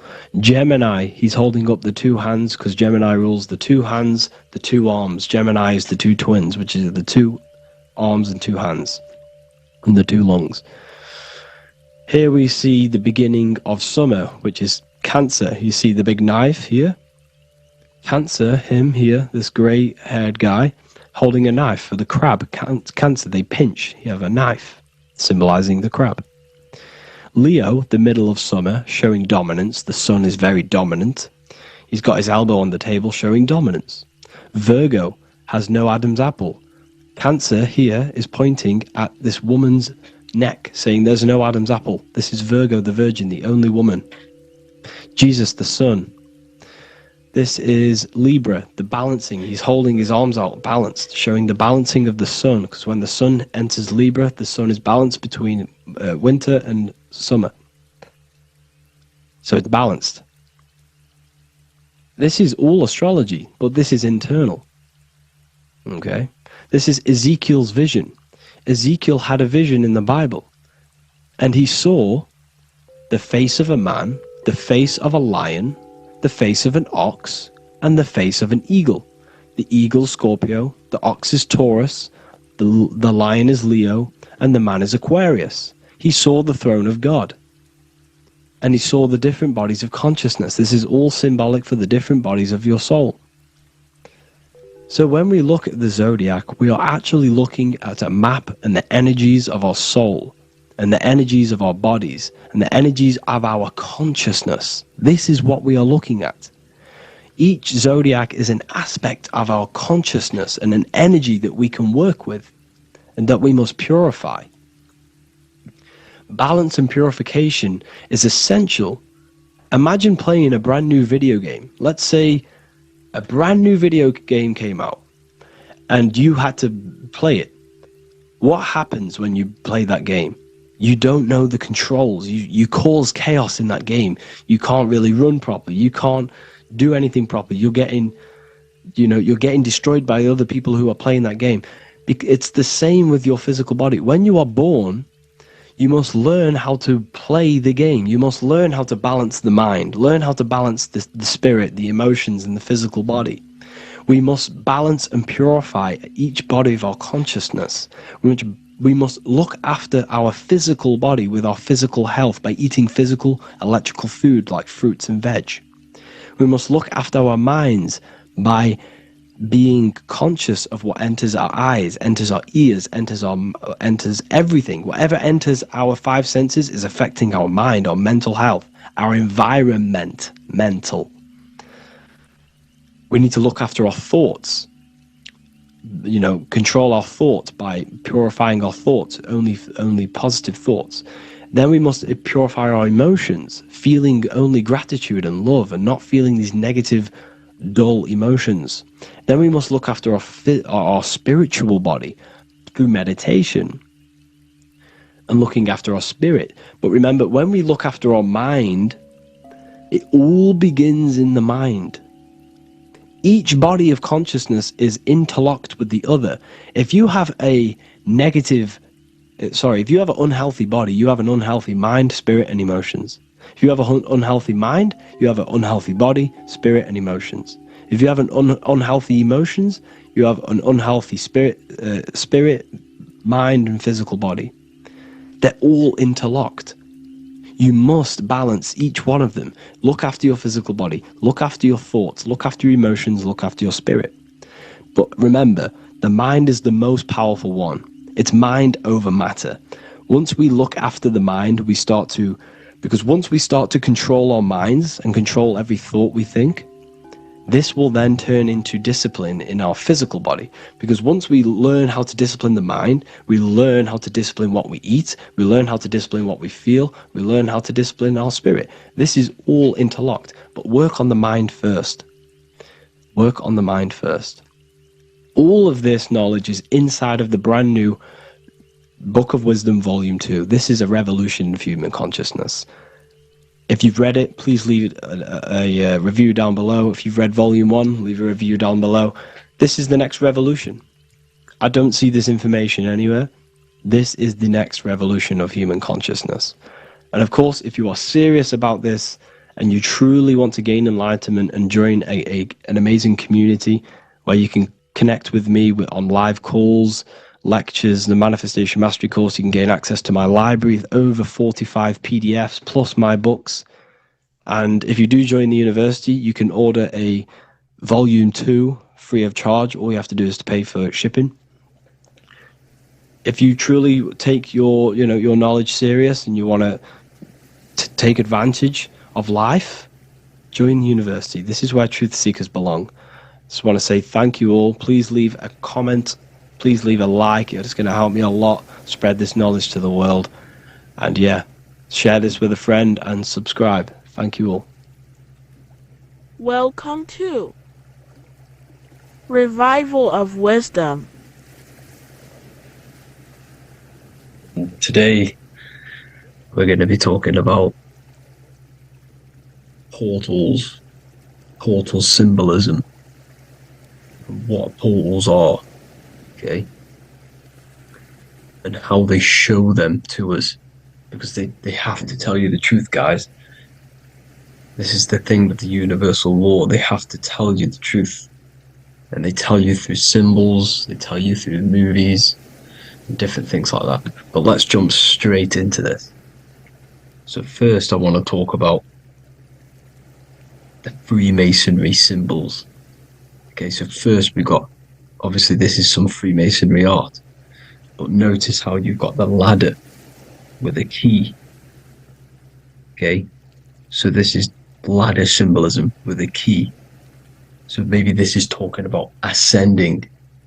Okay, because look, because this is ascending into the heavens, because it's a ladder with humans going up it with a key.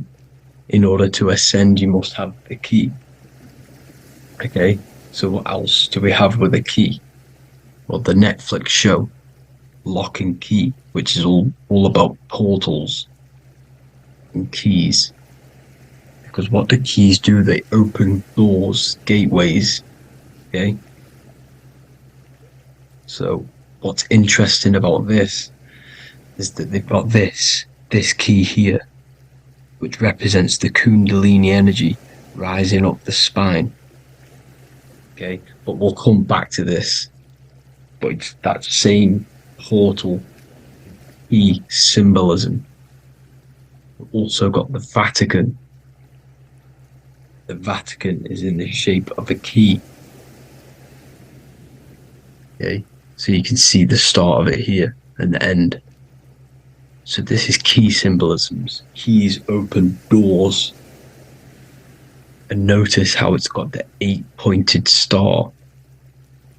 Okay, what is the 8-pointed star? Okay, we'll come back to this. This all ties in, guys. I'll break it all down for you.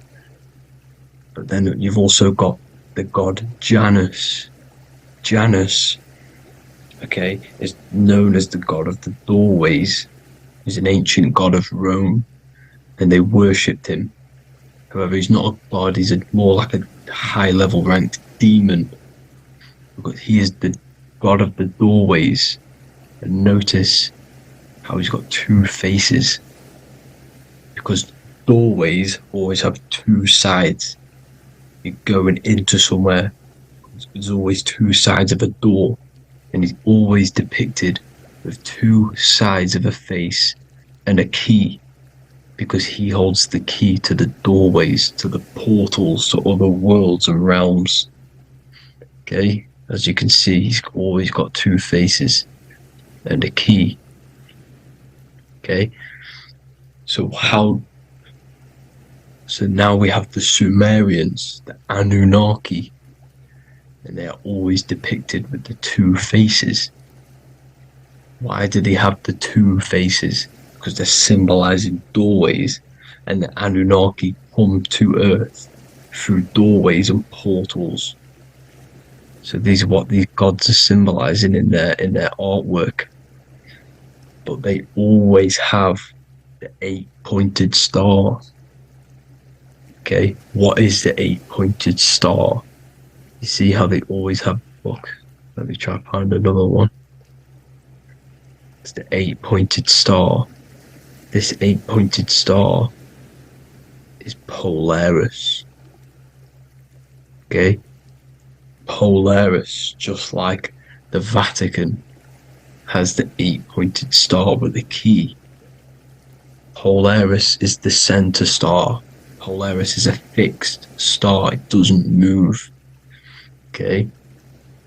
So the Anunnaki's symbol is also the 8-pointed star. So this is symbolizing the portals and doorways that they come through in order to get to the Earth.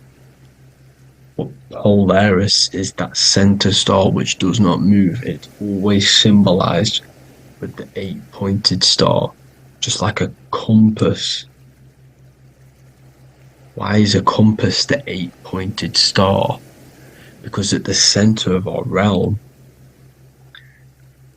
is where the most electromagnetic energy is stored. As you can see, we have an aura field, an electromagnetic aura field. So does the Earth. And in the center, so like our heart, for example, is where the most energy is stored. And like the center of the Earth, this is why all compasses point to the center, because this is where the most electromagnetic energy is stored. It's at the center of our realm. Okay. So like I was saying with the lock and key series, see this here? The Kundalini energy rising up the spine, just like your Kundalini energy rising up the spine. Let me try. I can't zoom in, but you know what I'm trying to say here. Let's go back to Polaris, because at the center is where pole. Can you see the pole of electromagnetic energy? Polaris, the North Pole. It's symbolized. The truth is in the words. It's like a pole of electromagnetic energy. And this is where the aurora borealis comes from. Notice how it's got the word aura in it, because it's the Earth's aura, electromagnetic field.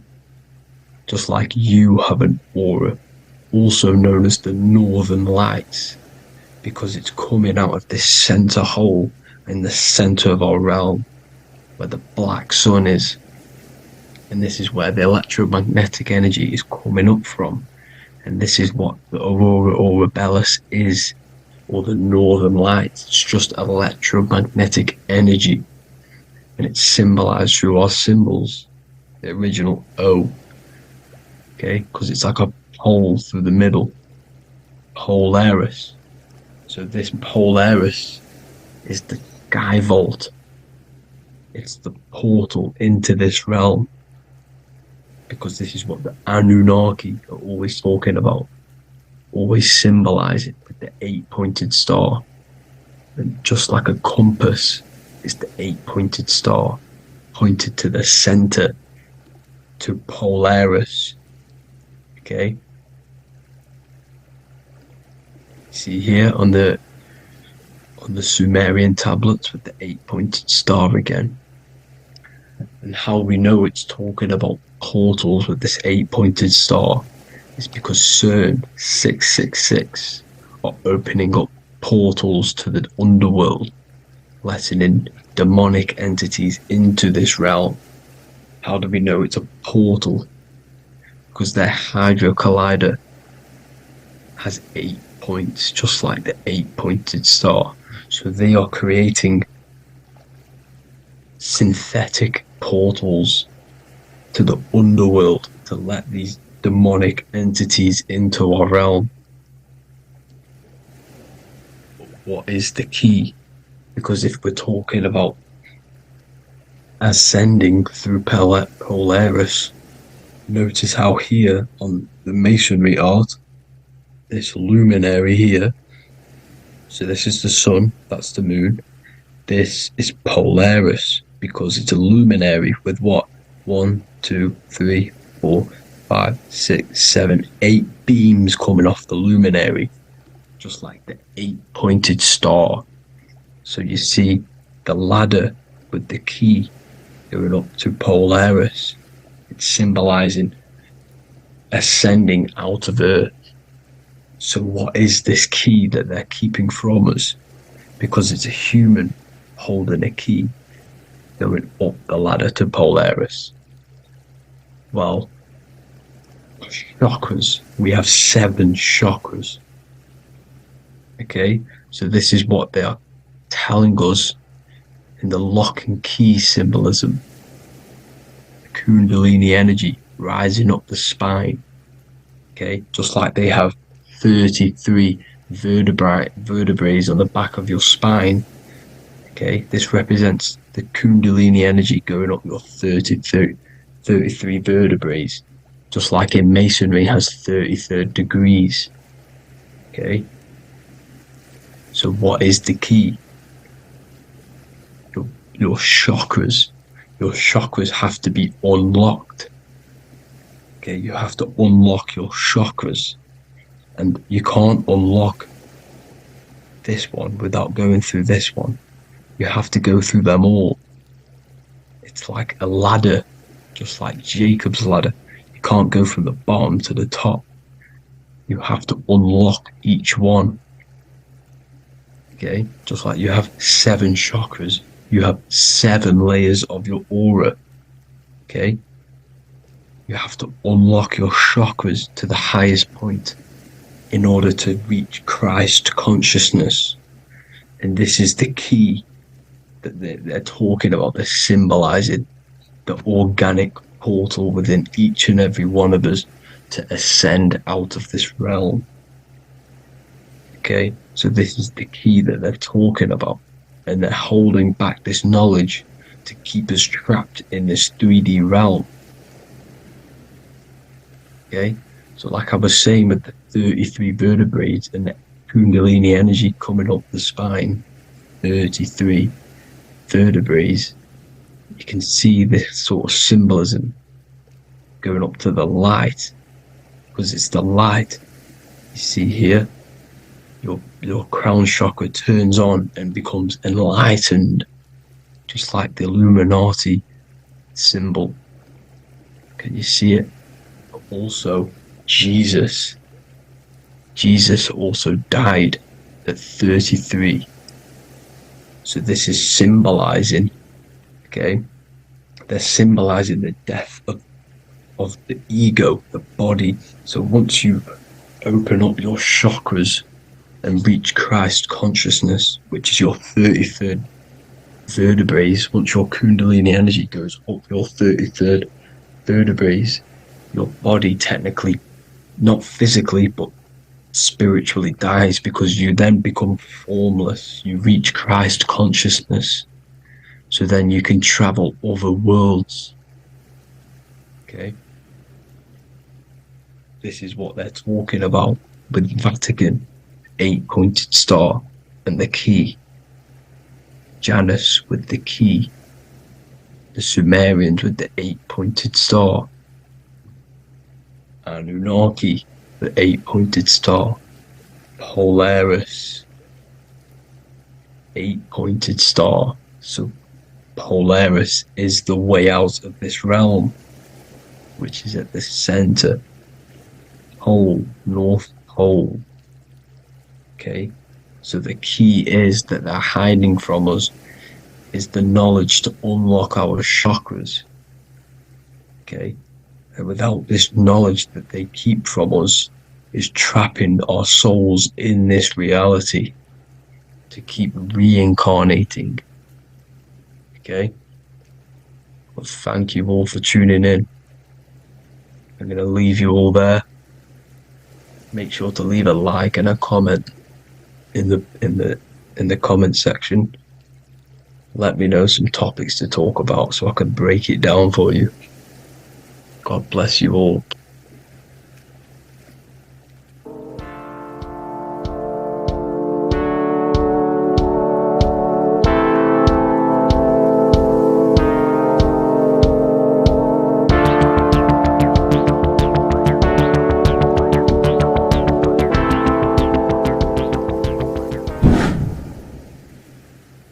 What is good, people? It's Revival of Wisdom. Today we're going to be talking about Saturn.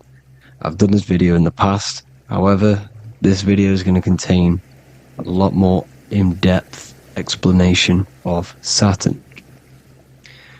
So the 33rd degree Mason, Manly P. Hall, said, Saturn is the key to crystallization, physical matter. Light is matter, matter is light. They are interchangeable. Low vibrating light turns into matter, high vibrating matter turns into light. And Saturn is the god of this world, this physical world. He crystallizes light into matter. This is symbolized as the Masonic checkered board, matter and spirit, matter and light, light and matter. He's also the god of time, destruction, justice. He creates and destroys, because all things in time die. He creates and destroys you. So, because we live in this physical world, which is the electric world, this is why we say electricity, because it comes from the root word of El, Saturn. They used to call Saturn El, E-L. This is why we used to say Elohim is God. The real god of this world is Saturn, but it's being hid. This is being hid. Jesus is Saturn. All of this is Saturn. It's all Saturn worship. It's the real god of this world, So, physical matter is a result of two opposing forces equalized on the plane of inertia, because everything is created out of electromagnetic toroidal fields. And these two poles equalize on the plane of inertia, which gives you planet Earth, plane of inertia. The plane of inertia is what Saturn is. It's the ring around the center of the plane of inertia. Thank you to Walter Russell saying, physical matter is a result of two opposing forces on the plane of inertia. This is what Walter Russell says, so please check out his work. He's got many books, many books on light and electromagnetism and stuff like that, so I advise you to check him out. So the torus field gives you the binary code 0 and 1, the female vagina and the male phallus. This is the code for this world. Saturn crystallizes physical matter. Now Saturn is the most outermost layer of the 7 layers of heaven, where it says in the Quran, it says, Allah, it is He who created the 7 layers of heaven. Saturn is the outermost layer. He's the top. He's the most high. So when we say the most high, we're referring to Saturn. He's the most high before the firmament, before the stars. So Saturn is the god of this world. He's the Lord of the Rings. He wears the crown. The crown is the rings. Crown, Kronos. So, the planets are luminaries, they are lights, they are beings, they are energy, conscious energy. And we're in the heart of the solar system. Saturn is the outermost layer. He is the one of this world. He's the god of this world. Now, on the North Pole of Saturn, you have the hexagon. Add up all the sides. It creates the 6-pointed star. Or it can be created as a cube. The cube is very important. The 6-pointed star is very important. 6 points, 6 triangles, 6 side, 6, 6, 6. Black cube adds up to 6 in gematria. Now, what did I say in the beginning? Saturn crystallizes the physical world. He creates physical things out of light. You are a light being. This is why we say human. Hue means the light spectrum. Hue, man, we are light manifested into physical forms. Human. And we are incarnated through Saturn. Satan, same thing. The number of the beast is 666, and the 666 comes from the 6.6 triangles, 6 sides of Saturn, 666. We are all known as carbon-based life forms. Carbon, the atomic structure of carbon, is 666, 6 protons, 6 electrons, 6 neutrons. We are materialized into our physical bodies through Saturn, through the number of the beast. These bodies are the beast, it's the animal. The divine, the Christ, is the consciousness within, because you're a physical, spiritual being combined into one, hexed into one. Hexagram. This is a hexagram. You're hexed into physical matter, spirit and matter, light and dark, combined into one. Now you contain of the mark of the beast, the mark of your body. Your body's the beast. It says in the Bible, Satan, who is the god of this world. This world. There are many different worlds, but this world is run by Saturn, and it says that in the Bible. Saturn is Satan. It's the same thing. And look at the crown of thorns are wrapped around the heart. The soul is in the heart. The mind is in the brain. The soul is wrapped around the rings of Saturn. You're wrapped in physical matter. This is what it's showing you. This is symbolizing the rings of Saturn wrapping you. And the cross on top is the cross of the cube. The cube, the black cube of Saturn, unfolds into a cross. So Satan, who is the god of this world, Corinthians 4:4 in the Bible, Satan, who is the god of this world, has blinded the minds of those who don't believe. Saturn blinds your mind, because the god of this world materializes you, and he blinds your mind when you incarnate into physical matter. When you enter this soul system, not the solar system, you hit Saturn first. He materializes you. And look at the symbol for Saturn. This is the symbol for Saturn. All of the planet symbols are created out of the Holy Trinity. The Earth, Moon, and Sun. Body, mind, and soul. The sun is your soul, the moon is your mind, the earth is your body. Your body's made out of the 5 elements. The sun is your soul, because the sun is life force. Gives life to everything. Your sun is a soul. Your soul is the sun of your body. The moon is the mind. The moon is the moon of your body, the mind of your body. Intelligence. So all of the symbols of the planets are created out of these.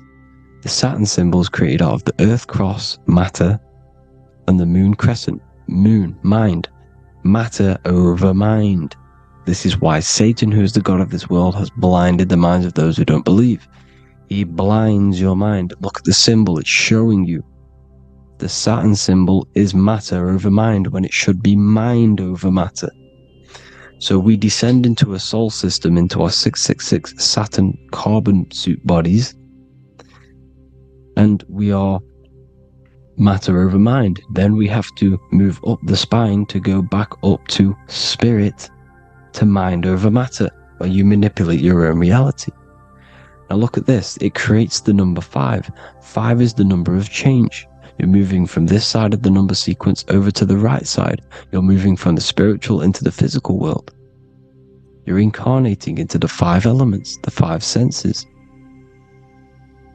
So the cube, the black cube of Saturn, is another major symbol. Very important symbol. Here you see the cube, and the color black is associated with Saturn, because Saturn is associated with death. He creates and destroys. Light and dark. Death is associated with black, spirit, because you can't see spirit, which is blackness. So the black cube is black because Saturn rules the nighttime, which is dark, blackness, and he rules the winter, which is death, blackness. So Saturn is the black cube. Cubes have 6 sides: up, down, right, left, back, and forward. Cubes are 6-sided. Everything is 6-sided inside of this creation, because you're incarnating, you're materializing, crystallizing into the cube, the world of the cube. Everything's a cube. Everything's got 6 sides. Here's Leonardo da Vinci showing you that you're in the cube. Leonardo da Vinci did this famous painting. You're in the cube. You're hexed into physical matter.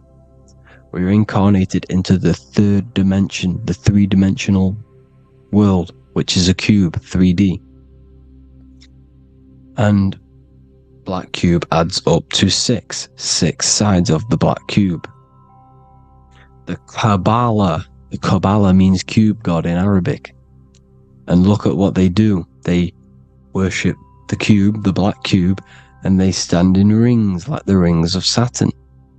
Australia, Denmark, Manhattan, Santana all have these black cubes. You go to New York, you will see the black cube there as well. These black cubes are everywhere because it is the real God of this world. So look at the cross. The cross unfolds into the cube. Xbox, Nintendo GameCube, Sega Saturn, anything to do with a simulated gaming reality, they put Saturn in it because we're in the simulation of Saturn. This is a simulation. And this is why they reflect this through the Xbox, GameCube, Sega Saturn, anything to do with gaming, simulations, is all Saturn. Because we're in the cube of Saturn, the black cube. We're in the GameCube, the Xbox, the Sega Saturn. As above, so below. So they reflect it through the simulations that they create inside of this simulation. Cubes have 8 points for the 8 points of time and space. 8 is the number of time. Everything's cycling, infinity. So, look at the cube. The cube is symbolized as in Judaism. The Judees have the black cube. They wrap themselves in a black band and they cover their eyes into blackness. The black cube for the black cube of Saturn. They use the star of Saturn. And they worship their god on Saturn Day. Because it's all Saturn worship. And look how the Saturn god is wrapped around with these thorns or leaves, just like Jesus is wrapped around his heart. And Jesus on the cross is us on the cross. We are in the cross. We are in the cube. The cross is the cube. And the cross is even in the Saturn symbol. This is another symbol for Saturn. There's 2 symbols. You got this one, the one I've just broke down. And there's this one. This is the cross of Saturn, the cube god, the simulation, the game cube. Now, Chronos is another word for Saturn. Chronos means time. When you clock into work, you go to the Chronos machine. Well, I did anyway. And I tap my card on the Chronos, because Chronos is time. Anything to do with time is Saturn. He creates and destroys. Look at the artwork of Saturn with the sand, the time. Look at this, how he's cutting off the baby's wings. He's crystallizing the spirit into matter. He's cutting off your wings. Satan, in the Bible, he falls from heaven into earth and he loses his wings. He becomes a serpent. See, it's all symbolic for us. We are the fallen angels, fallen angles of light. We're fallen angles of light. We are light beings. Now we're fallen into physical matter. Saturn's chopped off our wings. He's chopped off our spirit wings, because when you astral project, you can fly. You will fly around. He's got the Reaper staff here, always depicted with the Reaper staff. Now look at the clock. Saturn Day is the 6th day, the number of the beast 666. Look at the clock. 6 take away 12. 12 take away 6 equals 6. 7 take away 1 equals 6. 8 take away 2 equals 6. 60 seconds in a minute, 60 minutes in an hour, 24 hours in a day, 2 plus 4 equals 6. That's 666. Everything's 666 because it's time. Saturn. All goes to Saturn. He's the god of time. We're in time now. We're in time. We're in the time, which is God. The god of this world. The god of time. Now look at this. The Reaper is also depicted as the Reaper.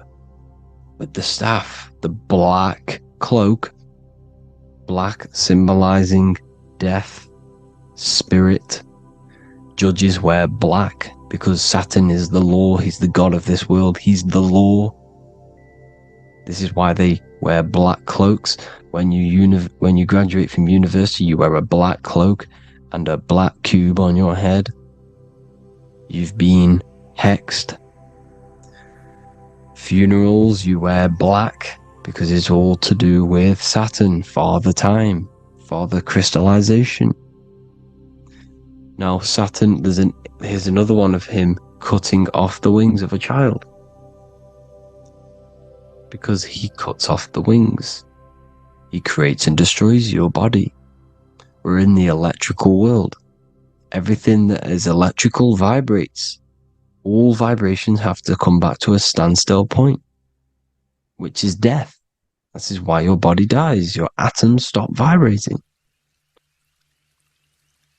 Corona. Look at the crown. The crown is the corona. Corona means crown. And look at this is an alcohol brand for beer. You can see the staff of Saturn in the symbol with the moon crescent. Corona, which is the crown, Saturn, the crown on Saturn, the rings.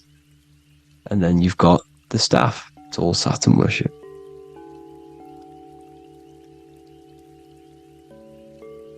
Is the black cubes of 9/11.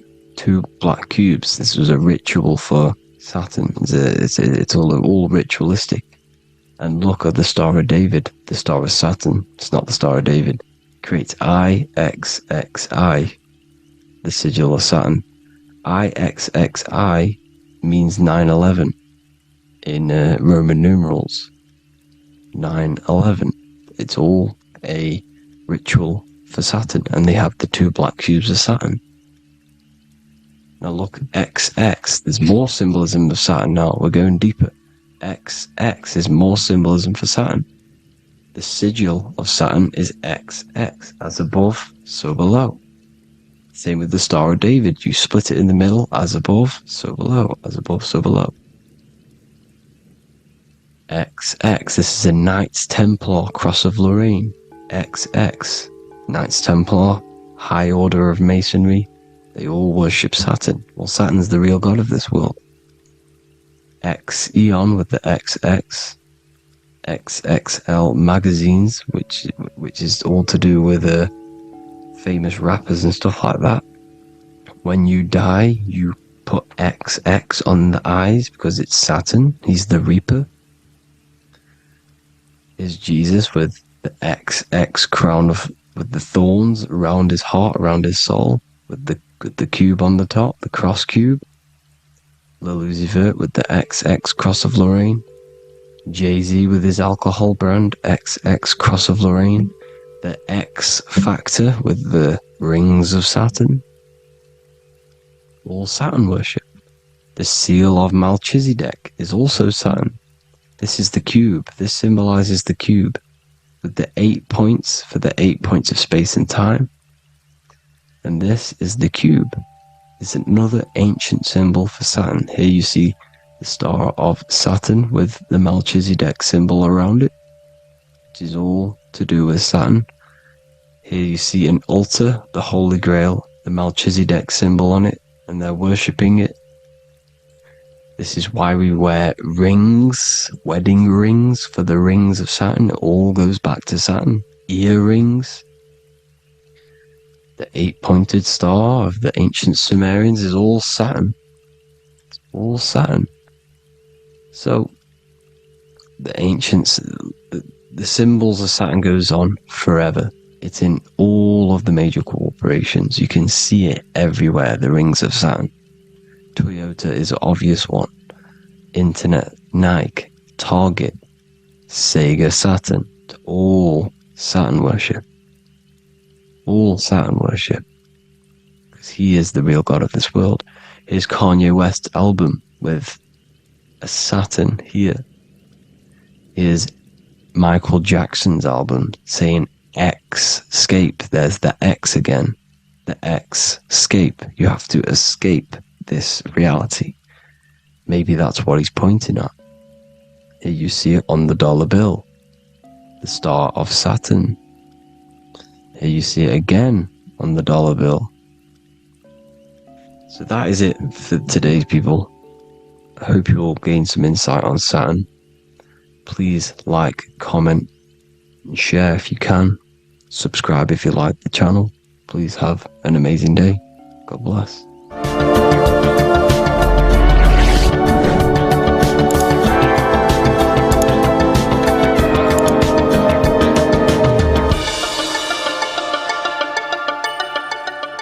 Welcome to Revival of Wisdom. What is good, people? Is Revival of Wisdom. We're back with another video. Today we're going to be talking about the importance of Saturn and the occult. Let's jump straight into this. So Saturn is the god of the earth, right? It's the time of God, change, destruction, physical matter. He creates and destroys, because the energy of Saturn is the key to crystallization. It wraps things in physical matter, right? He creates everything, all life forms, and he takes things back, because the day that you're born, that's the day that your expiry date is coming. The time is ticking until Saturn takes your life. This is why he's known as the Reaper. Okay? As he's personified as eating his child here in this ancient Roman painting.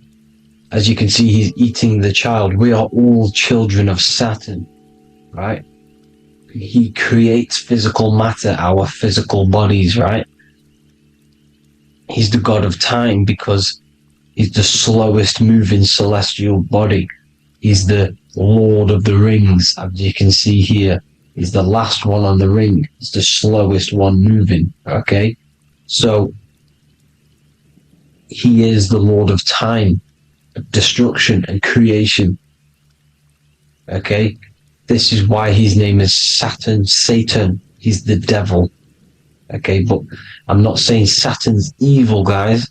It's a part of life. Everything lives and dies, right? He's the key to crystallization. Now, as we have the clock here, our god Saturn, or Chronos in Greek, just means time. He's also the god of time, as I've already said. 60 seconds in a minute, 60 minutes in an hour, 24 hours in a day. Add 2 plus 4 equals 6. 60 seconds, 60 minutes, 2 plus 4 equals 6. That's 666. Okay? And as you see on the clock, 6 take away 12 equals 6. 7 take away 1 equals 6. 9 take away 3 equals 6. 6 is the number of Saturn. It's associated with Saturn, right? He's the god of time, of justice. Everything goes back to the Reaper in the end. Everything lives and dies. Now, the artwork of him, he's always got the Reaper staff. You see, it's personifying death. Now, when you see this, the Romans were not saying Saturn was a real person, a real god in human form. No, this is personification. This is what the ancients always did. They personified, just like the Bible. It's all personification. So the personifying Saturn eating its children, because it eats, it's the Reaper. No one can escape the Reaper. No one can escape death. Now, Saturn is 666, which is in the Bible, the number of the beast, right? The number of the beast, Satan, 666, right? So on the North Pole of Saturn, you have a hexagon which makes a cube, right? Now this hexagon, when you join up all the corners, creates the 6-pointed star known as the Star of David, right? In the Jewish religion. Now, as you can see, the 6-pointed star has 6 points, 6 mini triangles, and a 6-sided hexagon. That makes 666. And also, your Saturday is named after Saturn, the 6th planet, the 6th day of the week, and has a 6-sided polygon in its north pole. That's also 666. Now, this Star of David, this symbol goes back thousands of years, and it originates from Saturn. It's not the Star of David, right? It originates from Saturn. It symbolizes the physical and spiritual aspect combined into one, which makes us humans, right? Also symbolizes the male and female combined into one. These two sacred energies create the human. We consist of both male and female energy, also known as the Seal of Solomon. And we all know, if Solomon was a real person, he talks about communicating with 72 demons. He could apparently, in the text, he could communicate with 72 demons, and this is sorcery. This is black magic. Now, this symbol is associated with hexing people. When you place a hex on someone, that is a form of witchcraft, which a hex is just a curse. When you're cursing someone, this is black magic. Now, the black magician would stand in the middle of the symbol and cast his spells onto other people. Now, this symbol is obviously on the $1 bill, twice on the $1 bill. And it's very, very ancient symbol. And it originates from Saturn. And let's keep going. So the cube. So I've just said how you see the cube on the North Pole of Saturn, right? The cube is limited. It's a 3D shape.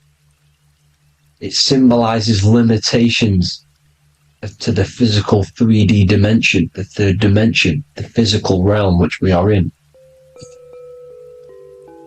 Now, as you can see, the color associated with Saturn is black, right? Black is infinite potential. Black is the creation of all things. Before there was light. Light is born out of blackness, darkness, okay? Now, black is physical matter. And as you can see, the black cube, black symbolizing physical matter, the cube being limited, as the physical realm that we are in is limited. It's not like the fourth dimension where everything can exist in a thought. The third dimension is limited, right? And this is what Saturn is. It limits you to the 3D 666. Your body limits you to your physical body. Now, these black cubes are placed everywhere. As you can see, Australia, Denmark, Manhattan. There's one in New York. As you can see, the Apple have a cube. The Nintendo GameCube. Trump Tower is a black cube. This is worshipping the energy of Saturn, the god Saturn. Okay, it's not a god, it's a celestial energy. However, it rules over Earth because it pretty much created the physical realm. Now, as you see, when you go to a funeral, you wear black, a black suit symbolizing Saturn, which is the color associated, black. And as you see in Mecca, they walk around the black cube in rings. As you can see here, they're stood around in rings, like the Saturn, the rings of Saturn. The Mercedes symbol. You probably wouldn't notice that, but yes, it's Saturn. And when you graduate from university, you wear a black cube on your head. This is all symbolizing Saturn. Okay? Now, as you can see, the Jews here have a black cube on their third eye whilst they pray. Notice how he's shutting his eyes into blackness, darkness, and he's wrapped around a black strap around his arm. This is symbolizing the wrapping of physical matter, of how physical matter wraps things into existence. And as we all know, the Star of David is a Jewish symbol. So he has the black cube and the Star of David, right? So all of these religions are secretly worshipping Saturn. Okay, this is all Saturn worship, Kronos, the god of time and destruction, the physical reality. Now, as you can see, it's symbolized everywhere in all major corporations. Pepsi, internet, that's obvious. NASA, of course, NASA. NASA means to deceive in Hebrew. Universal, Walkers, that one's so obvious. Nike, Toyota. So many different ways they symbolize it. You either see the rings of Saturn or the black cube, as I just showed you here, the Nintendo and the Mercedes, right? It's absolutely everywhere. Now, they also use 666 to symbolize it, as I've just broken it down to you. 666, the World Economic Forum. We all know how they're trying to enslave us into this new world agenda. Google Chrome, CERN, Disney, Coca-Cola, Cadbury's, all of these have 666. Now every UPS barcode has 666. And even www. is Hebrew for 666, as you can see here. Monster. It's the same Hebrew letter. It means 666. Drake, 6 god. That's his god, Saturn. Why? Because they love physical realm. They love the physical dimension, the third dimension. Because they can rule here through riches. They can build an empire here. It's not like the fourth dimension. They don't want to ascend. They want to stay down here in the physical realm. Okay? Now this is why they're cloning. They can move their consciousness into other clones to live forever. This technology exists. This is why they love the third dimension. As you can see, all of these sellouts here, Drake, Leonardo DiCaprio, you know, all of these people doing 666 because this is their god. This is their god. They love the physical realm. They sold their souls for wealth and fame in this physical realm. So why would they leave? You see? Now, this isn't all just evil, okay? So you have 7 chakras, right? You have 7 days of the week, 7 solfeggio scale notes. These are frequencies, the solfeggio scale. Now, it's called the Saturn Moon Matrix because the moon symbolizes your mind, because you're created out of the Holy Trinity, which is body, mind, and spirit, right? That's the triangle, the equal triangle, body, mind, and spirit. Now, the 3 main celestial bodies are Earth, Moon, and Sun. The Earth being your physical body, the Moon being your mind, and the Sun is your soul, hence why it's called solar. It's a solar, soul. Now, these symbols are alchemical symbols, so when you're doing alchemy, you use these symbols to obviously symbolize what we're talking about. Now, as you can see, these are all the symbols of the planets. Now, Saturn is created out of the moon on top, the moon on the bottom, and the Earth on top, as you can see here. You see? And this creates the number 5. Now, with the moon being your mind and the Earth being your physical body, this is mind over matter, because the Earth is your body's matter. This is matter over mind. You don't want to be matter over mind. This is low states of consciousness. You won't be mind over matter. You see, to manipulate matter, to create your own reality. Now, obviously, we all know Saturn is associated with the lowest chakra, which is the root chakra. This is to deal with your animal instincts. When you're down here, You identify as the physical body. You don't know anything spiritual. You're you have a pure physical mind. You don't believe in anything spiritual. This is survival mode, consumption. They want you trapped down here, which is matter over mind. They don't want you to create your own reality, which is mind over matter. You see? Now, that's what Jupiter is. Saturn is the moon on the bottom and the Earth on top. But Jupiter is the moon on top with the Earth on the bottom. That's mind over matter, you see? So, these chakras are an ascension process from matter, physical matter to spiritual. This is the ascension. This is the stairway to heaven. This is Jacob's ladder. You see? Now, the number 5, which is obviously associated with Saturn as well, which create the symbol for Saturn, created the number 5.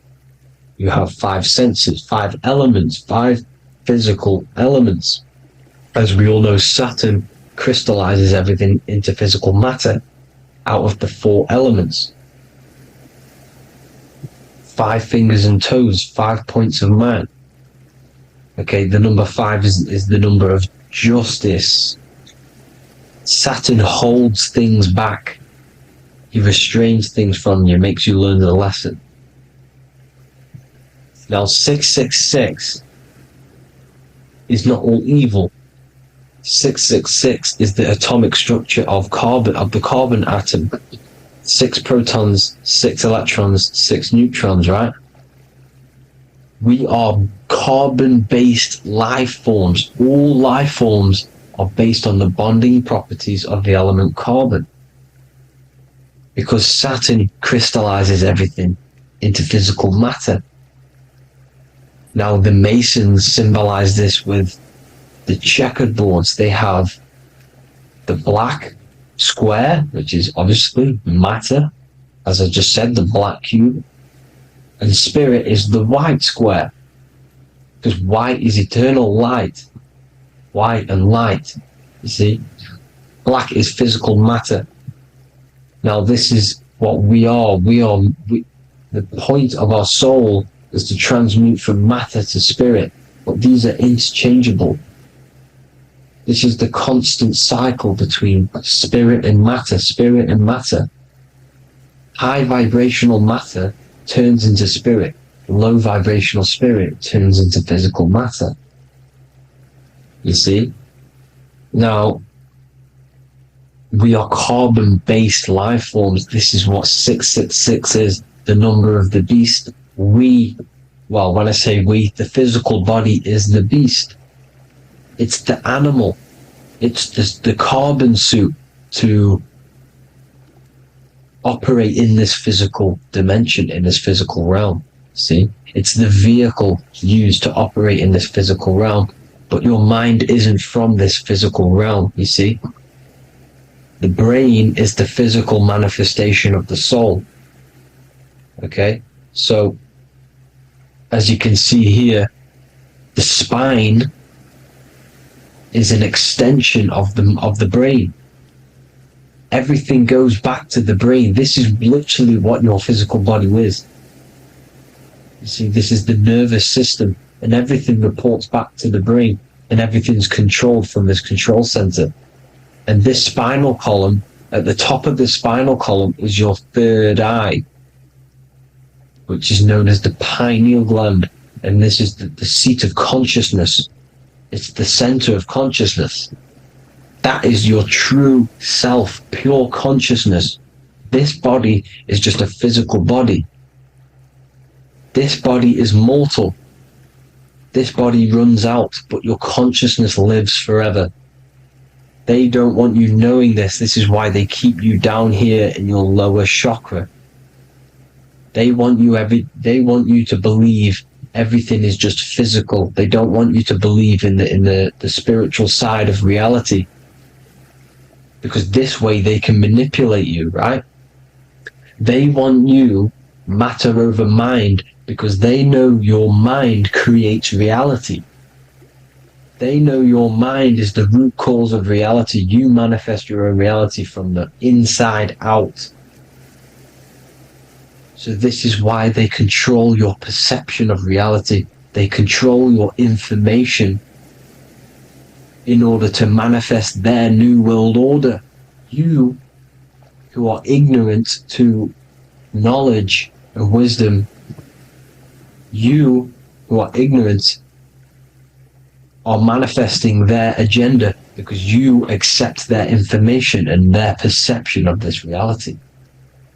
Now, this is why they tell you the globe model, the heliocentric model, to trap you into physical matter. Now, if you understood about this true form of this realm, you'd understand that there's a spiritual side behind everything. The spiritual side, something has to exist. The root cause of reality is higher planes of existence. It happens in the mind before it happens on the physical plane. You see? They don't want you knowing this. They want you matter over mind, which is the symbol for Saturn. Moon over Earth. The Holy Trinity.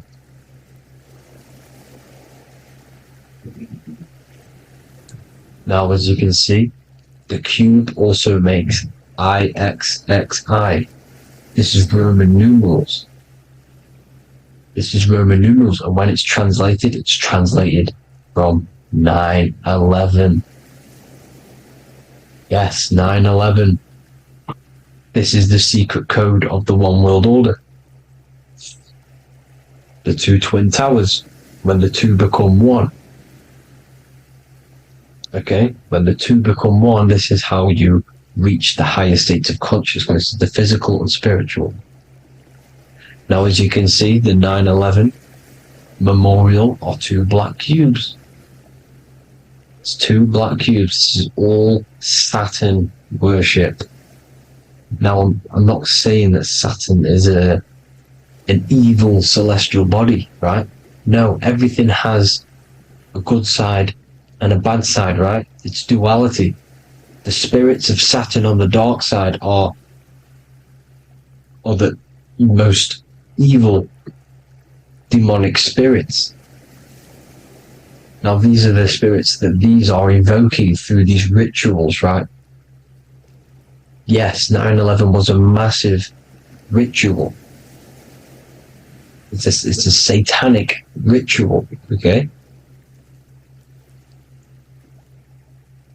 Now, we all know Elon Musk. Elon Musk is coming with the mark of the beast. In English gematria, this equals 666, right? 666, as I said, is the number of the beast. You are the beast, your physical body.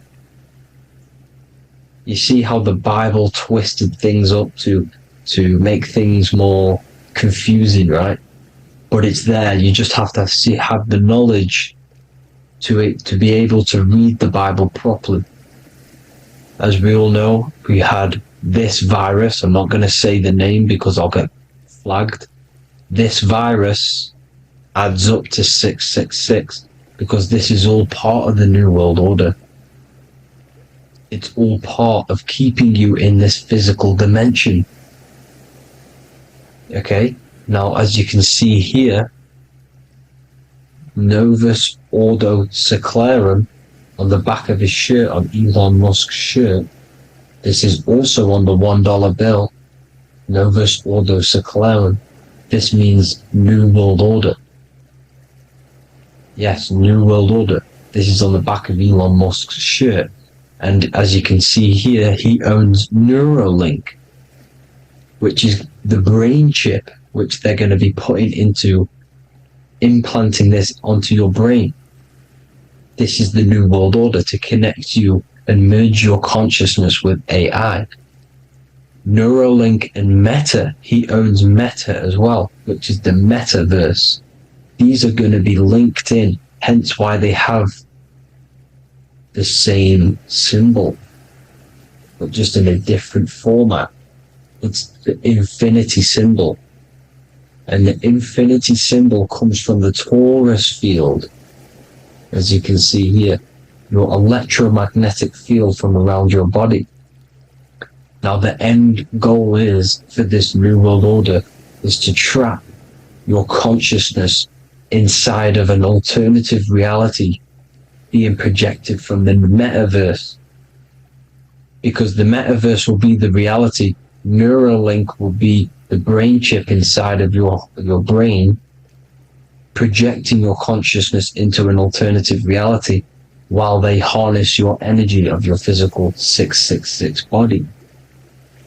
Now this stuff gets real deep, people. Now this is the end goal of the New World Order, is to connect you with AI. This is why they're trapping you and keeping you in these lower states of consciousness in the Saturn associated root chakra, so you don't find out about the spiritual side of reality. Because if you knew the truth of this reality, you wouldn't connect to AI. You see, you have the power within you to travel to other worlds, the astral plane, for example. You travel to different worlds when you are sleeping. Okay? They want you to know it's just a dream. However, their end goal is to trap your consciousness and feed off your energy, spiritually and physically. Okay? I don't know why these people are just pure evil. As I said, evil love bondage. They love the physical dimension. They don't want to ascend to other realms. These evil love the third dimension. This is why evil spirits will inhabit bodies, exorcisms, because they miss being in the physical realm. They miss it. Evil love bondage. So this is why they're cloning and putting their consciousness in clones to stay in this third dimension, to stay as further away from the source as possible. Okay? This is why they're doing it, and this is how it's all linked in.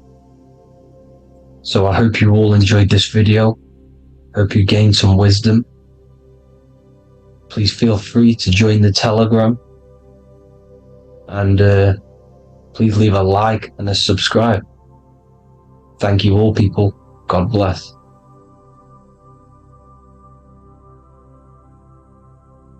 Welcome to Revival of Wisdom. Today we're going to be breaking down Saturn worship and how the occult are linked in with Saturn. Okay, so first of all, let's start with the celebrities. All these celebrities are doing 666. Okay, covering the one eye, which also symbolizes the all-seeing eye, which is another occult symbol. But we're focusing on the 666, the 6 with the 3 fingers. Also, we have CERN with the 666 within their logo. Also Disney, okay, as you can see here, 666 within their logo. Pepsi, Coca-Cola, and even Cadbury's. Monster Energy with the 666 in Hebrew numerals. Unleash the beast. So what is 666 to do with Saturn? Because on Saturn, there is on their north pole of Saturn, there is a 6-sided hexagon. Okay, so Saturday is named after Saturn Day, the 6th planet. It is also the 6th day of the week. It has a 6-sided polygon on its north pole, 666. Not only that, when you create a star out of the hexagon, you will create a 6-pointed star. Okay, with 6 triangles within the star and a 6-sided hexagon, which all adds up to 666. Okay, so this is why all these symbols contain 666. So why do they worship 666? Saturn. Because Saturn is the god of time and death. Okay, and order and lessons. Okay, Saturn is a very cold and dry being. That is the 6th planet from the sun. Okay, Saturn represents the winter, which symbolizes death. Okay, because all nature dies within winter because the sun's not there. So it represents darkness and death. who rules the zodiac sign of Capricorn. Okay, so in the celestial cycle, Saturn is always opposite the sun, so it's the opposite of the sun. So they're worshipping this energy which is death-like. Okay, this god which is death and does not bring life. Okay, and also is the god of time. Okay, also in the Roman and in Greek it's called Chronos. Okay, which is just a translation for time. It's also known as the Father Time, aka the Grim Reaper. Okay, the Grim Reaper. Keep that in mind. We'll come back to this. Here are some more logos with Saturn. Okay, Nike, Internet, Wi-Fi. Okay, all these occult logos all worship Saturn. They are a satanic occult. They worship this death god, this evil god. Okay, this is where the cube now comes in. Okay, because what colour is associated with Saturn? Okay, black, because it's the absence of light. It's opposite the sun. So black is the colour associated with Saturn. Each planet has its own colour associated with it. Okay, so when you make the cube, okay, as you can see here, the cube out of the polygon, it creates what? A black cube. Okay, and the Kabbalah, okay, Kabbalah means cube, Allah means the god, the cube god.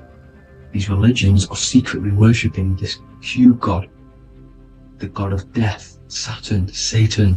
It's the same entity behind it all. Okay, so also we have these black cubes in Australia, Denmark, all around the world, these black cubes, because this occult is worldwide. Saturn, Satan taking over this realm.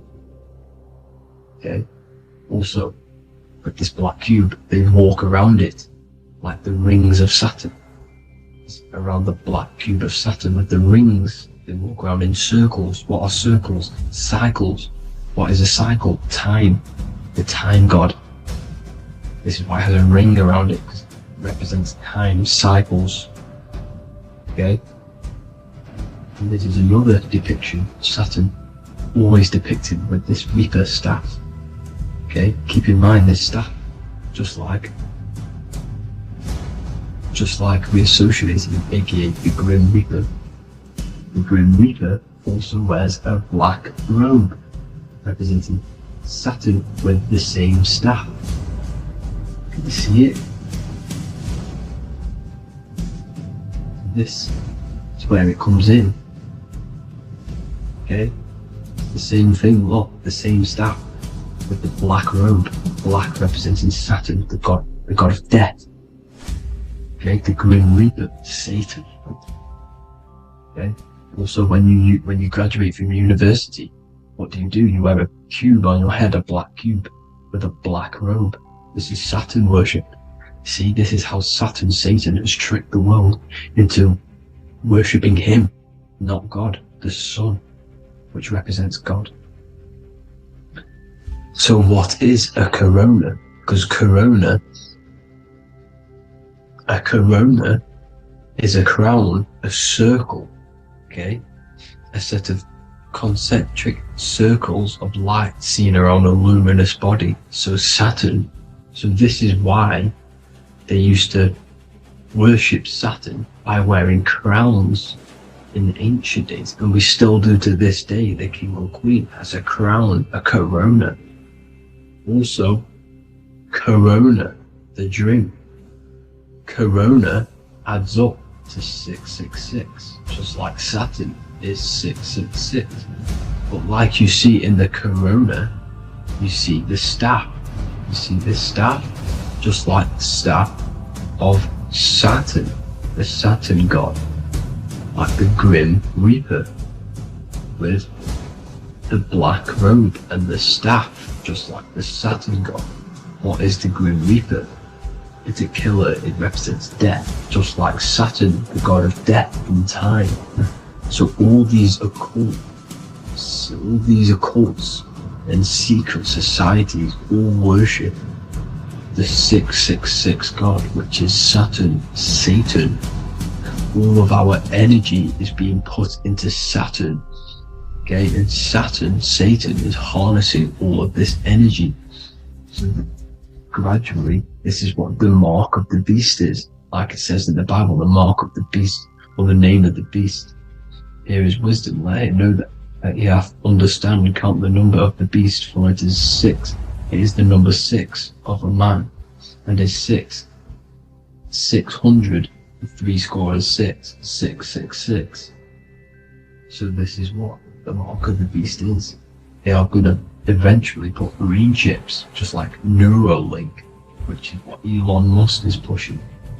Okay, so this chip is the mark of the beast, and it's going to be implanted to our hands or brains. Okay, and they will manipulate our consciousness, and it will manipulate our DNA, and it will directly connect us to AI, and AI is linked in with Saturn, Satan, as the demons and the people who rule this world are in love with AI. They want to connect humans to AI, and this will control our consciousness completely and give all of our energy back to Saturn, Satan, this deity that they worship. Just like when you get married, you wear a wedding ring, the rings of Saturn, over the finger, which represents the sun. So you're basically seeing Saturn over the sun. The sun is the son of God. It represents the sun, represents God. So you're putting Saturn over the sun. So thank you guys all for tuning in. I'm going to leave you guys here. Please leave a like, comment some topics that you want me to talk about, and please subscribe for more amazing content. God bless.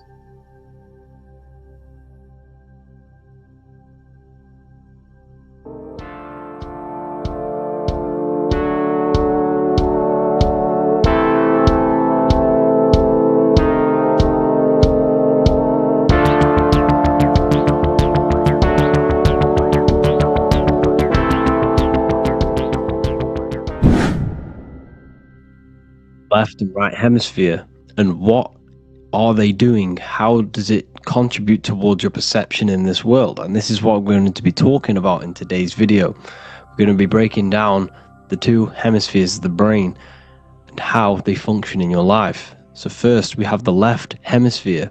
This is the logical hemisphere. This is the analytical, divided, scientific, or verbal hemisphere. The right hemisphere is creative, wholeness, artistic, symbolic, and metaphorical. The right hemisphere does with non-verbal things. It produces a holistic perception. It is more to do with creativity. Because what you must understand is that we are not in the external world. The world is produced by our brain.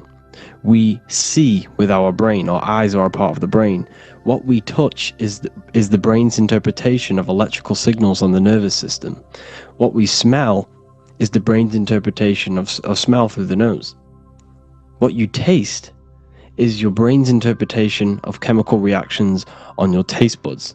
So what you are experiencing is the brain. The brain is a computer creating a simulation. And you have two hemispheres which breaks down this reality. So essentially the brain is the perception creator. It creates perception. So if the brain is creating this, who is the one experiencing the brain? Well, that is you, the consciousness, the mind, the all-seeing eye. You are the all-seeing eye experiencing the brain, the observer behind the brain, behind reality, behind the emotions. So if you're walking through a woods, this left brain sees individual trees. The right brain sees the whole woods. It sees the biome. It sees the bigger picture. So when you are walking through this woods, the right brain picks up a holistic perception of reality. It creates the woods as one unified woods. The left brain's job is to break this down and analyze it so that we can see individual things And this is also necessary for humans to have the ability to break things down and manipulate things in this world. So without this left hemisphere, we could not manipulate things and break things down. So this right hemisphere is important because it sees the whole woods. It sees humanity as one unified consciousness. However, the left hemisphere sees individual egos. So the left hemisphere is the place of the ego because it only understands it sees the world very divided. Okay, so for example, here's another example of the left and right hemisphere. If someone pulls out in front of you in traffic, your left brain's going to start going crazy and analyzing them, calling them names. The right hemisphere, however, sees the bigger picture. Maybe he didn't see you. Maybe it's just a mistake. Maybe he's in a rush. You see how the two brains are very different. They do the same thing, but they function in different ways. The right hemisphere is feminine, the left hemisphere is masculine. So, like I said, this person pulls out in front of you, you start to think with the left. If you start to perceive that in the left brain, you're going to start analyzing them, you're going to start going crazy and calling them names because you're analyzing it. You're not seeing the bigger picture behind it. You're not seeing it from his perspective. So there is a crossover. So the left hemisphere of the brain controls the right side of the body, the right ear, the right eye. Everything to do with the right side of the body is connected to the left hemisphere, and the right hemisphere controls everything on the left side of the body, including your eyes, your arms, your legs. So everything is crossed over, and even your visual field is crossed over. So this is your visual field, as you can see here, and even the left side of your visual field goes to the right brain. There's a crossover. No one really knows. There's not really a reason for this. However, this is how the human body is designed.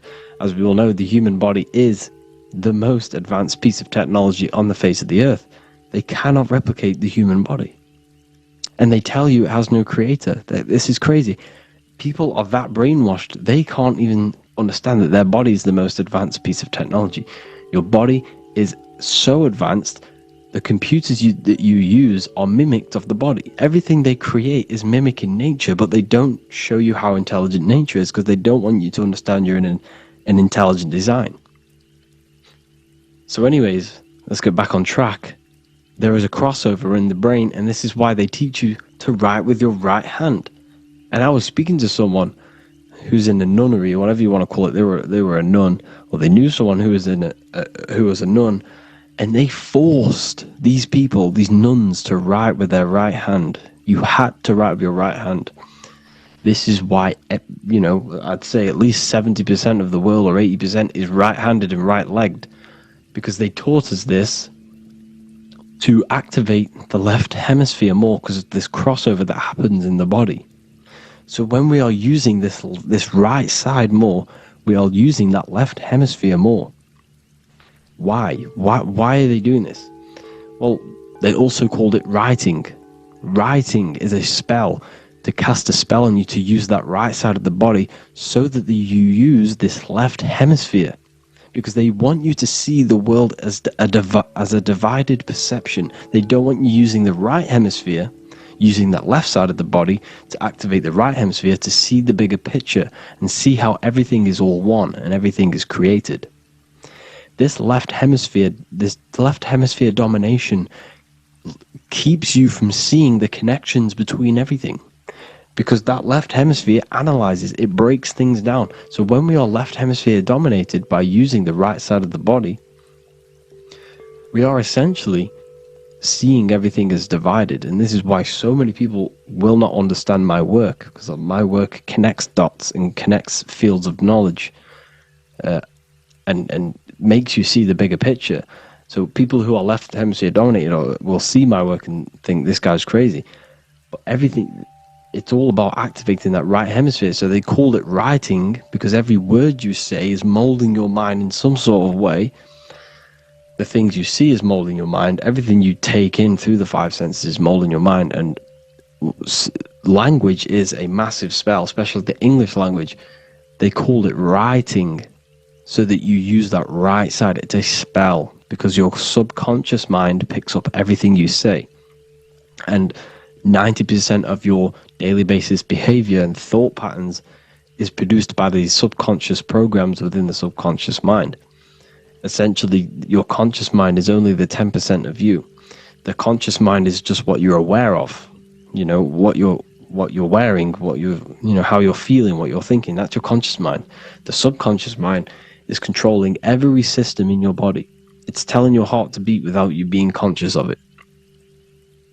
So essentially, this is what they're programming. They're programming this system in the back of the mind, which is controlling everything through the words. And this is what spells are, because it's all about creating perception in the subconscious. So they want you to use that right side more.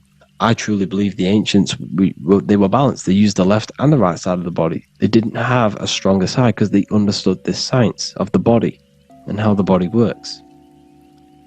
So this is actually called phonetics. It's not etymology. Etymology is the study of root words. Phonetics is the study of how words sound similar. The way words are spoken. So phonetics, phone, is why we call them a phone. Because you speak into a phone.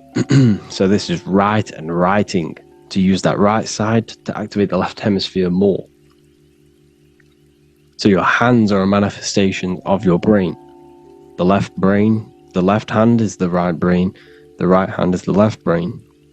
And as a child, we were always taught that when you place your hands together like this is the size of your brain, which is true, because your hands are a part of your brain. They're an extension of your brain. Every part of your body other than your brain is an extension of the brain. Everything's working and feeding back information to the brain because you're experiencing the brain. So another trick that you can do, or another exercise, is looking in the mirror and closing one eye at a time. If you close your right eye, if you take your top off, for example, you'll analyze your body if you close your right eye, because you're using that left hemisphere. Sorry, other way around. If you look at yourself through your right eye, you'll use that left hemisphere, which will analyze yourself. You'll see individual body parts. If you close the right eye and use the left eye, you'll see your body as a whole. You won't really analyze it. This is how you can analyze yourself, using these two hemispheres. So this whole system is created to keep you thinking logically and to restrict you from creating and restrict you from understanding symbolism, allegories, metaphors, and teamwork. They want you stuck in a logical way of thinking and a logical way of seeing the world. This is why when you go to school, you are told exactly what to do. You're told to think this way and no other way. You're told to do orders, do this. It's a very left-brained system, because if we all started to open up this right hemisphere, we'd all see, wow, everything is all one, everything is all connected. And this is what my work is doing. I'm showing you everything is one. The physical world is an illusion of duality, but everything comes from the one source, the one mind. The universe is a giant mind. I am mind, you express mind. We all possess mind. Behind the physical body is the same mind consciousness. And we are all expressions and fractals of this infinite consciousness called mind. And this is what they don't want us to figure out, is that we are all just one consciousness expressed. It's an infinite consciousness. It's even in the squirrel, it's in the dog. All of these different animals, they're just different bodies, but behind the bodies is the same consciousness, which is mind. That's what the pineal gland is. The pineal gland is not the mind, and it's not the third eye. The third eye is your mind. If you have a closed third eye, it just means you have a closed mind. If you have an open third eye, it just means your mind has expanded from beyond physical things through astral projection and mystical experiences. This is how you gain an open third eye. It's just an open mind. A mind that has astral travel, that has explored the realities within the mind. So everything they do is to keep us in a divided state. Divide and conquer, right? That's their motto. All to keep you thinking how everything is divided. Everything they've done is division. Postcodes, countries, everything is divided. like football teams and all this stuff. It's also a natural process when you grow up, because as you grow up, your brain is constantly analyzing the world. So this is sort of a natural process of how you become more left hemisphere dominated, because your brain is always analyzing. And unless something awakens you, you can awaken that right hemisphere where you can start to see the bigger picture. Even the music, it's all tuned to 440 hertz, shuts down the right hemisphere of the brain. 440 hertz, Spotify, Apple Music, the radio, every time you turn on the radio, it's tuned to 440 hertz. This was specifically tuned. It never used to be tuned to this. It was in the 1950s. It was changed. The standard music tuning was changed to 440 hertz because it shuts down that right hemisphere of the brain. They don't want you thinking, seeing the world in this way and perceiving things as one. And I'm going to show you. It tells you this in the Bible. Cast the net onto the right hand side of the boat and you will find the fish. What was Jesus saying? This is, you see, people read the Bible and they don't understand it. If the Bible is not talking about you, then it has no meaning. The Bible, everything you read in the Bible is about you and how it can better your life. It occurs to you.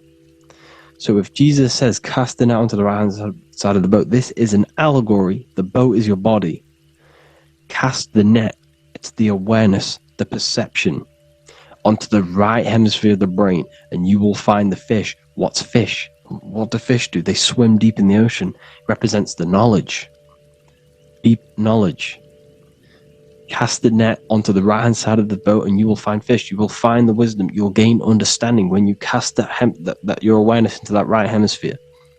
You will see that I am you and you are me. We are all one consciousness. You will see everything. You'll see that the trees are the same patterns as the nerves in your body. You'll see everything is connected. Everything is a fractal of the one infinite consciousness. And how many fish did they catch? 153. That adds up to 9. This is now numerology. The Bible's filled with numerology. Adds up to 9. What's 9? Human consciousness. It represents consciousness. You're in the womb for 9 months. Feminine. It's all about consciousness. And in Revelation 14, and I looked and behold, the Lamb standing on Mount Zion. That's the spines, the mountain. With him, 144,000. 144 adds up to 9. It represents consciousness on top of the spine. You see? And he had his name the name of his Father written on the forehead. What's the Father? The higher mind, the higher consciousness within you. Where is that? In the forehead, the pineal gland. The pineal gland is the radio receiver for the higher consciousness. Because every body part of the body has consciousness. Your heart has consciousness. Your gut has consciousness. You are thinking with these different consciousnesses. You think with the gut. You think with your penis. You are thinking with all these consciousness. And it's about raising your consciousness to the higher consciousness, which is the Father, the mind, in the head. Don't think with the lower parts of the body, because that is your animal nature. Think with the higher parts of the body. It's all representing consciousness. How to activate the right hemisphere of the brain? Well, it's all to do with non-verbal things. So music will activate the right hemisphere. Make sure it's tuned to the right frequency though. 432 hertz, 528 hertz. Any frequency that adds up to 3, 6, or 9 is good for you. Meditation, turning off the thoughts, and you raise yourself to the higher brain. Symbolism. Symbolism is all right hemisphered. Reading between lines, metaphors, determining the Bible, it's all right hemisphered. Seeing the bigger picture, it's reading between the lines.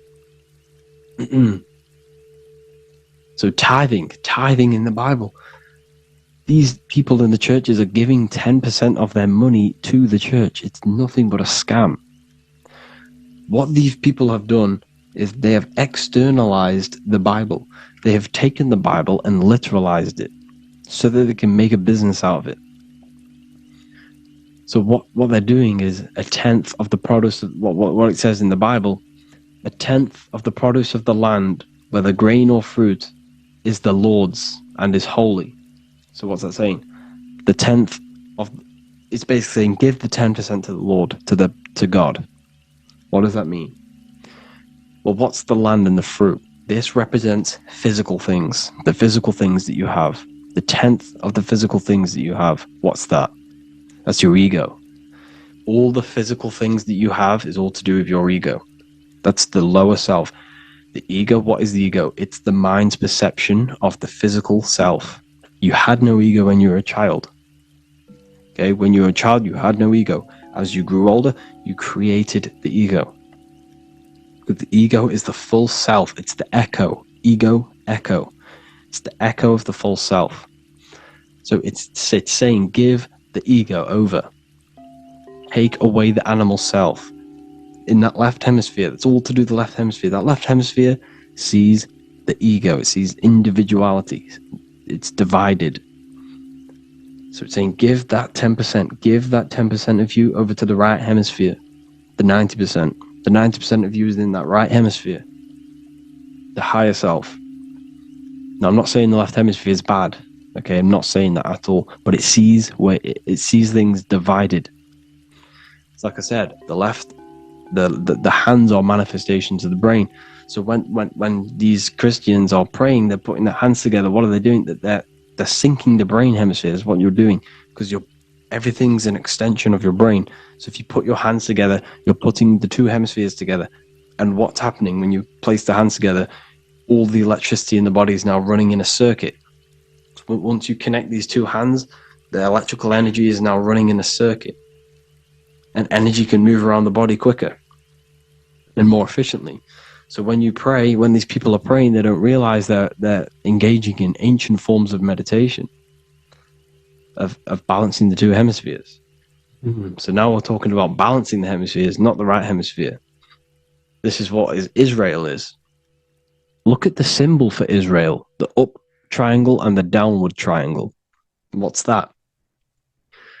The up triangle represents male. The downward triangle represents female. Okay? This is talking about the brains. Israel is Ra. Isis, which is female, the Egyptian god. Ra, El. El means God. Electricity. That's the force of the physical world. It's the force that runs this world, electricity. It's the force of God. El, consciousness. It means God. Is, Ra, El. Isis, Ra, and El. It's the two hemispheres of the brain, the holy land of Israel. It's the holy land, it's the brain. Once these two hemispheres are synced, this is how you unlock your consciousness. This is the easiest way of astral projecting. Hemisphering, I forgot the word for it. Hemisphere syncretization, something like that. It's about syncing the hemispheres. This is how you unlock your consciousness. Once the brain is running as one electrical system, this is how you balance the two masculine and male opposing energies. Once these opposing energies are no longer in war with each other, the brain, they come together to work as one. You unlock your consciousness. You are born again. What happens when a male and female have sex? It creates a new child. It becomes one.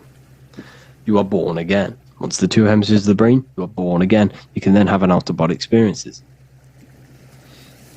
So this is why the symbol of the Holy Land, Israel, is the up and down triangle back combined together, because it represents unification of the male and female, unification of the hemispheres. You're born again. You unlock consciousness. And you can get this for free. It's called the Gateway Tapes on my website. Basically, it's a audio track from the government, and they did this in the Gateway Experience. It's a CIA document, and what they do is there are different forms of meditations you go through. I think there's about 5 waves of meditations you do, half an hour each one. And it will teach you, it will sync your hemisphere, because what does it do? They understood that playing one frequency into one ear and another frequency into the other, they understood that the right ear is connected to the left hemisphere. The left ear is connected to the right hemisphere. So when you play two different frequencies into both ears, what happens? The brain picks this up, the two hemispheres of the brain picks this up, and it syncs it. It syncs these two hemispheres, these two frequencies together. So now the brain is working as one to sync this frequency. So this is how you can sync your hemispheres through listening to these frequencies. Okay, you can get them for free and do the meditations yourself. This will definitely help you. This is an easy way to astral project. So it's all about syncing the hemisphere and seeing reality from a unified perception. We should all aim to get out of that left hemisphere. I'm not saying don't use it, but we should now start to read between the lines of the Bible, read between the lines of the symbolism they're showing. Study symbolism, study allegories and myths. What are they trying to tell us through these allegories? And, this is how we start seeing things in a better way. Once we understand that we are all microcosms of an infinite consciousness, we can all come to one, because love is the unifying force of this infinite consciousness. We are all divided. We are all disconnected from our hearts. Once we all connect with our hearts and see that everything is one, we can all start to love and come together as one. Because love is the unifying force of consciousness. So, if you haven't already seen, I now have launched the Ethereal University.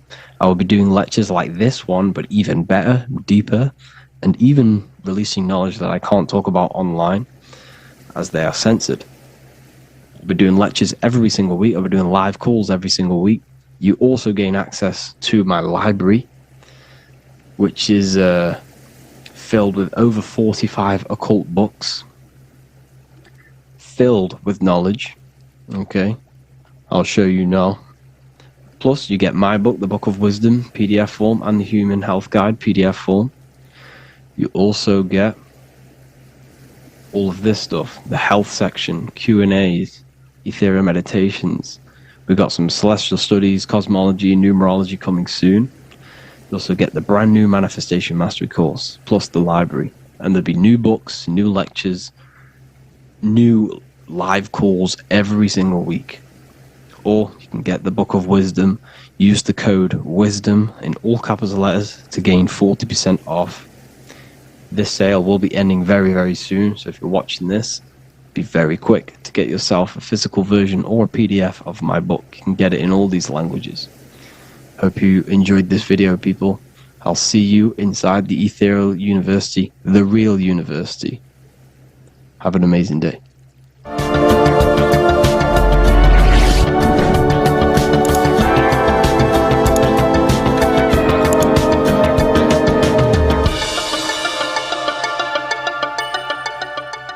Neo is plugged in on the back of the neck, which is the reptilian brain stem. The reptilian brain is all to do with survival mode, survival state. It's always scanning the environment for safety, whether that's physically, emotionally, or mentally. It does not think. It is instant. For example, do I smack the guy or run off? If something happens to you, like a car's coming really quick to you, you do not think about this. The reptilian brain is the animal instinct that will instantly move your body on the instant reactions. Hence why it's the closest brain to the rest of the body. It has instant access to the electrical nervous system to control the body at instant reactions. Now Neo is plugged in on the back of the neck, which is the reptilian brain. Therefore, the matrix is the body itself. It is the lowest state of consciousness. This is what it represents. The word matrix means womb. It translates to womb because your body is a womb. Your body is a vessel for universal consciousness, for God consciousness. And the body is also a womb where you can be born again outside of this body by raising your consciousness, by awakening the neocortex. This is why Neo is called Neo, because it represents the neocortex. This is the higher aspect of our brain. This is all to do with new things, higher reasoning, higher thinking, new learning. You see, the brain is a receiver for universal consciousness. Now, what do I mean? It is a radio receiver.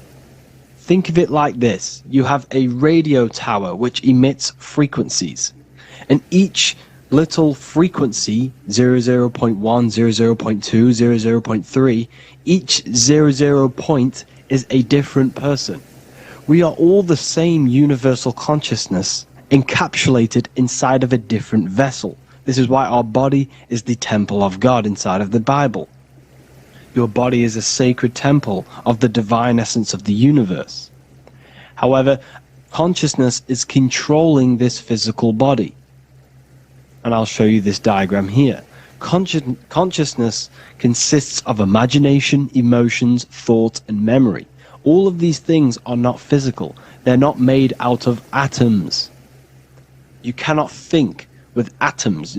If I split open your brain while you are thinking of a cheesecake, I would not see a cheesecake.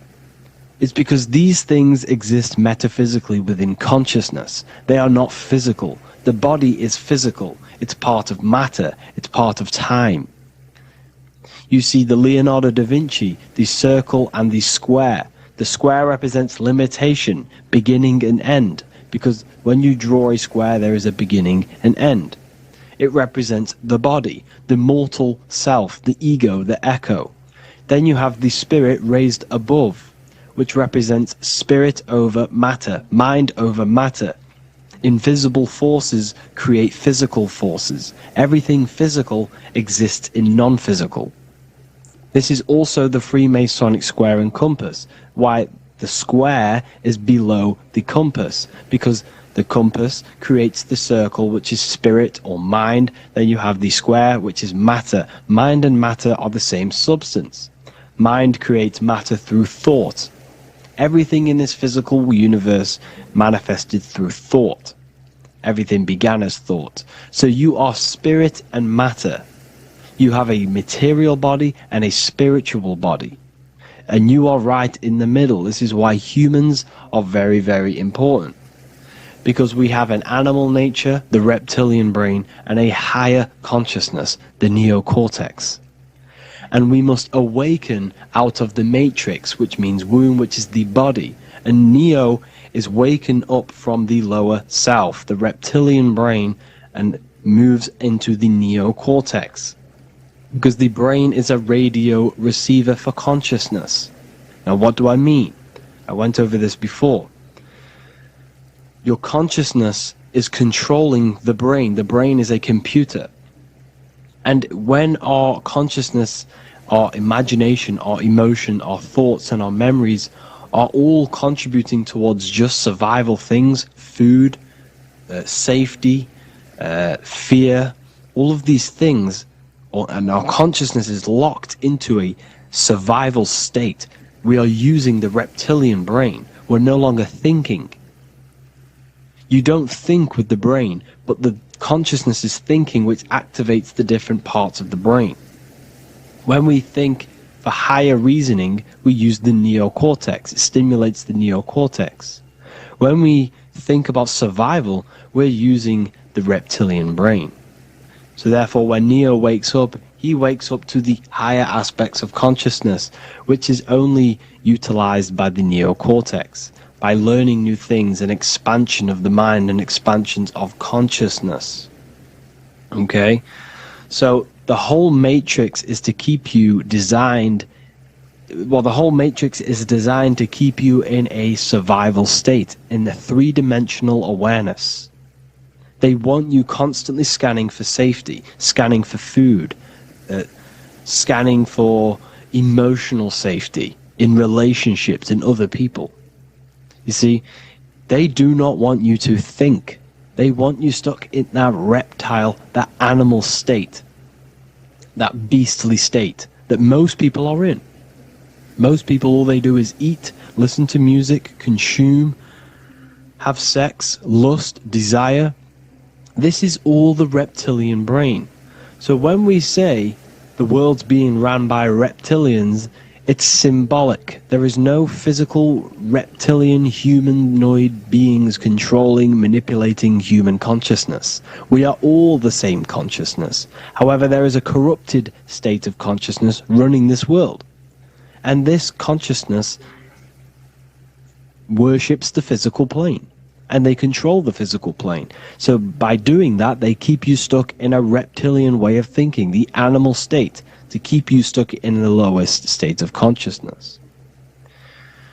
Now this is the god Osiris, which represents the reptilian brain. None of the Egyptian gods ever existed. They are all symbolic for the brain and anatomy of the human body. Osiris represents the reptilian brain. As you can see, this anatomy compare to the brain stem and Osiris statue found in Egypt. And we also see an ancient artwork of Osiris with green skin and two reptile crocodile alligators next to him, which also symbolizes the reptilian survival state of human consciousness and the activation of the reptilian brain. This is what it symbolizes. Now, this is what the Matrix is all talking about. It's talking about the awakening, the expansion of consciousness. The word divine is dive in because you connect with the divine by diving inward. There is no man in the sky going to save you. You must connect with the self. Know thyself. Truth comes from within. All of these things I'm telling you comes from within you. I'm just pointing it out. All of this is self-realization. A lot of people say, well, what are my sources? My sources is knowing thyself, observing thyself, using the neocortex of critically thinking, sitting down and thinking about yourself and having deep realization of yourself. You can realize that your thoughts are not of this physical world. It's quite simple. The brain does not think. The brain does not imagine. The brain does not hold memory.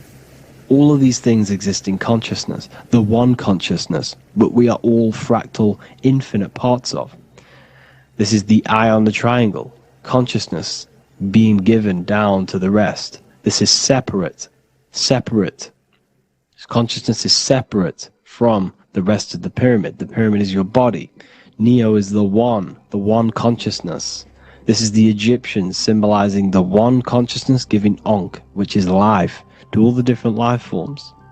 However, you can see that the central sphere is giving a big Ankh to the humans, because humans, like I said, possess the advanced consciousness, an advanced brain that allows us to turn above our reptilian animal self. For example, we can go against our reptilian lower animal nature and turn to our godly nature. Animals cannot do that. They are stuck in instinct. They are stuck in a reptilian animal way of thinking and operating. Everything they create is to survive. We can turn against our lower nature and create for amazing things like buildings, architecture, technology. We can use our creative consciousness for anything we wish, not just survival needs. And it's the same with your spiritual journey. You can raise your consciousness beyond this animal state that they try to keep you in through fear, consumption, food, and the reptilian brain. We must awaken, start to think critically, and awaken to our divinity. Because the mind, the consciousness within you has infinite potential to expand. There are infinite fields of knowledge that you can explore. The mind can never be filled. It can never ever be full of knowledge. It always expands, and that's why you are alive. That's why you are part of this universe. That's why the science always says the universe is always expanding, because the universe exists in your mind, and the mind is always expanding into new fields of thought, new fields of knowledge and information. And that is your whole sole purpose, of expansion of mind and expansion of consciousness, and the exploration of the mind of God. We are living in the mind of God. You are a thought in the mind of God. You must awaken out of this body. This is why Jesus says you must be born again to see the kingdom of God. You must be born again. You must raise your consciousness beyond physical limitation and awaken to your divinity. And this is pretty much it for this video. I hope you all understand this, that this is all symbolic for consciousness.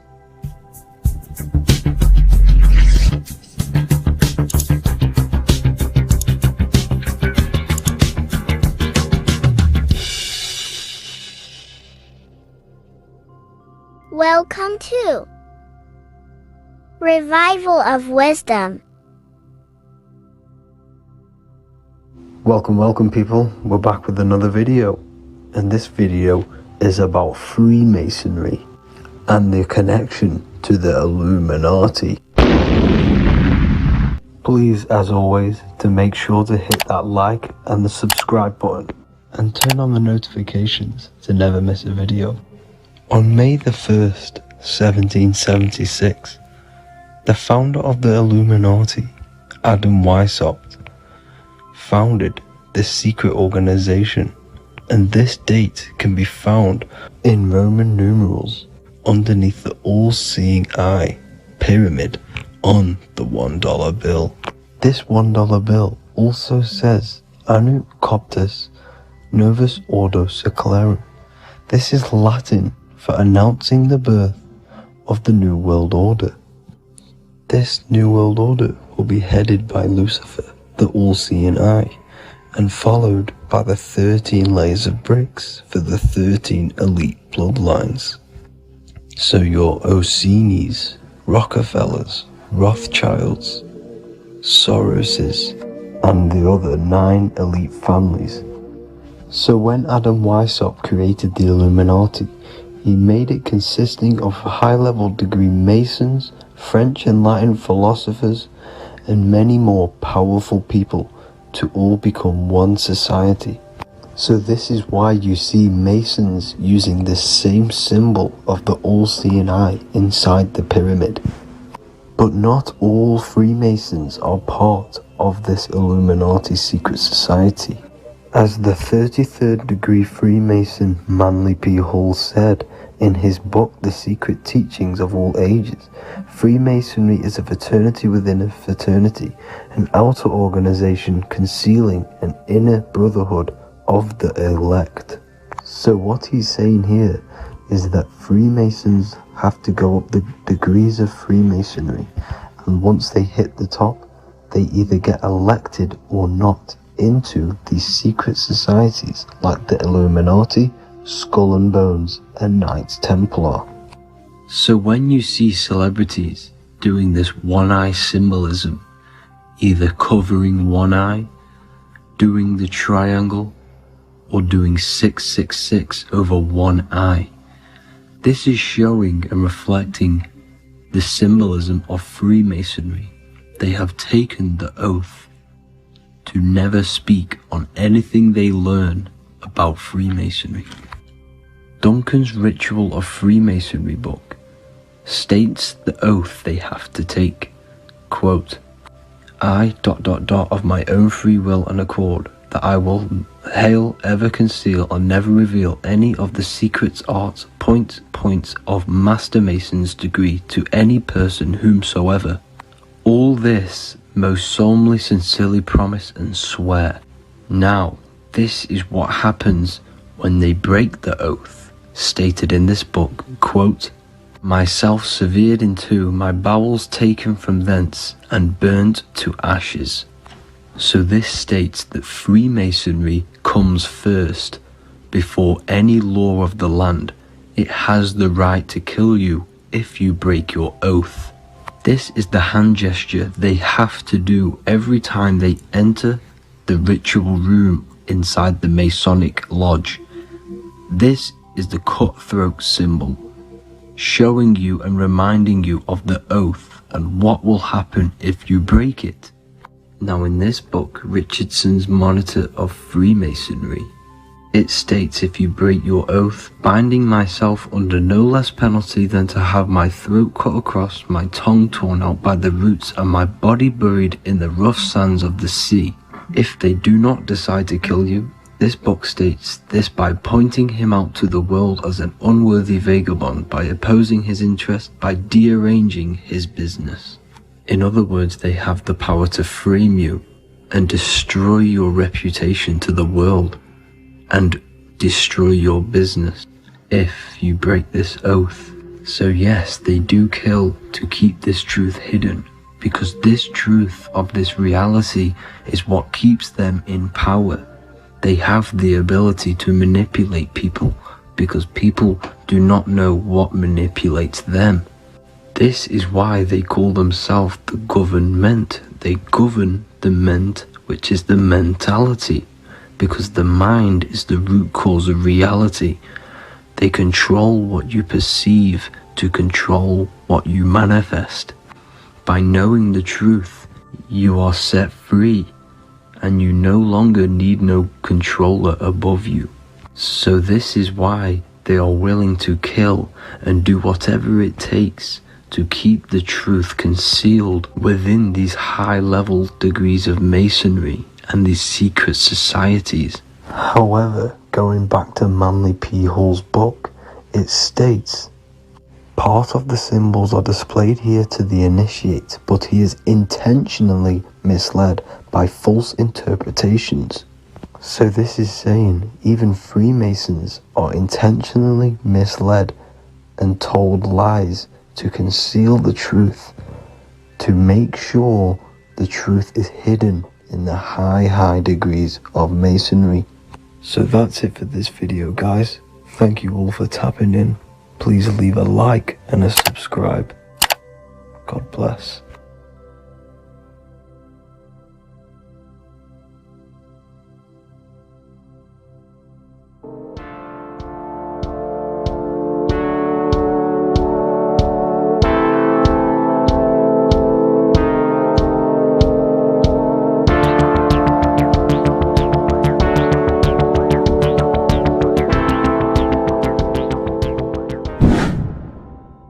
Welcome back, people, to another occult lecture by Revival of Wisdom. Today we're going to be talking about magic and how it's being used on us for the New World Order. Magic has the word mag within it, which is magnetism. Magnetism is the force. Magic is influencing forces, natural or supernatural forces, and using it for a certain agenda to gain something out of it. Now, magic is not what everyone's being thought. It's not some sort of fantasy thing. It's actually very common, and we all do it, whether you believe it or not. Magic is all to do with the mind. As I said, always say in my lectures, your mind is what creates matter. Your mind is what creates your external world. So it's all about manipulating and planting seeds within the mind, because your mind is a garden, and thoughts and words are seeds which are being planted in that garden. Your life, your physical life, the people you have in your life, your friends, your car you own, the job you have, is all a reflection of the thoughts that you've been thinking in the past. You are where you are in life because of the thoughts that you've been thinking. Therefore, your life is a direct reflection and manifestation of your mind. The Garden of Eden. Okay? The mind is what they are targeting. What you see, say, and hear has a direct effect on your mind. Me talking to you is influencing you. The words I'm saying is planting seeds within your mind. Now it's up to you to consciously act on these thoughts or these words, or to maintain these words. As above, so below. As within, so without. What's inside of me is outside of me. What comes into the storehouse comes out of the storehouse. You have the left, you have the right, you have the up, and you have the down. As above, so below.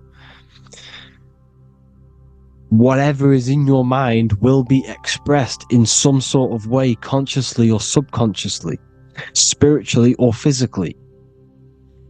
The mind is what manifests everything. And this is what we need to understand. We need to understand is that the mind is not physical.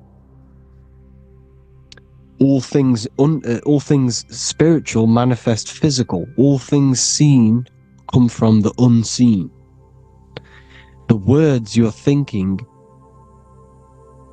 that everything you have is coming from the unseen. The actions that you do come from the unseen mind. Another expression for as above, so below is you are the universe itself. You are a universe, a mini universe. But just because you are mini does not mean you are the whole thing. If I take a little piece of infinite, let's say there's an infinite light source. Let's say I take a little chunk of that infinite light source. That little chunk I took is still infinite because it's been taken from infinite. You are the universe. Your awareness, your mind is the universe. It's information. You are the universe experiencing itself. This is why we say we are all God. As above, so below. What is in me is outside of me. The sun, the physical manifestation of the sun, is your soul. The 12 constellations are manifested in the physical body. The 5 elements are manifested in the physical body. They're manifested in the 5 fingers you have. As above, so below. This is manifested, well, this is a symbolized in Freemasonry and secret societies as the 2 pillars. The mirroring reflection, the reflection of reality, the mirror. As above, so below. What happens in the mind, what happens in the astral, happens in the physical. This is Aleister Crowley. This is all symbolism. This is the 2 pillars with the all-seeing eye and the triangle at the top. Aleister Crowley was a master magician, very powerful dark magician, black magician. There's 2 types of magic. You have white and black, just like the checkered board. The Masonic checkerboard, you have white and black, you have good and evil. White magic is influencing natural forces to gain something that will help the collective consciousness, help the collective, help the earth, help other people. Black magic is something, you manipulate something so you can get something personal out of it. Doesn't matter if it's good or bad. It's still considered as black magic because you're being selfish. Everything you do should be contributing towards the collective consciousness and helping others. And this is why the ancients lived in a system where everything was in unity. We understood that I am you and you are me. What I do to you happens to me because I am you and you are me. We are the same mind substance on the inside. We're all the same mind substance being expressed in different bodies. So what I do to your mind will have a ripple effect on my mind because all of our minds are connected within the mental plane. So this is why they know all this knowledge. They know all this knowledge. So yeah, this is the mirroring effect of reality, the 2 pillars, or symbolizes the number 11. The number 11. We'll go deeper into that. The technology we're using is magic. It's a form of magic. Television is tell-a-vision. They're telling a vision into your subconscious mind, into your memory. And when you turn on the tell-a-vision, you get a program because they're telling a vision to create a program within your subconscious mind. You see, the conscious mind is only 10% of your mind, which is to do with your, what you're aware of, your 5 senses. What are you consciously aware of? Well, I'm aware I'm here, I'm talking. I'm aware of what I'm wearing, the 5 senses, what I can hear, taste, smell, hear. What I'm wearing, I'm aware of what I think of.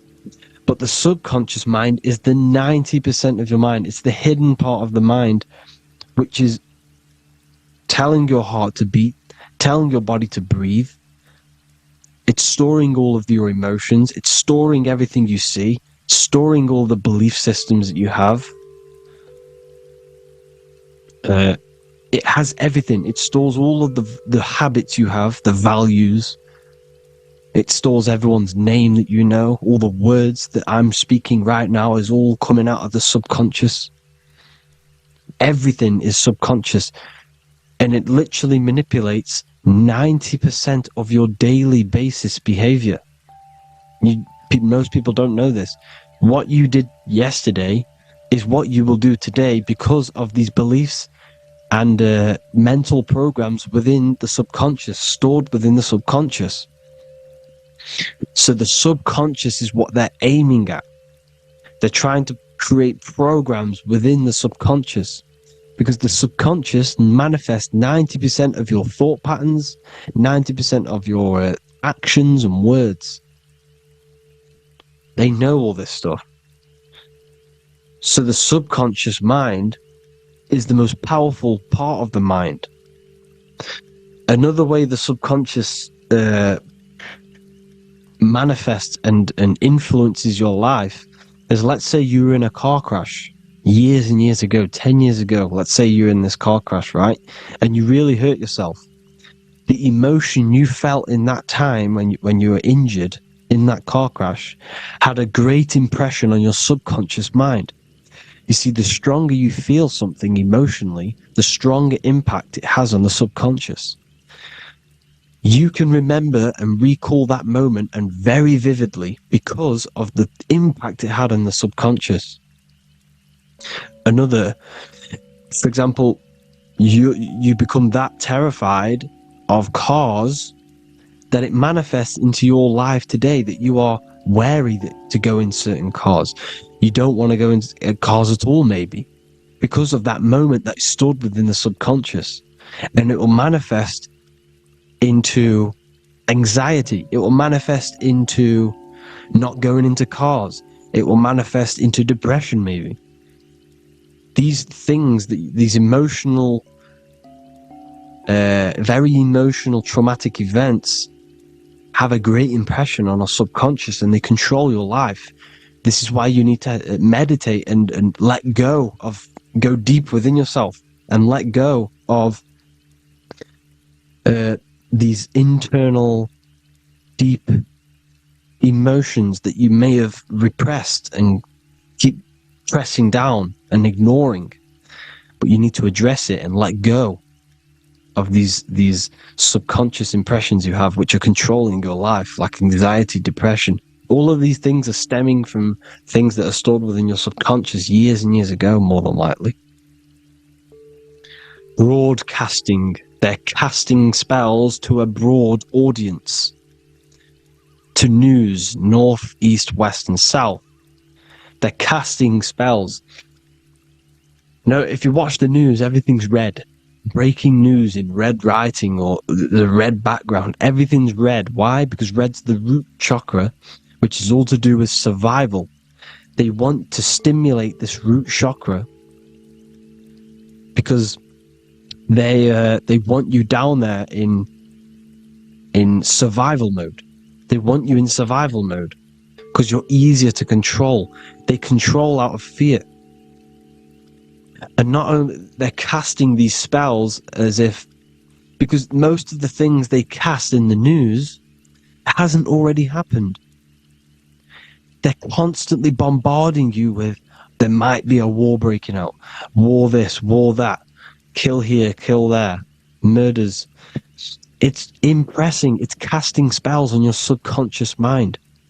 So when the event does turn up in real reality, in physical reality, you're less emotional, you're less surprised. You're not as surprised because you've already heard it before. Your subconscious has already heard it all before. If you never heard of a war and then a war broke out, you'd be going crazy. So they subtly program your subconscious mind through the words, because the words they say is impressing your mind. This has an effect on your mind, which will have an effect on your behavior, your words, your conversations you have with people. They're casting spells to north, east, west, and south on the television. They're telling a vision by broadcasting, by saying spells. This is why we call it spelling. Even the word, listen, the words we say cast spells. Bless.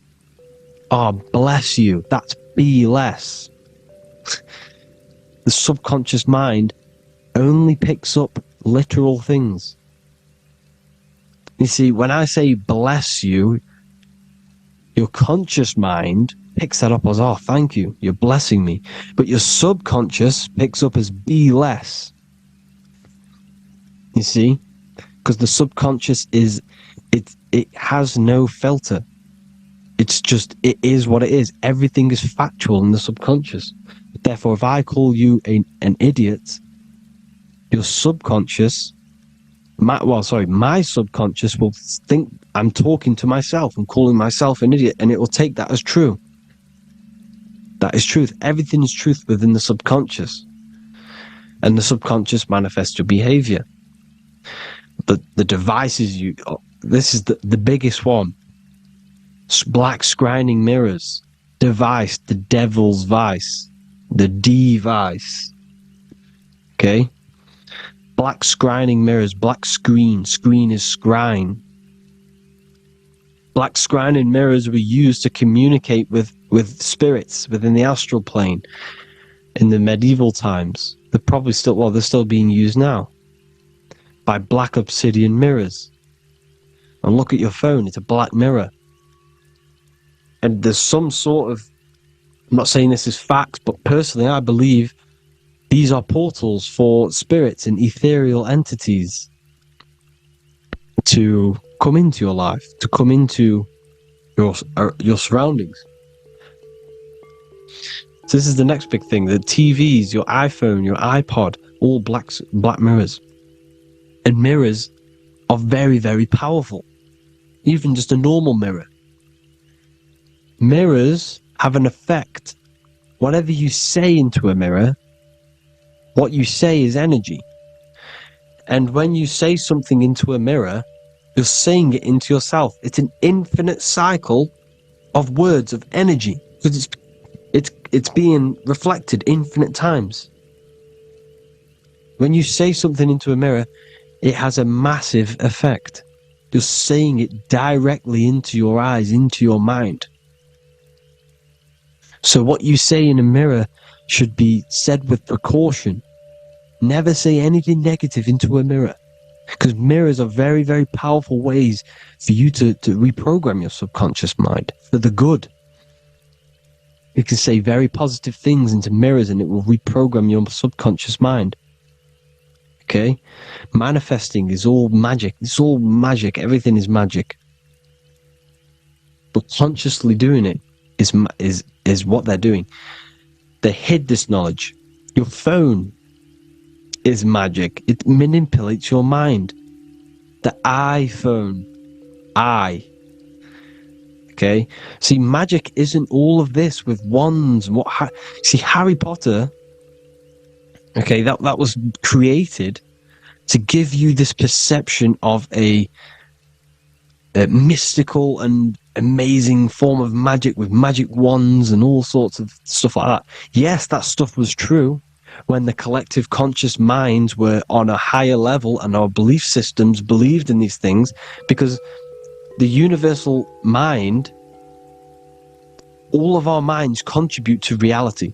If the masses don't believe in magic, if the masses don't believe in a certain thing, it's going to have an effect on physical reality.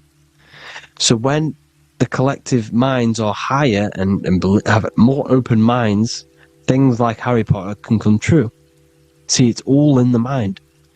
The iPhone, the eye is the symbol for the mind, the invisible intelligence. The triangle is the ethereal plane.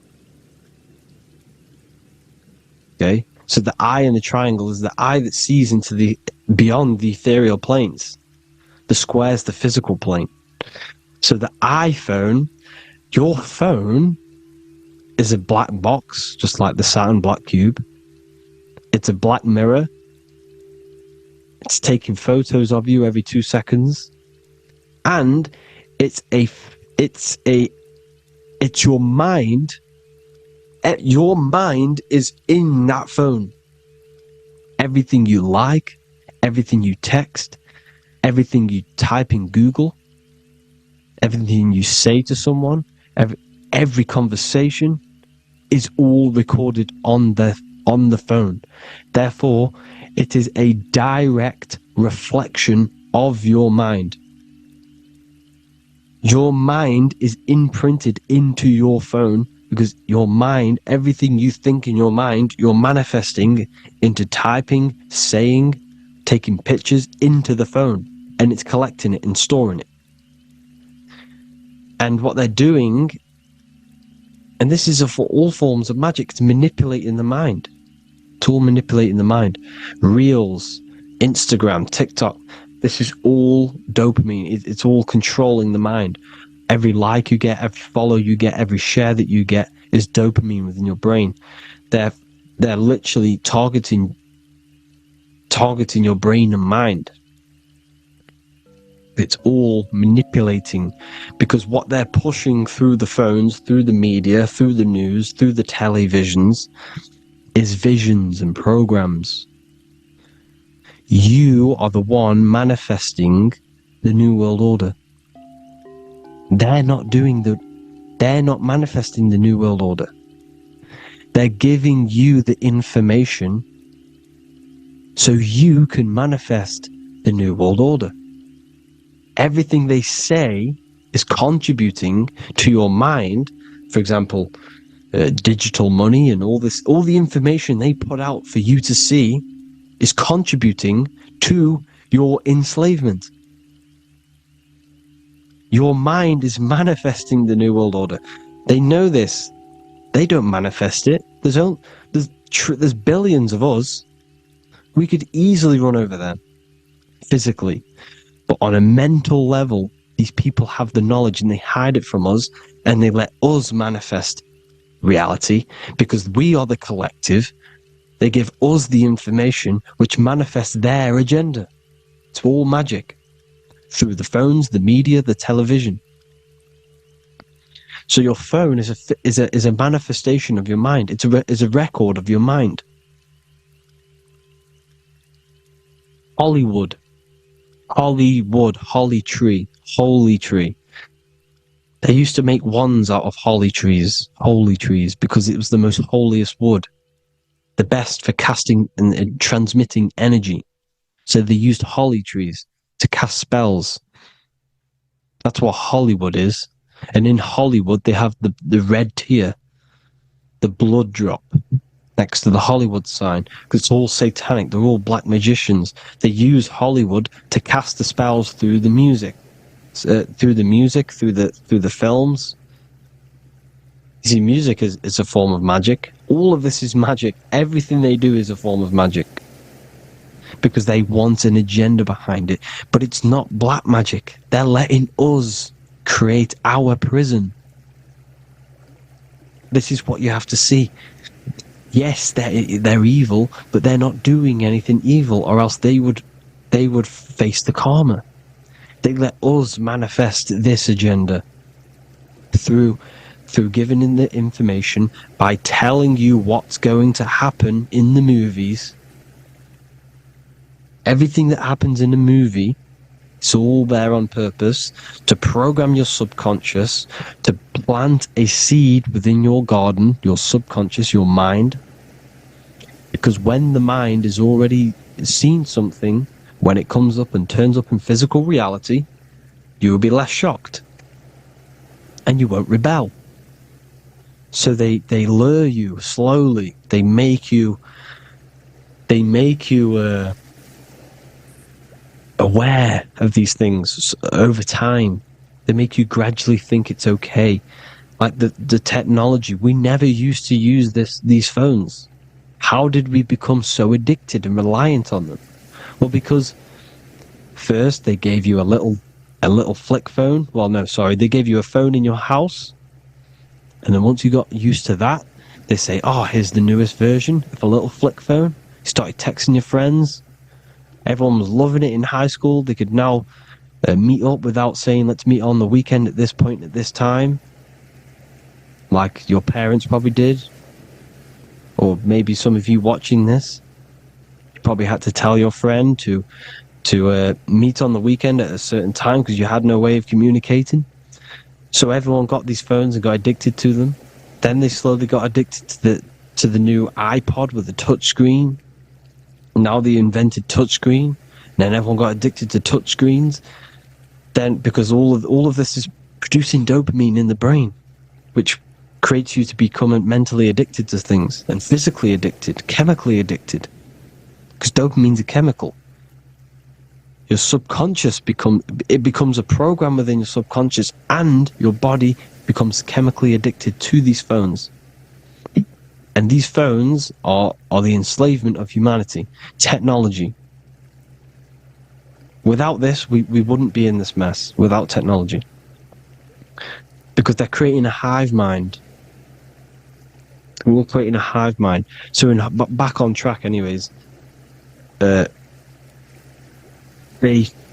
program you. Look at the films, 9/11, all produced by Hollywood. Here's the 11, like I said at the beginning, the two pillars which reflect reality. What happens in the mind happens in the physical. What happens in the astral happens in the physical. Okay, what happens in the physical happens in the mind. It's the two pillars, the mirrors. 9/11. 9 plus 1 plus 1 is 11. Flight 11 was hijacked. New York is the 11th state. New York adds up to 111. This is not a coincidence. It's all a form of magic. It's a ritual, energy harvesting ritual, because your mind produces energy. Your mental attention produces energy, and they're feeding off this energy in the astral plane, these demons. Music is the most powerful. Personally, I think the music is one of the most powerful forms of magic they're using. Okay? Music is hypnosis.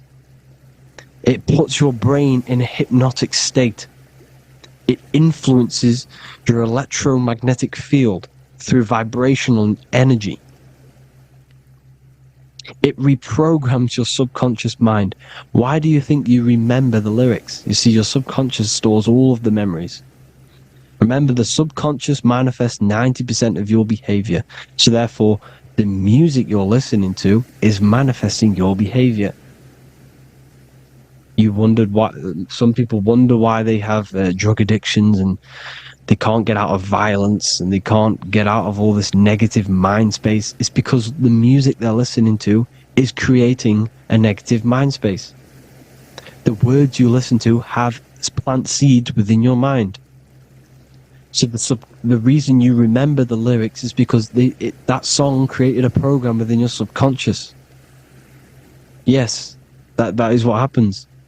You can use magic to reprogram your mind, but you can use music to reprogram your mind, because it's all forms of magic. It's using natural mental energy forces to manipulate the physical reality. You manipulate your mind, you manipulate reality, physical reality. Okay? So, the music, another very, very big one. When you turn on the radio, it's just all talks about alcohol, drugs, and sex. Because they want you down in the lower three chakras. They want your mind attached to matter when it's mind over matter. Your mind's not physical. You see, the word spirituality is the new trend. It's not about your spirit. It's not about your spirit. It's about your mind. It's not about, spirituality and looking after your spirit, and they've got you focused on your spirit. Why? Because they hide your mind from you. You see, a lot of people think their mind is their brain, but the mind is everything. There is no physical reality without mind. You can have a brain. Imagine if you had no mind but a brain. It wouldn't work. The mind is everything. The mind controls your avatar. It begins in the mind before it happens in the brain. Then the brain manifests through the body. The brain's just an electrical computer. So that, they've got people scared, or do I have a soul or not, and all this stuff. Listen, if you have a mind, you have a soul, because you are not the mind. This is why everything is sort of an illusion, because beyond the mind is your soul. But what is the soul without a mind? You can't have a soul without the mind. But if the mind didn't exist, the soul doesn't exist. You are the person listening to your mind. I shouldn't say person, because you're not the body. You're the entity behind the mind. But if you didn't have that mind, you couldn't understand what you even were. You would just be an observer who couldn't think. So yes, we all have a soul. If you have a mind, you have a soul. Everything is mind. Everything has mind. Mind creates everything. God is mind. And they're manipulating your mind through TV, your phone, every little thing. The school. It's all about the mind, people. Control your mind, you control your reality. Just the last thing, here you go. Aleister Crowley, the dark magician, Kanye West doing the exact same thing because they're implementing magic in the music. Here's the Beatles with Aleister Crowley in the background. Bet you never noticed that. Aleister Crowley was influencing music and placing magic within the music to influence the subconscious. This is what Baal worship was. This is why they kill children. They sacrifice these children. Why? Well, because in order to ascend, in order to raise your consciousness internally, godly, by being good, God, or being in order to be good and raise your consciousness and to get something in the physical world, you have to sacrifice yourself. And what do I mean by that? In order to raise your consciousness and ascend, you have to sacrifice the lower nature of yourself. You've got to abstain from having sex to retain your sexual energy, to transmute it. Or staying away from negative, poisonous foods like meat. So, staying away from blood. We shouldn't be consuming other animals' blood. We should be keeping our blood pure. We are humans. We shouldn't consume chicken blood, chicken germs. We are the most divine creatures on this creation. We are the most intellectual creatures in this creation. Therefore, we should keep our temples pure. We are not animals. If you want to associate yourself with an animal, go out in the wild, go and find a wild boar, and go and try rip its guts out with your bare teeth, because you can't do it. You're not a carnivore. Okay? So in order to ascend, you have to kill and sacrifice your lower part of yourself to ascend up to your spirit self, your mind self, the highest version. And the elites don't want to do this. So they sacrifice other things, like babies, to kill them, to exchange their life over to the astral plane, so these demigods in the astral plane can give them something in return in physical. They don't want to sacrifice their lower self, so they sacrifice other things for exchange, for physical pleasure. But the godly person sacrifices their lower self for their higher self to do good and ascend. So this is what all the Baal worship is, people, and this is why they're doing it. Hope you all had an amazing lecture. If you haven't already, go and get the Book of Wisdom for more information. You know, I don't go into dark stuff in this book, because all I do is enlighten people in this book. You can get it in Spanish, English, German, Italian, and French. Worldwide shipping. You can get the PDF or paperback. Or there is also a new one called the Human Health Guide 2.0. It gives you a list of all the foods, grains, oils, and nuts, you know, everything that's alkaline and positive for the body and not man-made and hybrid. It tells you all the products to stay away from, how to fast, how to improve vision, how to improve everything, literally. So the Human Health Guide has been released. If you want that, I'll put all the links in the bottom of the description. Hope you all enjoyed the lecture, people. God bless you all.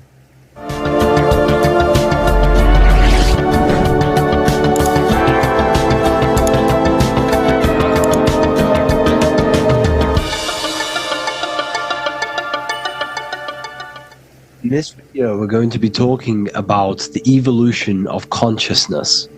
You are born human, however you possess consciousness, which is the awareness behind your being, the awareness behind your thoughts, the experiencer behind your five senses, the experiencer, the observer behind your thought, emotions, and senses. You are an eye, an invisible consciousness looking through a lens, which is your body. Your body produces this physical world that you experience. Your brain produces this world. Your brain and body is a technological computer. However, you are an infinite, ever-expanding consciousness behind this physical body. And there is an evolution of consciousness, a cosmic journey of expansion.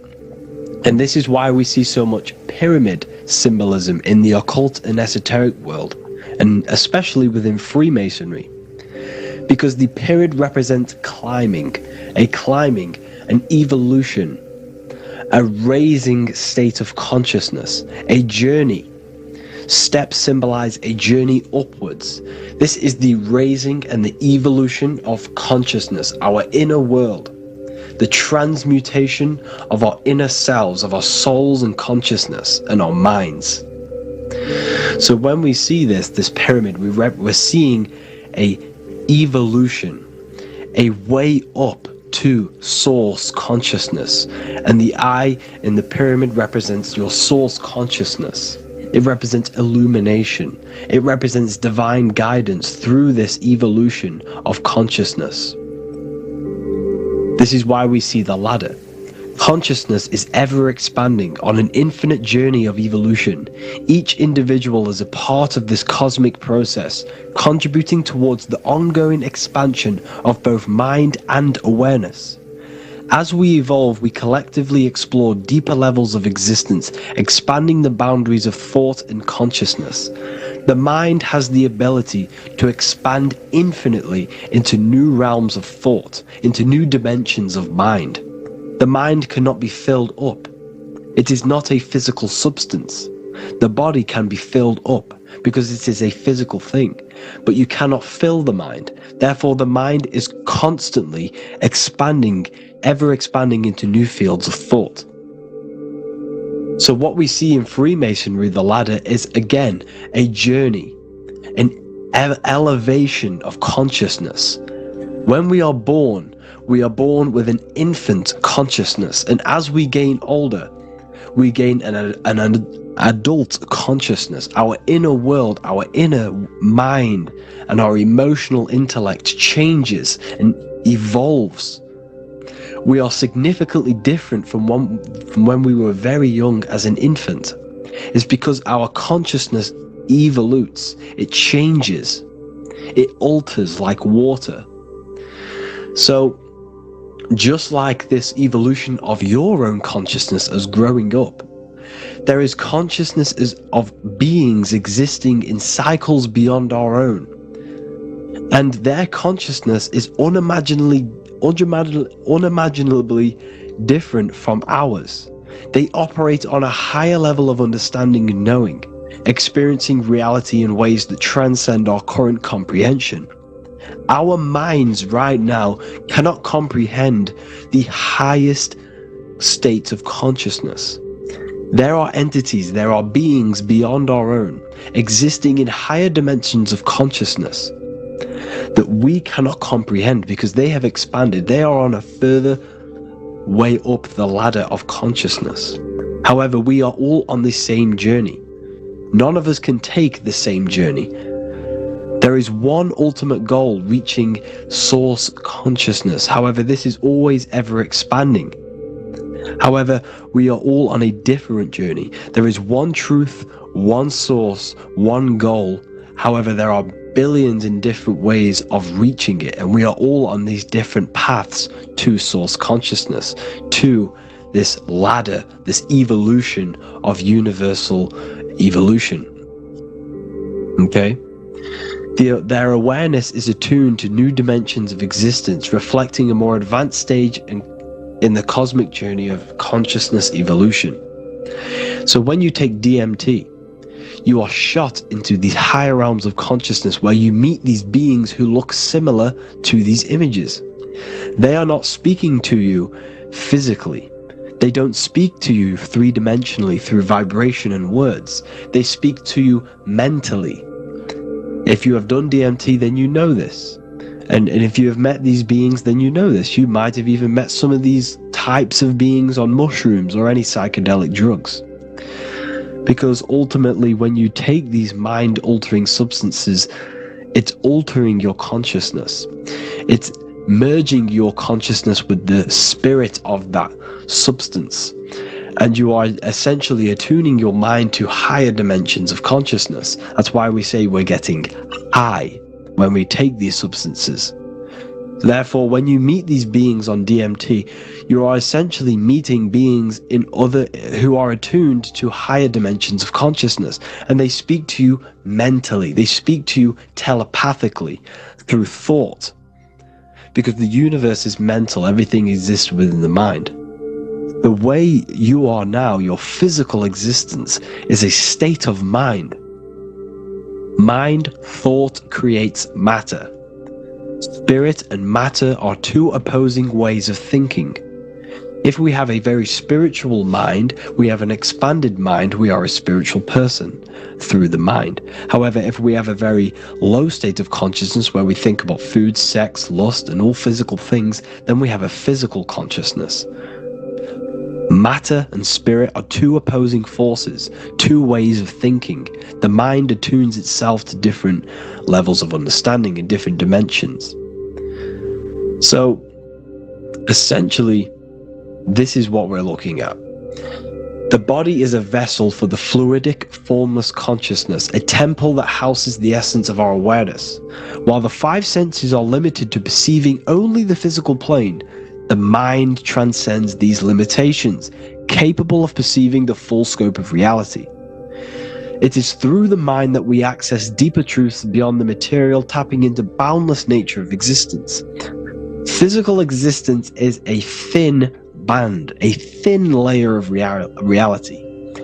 It's like 0.001% of reality. And your five senses are only tuned into this layer of reality. But the five senses are, by design, only allowed to perceive physicality. But the mind has the power to expand beyond this physical five-sense state. The mind has the power to expand and evolute. It is a conscious decision whether you want to take this path or not. You can stay in a three-dimensional way of thinking, or you can expand your consciousness from within. It's not an external journey. There is no God going to save you. You must save yourself. Therefore, behind every single one of these eyes is the same source consciousness. However, we are all different cells in a different journey. The organs in your body, the cells in your body are all alive. They all possess same consciousness, universal consciousness. However, we are all on a different journey of evolution. As above, so below. As the baby is in the mother's womb, when the baby becomes conscious, there is a world outside of its mother. What does it do? It presses and seeks a way out to be born in the other world outside of its mother. It is the same with your consciousness, your mind.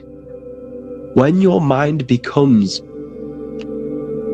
aware that there is realities beyond the immediate surroundings, it seeks a way out. And this is exactly what I'm doing to you now. I am now expanding your mind and telling you there is other ways of reality. There is other dimensions of consciousness which you can access through inner transmutation, through different ways of thinking, spiritualism and meditating and connecting with yourself and detaching from external things. We can upgrade our consciousness. Your body is a womb. Why Jesus says you must be born again to see the kingdom of God, because you are born physically and then you must be born again spiritually, awakening your inner consciousness. So like I said, as the baby is in the womb, it's the same principle. As above, so below. You were a baby, you were in your mother's womb, and you figured out there is a world outside of your mother, so you seek to way out your mother to be born in another world. It's the same now. You must do this now. This is your spiritual evolution. This is the evolution of consciousness. It's ever expanding. When you die, this is a transition. You must learn to not fear death. This is another part of your spiritual journey. You must master death. Therefore, like I said before, the mind has limitless capacity to expand into new realms of thought, continuously exploring uncharted ideas and concepts without boundaries. The mind can ever expand. It can never be filled. It can never ever know everything. There is infinite fields of knowledge, infinite fields of thought. Your current state is just one stage on an infinite pathway. You won't remain human forever. The human experience is a crucial phase where we learn to balance polarities, master the fundamental laws of the cosmos. It is a period of growth and transformation, preparing us for the next stages in our cosmic evolution. The goal is to strive for perfection, yet the true perfection is unattainable. It's like a tunnel, and there is a light at the end of the tunnel. And as you walk through this tunnel, the light is ever moving backwards. You should forever seek to meet that light, but you will never meet that light because consciousness is ever expanding. You should strive for perfection, yet knowing that perfection is forever unattainable. The journey is endless, with each step revealing deeper layers of understanding and experience. The pursuit of growth and expansion is itself the essence of our evolution. You can find all of this knowledge in the amazing book that I have read for years. I have read this book, The Emerald Tablets of Thoth, the Atlantean, by M. Dorial, translated by M. Dorial. I'm telling you now, this book, now that I've told you this, you have some context on the book. The whole book is about evolution of consciousness. He's talking about higher dimensions beings. He's talking about how you can transcend this physical plane. It is truly the most amazing book you will probably read. One of the best spiritual texts you'll see. It's hard to understand, so you must read it over and over again. And the more your mind progresses, like for me, I read this every couple months, and the more I learn about consciousness, the more I expand my own consciousness. And every time I read this book, I pick out something new that just completely blows my mind, because you can only understand this book to your level of consciousness, to your level of understanding. So now that I told you all this information, go and read this book and it will absolutely blow your mind. And so will the Book of Wisdom Volume 2, which is now available. I released it the other day. I'm just going to read a page out now. This page is called Spirit and Matter.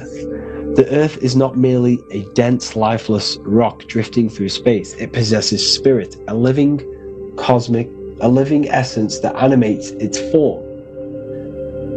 But what do we mean by spirit? Spirit in esoteric terms refers to the energy, the life force, animating the principles infused in matter. So essentially, what this page is talking about is how everything has spirit, consciousness within it. You are the middle, you are spirit and matter. You have the ability to expand your mind to the God self and raise above our animal instinct, our material self, and know the divine and expand. Animals cannot do this. Animals are not self-aware. Humans possess self-awareness. We can observe our consciousness. We can say, why do I exist? We can look in the mirror and know that we need growth. And this is what Anunnaki means. Anu means above. Anu was the supreme god of the sky, which is a metaphor. He represents spirit above, heaven. Anu came down to earth and married Ki, the goddess of the earth, which represents matter. It's a myth, it's an allegory. Anu married Ki and gave birth to the Anunnaki. Spirit came down and infused with matter and gave birth to the human, which is you. You are spirit infused in matter, Anu and Ki, Anunnaki. You are the Anunnaki. And this is just one of the teachings in my book. Honestly, this book is absolutely amazing. If you truly, truly want to expand your consciousness, give this book a read. And obviously, if you're inside the university, I give you this book for free. A paperback version. If you join the university, follow the steps inside of the general chat, you'll be able to download this book. Or, sorry, not download it. Order a paperback for free. All you have to do is pay for the shipping. You'll also gain amazing knowledge inside of my library, where your mind will just be overblown with the amount of esoteric books. There's over 45 rare occult books, plus you get a PDF of the Volume 1 and Human Health Guide. You get reoccurring updates where I expand on symbolism, occultism, where you will just feel absolutely amazing once you understand esotericism in yourself. You'll also learn how to create the dream reality that you want with the Manifestation Mastery course, where I teach you how your consciousness creates reality. You'll have a real lectures where I post lectures on symbolism, occultism, esotericism. There's a conscious community and live calls and Q&A where you can ask me questions and I'll answer your questions. I just want to say thank you to everyone who has joined the university. Thank you for even liking and watching this video. Any support I just appreciate every single one of you. Please, if you can, leave a comment and a like on this video and let me know any videos you want me to make in the future. And I will start uploading a lot more to the YouTube. So yeah, thank you all for tuning in today. Have an amazing day.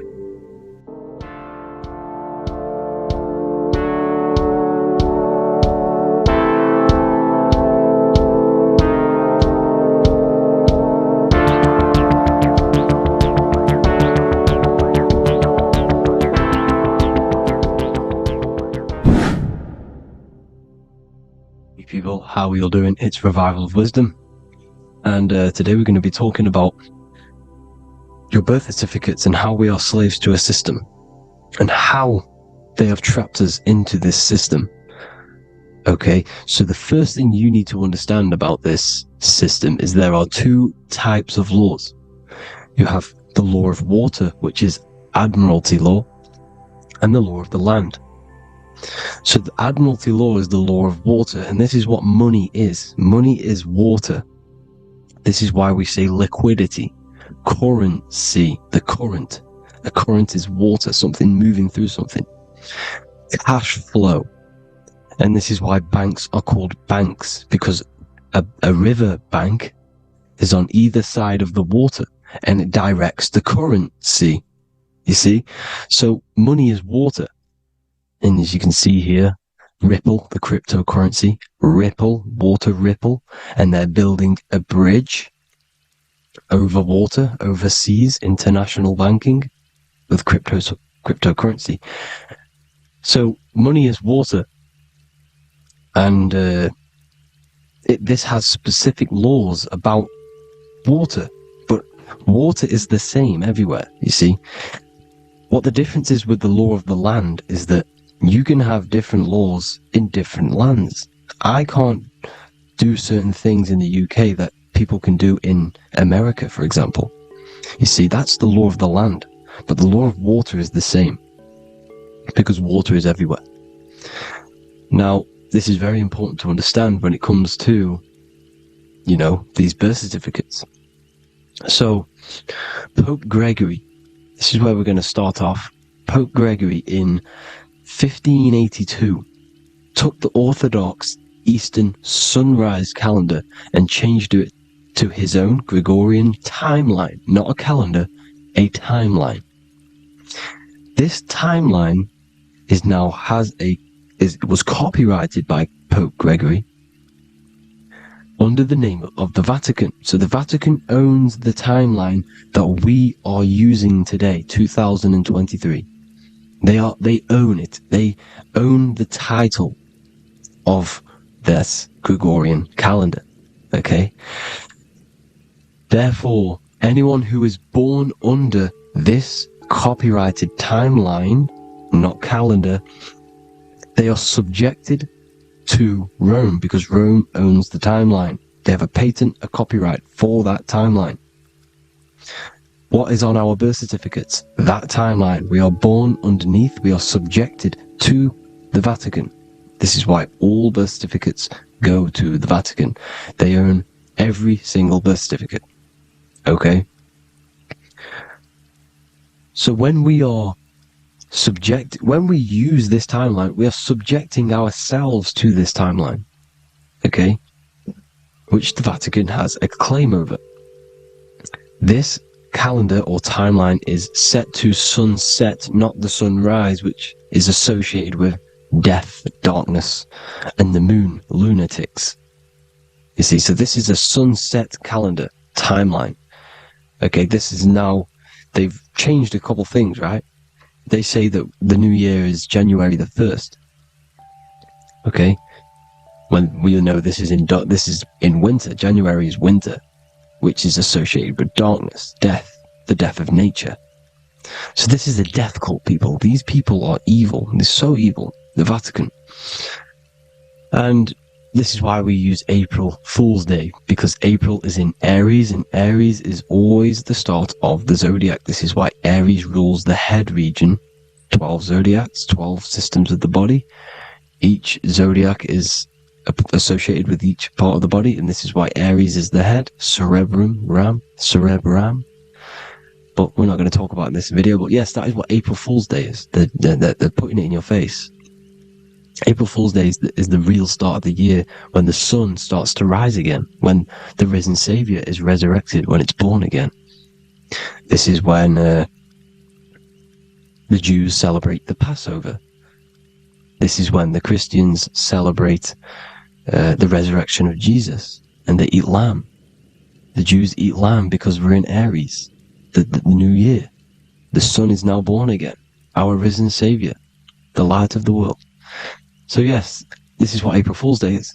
It's the first day of the year, which they changed. Pope Gregory changed. So you need to understand is that you are in the womb. You are inside of a ship, because every ship, literally a ship, every ship is female. This is why they say she delivers the product, because she does deliver the product. You, the baby. Same thing with a ship, they deliver products.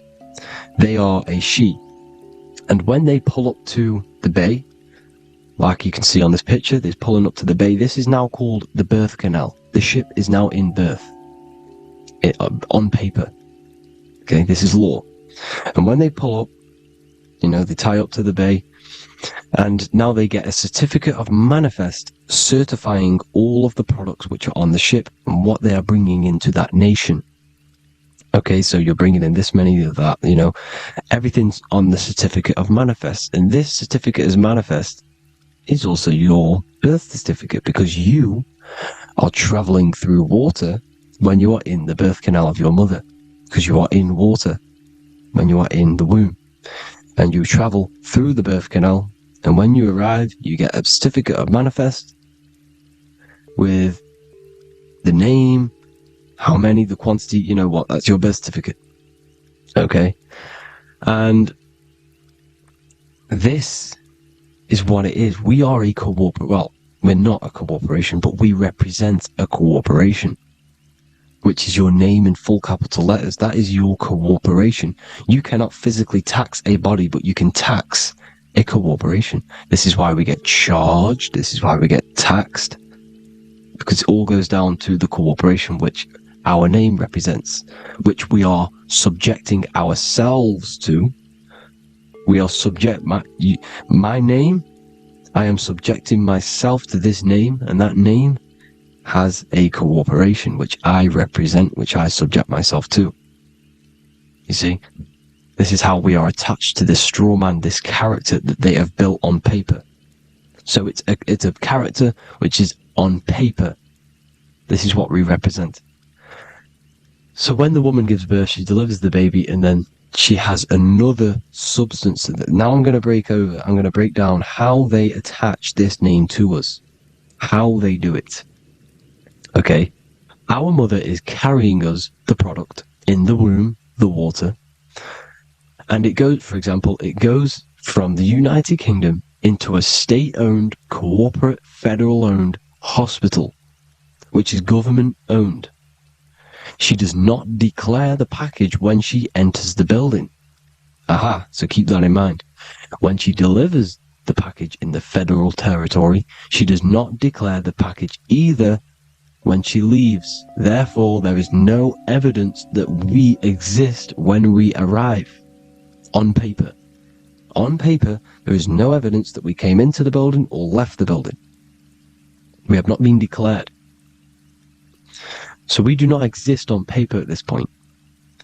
When the woman gives birth, she delivers the baby, and then she has another substance, which is called the afterbirth material.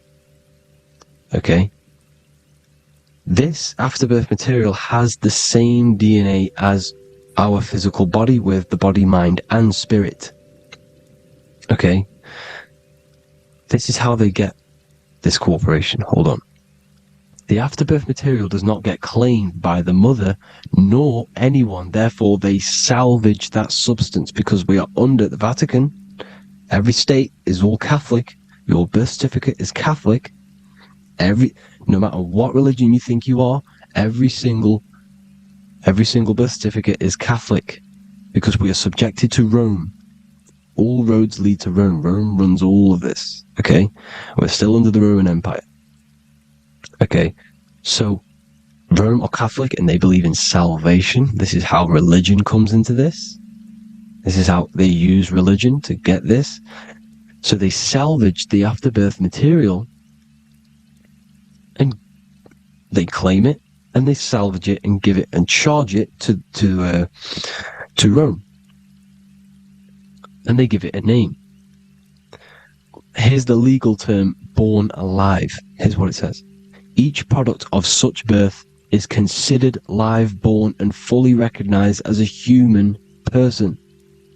So each product of such birth, so that could be anything, the afterbirth, the person who actually comes out, the baby.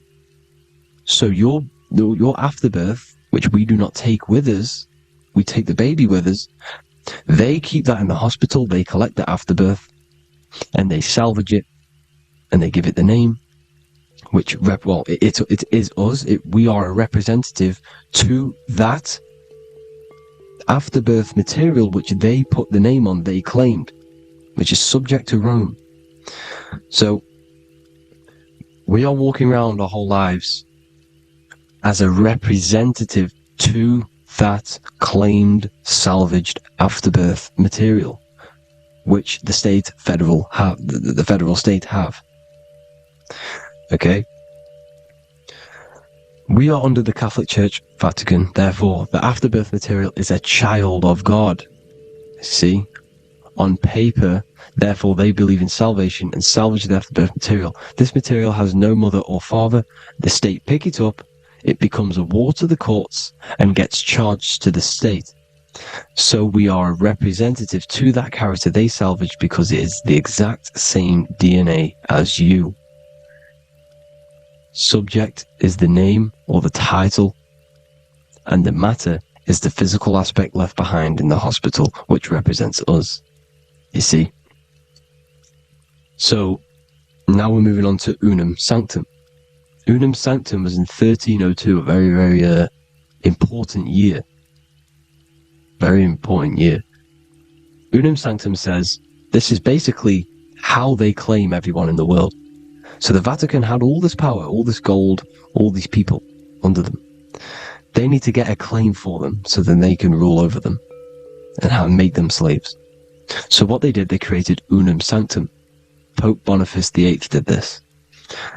And it says, the spiritual man judges of all things, and he himself is judged by no man. The spiritual man, keep that in mind, unless he invent like Manichaeus, two beginnings which is false and judged by heretical, since according to the testimony of Moses, it is not in the beginnings, but in the beginning that God created heaven and earth. Furthermore, we declare, we proclaim, we define that it is absolutely necessary for salvation that every human creature to be subjected to the Roman pontiff. So they are claiming us in Unum Sanctum, and it's in the vaults in the Vatican. They will put a spell on it because they are sorcerers, they are magicians. They put a spell on it, they lock it up, and whatever goes on that piece of paper goes. And this Unum Sanctum is claiming all of us. So what does it say in the beginning? The spiritual man judges of all things, and he himself is judged by no man.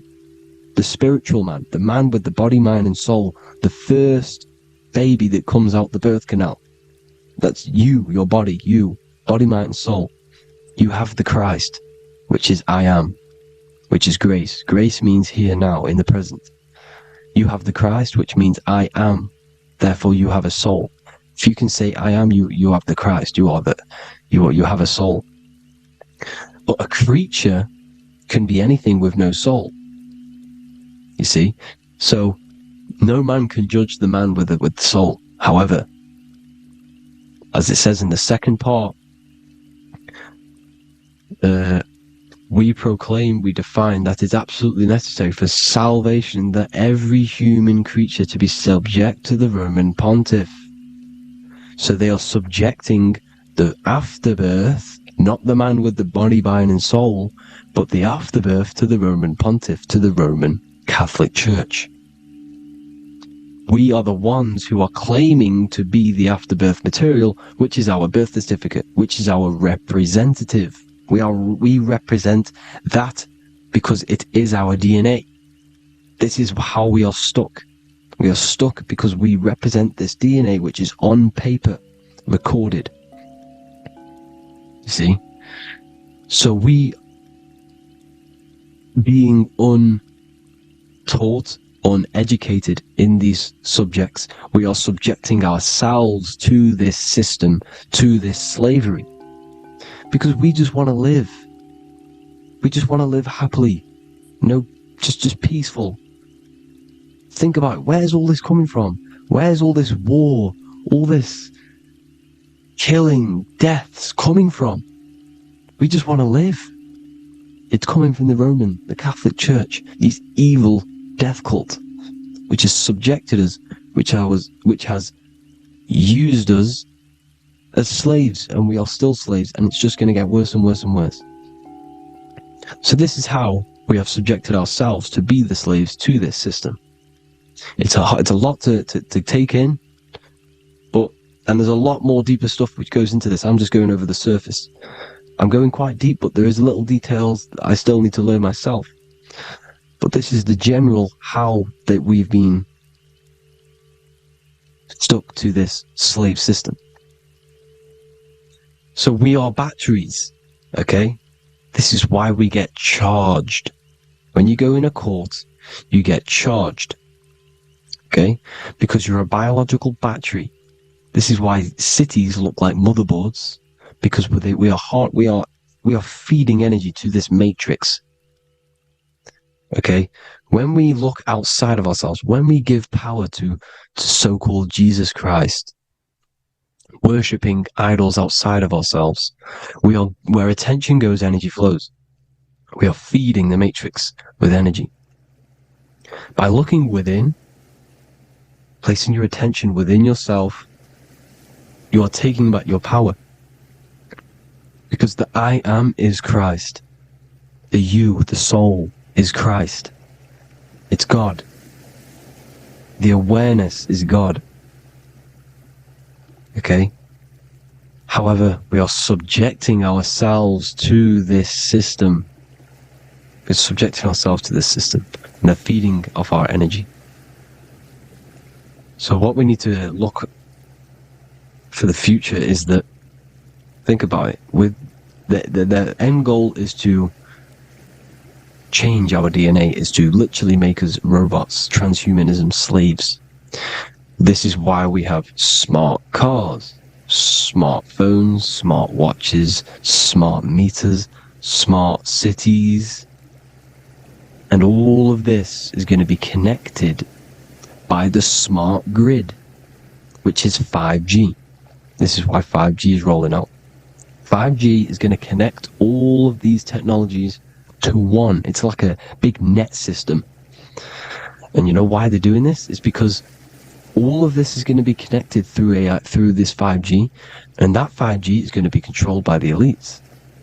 So you say anything wrong, you do something wrong, you say the wrong thing online, they'll turn off your car, they'll turn off your phone, they'll turn off your smartwatch, they'll turn off your TV, because it's all going to be connected and controlled by the smart grid. And this is what the Great Reset is, people. But they're going to trap us inside of these 15-minute smart cities, so we can't leave the area, because they're going to use climate change as a tool to enslave us to not travel because of so-called climate change and the fumes that we are putting into the air, which is all BS. They're doing this to push these new cities, to push all of it. But listen, they're trying to get inside of your body. The only way they can do that is to get you addicted and using this technology. First, they got on the body with the smartphone. Well, first of all, we use the technology. We get used to it with it in our hand. The next step for them was to get on the body, which is the Apple Watch, as you see down here. They have now successfully got onto the body. The next thing is to get inside of the body. This is the brain chip. You see how they've slowly lured their way in, slowly got you addicted to this technology, got you dependent on this technology. And what they're going to do is that they're going to mold society to be dependent on the brain chip. So in order, for example, if you want to go and pay for food, you're going to have to get a chip to pay for the food, because it's all going to be digital money. And that digital money will be connected to the chip, and you'll need the chip to pay for things. You see? So this is how they're slowly transhumanizing us. These phones, these apps, these things which are all we are all using, was created by Freemasons. Mason means traveler, because they travel the depths of the mind. They understand human consciousness. They understand the brain. They understand the mind. By the deepest root cause, they understand it. This is what Masonry is. It's the occult. So these technologies is designed by these people. This is why they're so addictive, because they understand how it works. They understand how to get people addicted, because they understand human consciousness, the brain, the body, and the mind. So this is the advantage Freemasons have over us, and these secret societies which have gone through the orders of Freemasonry and progressed onto these secret societies, which are the evil side, because I'm not saying Freemasonry is evil, okay? But the societies which they go beyond Freemasonry, because you can go beyond the 33rd degree into these secret societies, and they use this knowledge for the bad, to enslave people. And this is what's going to happen. Transhumanism. So I hope you all learned some insight for today. Please do a bit more research on, birth certificate and stuff like that, the straw man. And have an amazing day, people. Please like, comment, and subscribe. Peace.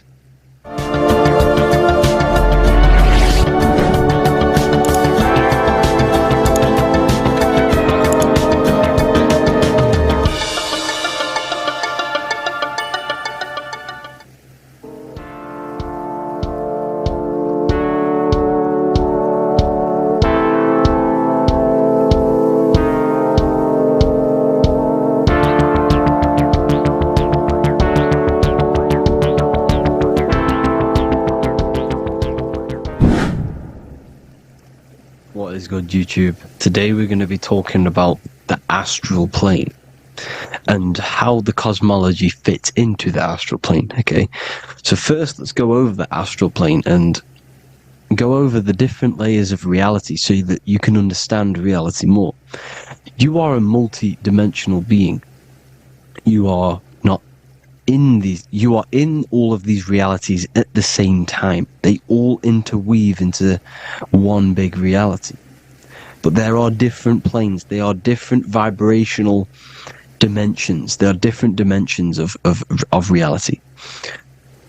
The mind is the root cause of reality. We're living in the mind of God. Everything is being thought into existence from the root cause, from the universal mind. This is why the ancient Egyptians said, all is mind. We're living in the mind of God. And we are a microcosm of this mind. This is why we all have the same mind. This mind is the world of thoughts. Now, this world of thoughts is just the thought alone. For example, it is the thought of a chair. But then when you start to imagine this chair and you start to mentally see the chair, you're now manifesting the thought, the singular thought, into some sort of form. So now you're imagining the chair. You're imagining the form of this chair, which is then manifesting into the astral plane. The astral plane is the world of thought forms manifesting. So when you are imagining something, you are seeing into the astral plane. Okay? Your third eye, it is an eye because it sees the astral plane. It is seeing the other side through imagination, through dreaming. Well, we'll go over dreaming later. So, the thought of a chair is a singular thought. The imagination of the chair is the manifestation of the chair. And in the astral plane, it's basically the world of all the chairs that could ever exist. So you're thinking of the chair as a singular thought, which is the mental plane. The astral plane is the imagination of that chair, is the thought, the manifestation of it. Depending on the vibrational state of the thought will depend what level of the astral plane it will go to. For example, if you're thinking about a chair to torture someone on it, it's going to go on the lower astral plane. Or if you're thinking and imagining happy things, it's going to go to the higher astral plane. So wherever your mindset is, that we call it a mindset because your mind is setting frequencies to certain things. Thoughts are frequencies. And a mindset is setting your frequency. Setting your mind to a certain frequency. So when you set your mind to a certain frequency and you imagine something in that frequency, you're going to match everything in the astral plane that are on that similar frequency, just like you would in the physical world. Because we're all in these worlds right now as we speak, but we can't see them with the two physical eyes. We can feel it though. When you're around someone and you've just met a new person, for example, you can feel their vibration, and if you're not on a similar vibrational match, you will not get along with that person, or you just won't not get along, but you won't connect with that person because you're on two opposing frequencies, not matching. And this is something you can't see, you can only feel, because it's the astral plane. It exists within the astral plane. Everything in the astral plane is made out of vibrations. So if you do astral project, and if you already know how to astral project, you will see beings and people and things that are on the same frequency as you. This is why before you astral project, you need to sort your vibration out before you enter, before you astral project, because you are projecting your consciousness into this. It's the mind. The mind is the bridge. It can move between realities. You are a observer. You are a observing soul which observes different realities. And the mind is the bridge between all of these different realities. The mind can choose. If you want to project into the astral, you set your mind to it, you can. Okay? So, let's not get off track. The lower astral plane is where demons are. The higher astral plane is where heavenly beings are. Heaven and hell are kind of a real thing. The etheric plane is a powerful substance. The ether. The fifth element that they don't tell us about. They if you type in on Google the 5 elements, they will try to remove it with wood or metal, because they don't want you knowing about the ether. Ether is the energy double behind all physical objects. So the ether is very important. It is the 5th element. It is part of the physical world, but it's also part of the astral world. It is on either side. You see how they're showing you the truth in the language? Ether and either are the same word. The ether has 1 foot in the astral and 1 foot in the physical world. It's a substance that connects the physical to the astral world. It is the either. It's on either side of reality. It's on the other side. Other, either, same word. Ether is connecting the physical to the astral plane. It's the world of frequency. Frequencies, EMFs, torus fields are in the etheric plane. It is the energy plane. It's where energy moves through the ether. Okay? So then you have the physical world, the world of effect. Everything you see in the physical world is the effect of the higher planes. Each plane is a product of the plane above. So, and it melts into each plane. The physical plane is the lowest plane, it's the most densest, and the highest is the most fluid. This is the most fluid, this is the most dense. This is where we get the saying, as above, so below from. As above, so below comes from the different planes of reality. And magicians understand this. This is why magicians always say as above, so below. Because they understand if you manipulate the higher planes of reality, you manipulate the lower planes. Because the astral plane is a direct copy of the physical world, but in the astral plane. It is mirrored. The physical world is mirrored in the astral plane. They are both the same world, but just different vibrational states of the world. Kind of. It's hard to put this in words, people, so just try and understand. The astral plane is the double. It is whatever happens in the astral plane happens in the physical plane. This is why magic works. This is why demons work. This is why spirit communication works. Because if you manipulate the higher planes, you manipulate the lower planes. As above in the astral, so below. Leonardo da Vinci showing you to look up, pointing up. You gotta look up. He's telling you to change the mind, you change the physical world. You change your emotions, you're on the astral plane, you change the physical world. You change your reality by changing the higher planes. This is the Masonic 11. The 2 pillars. This is the 11 also symbolizing the 2 hemispheres of the brain here. But the 11 symbolizes the 2 mirrors. 11. 11. 9/11. 9/11 adds to 11. 9 plus 1 plus 1 equals 11. The Twin Towers were in 11. Flight 11 was hijacked. Because it's a mass ritual within the astral plane. Now, we're going to go deep into that later, and I'll show you these rituals they do in order to manipulate the astral plane.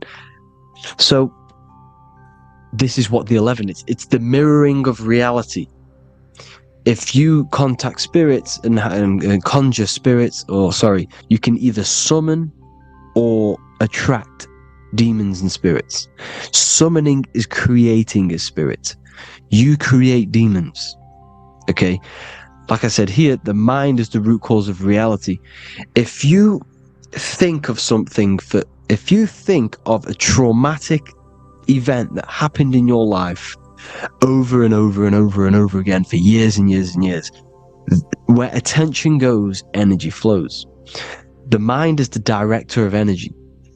If you are directing energy into the specific emotion, the specific thing that is torturing you in your mind, that will manifest as some sort of being in the astral plane, which is called an elemental.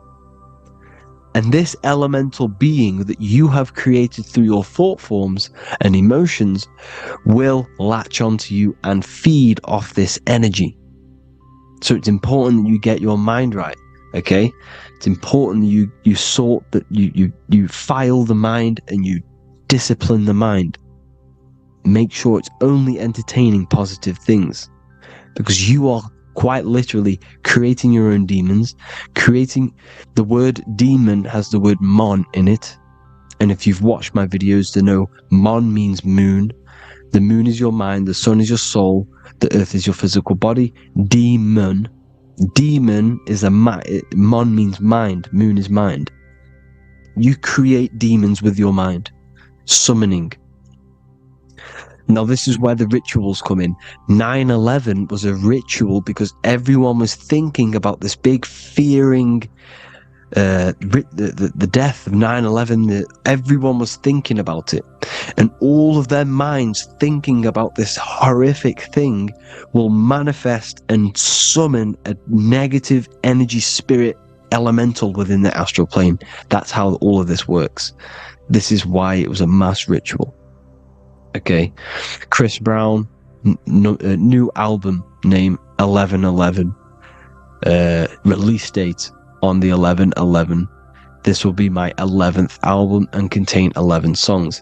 All of these people know the occult. This is Hermes Trismegistus with the star of Saturn, the six-pointed star, as above, so below. The mirroring of reality, physical and astral, the two Masonic pillars. So, as above, so below. What's above us? The stars. The stars are connected to the astral plane. This is why we call them stargates. When we dream, we are experiencing these different realities. And what are stars? They tell in the Bible, it says Genesis 1:14. And God said, "Let there be lights in the firmament of the heaven to divide the day from the night, and let them be for signs." Signs translates to things to come. Why things to come? The stars tell the future. Why? And why do we say as above, so below? As above us is the astral plane and the etheric plane. As above, so below. Whatever happens in the stars happens on Earth. The stars are connected to the astral plane. Above us is the astral plane. We are a star in a physical body. This is why we say Mr., Sister, stir equals star. The E and the A are interchangeable.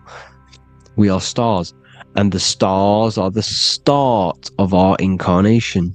We start in the stars, same root word, and we descend through the 7 energies, which are our 7 chakras. Then we enter the heart of the soul system.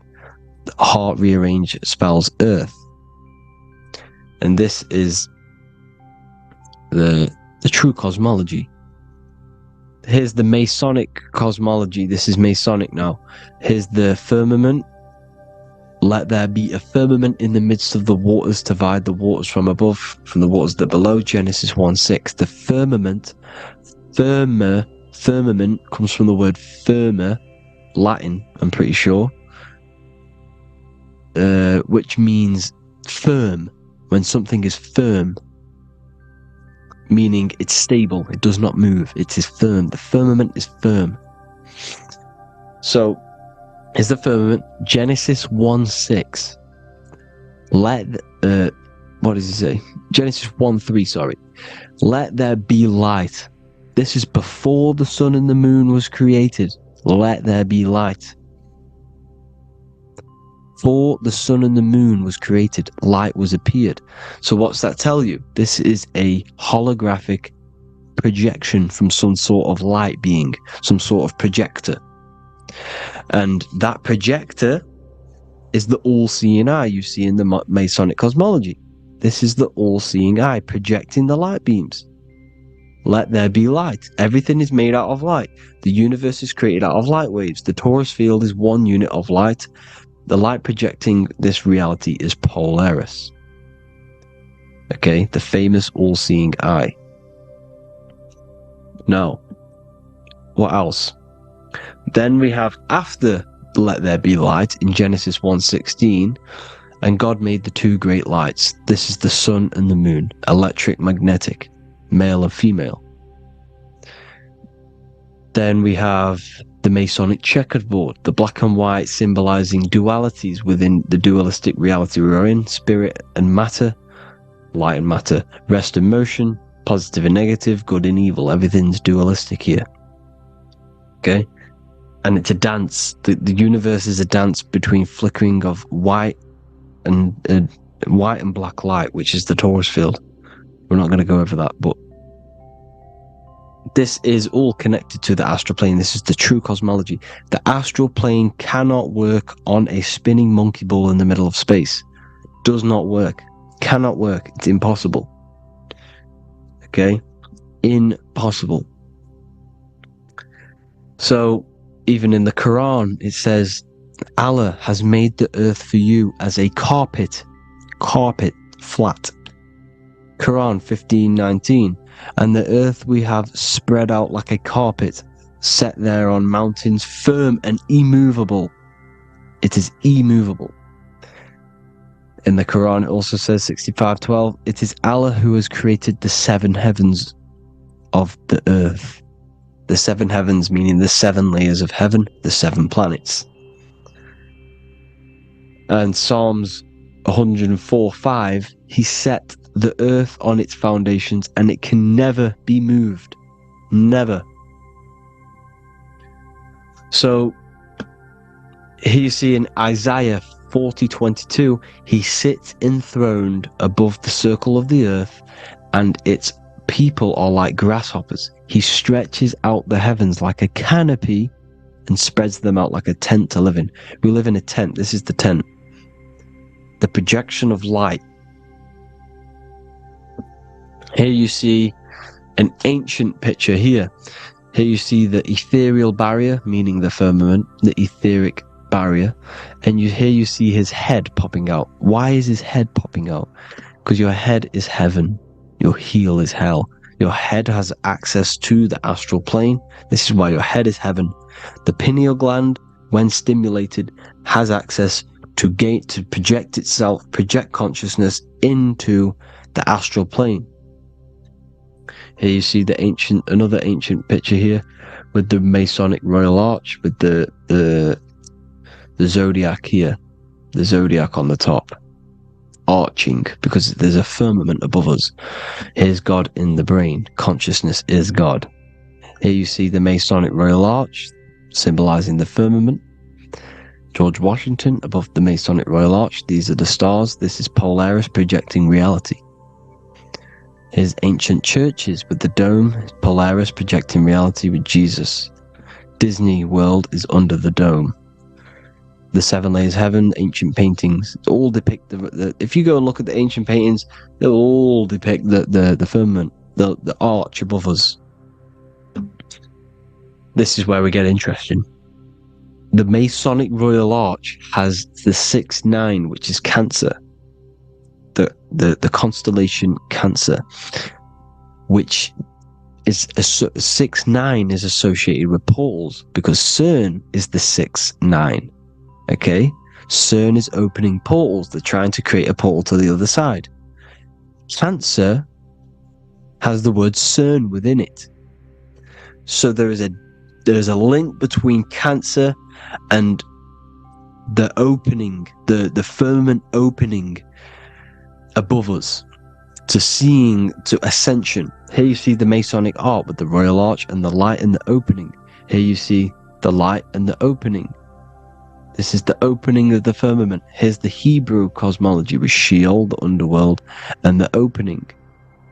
So Cancer is definitely some sort of portal in and out of this reality. I'm just connecting dots here. Now, we're going to go change a bit now. These celebrities that you are seeing they have not sold their soul to Satan, okay? They have not sold their soul to Satan. Satan is a demonic, low vibrational energy that has been summoned over the thousands and thousands and thousands of years of evil occult arts. So since Babylon was summoning this demonic energy, and this demonic energy in the astral plane will grow and grow and grow. It has no form. It has no physical form. Okay? But you can see it in the rappers. If your third eye is open, you can see clearly that these people are demonic. You can sense the energy that they're manifesting. Selling your soul is not what you've been told. It is gaining, because your soul is pure love, okay? Your soul does not want to do anything bad. So when you sell your soul, you're gaining physical gain. You're gaining physical wealth, for example. Like for these rappers, they will be given millions of pounds because the people in control of the music industry, which is the dark occultists trying to brainwash the masses, the people in charge, they're dark occultists. They understand Satan and the energy. They are satanic energy, which has been summoned in the astral plane. They see that they have influence over the masses, so they will go to them and say, I will give you this amount of money forever if you manifest this satanic demonic energy through the music and through social media to blind the masses, to brainwash the masses into this demonic energy. Because when you listen to music is frequency. Whatever you listen to, you become that frequency. So if you're listening to these people, they're throwing energy, this demonic satanic energy that they sold out to. Soul, same word. When you sold something, you've got your soul involved.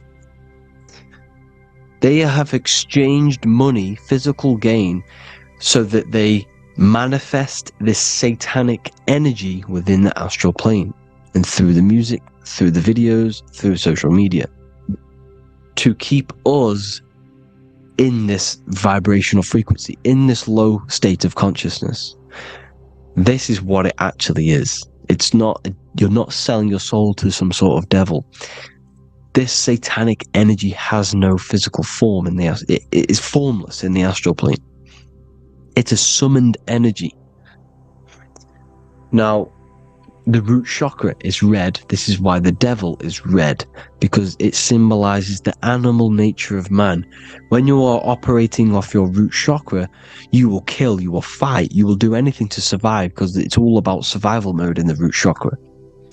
They want you keeping in that fighting mode, that surviving mode, so that you are manifesting this low vibrational frequency, this satanic energy, this demonic red energy. This is why the devil is red. And the devil has a tail with the red arrow pointing down, because it symbolizes your light body. This is your Merkaba. Your Merkaba is your light body. Mer equals light, Ka equals spirit, Ba equals body. Merkaba, this is the devil's tail. pointing down. The descension, your heel, up to your heel, hell. Ascension to heaven, head. You see? This is the all-seeing eye with the illumination coming off it. Your head, when you're illuminated. The Merkaba is your celestial sphere to portray different planes of reality. It is the vehicle of ascension. It's your light body. It's in the word Kabbalah. Kabbalah. Ka, spirit. Ba, body. La, light. Same thing. Kabbalah. Merkaba. Same thing. It's all about the light body. This light body sees different realities. So when you see the goat in the music industry, it's this satanic summoned energy that's been summoning for thousands of years within the astral plane.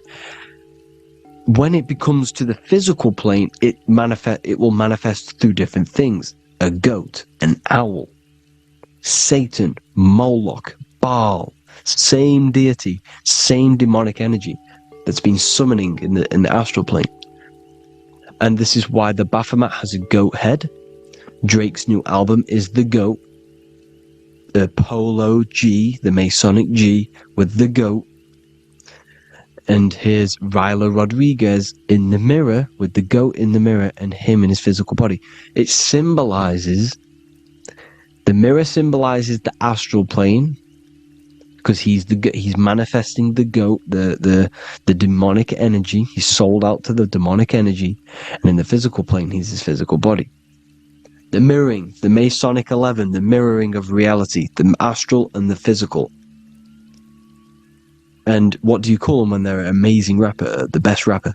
You call them the goat, because the goat, you're the goat because you're manifesting the goat energy, the satanic, demonic energy within the astral plane. So Baal, Moloch, all the same thing. Because in the astral plane, if you want to gain spirits to come to you and communicate you, in the physical world, if you want to communicate with spirits, you have to gain their attention. You can either gain their attention or come together and agree to create some sort of being, which is Satan. Okay? You can, like I said earlier, you can create these beings, you can summon them or attract them. One way to attract them is sacrificing. In order for you to become God-man, to turn to God, you have to sacrifice your life. You have to sacrifice, not drinking, not doing things, not doing anything demonic, not doing anything bad, not eating meat. You have to sacrifice yourself to become the light. However, if you want quick, instant gains in the physical world, you can sacrifice something else to communicate with these spirits, because these demonic energies feed off demonic energy, your demonic energy. So these dark occultists will give away babies, they'll sacrifice, torture babies so that they gain, so that they can communicate with these spirits for physical exchange. Yes, you can do this. These powerful spirits, these powerful demons can give you powers. They can give you certain things. And this is what they are doing. They're summoning and attracting these demonic energy. This is why, trafficking is one of the most, Balenciaga. Baal is the demonic energy in the astral plane, which requires child sacrifice for his presence. Balenciaga, and they were trafficking children. They were trafficking, killing them, and offering them to the spirits. This is what they are doing. Balenciaga. It's in the name. Here you can see here a stick man with two horns. The goat, obviously, it's all the same deity. Baal, the goat. Moloch, is Moloch the owl, the Egyptian owl, because it comes from the owl of Moloch, which is Baal, which is Satan, all the same demonic energy. And it's on the dollar bill, a tiny dollar bill, tiny, on the $1 bill. All the same thing. Bohemian Grove, they worship the big owl, Moloch. It's all the same thing. It's all one big demonic energy which has been summoning in the astral plane. and it's trying to take over Earth, the physical plane. That's what it's doing. So I hope you all gained a deeper understanding of the astral plane and what's actually going on in the world. Please leave a comment if you can to help the algorithm. Drop a like if you like this content. And hope you all learned something today. And God bless you all. Thank you all.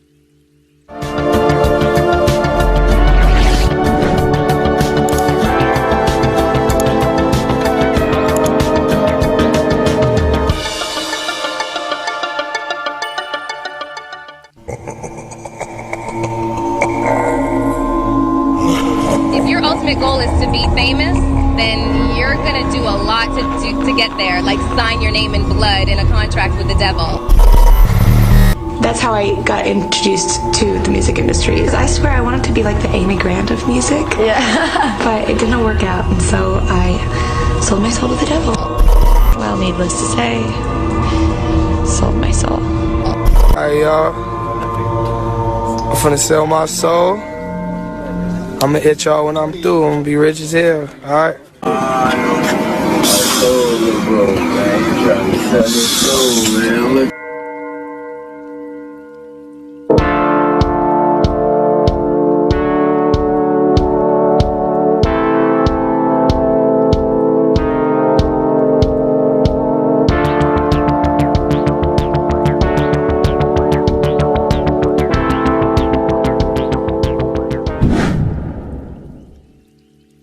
So what exactly is selling your soul? In order to understand this to its full potential, you have to understand the spirit world and the occult world which our eyes cannot visibly see. The physical world we see is nothing but an illusion and a product of the higher planes of existence. For example, you can see someone's physical body, but you can't see the complex structure of the consciousness and the thinking behind that being. With that being said, there are forces and entities not attached to physical bodies, which they exist on the astral and etheric plane behind the physical plane. Now there are numerous videos and music with artists talking about this. For example, I sold my soul to the devil, and the price was cheap. Why do you still do it? Why are you still out here? Well, it goes back to the destiny thing. I made a bargain with it, a long time ago, and I'm holding up my hand. What was your bargain? To get where I am now. Should I ask who you made the bargain with? with the chief commander. On this earth? And this earth, and then in a world we can't see. So selling your soul is cutting a deal with an astral plane entity in exchange for wealth and fame on this physical plane. This is classed as black magic because you are bending reality against your intuition. Now, making deals with entities beyond the physical plane, you always have to give something in exchange. When it comes with demonic entities, it always involves some sort of sacrifice, bloodshed, or humiliation. Now, there are countless of rappers who someone close to them have died just before their career takes off to the next level.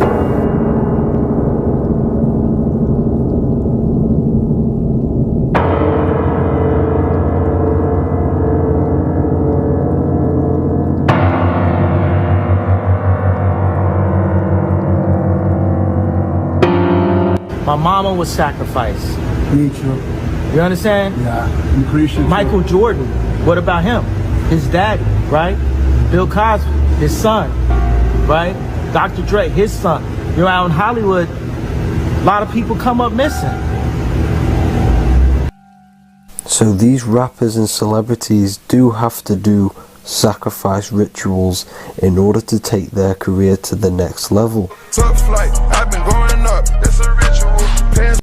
So the occult side of this reality is heavily connected with the music industry and the elites.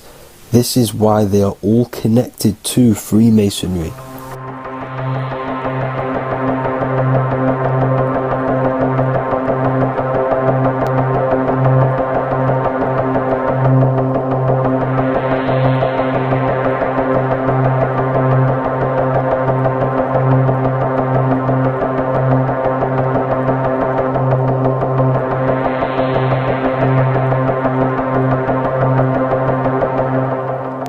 Now, this is why the music industry is one of the most important industries for the elites to stay in control and keeping the masses on low states of consciousness. Frequency is one of the most powerful things in reality because it's the only thing which can enter your soul and body without consent. The frequency on Spotify and all major platforms are all tuned to 440 Hz, which was set by the Rockefellers. 440 Hz turns off the whole right side of your brain, and the right side of your brain is to do with critical thinking, imagination, and your intuition. Music has the ability to influence your intent, your emotions, your thoughts, and your actions just by frequency itself. By controlling the music the celebrities put out and the things they talk about, they're actually molding society because of the celebrities' huge amount of influence over the younger generation and cultures within society. This is why the music industry is mainly talking about sex, guns, violence, and hating other people. These are all very low vibrational acts and things to do which destroys humanity and societies, keeping us all conquered and divided in order for them to stay in power. Music can actually reprogram your subconscious mind, and it is a form of MK Ultra, which is mind control. It's in my brain. Do you know that? It's living rent free. I can't get it out. You did that. Yeah, it's hypnosis. Yeah, it's hypnosis. You're so awesome and dope. You do need to be very careful with what you're listening to and what frequency it's playing at, because all of this has an effect on your electromagnetic field and your state of consciousness. Now let's go back to selling your soul. When these rappers and celebrities sell their soul, they now gain eternal life on this physical plane. When you do sell your soul, you are allowed to live forever. And these people that are called youngins, rookies, new booties, like I was, had no idea that these people still live. They will prey, haunt, kidnap, anything to stay on top. This is their world. They have nothing but time, is what they believe.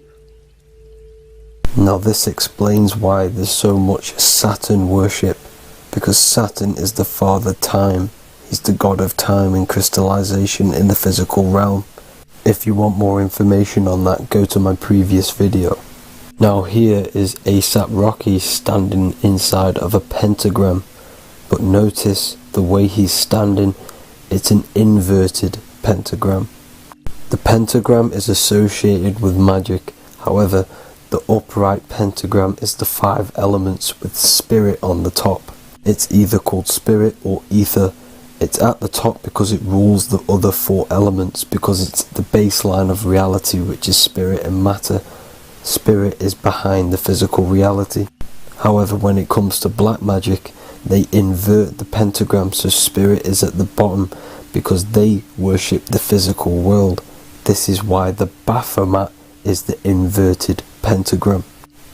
These people are operating off their animal instincts. They do not want anything to do with spirit. These are antichrist. All of these celebrities know full well the effect that what they're doing on the rest of the world. They have sold themselves out, and the elites use them as puppets to push this new world order and mold society in the way they want it. This is why all the celebrities are linked to Freemasonry, because in Freemasonry you have to take the oath of silence, where you can't speak on anything that they learn inside of Freemasonry. This is the symbol of silence.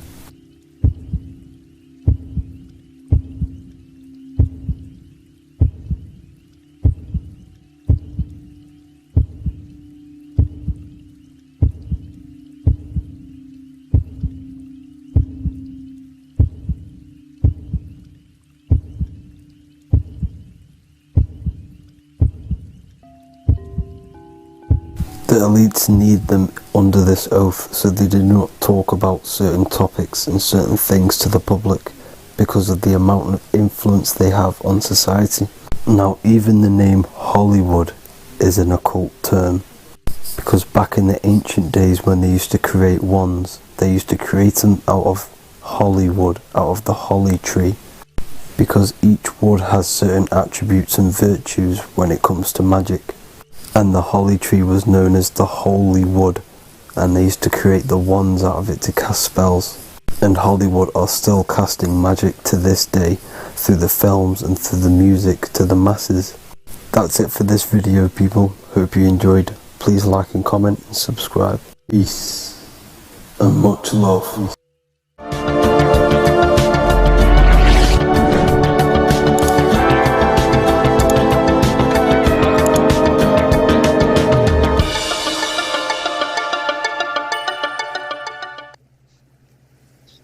Matthew 21:1, Jesus went into the temple of God.